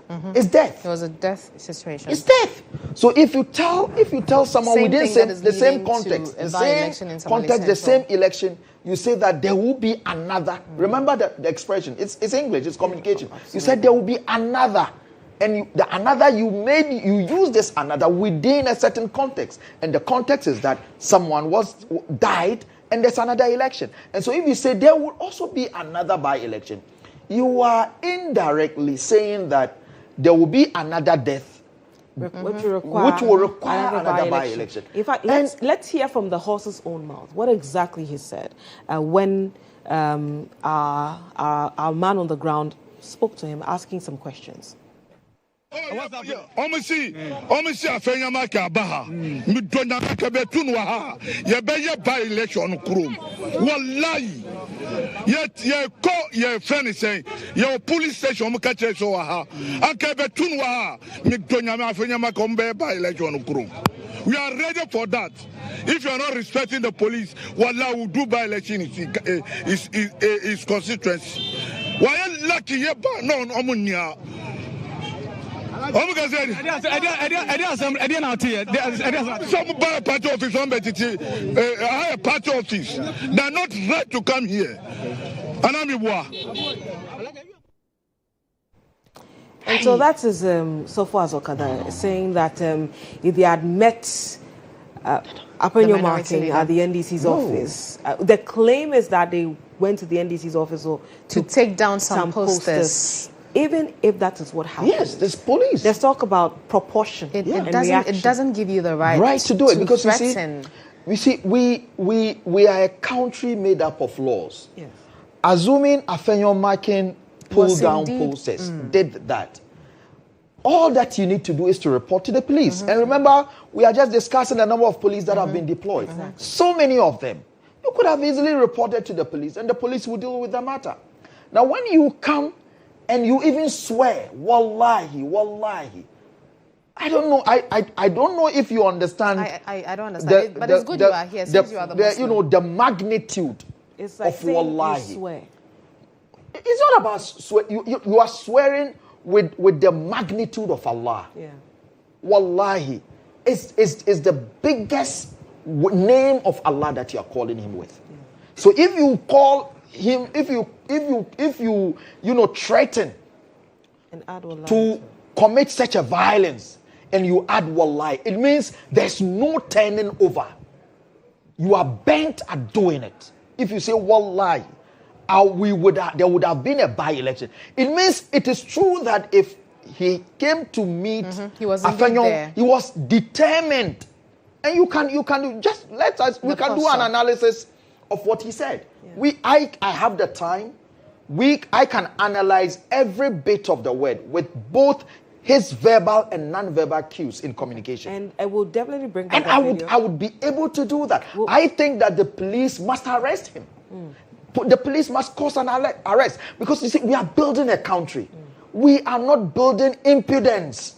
We are building a country. We must be serious about it. Absolutely. And we'll definitely come back to this conversation. And this is a minority leader. Absolutely. A minority leader. We have to go to Akwatia at this point. We'll come back to this conversation definitely. But we are going back to Akwatia to speak to the General Secretary of the NDC, Fififi Avikwete. Been involved in a brawl with the NPP second deputy chairman, Masaudu. What do you have to say about that?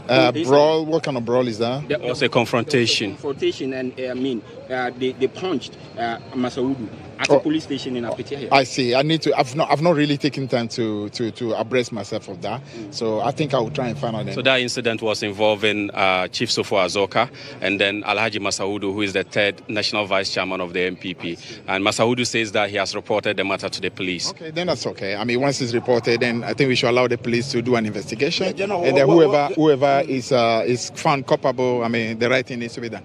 Yeah, what do you say to proposals that this is an expensive exercise to have, and therefore there should be a tweak in the constitution to say the party that holds the seat, if something happens to the MP, should just elect someone to be on the seat so we can save ourselves all of this, struggle? No, why not? I mean, constitutional reviews are things that we should always be open to having, because after 32 years, you always want to bring changes. So there's nothing wrong with that. So that conversation, I think it's a conversation NDC and NPP we should be able to sit together and even have an agreement upon. And once we do, we both will be able to push that, in Parliament. But that said, NPP tried to literally create impression that we stepping away from Tamale Central, you to step away from Akwatia. The truth is this, NPP knows they have no chance in Tamale Central. They could bring Bawumia and you lose miserably in Tamale Central. So naturally they will not go. So that was just a pretense, taking advantage of their sympathy and pretending, we are very, it's a game they were playing. Akwatia is a place where we believe December 7 we won. It was declared for them. So we believe the people of Akwatia needed an opportunity to make a final choice between NDC and NPP who won that seat, in December. But in the spirit of comradeship, don't you think that given what has happened, the death of the MP, don't you think that it was necessary for you at least to allow them have the seat in Parliament? You already have a large number in Parliament. The people of Akwatia deserve the opportunity to decide whether they want to be on the side of the NDC or the MPP. I'm saying subsequently, if we have a constitutional review, we can look at that. But you cannot deny how many people in Akwatia the opportunity to have a choice simply because you are saying our MP passed away, therefore you must be saddled with maybe an MP on an opposition side that you don't want. So, if we are talking democracy, let's continue to pursue democracy. So given how polarized... The constitutional review will be able to... Something that given how polarized our political space is, do you think that NDC, MPP and other political parties, you can come together at a table to agree that... Why not? Why not? I think we can. Because, 32 years of a democratic journey, we should have the level of maturity to be able to sit together and have a conversation. I can tell you as General Secretary, I'm pretty much willing, and I've actually made effort to that effect with, I normally focus more on the MPP because of they are the direct opponent that we have. So I've had that conversation with my counterpart on the other side, and it's something I think we can continue to discuss. So that the important thing that it should be done without hypocrisy. When you try to play games and pretending that I'm pulling out of Tamale Central, when you know you have no chance in Tamale Central and asking us to pull out of Akwatia, then it's not fair. We should look at it clearly and decide. Position that, then regardless of whether you can win it or you cannot win it, we agree. But simply claiming that pull out of Tamale Central, therefore pull out, it's a game and we are not ready to play that game. With just an hour to go and the voter turnout you have seen, are you confident of the chances of the NDC's candidate? I would say MPP clearly were holding the seat, so naturally they, right from the beginning, will be considered the favorite. But we believe that just as we did, even going into the December 7, where MPP were the favorite, but we managed to, as it were, beat them and beat them well. I think the same thing will happen here. Akwatia will be green before we leave here today. General, given about cost of elections, do you know how much the NDC has spent so far in this election?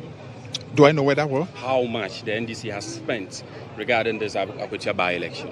Every election, you have to mobilize money and get it done. At the end of the process, we'll sit together and find out exactly what the total expenses have been. But clearly, no election is done without mobilization. It's always been the case. How much do you think we've spent? I'll have to check. that. I'm not in the position to roughly how much, General? We'll see. When the election is over, we'll do that calculation. Why do you like pommeling people? You've beaten someone to the extent that the person really is begging for mercy. just one seat that you say, okay, at this point I won't deliver. You are still delivering. It's Why not are you us. like that? It's not us who are pummeling. It's the people of Ghana who are pummeling them. The people of Ghana clearly are sending them a clear message that your 8 years have been absolute disaster, and we want to let you know that we totally do not like what you did. And I'm hoping that they will be able to, as it were, eat the humble pie, learn. But it doesn't appear they are learning, because if you watch them carefully, you can see clearly that they are behaving exactly how they did. I mean, even when they came into office from 2017. Long may they continue. That's to our advantage. I mean, they continue remaining like that, then that's fine. But if they decide that they will learn a good lesson, show some humility, maybe the people of Ghana will change. So the pummeling is being done by the people of Ghana. So, General, no mercy? Today, what signal will it send to your General Secretary? You mean if what? If we lose this? The NDC lose this. MPP won it in December 7, even though we believe that we have won it. So if they won it, it means that they were able to defend their seat. So we give them credit.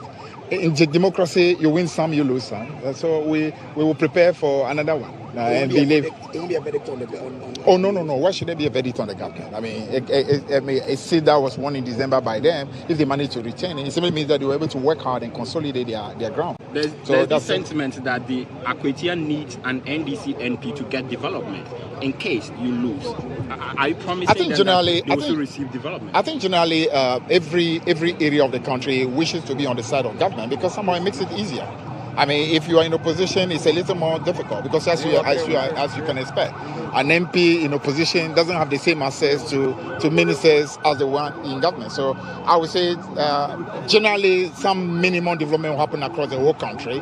But if you have the side of, if you have an MP who is sitting on the majority, chances are that you get a little more. I mean, it's normal. If your mother is in the kitchen, you eat more than if your mother's rival is in the kitchen. You may not eat the same. All right, thanks so much. So that is the General Secretary of the NDC, Fifi Kote, who was engaging us after supervising the election here at the Bodua bus terminal. So the sounds that you are hearing is the police siren, and they are heading towards the coalition center at Akwatia, or in Akwatia proper, where the coalition is expected to begin in the next 2 hours. Voting would end in the next hour. And we believe. Thank you very much, Abdul Hanan Adam, with that conversation with the General Secretary of the NDC, Fifi Kweti. And we've all... Are you blushing? No, it's because of what we had just talked about here in the studio. And for me, it's not a departure from the last time I heard Fifi Kweti speaking. And this was during the Lekuma North by-election, where at the time, many other reps of the NDC were sort of gloating in the assaults on Hawa Kumsin. In an interview he had with the media, he said that he understands that a lot of his people are upset with regard to how they were treated in the previous administration, or how some of the things were handled, and even how Hawa Kumsin herself conducted herself on some occasions, like when she fired a warning shot and all others. But that being said, it doesn't mean that you should do like for like. You should not pay her back in the same coin she paid you in. Rather, you need to rise above the noise and do better for people to see that you are the difference they voted for. Right. And for me, listening to him, I was like, okay. I said to myself, is this the Fifi Kweti we have always known? The former propaganda secretary? Is that him? Yeah. But then I got to appreciate that this is a man who is growing, or who has grown or chosen to grow and rise above the pettiness. Therefore, I was not surprised when he was speaking the way he was speaking, listening to him, attacking the issues on a factual basis, saying that, well, first was in relation to Azoka's own. Well, he says he hasn't seen the video. We cannot claim that he has seen and then he's chosen not to say that he hasn't seen. But he says, well, if the matter has been reported to the police, that's a good step. Whoever is in the wrong, may the law deal with that individual. And then again, about who is a favorite or who is going to win. They said, well, the MPP won it. Yeah. So clearly going into this election, they'll be considered favorites. And so it would not be a surprise if they equally retain it. They will give them the credit if that happens. Wow. But if they also win, it's a feather in their cap. And so, I mean, I was in no way surprised at all. But yes, I could see the the shock on your face. Yeah, of course. I mean, I had the benefit of seeing him join our election. Yes, and and how he communicated. Just like how you were shocked today, that's the same way I was equally shocked. I was like, is this the same man? You know? As for all of us are shocked, frankly. With the exception of Nadia. And I'm sure some of our viewers at home are also shocked, knowing the kind of Fifi Kwete, we are used to. Fifi Kwete is a fireman, I mean, fire for fire. But you see, it is also to add to what you have said that as human beings, we grow. And if I say we grow, I don't mean politically, but I mean in our lives, in our circles, we grow. And the more we grow, the more we learn. Experiences shape us. And experience also, it shapes the kind of persons that we are. I am so happy, with the kind of growth, or let me use your word, growing, or chosen growth that Fifi Kwete is embarking on. I mean it's very fantastic. I mean, his rhetoric exhibit statesmanship, exhibit leadership, and it is something that the NPP themselves must also learn, or all other politicians must also learn. We are all one people. We need to develop this country. We should not only develop our parties and our parochial interest. Yes. We must develop a country. This is the only country that we have. And if we are able to develop it well, we will all enjoy. But if we become so, selfish, inward looking, we are always looking at our interests, our political interests, etc., we end up destroying the beautiful country that we are trying to develop. So, I mean, kudos to, my good friend, Fifi Kwete, with his rhetoric.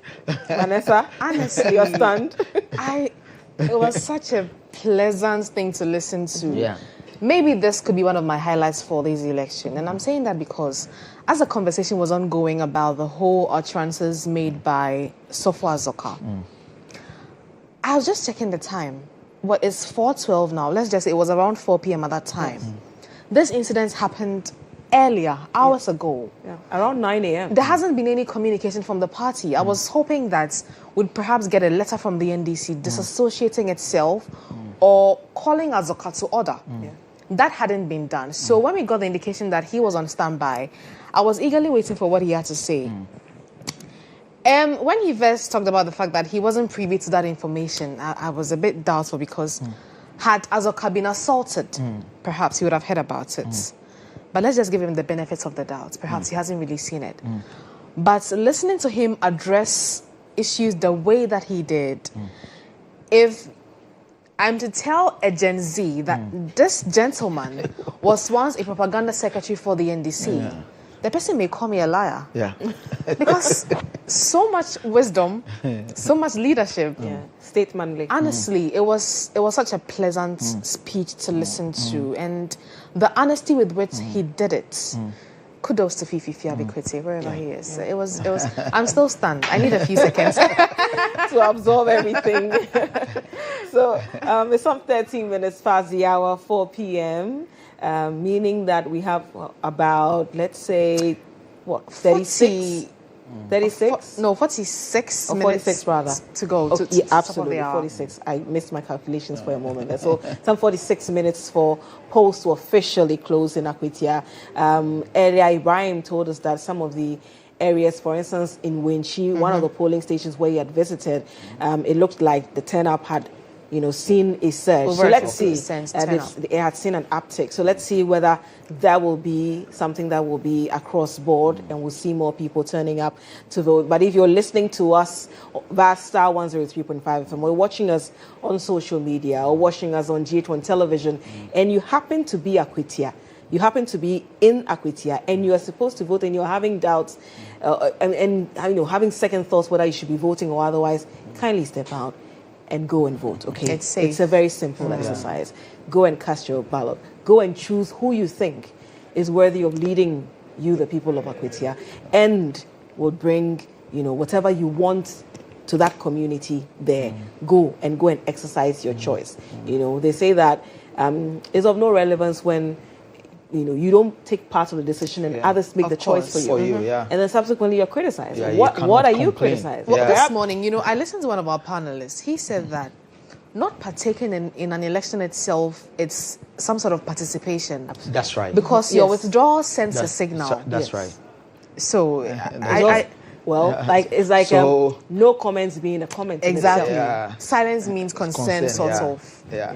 So there's this argument that we make, in scholarship, that there's nothing called neutrality, because when you even decide to be neutral, it means that you have taken a position. Right. Just that you don't belong to either left or right, but you are in the middle, and the middle itself is also a position that you have taken. So you have still taken a position. So whether if you decide to vote or not to vote, you have still made a choice, decision. And you've still taken a decision. But at the end of the day, we must know that if you are part of the democratic process, it then gives you the impetus, the right to also criticize or to call for political accountability.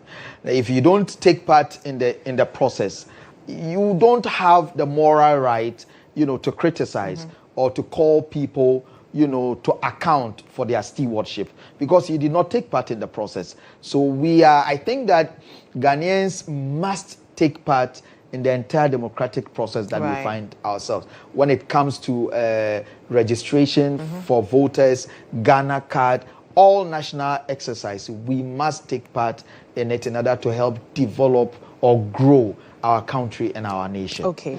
I mean, since you are the communication expert, you know what we are talking about when we talk about nonverbal communication and all of that. We haven't heard so much from Asumedu. Yeah. I don't know if you monitored in the morning, but earlier when Hanan tried to engage him, he just had a few words and said, "Oh, you are disturbing me." In a very jovial way, he just brushed him off. We've just heard from the NDC. The NDC's Bediako Beidu. He was from Buidua, where Asumedu hails from. Okay. Looking at his speech, his mannerism, what sort of meanings do you read into that? Does it look like somebody who is confident? Okay, so I see him, he appears calm, not too confident, in the election, but very determined, to make sure that he wins the election. But if you look at his facial expressions and some of his non-verbal communication clues, you can see that this is someone who is not as confident as the NPP parliamentarian who said he was going to put resign. He wasn't as Ochibefi. But I can understand Ochibefi is not contesting in the election. This one is contesting in the election. So all of them are being careful. And if you look at the data, frankly, Akwatia has been keenly contested by both parties. They have been clearly contested by both NDC and MPP. And I can understand the NDC candidate's position, because you see, the sitting NP, was an NPP person, and he passed on. So generally, as Ghanaian, the Ghanaianism in us, generally will call for that kind of,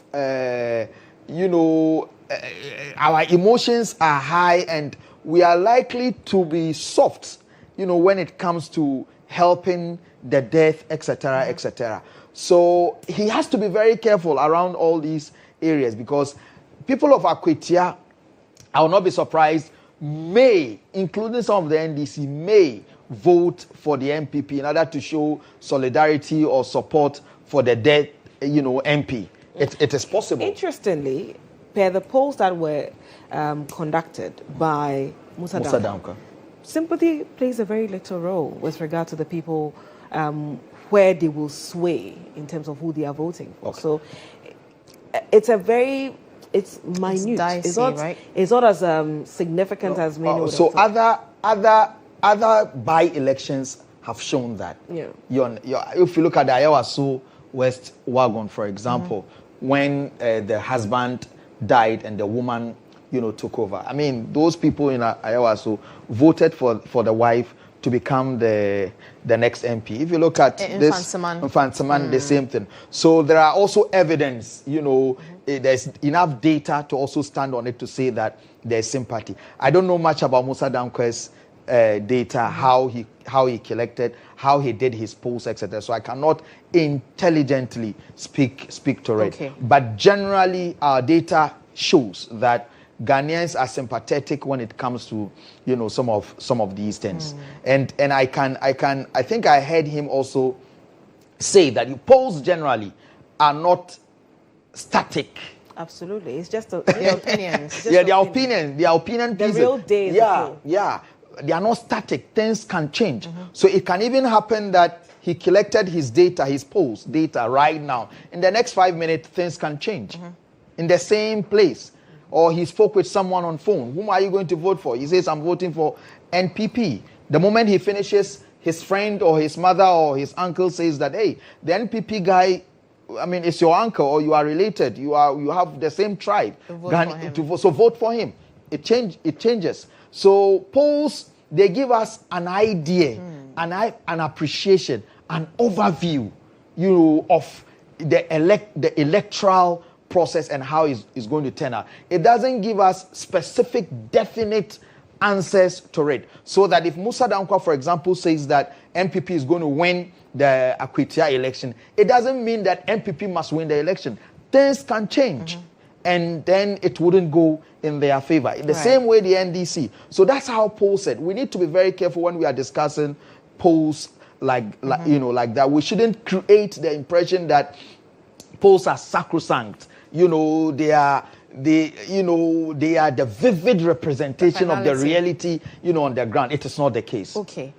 Talking about polls still, when we engaged Musa Dankwa earlier, he had raised the points that not all the voters or the supporters of Ernest Kumi may want to vote for Asumedu.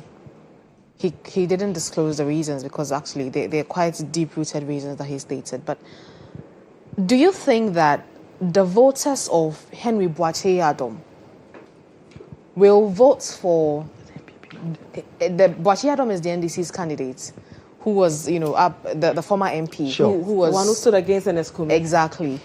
Do you get the impression that his supporters may want to turn up for Bernard Bediako Bedu? Do you get that impression? I do get the impression, Despite the fact that his lawyer has asked him. You see, there are dynamics. There are local dynamics in elections as well.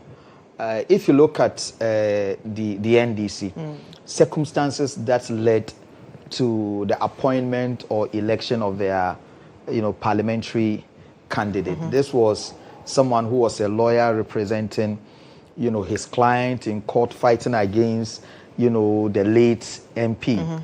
And then one would assume that if the late MP, if the MP is late, one would assume that, the then contesting parliamentary candidate would have been allowed to contest. But that's the beauty of democracy. Right. People went in, and then it's the lawyer who then came in victorious, to contest. So all of them also have support base. Okay. Both candidates have support base. And so if NDC as a party does not or did not work in a way to unify both the bases together, it will split, and that will give the NPP the upper hand in winning, the elections. Okay. And that is very, very important. And that is something, it's a factor we need to look at in this election. And I don't know if it is your camera. I've been observing when you interviewed the NDC parliamentary candidate. I didn't see the other one, his contender, the NDC contender, with him campaigning. Maybe the NDC is elsewhere also. Yeah, because you're dealing with over 100 polling stations. Maybe he's elsewhere doing it. But the bottom line of what I'm trying to say is that they need to unify. They need to unite and work together, bring their support base together so that all of them will come and be able to vote massively for the NDC's parliamentary candidate to win the elections. This actually reminds me of what happened in Ablekuma North. We barely saw Sheila Batel's campaign with the QFA. I mean, before we barely saw that. There was obviously bad blood between the two. And the election in Ablekuma North was very much personal for Ekeafria, because she used to occupy that seat, and she was unseated by Sheila Batel's other primaries, and she subsequently went on to win that constituency. So it was a very personal thing for Ikea. She wanted a comeback, a beautiful comeback story, where I used to be the Member of Parliament. I was asked at the primaries, and my opponents went on to win. Now I'm back. I've been able to win the primaries. I think even Sheila, did Sheila lose it? She lost in that primary. She did. Yes, but ultimately, she had lost to Sheila some time ago, and then she beat Sheila at the primaries.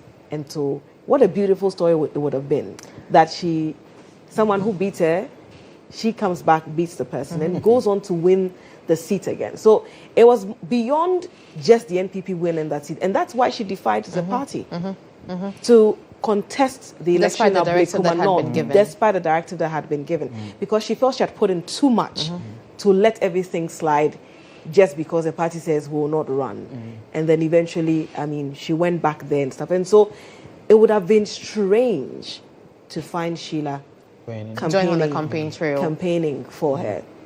It would have been very strange. Okay. Another one, because you mentioned the fact that Bernard Bediako was fighting Ernest Kumi in courts back and forth. During the campaign trail in Akwatia, the Eastern Regional Chairman of the NPP, he had a very simple message to the constituents. You don't need to vote for Bernard because he's one of the reasons Ernest developed pressure and died. The former vice president said same. He said same a few days ago. Yeah. Is that even a campaign message the constituents may consider? So that's what I started by saying, that Ghanaians naturally have that kind of sympathy. We like to empathize. We like to empathize with people. And politicians are very smart. They know where to trigger in order, to cause Ghanaians or electorate to empathize with them. So if the General Secretary and the former Vice President made that statement, it is to try to entice their supporters or to trigger people of Akwatia to empathize with, the late MP and come out, to vote for him. And politicians do that a lot. I mean, they do that a lot. Interesting.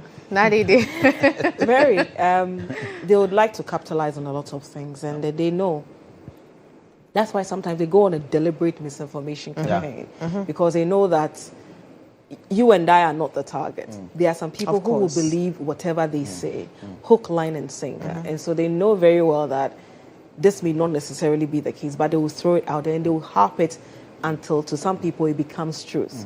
And so as a voter, you equally have to be discerning. Both government and opposition ride on exaggeration sometimes, misinformation sometimes, and plain untruth and misleading information. So you have to be discerning as an electorate or a voter to know when you are being lied to, so that you'd vote for whoever you believe is the right person to lead your area where you stay or where you live. It's 29 minutes now past 4 p.m. Roughly, it's going to be 4:30 p.m. shortly. Means that we have about some 31 minutes for polls to officially close. You're watching us on GHOne television and also listening to us on Star 103.5 FM, and it's our continuous coverage of the by-election in Akwatia, keenly contested by the NPP's Asumedu and the NDC's Bernard Beidu as well. There's another contender, but it's clear that it's a two-horse race. Both parties are very confident. I do not recall. Would have to retrieve that.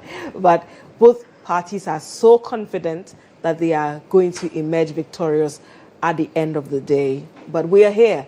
We are carrying you along so that we'll know whether it is the Green Party that would carry the day or it's going to be the Blue Party that will carry the day at the end of this election. But both of them, we can tell you, are very confident, to the point where people are putting their MPship on the line, among many other things. But yes, you're listening to us on Star 103.5 FM, watching us on GHOne television.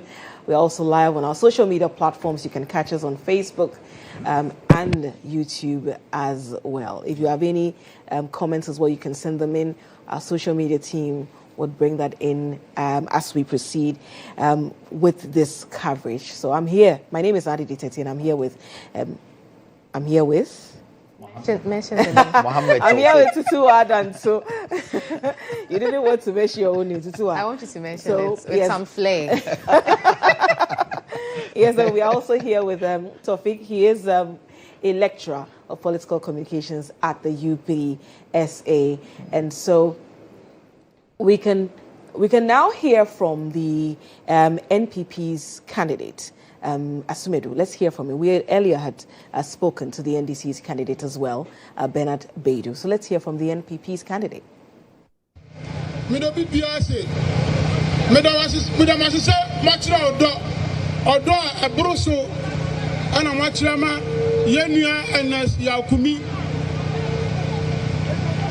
Na minim say odona amachira no anya ni say ya na mom ye de beko police station ni e de atu aba no ni e de ase enu na enu onyam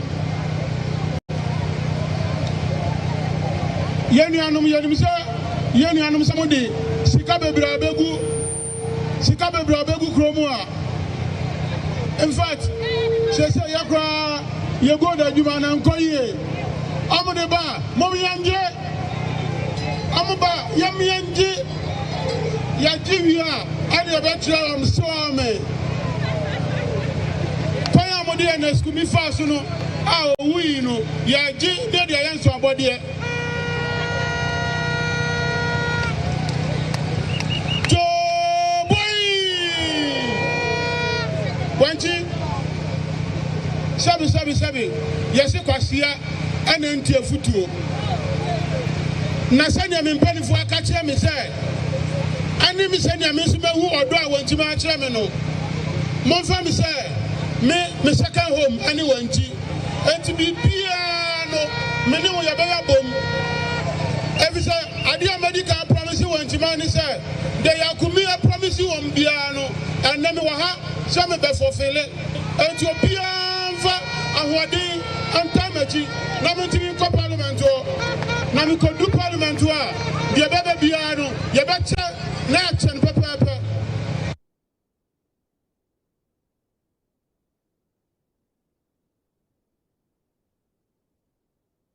So that is the NPP's candidate, Solomon Asumedu, speaking at the final rally that was held on Sunday, because I think on Monday you're not supposed to be campaigning. That's when it's supposed to be. But we know what our politicians have been doing.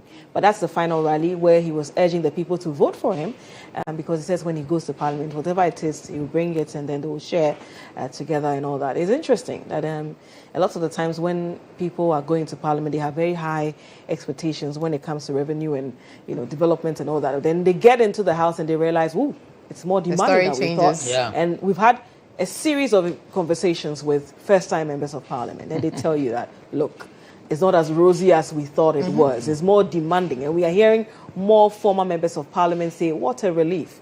I think recently I saw a post by former member of Parliament for Ablikuma West, Esla Usu-Ekufo, where she said that ex-MP Nasum Adjuma. So essentially, she's having peace of mind because her money is also resting. Her money is also resting. She's not paying for fees. Understand? People are not queuing up at her home and all those things. And so, yes, it may surprise any of the first-time MPs that they would get in there and they realize that you are paying more school fees than you thought you would pay, attending more outdoorings and funerals than you thought you would attend and all that. But let's go back to Akwatia and also bring you that conversation that the head of our political desk, Ibrahim Alasan, did have with the Inspector General of Police, Christian Tete GHOne. We give assurance that those who are here to vote, they should come out, because we have come because of them, to give them security. What will you say to those who say your men are intimidating them, not by any action, by their sheer presence, the heaviness of the presence of your men? What will be your assurance to them? The assurance is that the men are here to protect them. Everybody needs police. If you come to this town, there's no police, you see everybody will be crying. You, the media, will say, hey, you better cry police in here. And I yes, I'm back. So see that we have brought the police. So those who want to vote, they should come out and vote. There's no fear. Have you been frightened?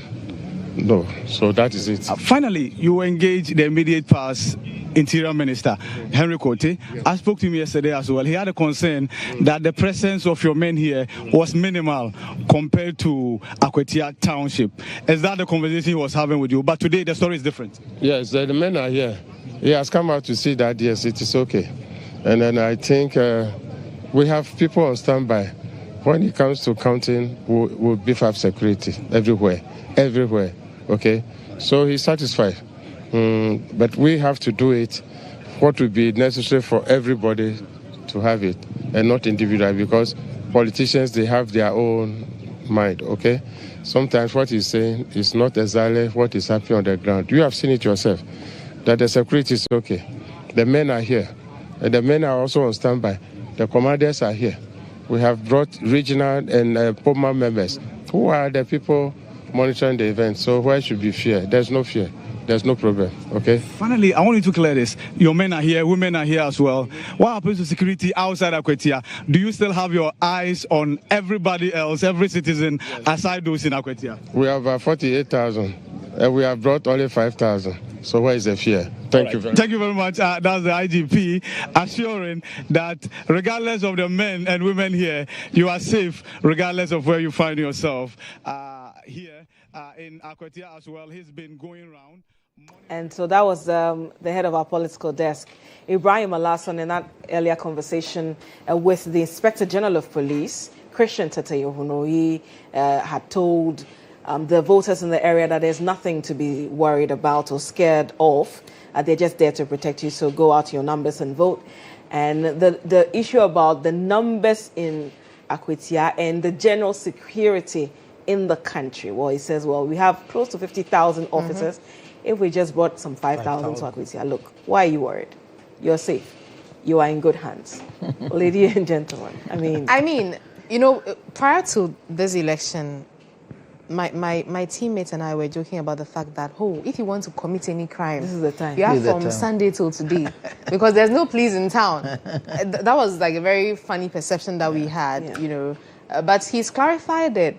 48,000 minus 5. That means that there are about 43,000 police personnel still in town. So please, if you're planning to do something bad, you may want to have a rethink, because there's still police personnel very actively on the ground monitoring developments there. But it was good we have the IGP, because I asked this question earlier, and I think I'll ask you because I haven't asked you.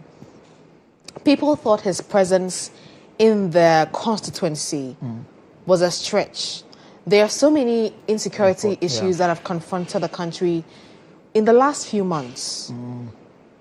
Didn't he see the need to probably delegate other, police personnel, leave the 5,000 men, so he can pay attention to other pressing national security issues? I think that I absolutely agree with you that there's absolutely no need for the Inspector General of Police to leave his office in Accra and go to Akwatia just to make sure that elections, are done properly. Now, this then zeroes the conversation into what we call the kind of structures that we have in this country. Okay. It appears that our structures, our state institutions or our structures are not as robust as one would wish that they are. So that moving forward, you wouldn't even have to deploy this huge number of security persons, to go into constituency. To go into one constituency just to ensure, law and order in just a by-election. So there's the need as a country to keep on building our institutions. Because you have regional director of police, right? I mean, the one who is in charge of the region. He should be, if anything at all, he should fall on him, right, and be able to do all these things. But it also tells you, his presence also tells you how important national security is. It should tell you that elections in this country are national security matters, and that there should be, the security services must be in full control of it. And you see, you have even heard the number of police officers that are present. Nobody has told you the number of national security personnel who are also on the ground. So it's not only the police. There are other military, there are other national security personnel who are also on standby, etc. But we must grow past this level to see election as a normal market day that women go and buy tomatoes and come back home safely. But I'm hoping that we will get there as a country. But we cannot just get there by mere rhetoric. Right. We must get there by building structures and institutions that are robust enough to work on their own without having to be controlled or to be done in any other way. So we must grow. We are growing. I must admit that if you look at from 1992 up till now, Ghana has grown very, very well, and we are the envy of many other countries. We are like a role model to many other, especially in the sub-Saharan Africa. But there is more for us to do in order to improve our structures. Yeah. But the earlier conversation we did have was in connection with Azoka, and then an official complaint being filed by Alhaji Osman Masaudu, the NPP's third national vice chairman. He told our reporter that he has officially filed a complaint with the police in Akwatia. Let's listen.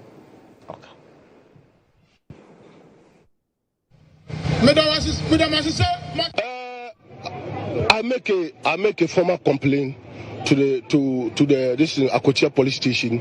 The way he attacked me, I did nothing. The way he attacked me, and he make a devastated comment. He make it clear categorically, stated his word categorically, that myself and the minority leader, he will make sure both of us has been murdered in Akwatia here. That is what he said. He said he came here possibly because of myself and then the minority leader. What did you do? I've done nothing. Just why did I come to Akwatia? Because they brag out there that, let Alhaji cannot even step his foot in Akwatia. And Alhaji cannot even step his foot in Akwatia. And I'm in Akwatia for the past 1 week today.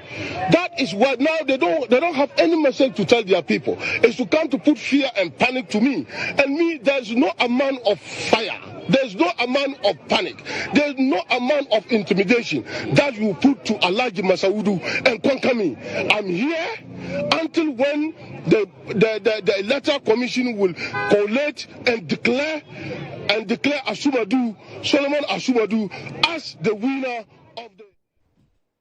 So that's the third national vice chair of the NPP, Alhaji Osman Masaudu there, speaking to our men on the ground after that incident in question. And if you watch that video of how everything started between Sofo Azoka and then Alhaji Osman Masaudu, you're just asking yourself, how did we get here? Because how did we get here? Because it looked like they were just being jovial, at least from Osman's point. He was very cordial, he was laughing. And before you knew it, he was being threatened. When I first saw the reports, what I heard from Hanan was with the fact that Azoka had been upset because Masaudu had mentioned his name. But I don't think Masaudu would have mentioned his name had he not seen him. This is the video. He just saw his friend and said, oh, not even Azoka. He couldn't even continue. But the mere fact that Azoka had heard his name was peeved. He went to poke him. Everybody was surprised because you see, people thought it escalated way too fast. People thought these were just friends exactly. having and you know, hearty earlier conversation. at around 7 a.m., I saw a video of Sofo Rashid Tango Computer and Evans Nimakun at one polling station, checking each other's ID cards. It was all very fun. cordial. Yes, they were laughing about it. We moved on. I was expecting that same would have been replicated because these are two brothers. You know, people from northern Ghana. They call themselves brothers. Yes. Yeah. In fact, I heard. I'm disappointed. I heard Osman say that they are very cordial, and you know, they have certain things they say to each other. Exactly. So when he came and started saying, for instance, your stuff that we can't even say.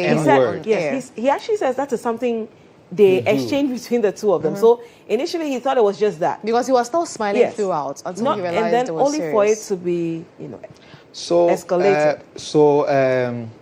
In communication, yes, when you are going to communicate, there are certain things you need to consider. Yes. One, you have to consider the message. Two, you have to consider your audience. And three, you also have to consider the place or the environment within which the communication is taking place. All of these three factors come together in shaping meaning and understanding in communication. So if Azoka and Masaudu have a certain joke, they do. I mean, they share, they share. They should know that they are now within a very big audience that does not share that kind of will joke, not appreciate, will not appreciate the same or context. understand the same context. And so, and they have a lot of followers also following them. And so when their followers begin to see Masaudu using the M word and Azoka also using the M word, and in a violent way, because I saw on the screen Azoka stretching his hands, poking his nose, etc. Some of the audience may think that it's a call for violence or something like that. I and actually before you saw realize, some of his boys, stretching their hands to them hit because Masaudu. he's showing them. So it's very important for people to understand all these dynamics when it comes to communication.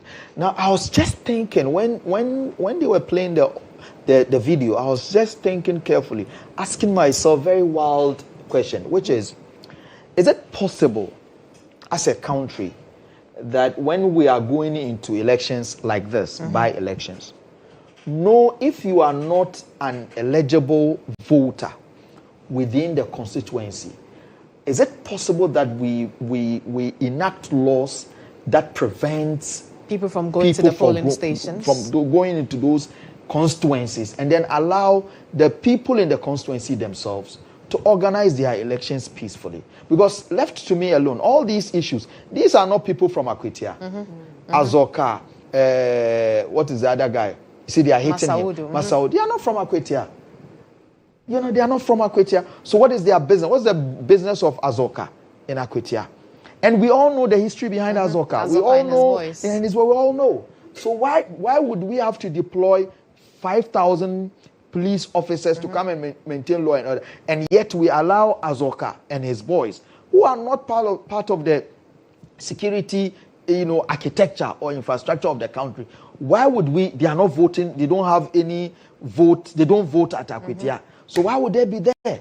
Can't they also observe from the screen in their homes? Both the NPP, I'm referring to both the NPP and the NDC. Can't we have a law, if we are serious at fighting electoral violence, can't we have such laws, you understand, that will ban people from going into such areas? And for me, I'm particularly disappointed because of the two individuals. Right. These are vice chairman of the major political parties. Major political parties in Ghana. And secondly, if you look carefully, if you have observed the electoral violence that have been taking place in our country, with the ones the recent past one at Ablekuma and this one, you will see that the ringleaders of these violence are not from the constituency. So what is their business there? That's one. Two, most of them too are my own people. Most of them are my own people. And from the north, from the Zongo, or to say, I mean, it's so disheartening. Yeah, it paints a certain picture. It paints a certain picture of my people, which is very bad. They foster a certain stereotype. Because you see, when that is what if you how they can be meaningful to the party, and that is very wrong. That's not right. That's very wrong. When Fifi Kwete came to speak, all of us clapped. We're stunned. We're so stunned that this is the kind of rhetoric we need moving forward. This is the kind of why can't we have these things from our people? Same, and it then boils down with the issue of development, education, and jobs. You understand? Most of these, because you mentioned education, interestingly, Masawudu had said that Azoka has never been to school. That is the reason he's acting the way that. So you see, so it all boils down to this issue. How are we empowering our people or the underprivileged communities? How are we empowering them? How are we developing them? You understand? Because if you say you want to fight electoral violence, you need to look at it holistically. And that has to do with development and job opportunities to underprivileged communities such as the Zongos and the northern community, etc. But these are the only things that will empower. I don't think that Fifi Kwete will go holding someone's shirt. JFK. He will not do it. Why would he do that? Makes no sense. Why would he do that? It doesn't make sense. But anytime there's a spectacle, in relation to violence, electoral violence, I mean, the faces you see are my own people, and that is wrong. We need to condemn it. We need to condemn it. I am so disappointed that I sit here to discuss such an important issue when my people are at the forefront. I mean, so disappointed. Now, are we crossing over to Akwatia now? No, we'll be going shortly. But on the matter of this elections and everything that has come in relation to it, one thing that had become synonymous to our elections, especially for the by-elections, because they are very concentrated and all. We see people being enticed with all sorts of things. We haven't seen any video. Monetization. Where people we haven't seen any. Ideally, we would have probably seen. I've heard, but I haven't seen any videos. Yes. Previously, you'd hear and actually see footages of people flaunting their money that, me 2 million. Yes. But honestly, for this by-election, if it has been done smartly, because I haven't seen anything like that. Maybe they've gone digital. There's Momo. Well, that's maybe they've now gone digital. But how about there not being vote the absence of it? How about that? I mean, at least we are not seeing the videos, and that should be something. Or people have just become more discreet. So the discreet is what I'm talking about. Exactly. They've been more digital. I really would hope that because the enticement has been the barest minimum this time. Yeah, those days they will brand I think we can confidently items say that. And then with pictures, the television, branded television, hookers, everything. But they know that these things no longer win elections. They don't win votes. So they may not want to they have also in that. changed their modus operandi. Probably. They are also going digital. So they will send you Momo. In all honesty, the first time I even heard of such a thing in this by-election was when Asumedu mounted the podium in Winchi for the last rally and said that we've heard they've brought money. So when they bring it, take it, and that would be in some body. Yeah. So that was the only time I heard about anything votes by, and I haven't heard, neither have I seen footages of that. If it has been non-existent, then this change in the electorate is too true to believe. Honestly, it's too good to be true. Too good to be true. Honestly, but I know for a fact that there may have been, some money going under. They probably just been told. I want to be hopeful. I want to be hopeful and think that I heard in one of your sounds interviews. Impossible.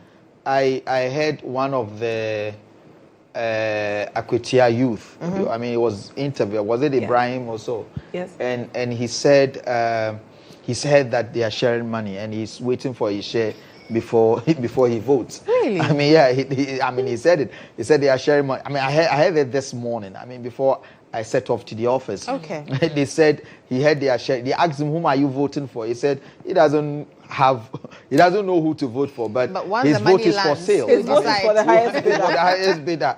Problematic. Yeah.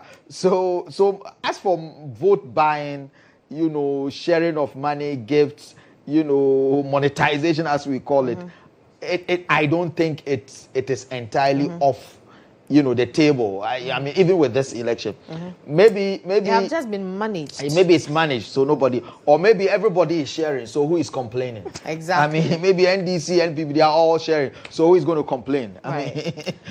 And talking about talking about issues that have confronted this election. Yesterday, the National Peace Council had moved in to ensure that both parties sign a peace pact. The NPP sends their representatives, national executives, and the NDC chose to send in constituency executives. So the NPP eventually walked out of the meeting room and said that this is utter disrespect. You can't have us bringing our best men and you bring people from the local constituency to sign a peace pact. It only signals that you are not committed to achieving peace election, come this election. Was it such a big deal for the NDC to send constituency reps? Looking at the fact that it's a constituency election anyway. So that's it's not even a national election. So you see, that's the argument I was making earlier on, that it's a local election.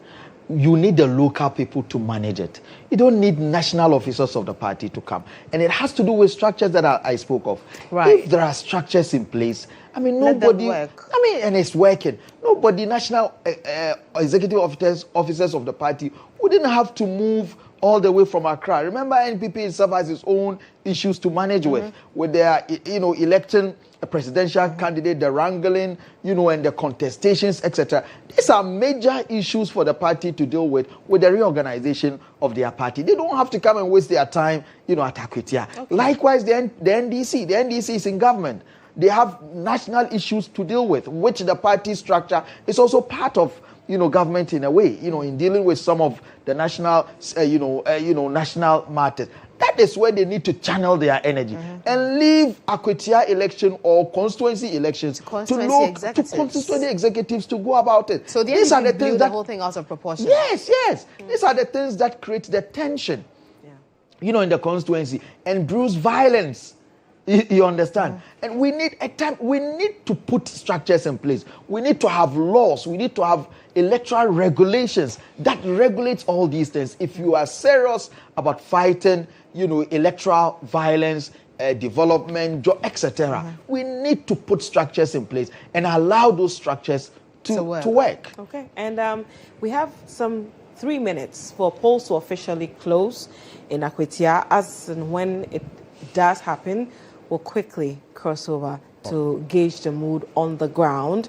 But let's bring you the interview we did have with Henry Nanabwache when he spoke about the reason for which they walked out of that engagement to the Peace Council, because they felt that the representatives that the NDC sent into that meeting did not match the caliber of persons they as the NPP sent into that meeting.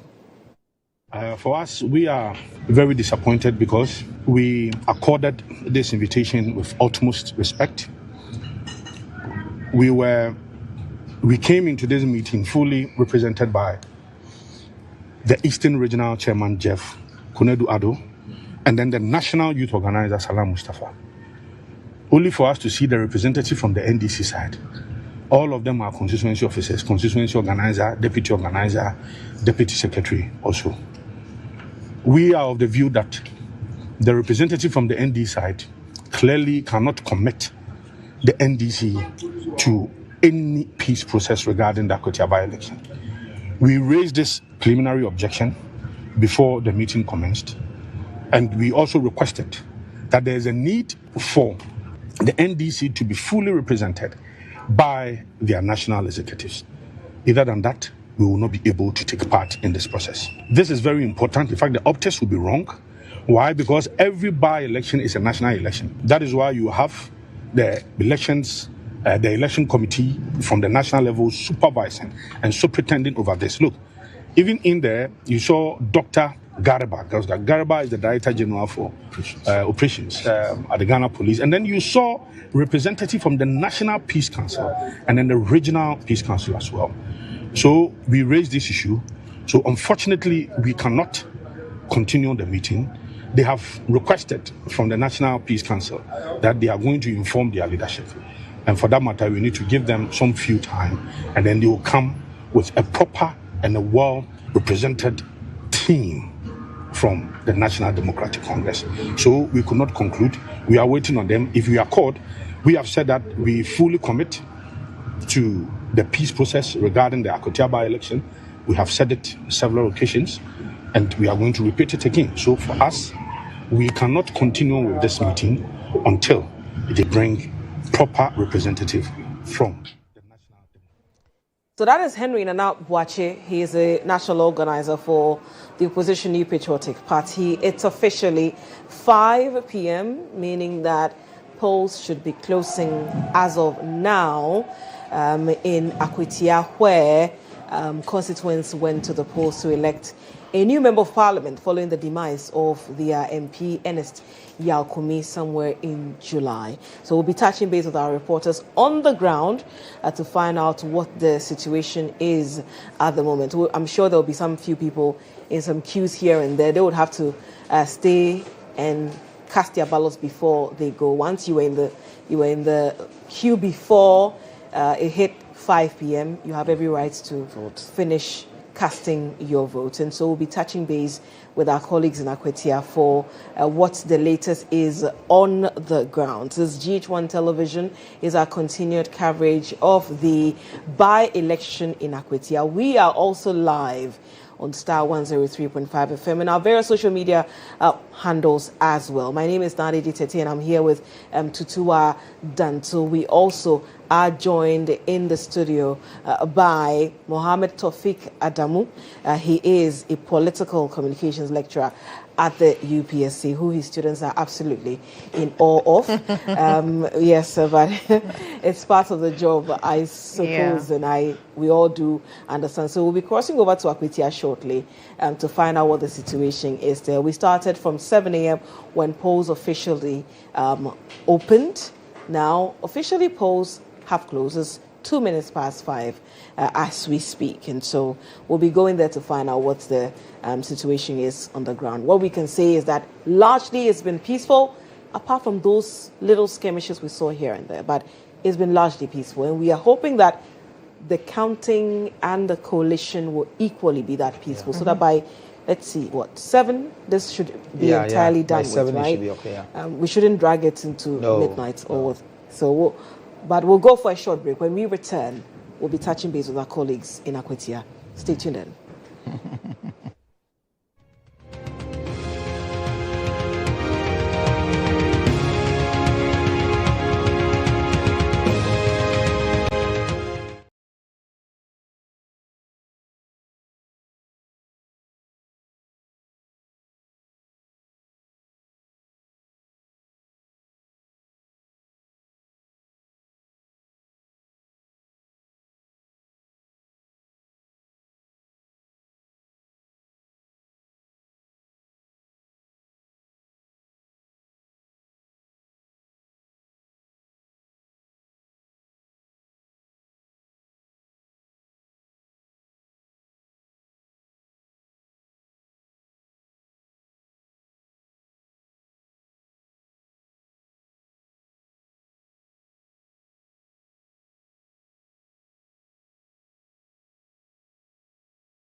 Polls have closed and we'll be going to Akwatia shortly, but our job here is done.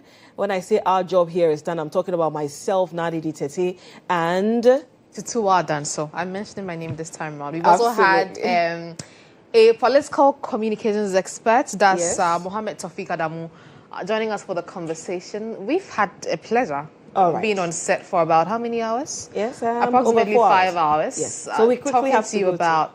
Right, so we can just cross over now to Akwatia, where Ibrahim Alhassan, the head of our political desk, is on standby with updates from the constituency for the next set to take over right here on your election hub.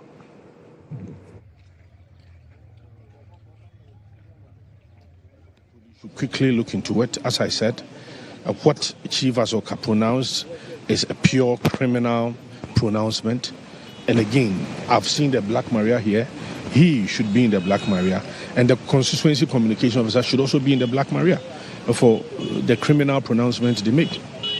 Your third vice chair has officially filed a complaint with the police here in Akwatia.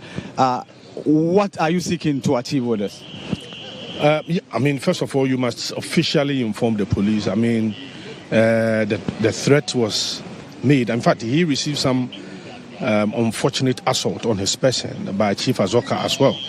So, yes, that is a very good move that he has officially informed the Ghana police. We expect the Ghana police to act on this.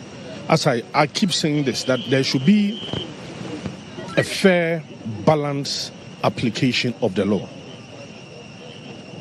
A fair, balanced application of the law.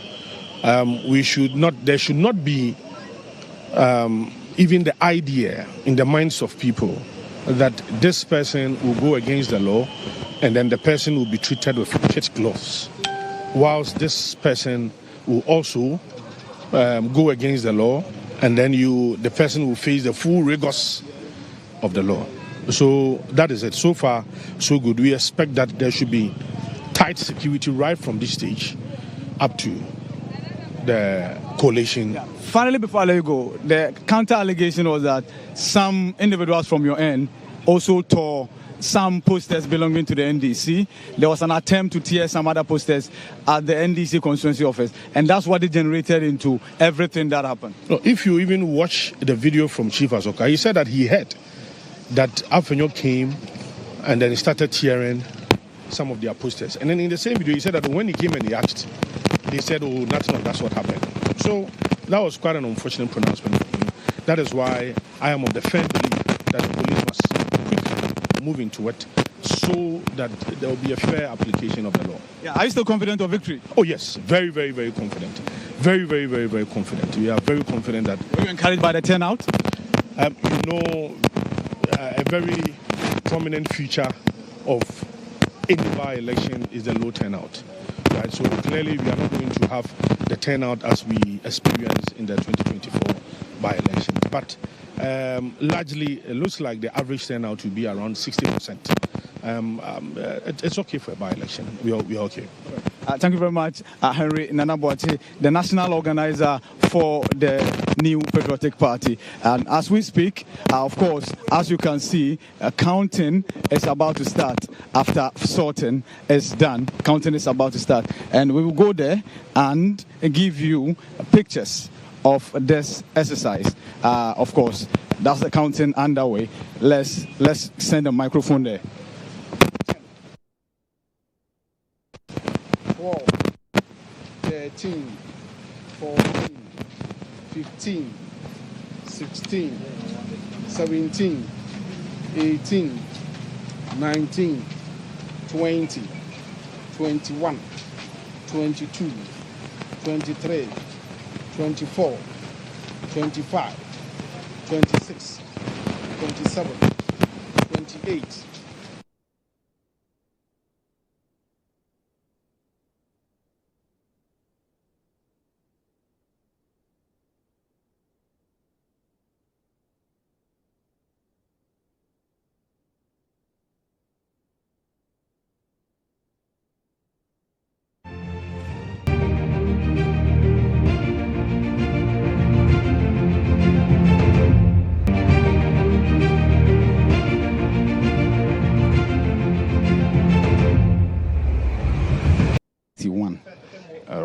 Yes, so the next bundle will be that of the NDC lawyer Bernard Bediako Beidu.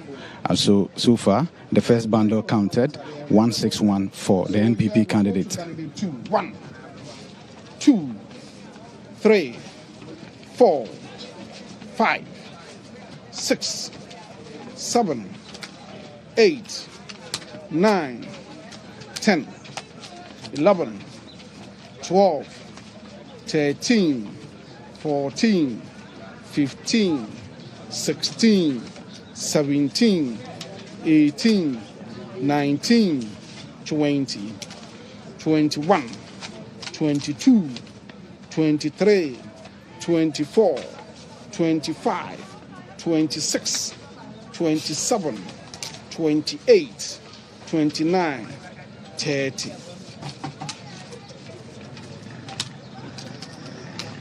31, 32, 33, 34, 35, 36, 37, 38, 39, 40, 41, 42, 43, 44, 45, 46, 47, 48, 49, 50, 51, 52, 53, 54, 55, 56, 57, 58, 59, 60, 61, 62, 63, 64, 65, 66, 67, 68, 69, 70,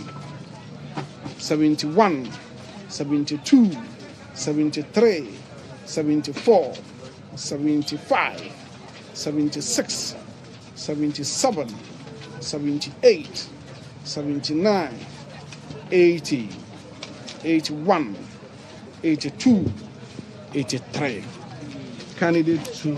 Well, so that is the NDC's Bernard Bediako Beidu, garnering a little over 80 votes. In fact, to be specific, 83 votes. And then rejected ballot 3. So the MPP candidate Kwame Sumedu had 161.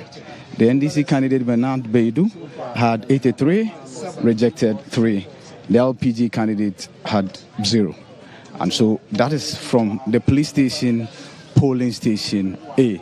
Let's go to the police station, polling station B, and find out what's happening there. So 161 as against 83 are in favor of the NPP at the polling station A. Let's check out what the B equally has here.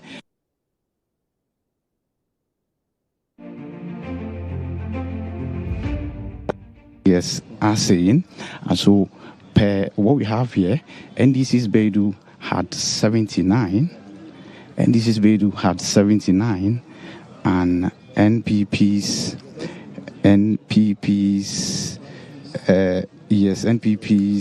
Kwame Sumedu had 156, NDC 79, NPP 156. So 161 from here for the NPP, 156 here for the NPP, 83 from A for the NDC, 79 here for the NDC. And so that is it for this particular MP. As I mentioned, polling station A, NPP's Kwame Sumedu had 161 as against NDC's Bernard Bediako Beidu's 83. 161, 83, 3 rejected. Here, one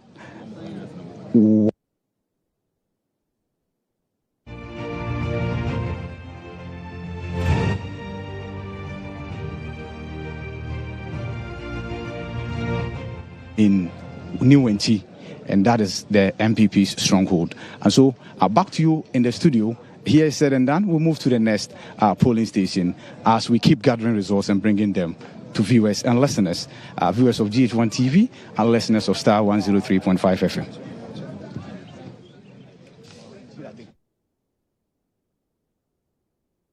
And you're welcome back to the show. This is a continuous coverage of the by-election of the in the Akwatia constituency. We're taking over now. My name is Sewami here, and I'm here with Lansa. It's a pleasure to bring you all the details from Akwatia Sewa. Voting has officially ended. Counting has begun. And we just heard IB give us details of a particular polling station. There are some 119 A and B. Yes, so there are 119 polling stations, and this is one out of the 119. So it's early days yet, but you stay with us as we bring you all the info and in-depth analysis on this particular by-election. Sewa. Let's cross over back to Akwatia and speak to our colleague Hanan, who is also at a polling station. Hanan, thank you very much for joining us. Where are you, and has counting begun? Well, Sewa, we are live here at the Budua bus terminal, which houses two polling stations. That is the Budua lorry station polling station, and then we also have the Budua bus terminal polling station, where I am currently, and sorting has just concluded. So what the electoral officers are doing, they are now aggregating the ballots to remove rejected ballots and those that are for the NDC candidates and the MPP candidates. So basically, that is what they are doing at the moment. But behind me, you will find some youth in the constituency or in the area who are awaiting the results to be declared here, and the other side where we have the Budua lorry station. And of course, across the street, we have about 3 polling stations as well. That is the Budua Presby School polling station, and we also have the Catholic School polling station, and then we also have and these areas voting has ended, and they are also sorting the ballot and will do the counting. So if my cameraman will pass to the table on my left, the electoral officers have concluded their sorting, and very soon they will begin the counting process. Be declared after the counting is done. So the agents are also on standby, including the observers. And I must say that, interestingly, you have CID officials who are also here observing the process. So the presiding officer, that is the PO, is showing to the cameras that they have finished sorting and will soon begin counting. And I'm sure that there has been an incident of rejected ballots, and those that unfortunately were not tampered well. So that has been cleared by the PO discussing that with the respective agents of the two leading political parties. So they have started. Basically, that is what the presiding officer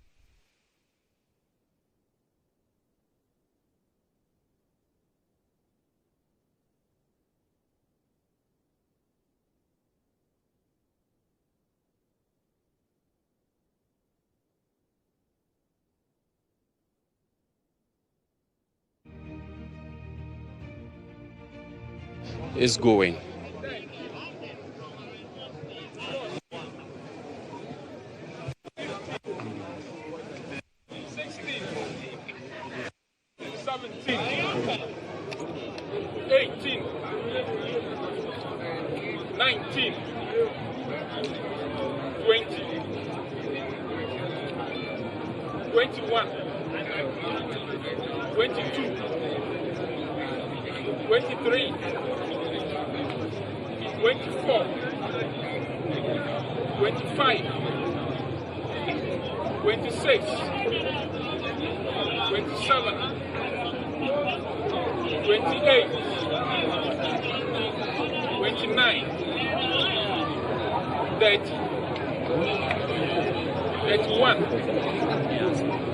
32, 33,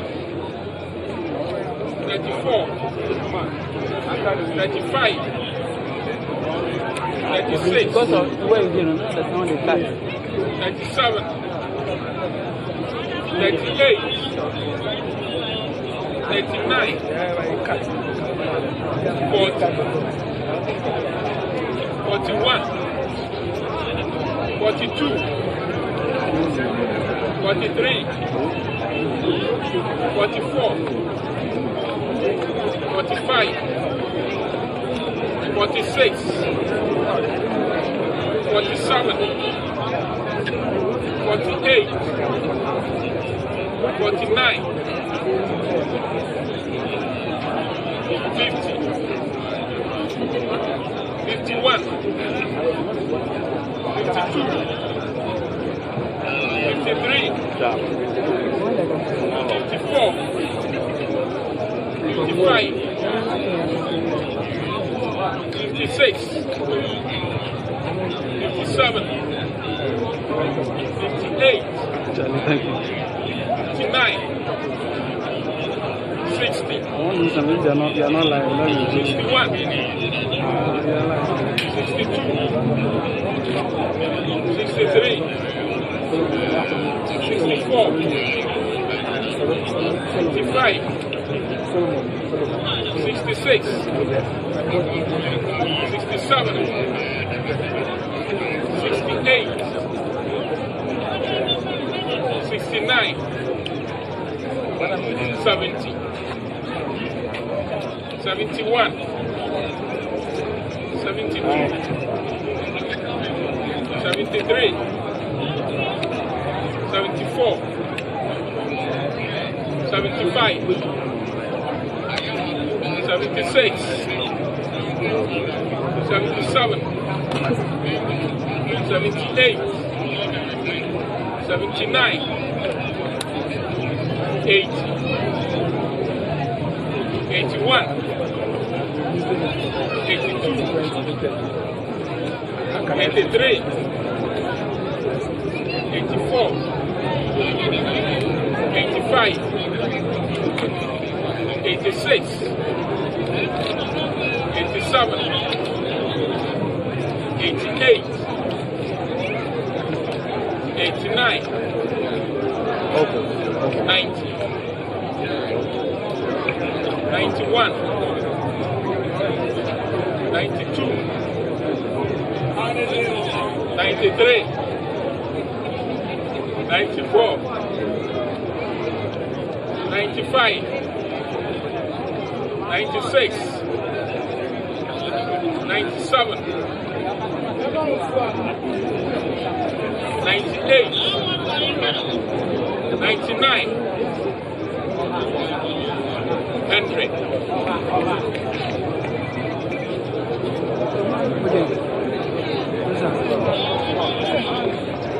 One, two, 3, 4, 5, 6, 7, 8, 9, 10, 11, 111, Asmed Solomon, MPP. 111.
media again. Would you repeat it for us? Repeat it for the media. The NDC candidate. 323. Okay. Yeah.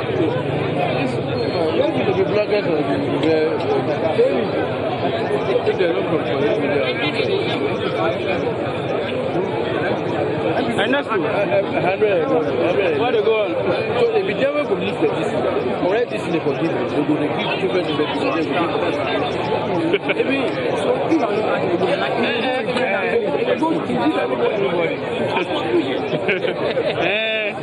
be true. But it's good that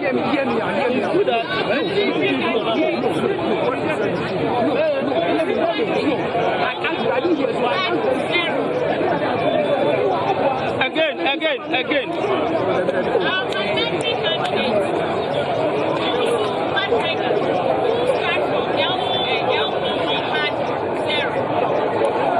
Thank you.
You're welcome back. So earlier, our colleague Hanan took us to the Budia Presby School where counting or sorting is underway. Counting will begin very shortly.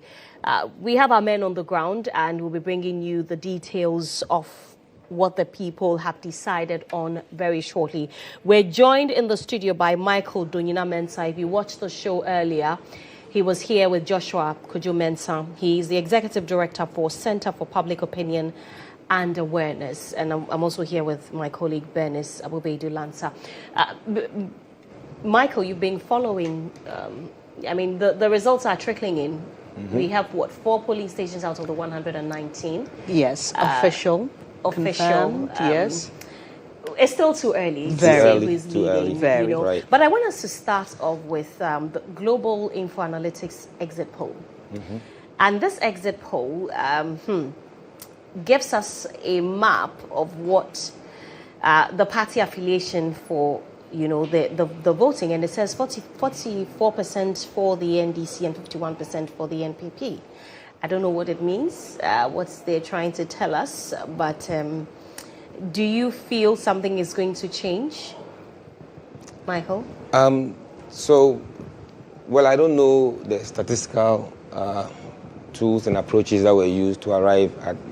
It didn't say. I must. But I want to probably hazard a guess. I want to understand that those are people who have openly declared as to which parties they voted for. Right. And one thing we know about elections in Ghana, those who decide the way the election is going to go are the swing voters. But I want to give Musa Dankwa some amount of credit because in the past he has been able to, accurately predict some of the polls. But it is very obvious that this is going to be a very tough election because the NPP has the advantage of sympathy votes, mm-hmm. and the NDC has the advantage of incumbency. So it's not like your regular.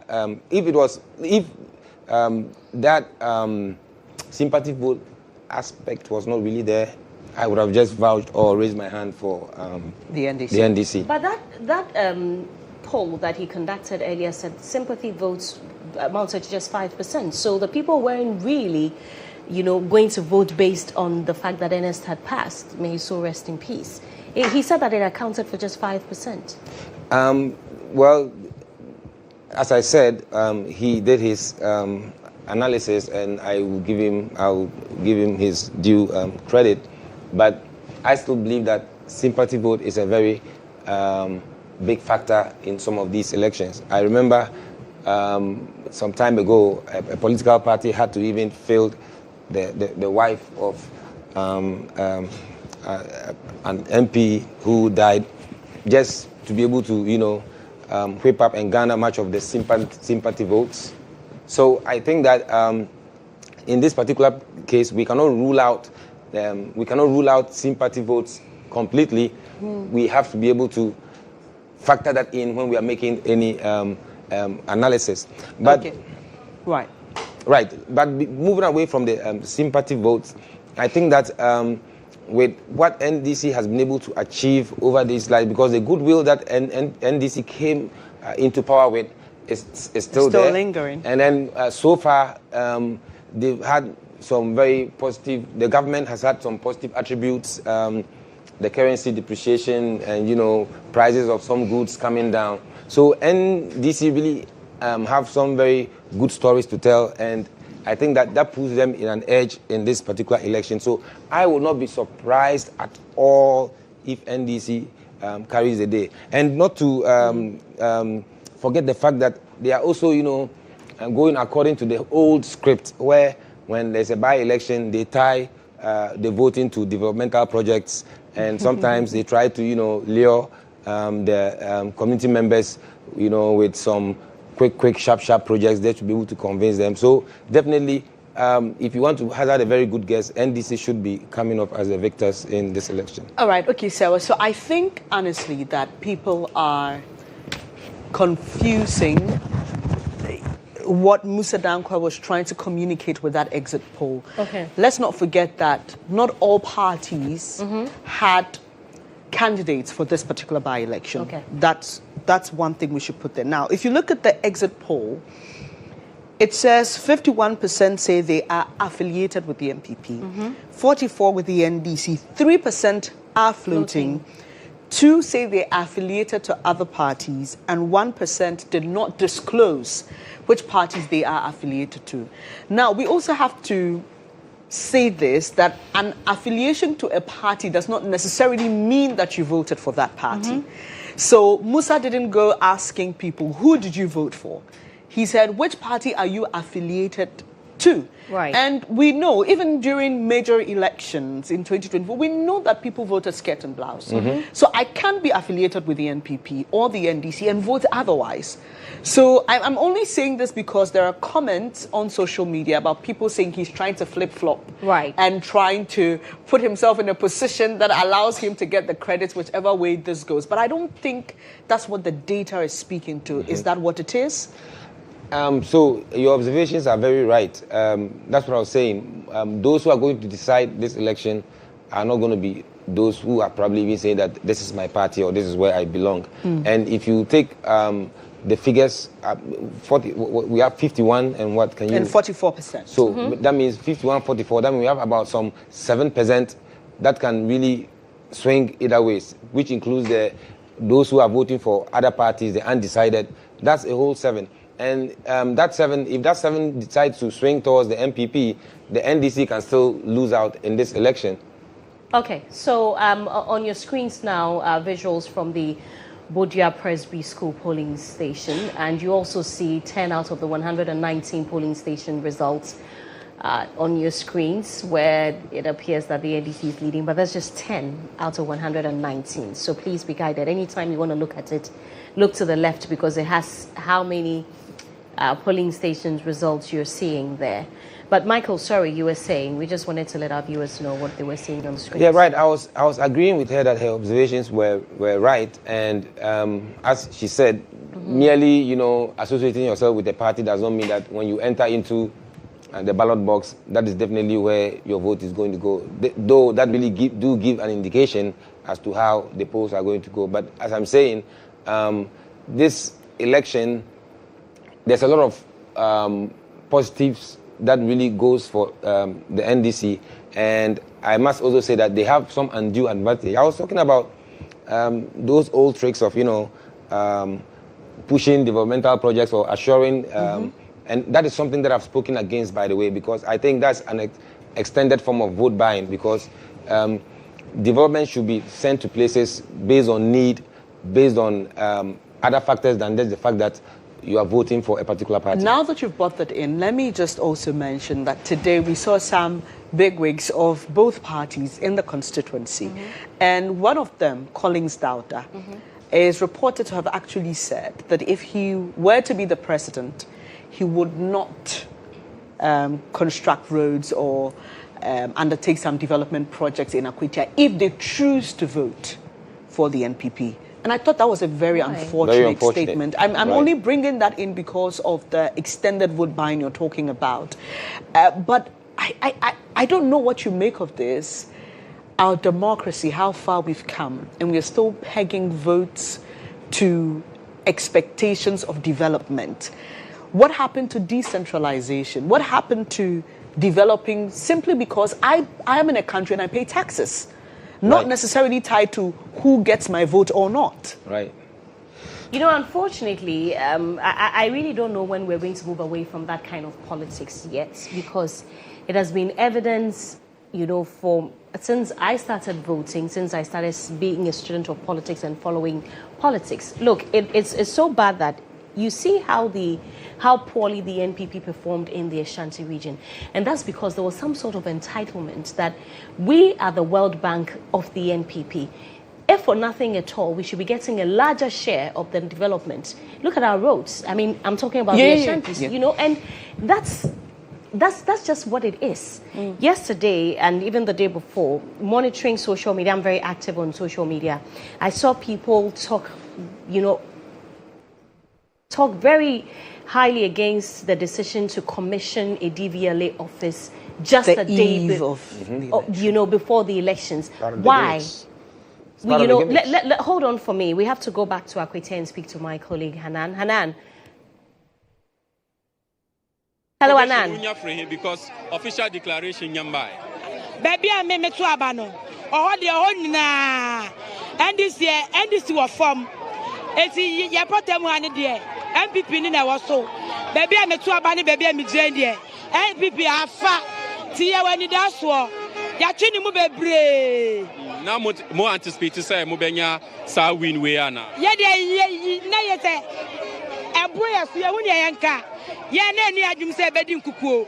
Ye win deda. Tiye nkunim de na ye de ye wom. Okay. Na madam also ada na me hu say also jubilate.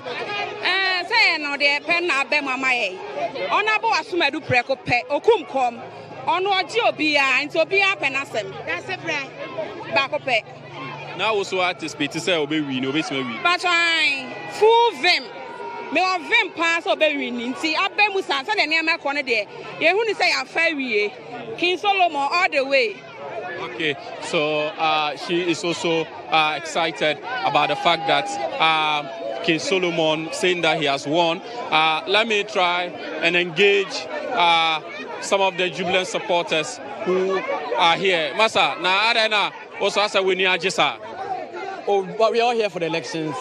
We came to, just to observe the elections. And it's been peaceful, as a matter of fact.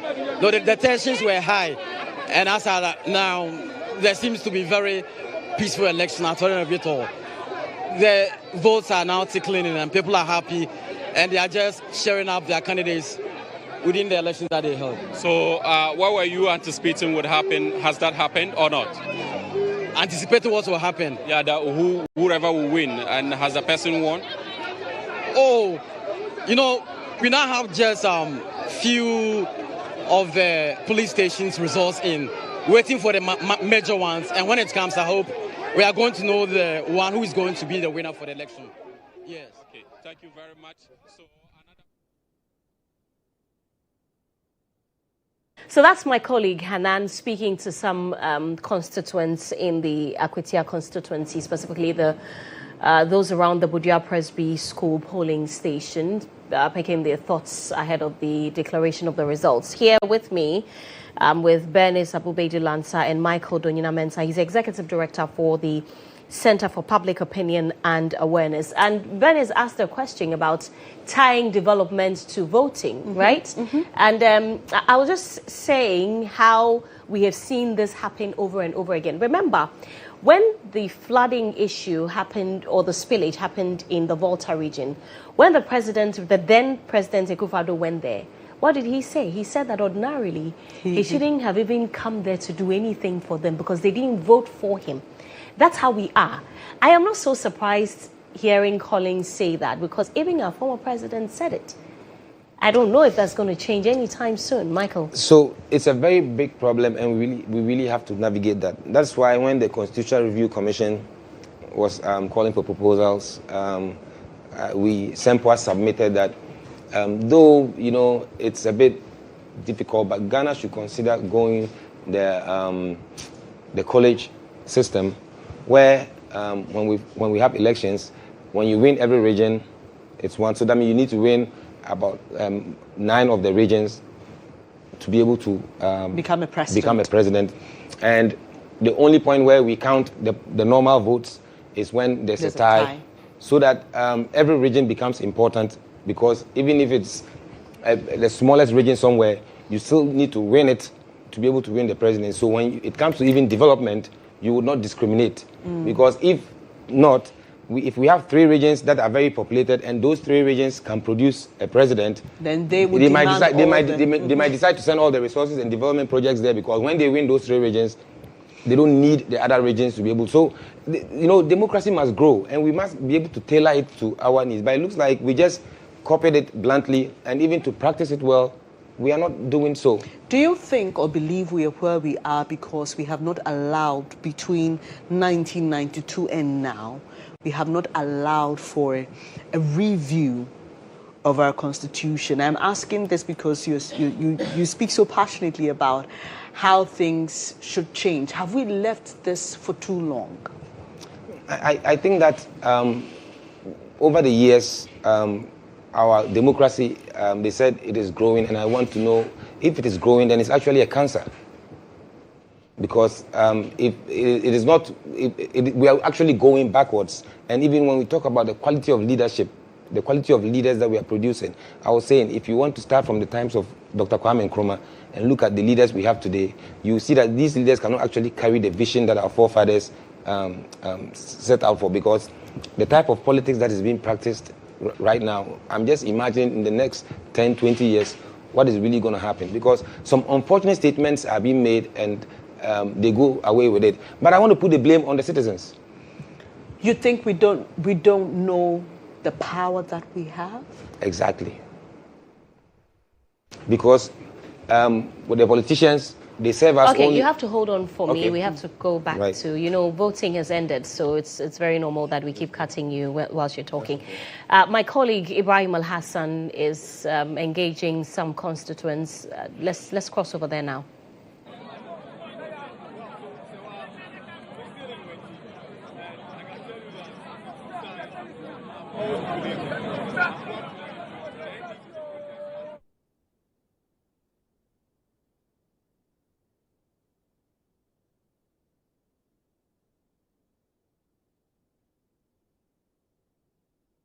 We apologize for that. We will work on the sound and take you back to Akwatia, where IB is. But Bernice, Michael was talking about the citizenry, being blamed for where we are as a country. I'm sorry, but I have to take you back to Ibrahim. IB, thank you very much. Hopefully we can hear you now.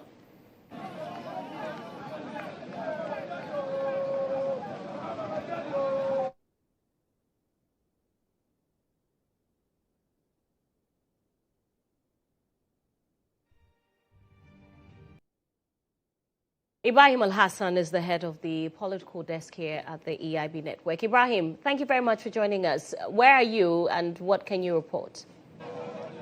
Well, we are in Wenchi, the MPP stronghold. And as I was saying earlier, we have two sets of people who have all jubilated.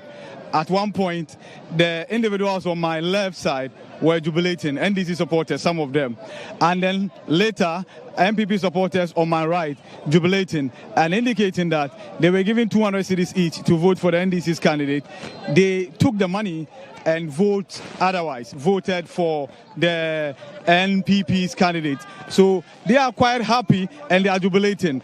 Chances are they might not have been privy to results coming from elsewhere. One of them is here. Let's find out why he's so happy. I don't know when you just said. I go many I say. Maybe next to me. A boy say me na me paper me go boche na egu. And I'm say wo. Ana lawyer. Was it maybe as ana maybe ewu. When you pressure no wo. Abana ko buja abana maye. Na ka ye for your seat. Change and I'm say money ebra de nti. Am say omni ebeko. Baba no wawe.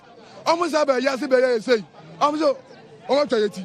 Eti no unu aguntia. Otwa ma ono ane ho. E won cha yinfie. Won cha yinfie on ti bi ma e say. What I say? Mama, what's it? Lawyer Lusu. Lawyer Lusu. Lusu wa na so Lusu ni na. Yeah, Lusu. Baby, I'm on channel for baby. I'm so Lusu. Iti abana say wo wi ni ebe onwa. Wo wi why? What go fine? Ana what go fine? O fine fa. Woni baby okọ. Me so wa we. Woni baby okọ. Ene ya mkosi no. Ma bone na. Me ko ya na ye. Bla nkwanfo. Me ko na ye. Ma fa ponche ba ko 37. Me ko ma lawyer share ponche no so. Ama me. Eno no. Ano ato. All right. So the translation of what you just said is that what I related to earlier about some individuals here who are in a very jubilant mood because they believe that, of course, indeed, the polling stations here and many of those that we covered in Wenchi, the NPP candidate Kwame Asumadu won. But of course, you and I are privy to results from the other side. They are not. So they are jubilating. When you are Japan, I didn't try. It's a party member. And Kunimdia and Edia. Aya Asumadu. Waba Cope. And Kunimdiano. I need that many Jamolo Swakra. Many Giancasa. And then Emma, I say, when you just said, or we had the Anunkwana. I did baby, say, I want to show no wafa. It's ya the boka, I had the Anua. Ye did you, what did you say? Wafa baby. I said, a banana done. And to me, Nanessa. And to me, and Nanessa. Adania, and Yajumampo, and Nanim Quababia. You catch on with a Bejanis for this candidate, Dinia 20 amo, and Abemu Pepe no. Wouldn't mean for candidate be and two a Juma Uwaya constituency, your president, John Dramani Mahama Baha Okra, Wobe Bitino. And this is for next 4 years, Mamu for candidate Bahabio. Akwatia no go area, ya to Abano, and they share. And Skumi, baby, other be I know who said, we know, but then call court, no, and then you'll be 4,000. 4,000 almost some fan court to be Yadamasi. I know why, Mr. Makasa, me the Frank, Abu Bonsra, and I am a DJ Casepa, sir, by-election, Kosu, na MPP 4, under, say, Yatuaba. Previous year, no, about 2,000 difference. Still, so no. Omachian Scumia Broso said, still, any power of parliament. No, a one Kosuna or Homedy, let a free high court. Idea ba. Now, who coup and Dipa. Oh, 21 days, here, court, a Puma and a Scumino. And if you want to tell Flimu, and you know, that's here to a banana, near Kai or soon, and that's here kindness to me. Yea, to a banana, Solomon, assume do, and your sadness, Kumi and you, Yam, baby, Akwatia By-Election, the Adina, and to me, Frank, Abby. Hey, Obia, number 1. All right, thank you very much. So, yes, the stories are no different from each other. I'm told that, of course, oh, yes. You are live on GHOne TV. Your supporters are jubilating. Is it not too early? Well, I don't think it's too early. We're getting the results from all the other polling stations. And as you know, here at Presby, we won massively. We thought it was going to be much closer. So we're happy with the results so far. And I think they have every right to jubilate. Well, they are jubilating for the results here. Yeah, that's very important because I've seen the results from the Wenchi enclave. You are winning, right? There are others who also monitor the results previously and say that NDC is increasing its numbers and reducing the margin in certain polling stations. When you go to Akwatia and Co, the NDC is also winning with some margins. But of course, the results will all come together. So it's good that you are cautiously optimistic, but the supporters are not privy to the other figures as you privy to. Will you be surprised if things change, things don't go your way? I would not be surprised. I'm also monitoring the results from the other areas, and we know we are going to win. Obviously, the jubilation taking place pertains to the results here at Presby, but they are also listening to results from the other areas. Your media houses are reporting all over, so that's also the cause of the jubilation. Obviously, it's been a tense day. Obviously, because of the death of Ernest, people are hoping that we would win and win massively for the memory of Ernest. So that's part of the jubilation. You can talk to how difficult was it for you to canvass for vote, move every nooks and cranny of the constituency in trying to convince them that they should still keep faith with your party even though you are in opposition? How difficult was it? First, I would like to congratulate the Akwatia constituency executives. They did a very, very good job. They chose the right candidate. I think they chose a candidate who cut across all our divisions. And for the first time, even within the MPP, everybody accepted Solomon. Secondly, Solomon not only cuts across the MPP divide, he also cuts across the NDC because he employs a lot of people here. He's a philanthropist and he's touched the hearts of many people. He did not start as a politician.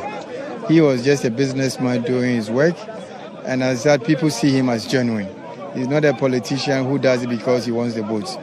He was pulled into it. In fact, he had to be convinced to accept this position, and I think for that, our constituency executives here, the regional executives, and our past senior executive, like Chairman Kusi, who is standing next to me, need to be applauded. That is sort of leadership that we want to see in the NPP going forward. Former Ghana's ambassador to China. Let me come to Chairman Kusi. Chairman Kusi, your supporters are in a jubilant mood. As you mentioned, your candidate is not an out-and-out politician. Are we to say that if things don't go your way, you are still likely to bring him back again, given how much inroads is made? Oh no, I cannot predict future. So he's up and coming politician, so it depends. It depends. I cannot say that you have to bring him later or not. But for general observation, for this very election, we are winning. Very sure. Yeah, I'm very sure that we are winning. Because hearing the results from Akwatia, it means we are winning. Whenever you get about 30-35% in Akwatia, it means that we are winning. And the results that I'm hearing from Akwatia is very close, very close. So we have Wenchi, back.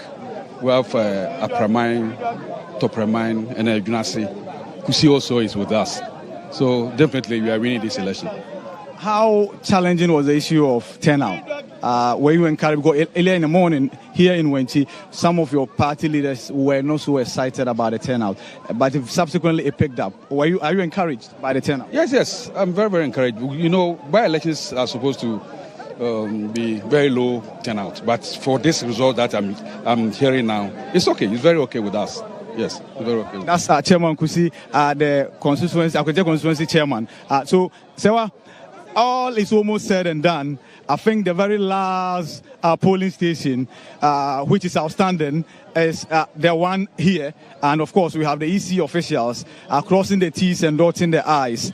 And after it's all said and done, and that will be Presby DHS Wenchi polling station 1, polling station E. There were a number of them here. There's a cluster of polling stations, a number of them here. That's the only one outstanding. The others have already concluded with sorting, counting, and everything. The pink sheets have been signed, sealed, and then vehicle in the company of the police personnel moved to the collation center, where we are all now headed to because we've had enough of the polling station results, now is the time for the calculation to start, for the collation to start at the collation center, where each result from each of the 119 polling stations will be inputted into a system, projected on the screen.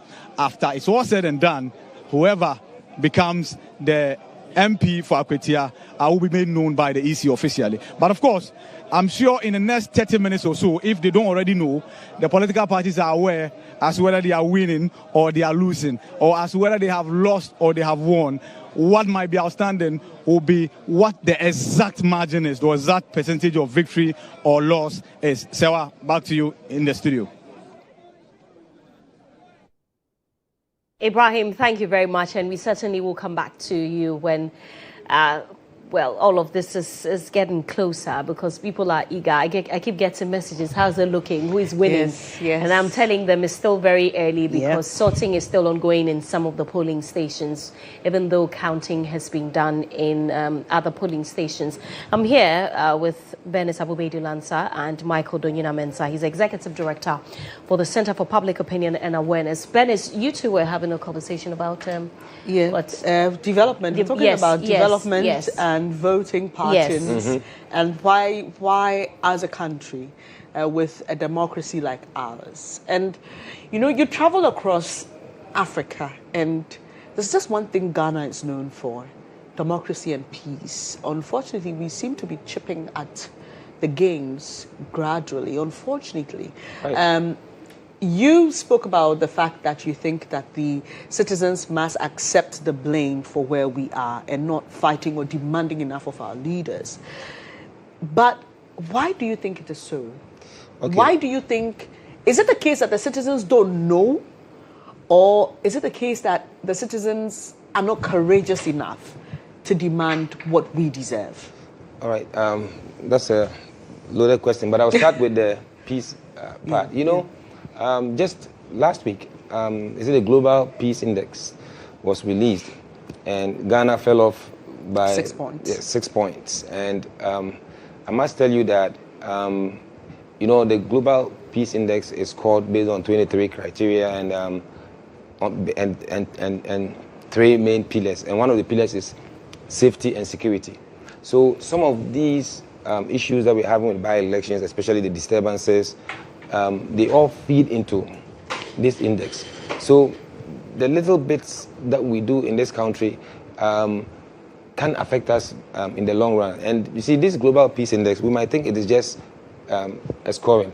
But I said it earlier on today, if there's a businessman in the US who wants to invest in an African country, they are looking for countries that have, peace, and then they see that Ghana, we are, going down the scale in terms of peace. I don't think they'll consider, coming to invest there. So it has far-reaching implications. But coming to your point regarding the citizens, I feel that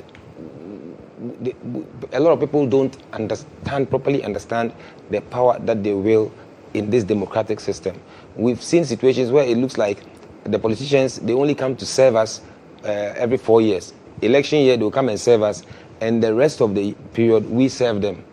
And, politics has been, known to be a field where any politician is supposed to be affluent and be resourceful and have money, and, people want to go into politics because they think there's money there, and people invest so much in politics. I was saying it today that the reason why our politics or elections are very chaotic is that there's so much to gain when you win, and there's so much to lose when you lose, because people invest so much in it that they are ready to even risk lives or kill to be able to win elections. So I'm just saying that we, the citizens, don't understand that in a democracy, we have the decision to decide who rules us or who we send to be able to go and represent us. And after we vote, our work does not end there. Throughout the whole period, we have to direct how affairs are run. But in our situation, we don't have that. But I also blame education. Yeah, because I was just thinking about the NCC, Sewa, and how over the years, once again, the NCC is gradually becoming another institution that's just sitting in Accra. I know, respectfully, I know that there are challenges. You know, Bernice, unfortunately, I don't buy that. You know, I do not buy that every time there are challenges, and so they are unable to do their work effectively. It doesn't sit well with me. If you are unable to resource that office or that institution, you really have no business then appointing people to head it. Right. And paying them every month. Yeah, but it's in the interest of the politician, isn't it, to keep the citizenry where we are. And so once again, it comes back to us to demand that the NCC should do its job, right? You know, social media, I was saying, how come in this modern dispensation, you cannot do any communication, effective communication without social media? Ask me, the NCC, do you even see any communication or anything from their social activations and stuff like that? Michael has a point. I am a big advocate for social media because a lot of things happen on social media these days. You know, you have a lot more young people finding news and even being more. We've evolved so much, and so the NCC really, cannot give us this, for the ones for better word, excuse that they are under-resourced, so they are unable to do some of these things. There's social media. Even though majority or not everyone is on social media, why don't you start by capturing a car? Take advantage of it. Because look at where we were, Bernice, in 2020 elections, 2024. The interest of the youth in the just ended election on social media is something I've never seen. People were interested, they sat down, they listened, they took pen and paper, wrote down results. I have never seen a thing like that. And it's all because of social media. Right. If some sort of education was ongoing by the NCC on the same social media, we'll see a very big difference. Yeah, right. We're waiting for, I am personally waiting for someone who will be very innovative with that. Because this isn't rocket science, right? It is not. And you know... sorry, not to cut you, Michael, but you know the Constitutional Review Committee, in meeting, all the various stakeholders across the board, invited persons who are influencers on social media. Right. Because that's how important it is to pick their thoughts, what people are saying. Right.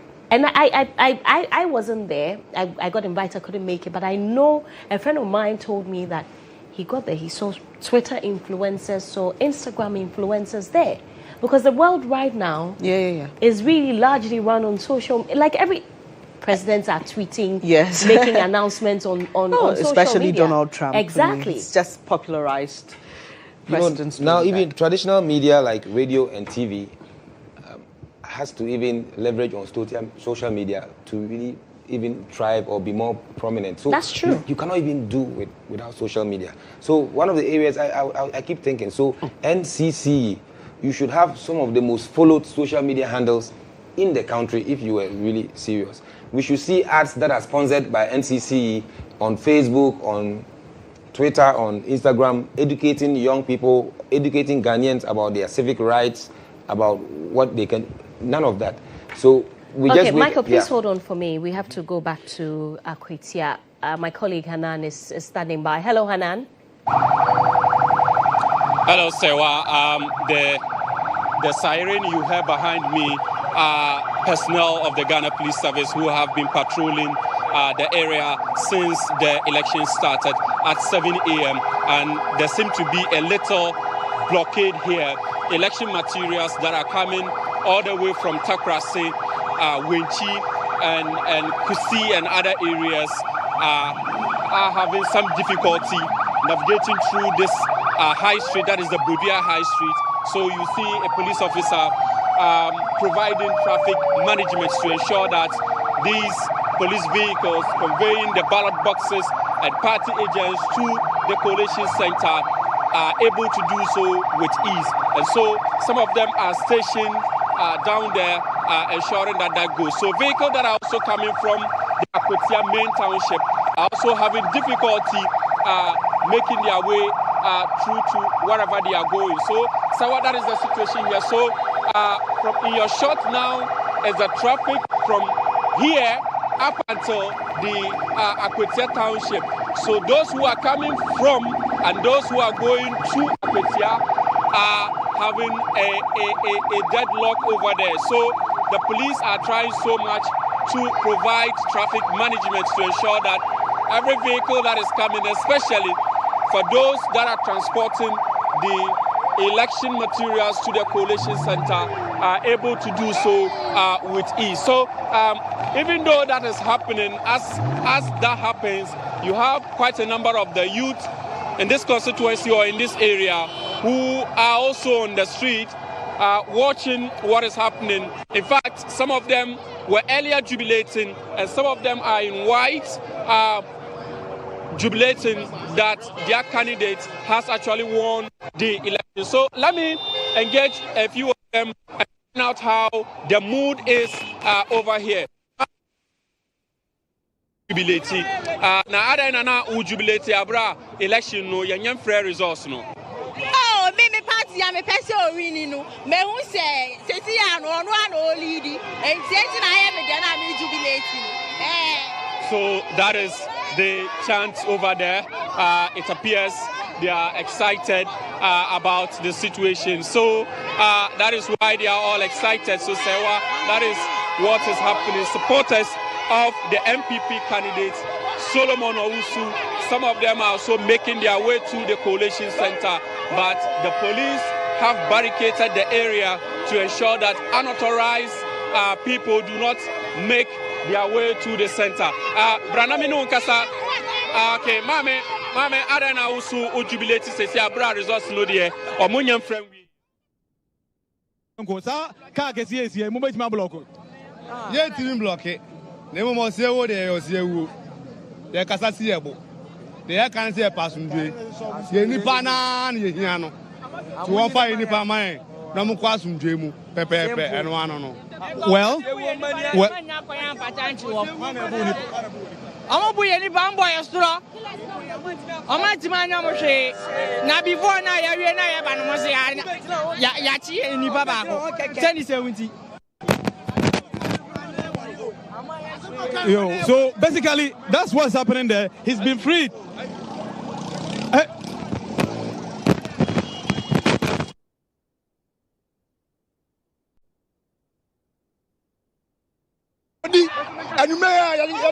Okay, now mame also then turn a whole catch ray. Let me say, oh, one of the 1 month here, also my Kwajuma, my Kunjuma, or my Scadi, Okay, so these are supporters of Kwame Esumedu. Sewa, like I was reporting earlier, now the traffic situation is easing down because the police came to block the main intersection here at Buedua, and it means that unauthorized vehicles, especially those who are not carrying election materials, will not be able to have their way here, and that is why the traffic is flowing. So still supporters of now lawyer Baidu are also on the streets jubilating, and that is the signage of the national chairman of the NDC that they are doing at the moment as they jubilate. Now, mami, I don't know also when you are just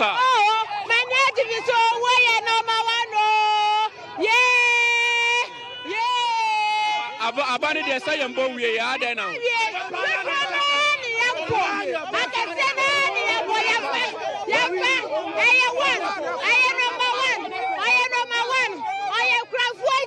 Okay, mami, now also one a winning. Me say, Solomon Asumadu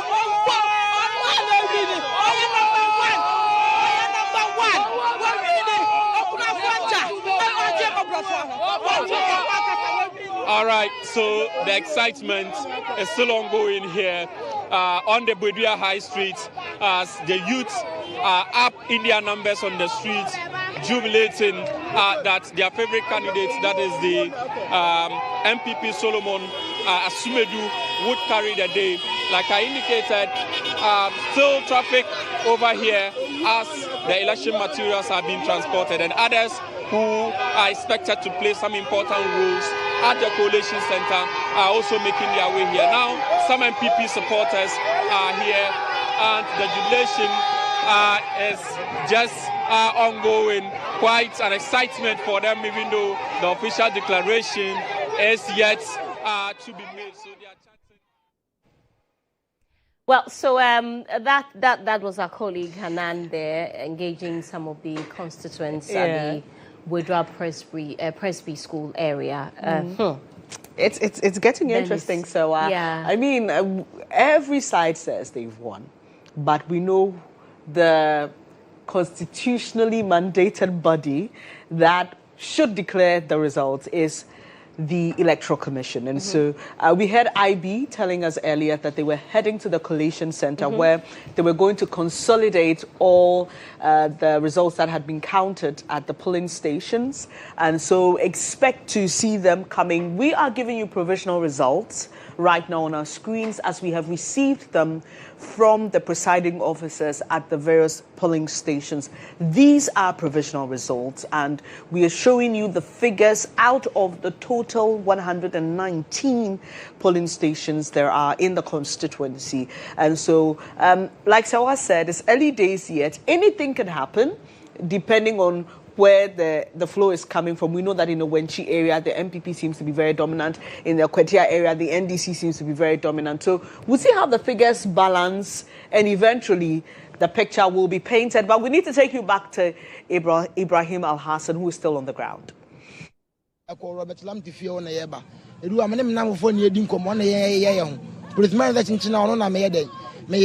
same policeman Gidi. I say me foka. How many gidi me bibia I say omochemi akwaba kan pepper explain ko di gumi ko on the store. Me go see me. And I dey be kita no me kanina o dey chawo. Me o dey ayame sa. Police me bibia yo. O kita na dey chebi o dey ahwema pampe o kita book yare ha.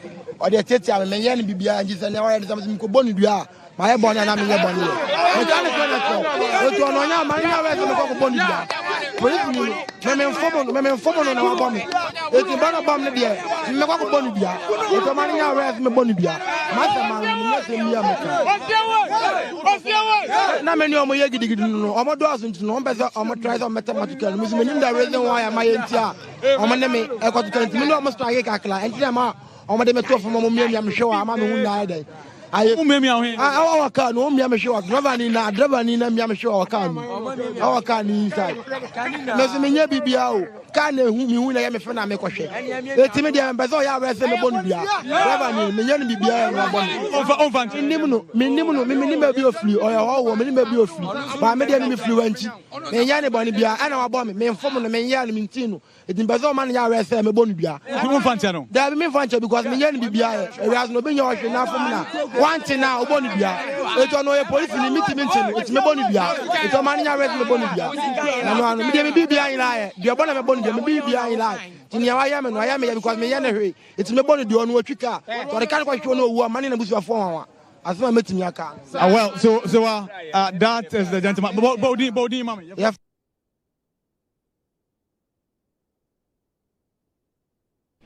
Well, Ibrahim Al-Hassan there engaging some constituents in Akwatia. And just like Bernice said a while ago, we are getting some provisional results, but the constitutionally mandated body to declare the results is the Electoral Commission. And it appears that we're inching closer to that moment when the EC will let us know who has won the Akwatia seat. Michael, your observations so far? I'll take you back from the morning. Okay. And I said something here. This election probably would have gone very well without much incidents until that skirmish earlier on the day. And I'm still calling on the IGP. If you sent 5,000 men to Akwatia and then there was an incident and you were not able to even effect an arrest by the end of the day, what is the use of the 5,000 men you sent in Akwatia? And I'm talking about the altercation that happened between the vice chairman of the NDC. I mean, it was practically an assault. And it happened right in front of the police. And I heard that the MPP vice chair said he had gone to report to the police. I don't even know what that is about because the thing happened right in front of the police. If a crime is happening right in front of you, you accost the perpetrator what is about going to even report to All the right, police? Michael, please hold on for me. Let's go to our Eastern Regional Correspondent, GHOne, who is at the MPP's constituency office.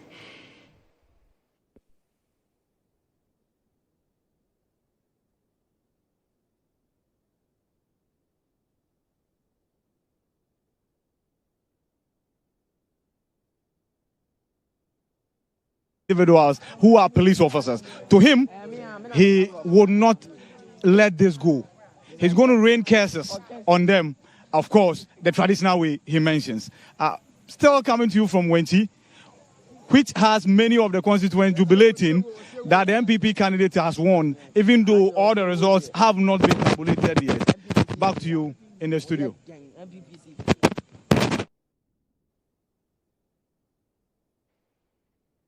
Yes, Benis. So that was actually IB and not GHOne, as we had mentioned earlier. Stationed at the MPP's constituency office in Akwatia, and I'm sure he has a lot to report from there. But Michael was sharing with us his thoughts about that unfortunate incident that happened between two vice chairmen of the NDC and the NPP, and you think that the NPP's vice chairman shouldn't have any worry to go and report this incident because it happened right in front of police officers, and an arrest should have been effected. You see, yes, the reason why I'm saying that is, if not for that incident, I think this election largely would have been considered as a peaceful election. Right. So that whole incident was needless. And I'm saying that the reason why we are at where we are, the reason why we have 5,000 policemen in Akwatia is because politicians are refusing to follow the rules. If you look at all the political issues, the disturbances that we've had, the Ayawaso, the Ablekuma,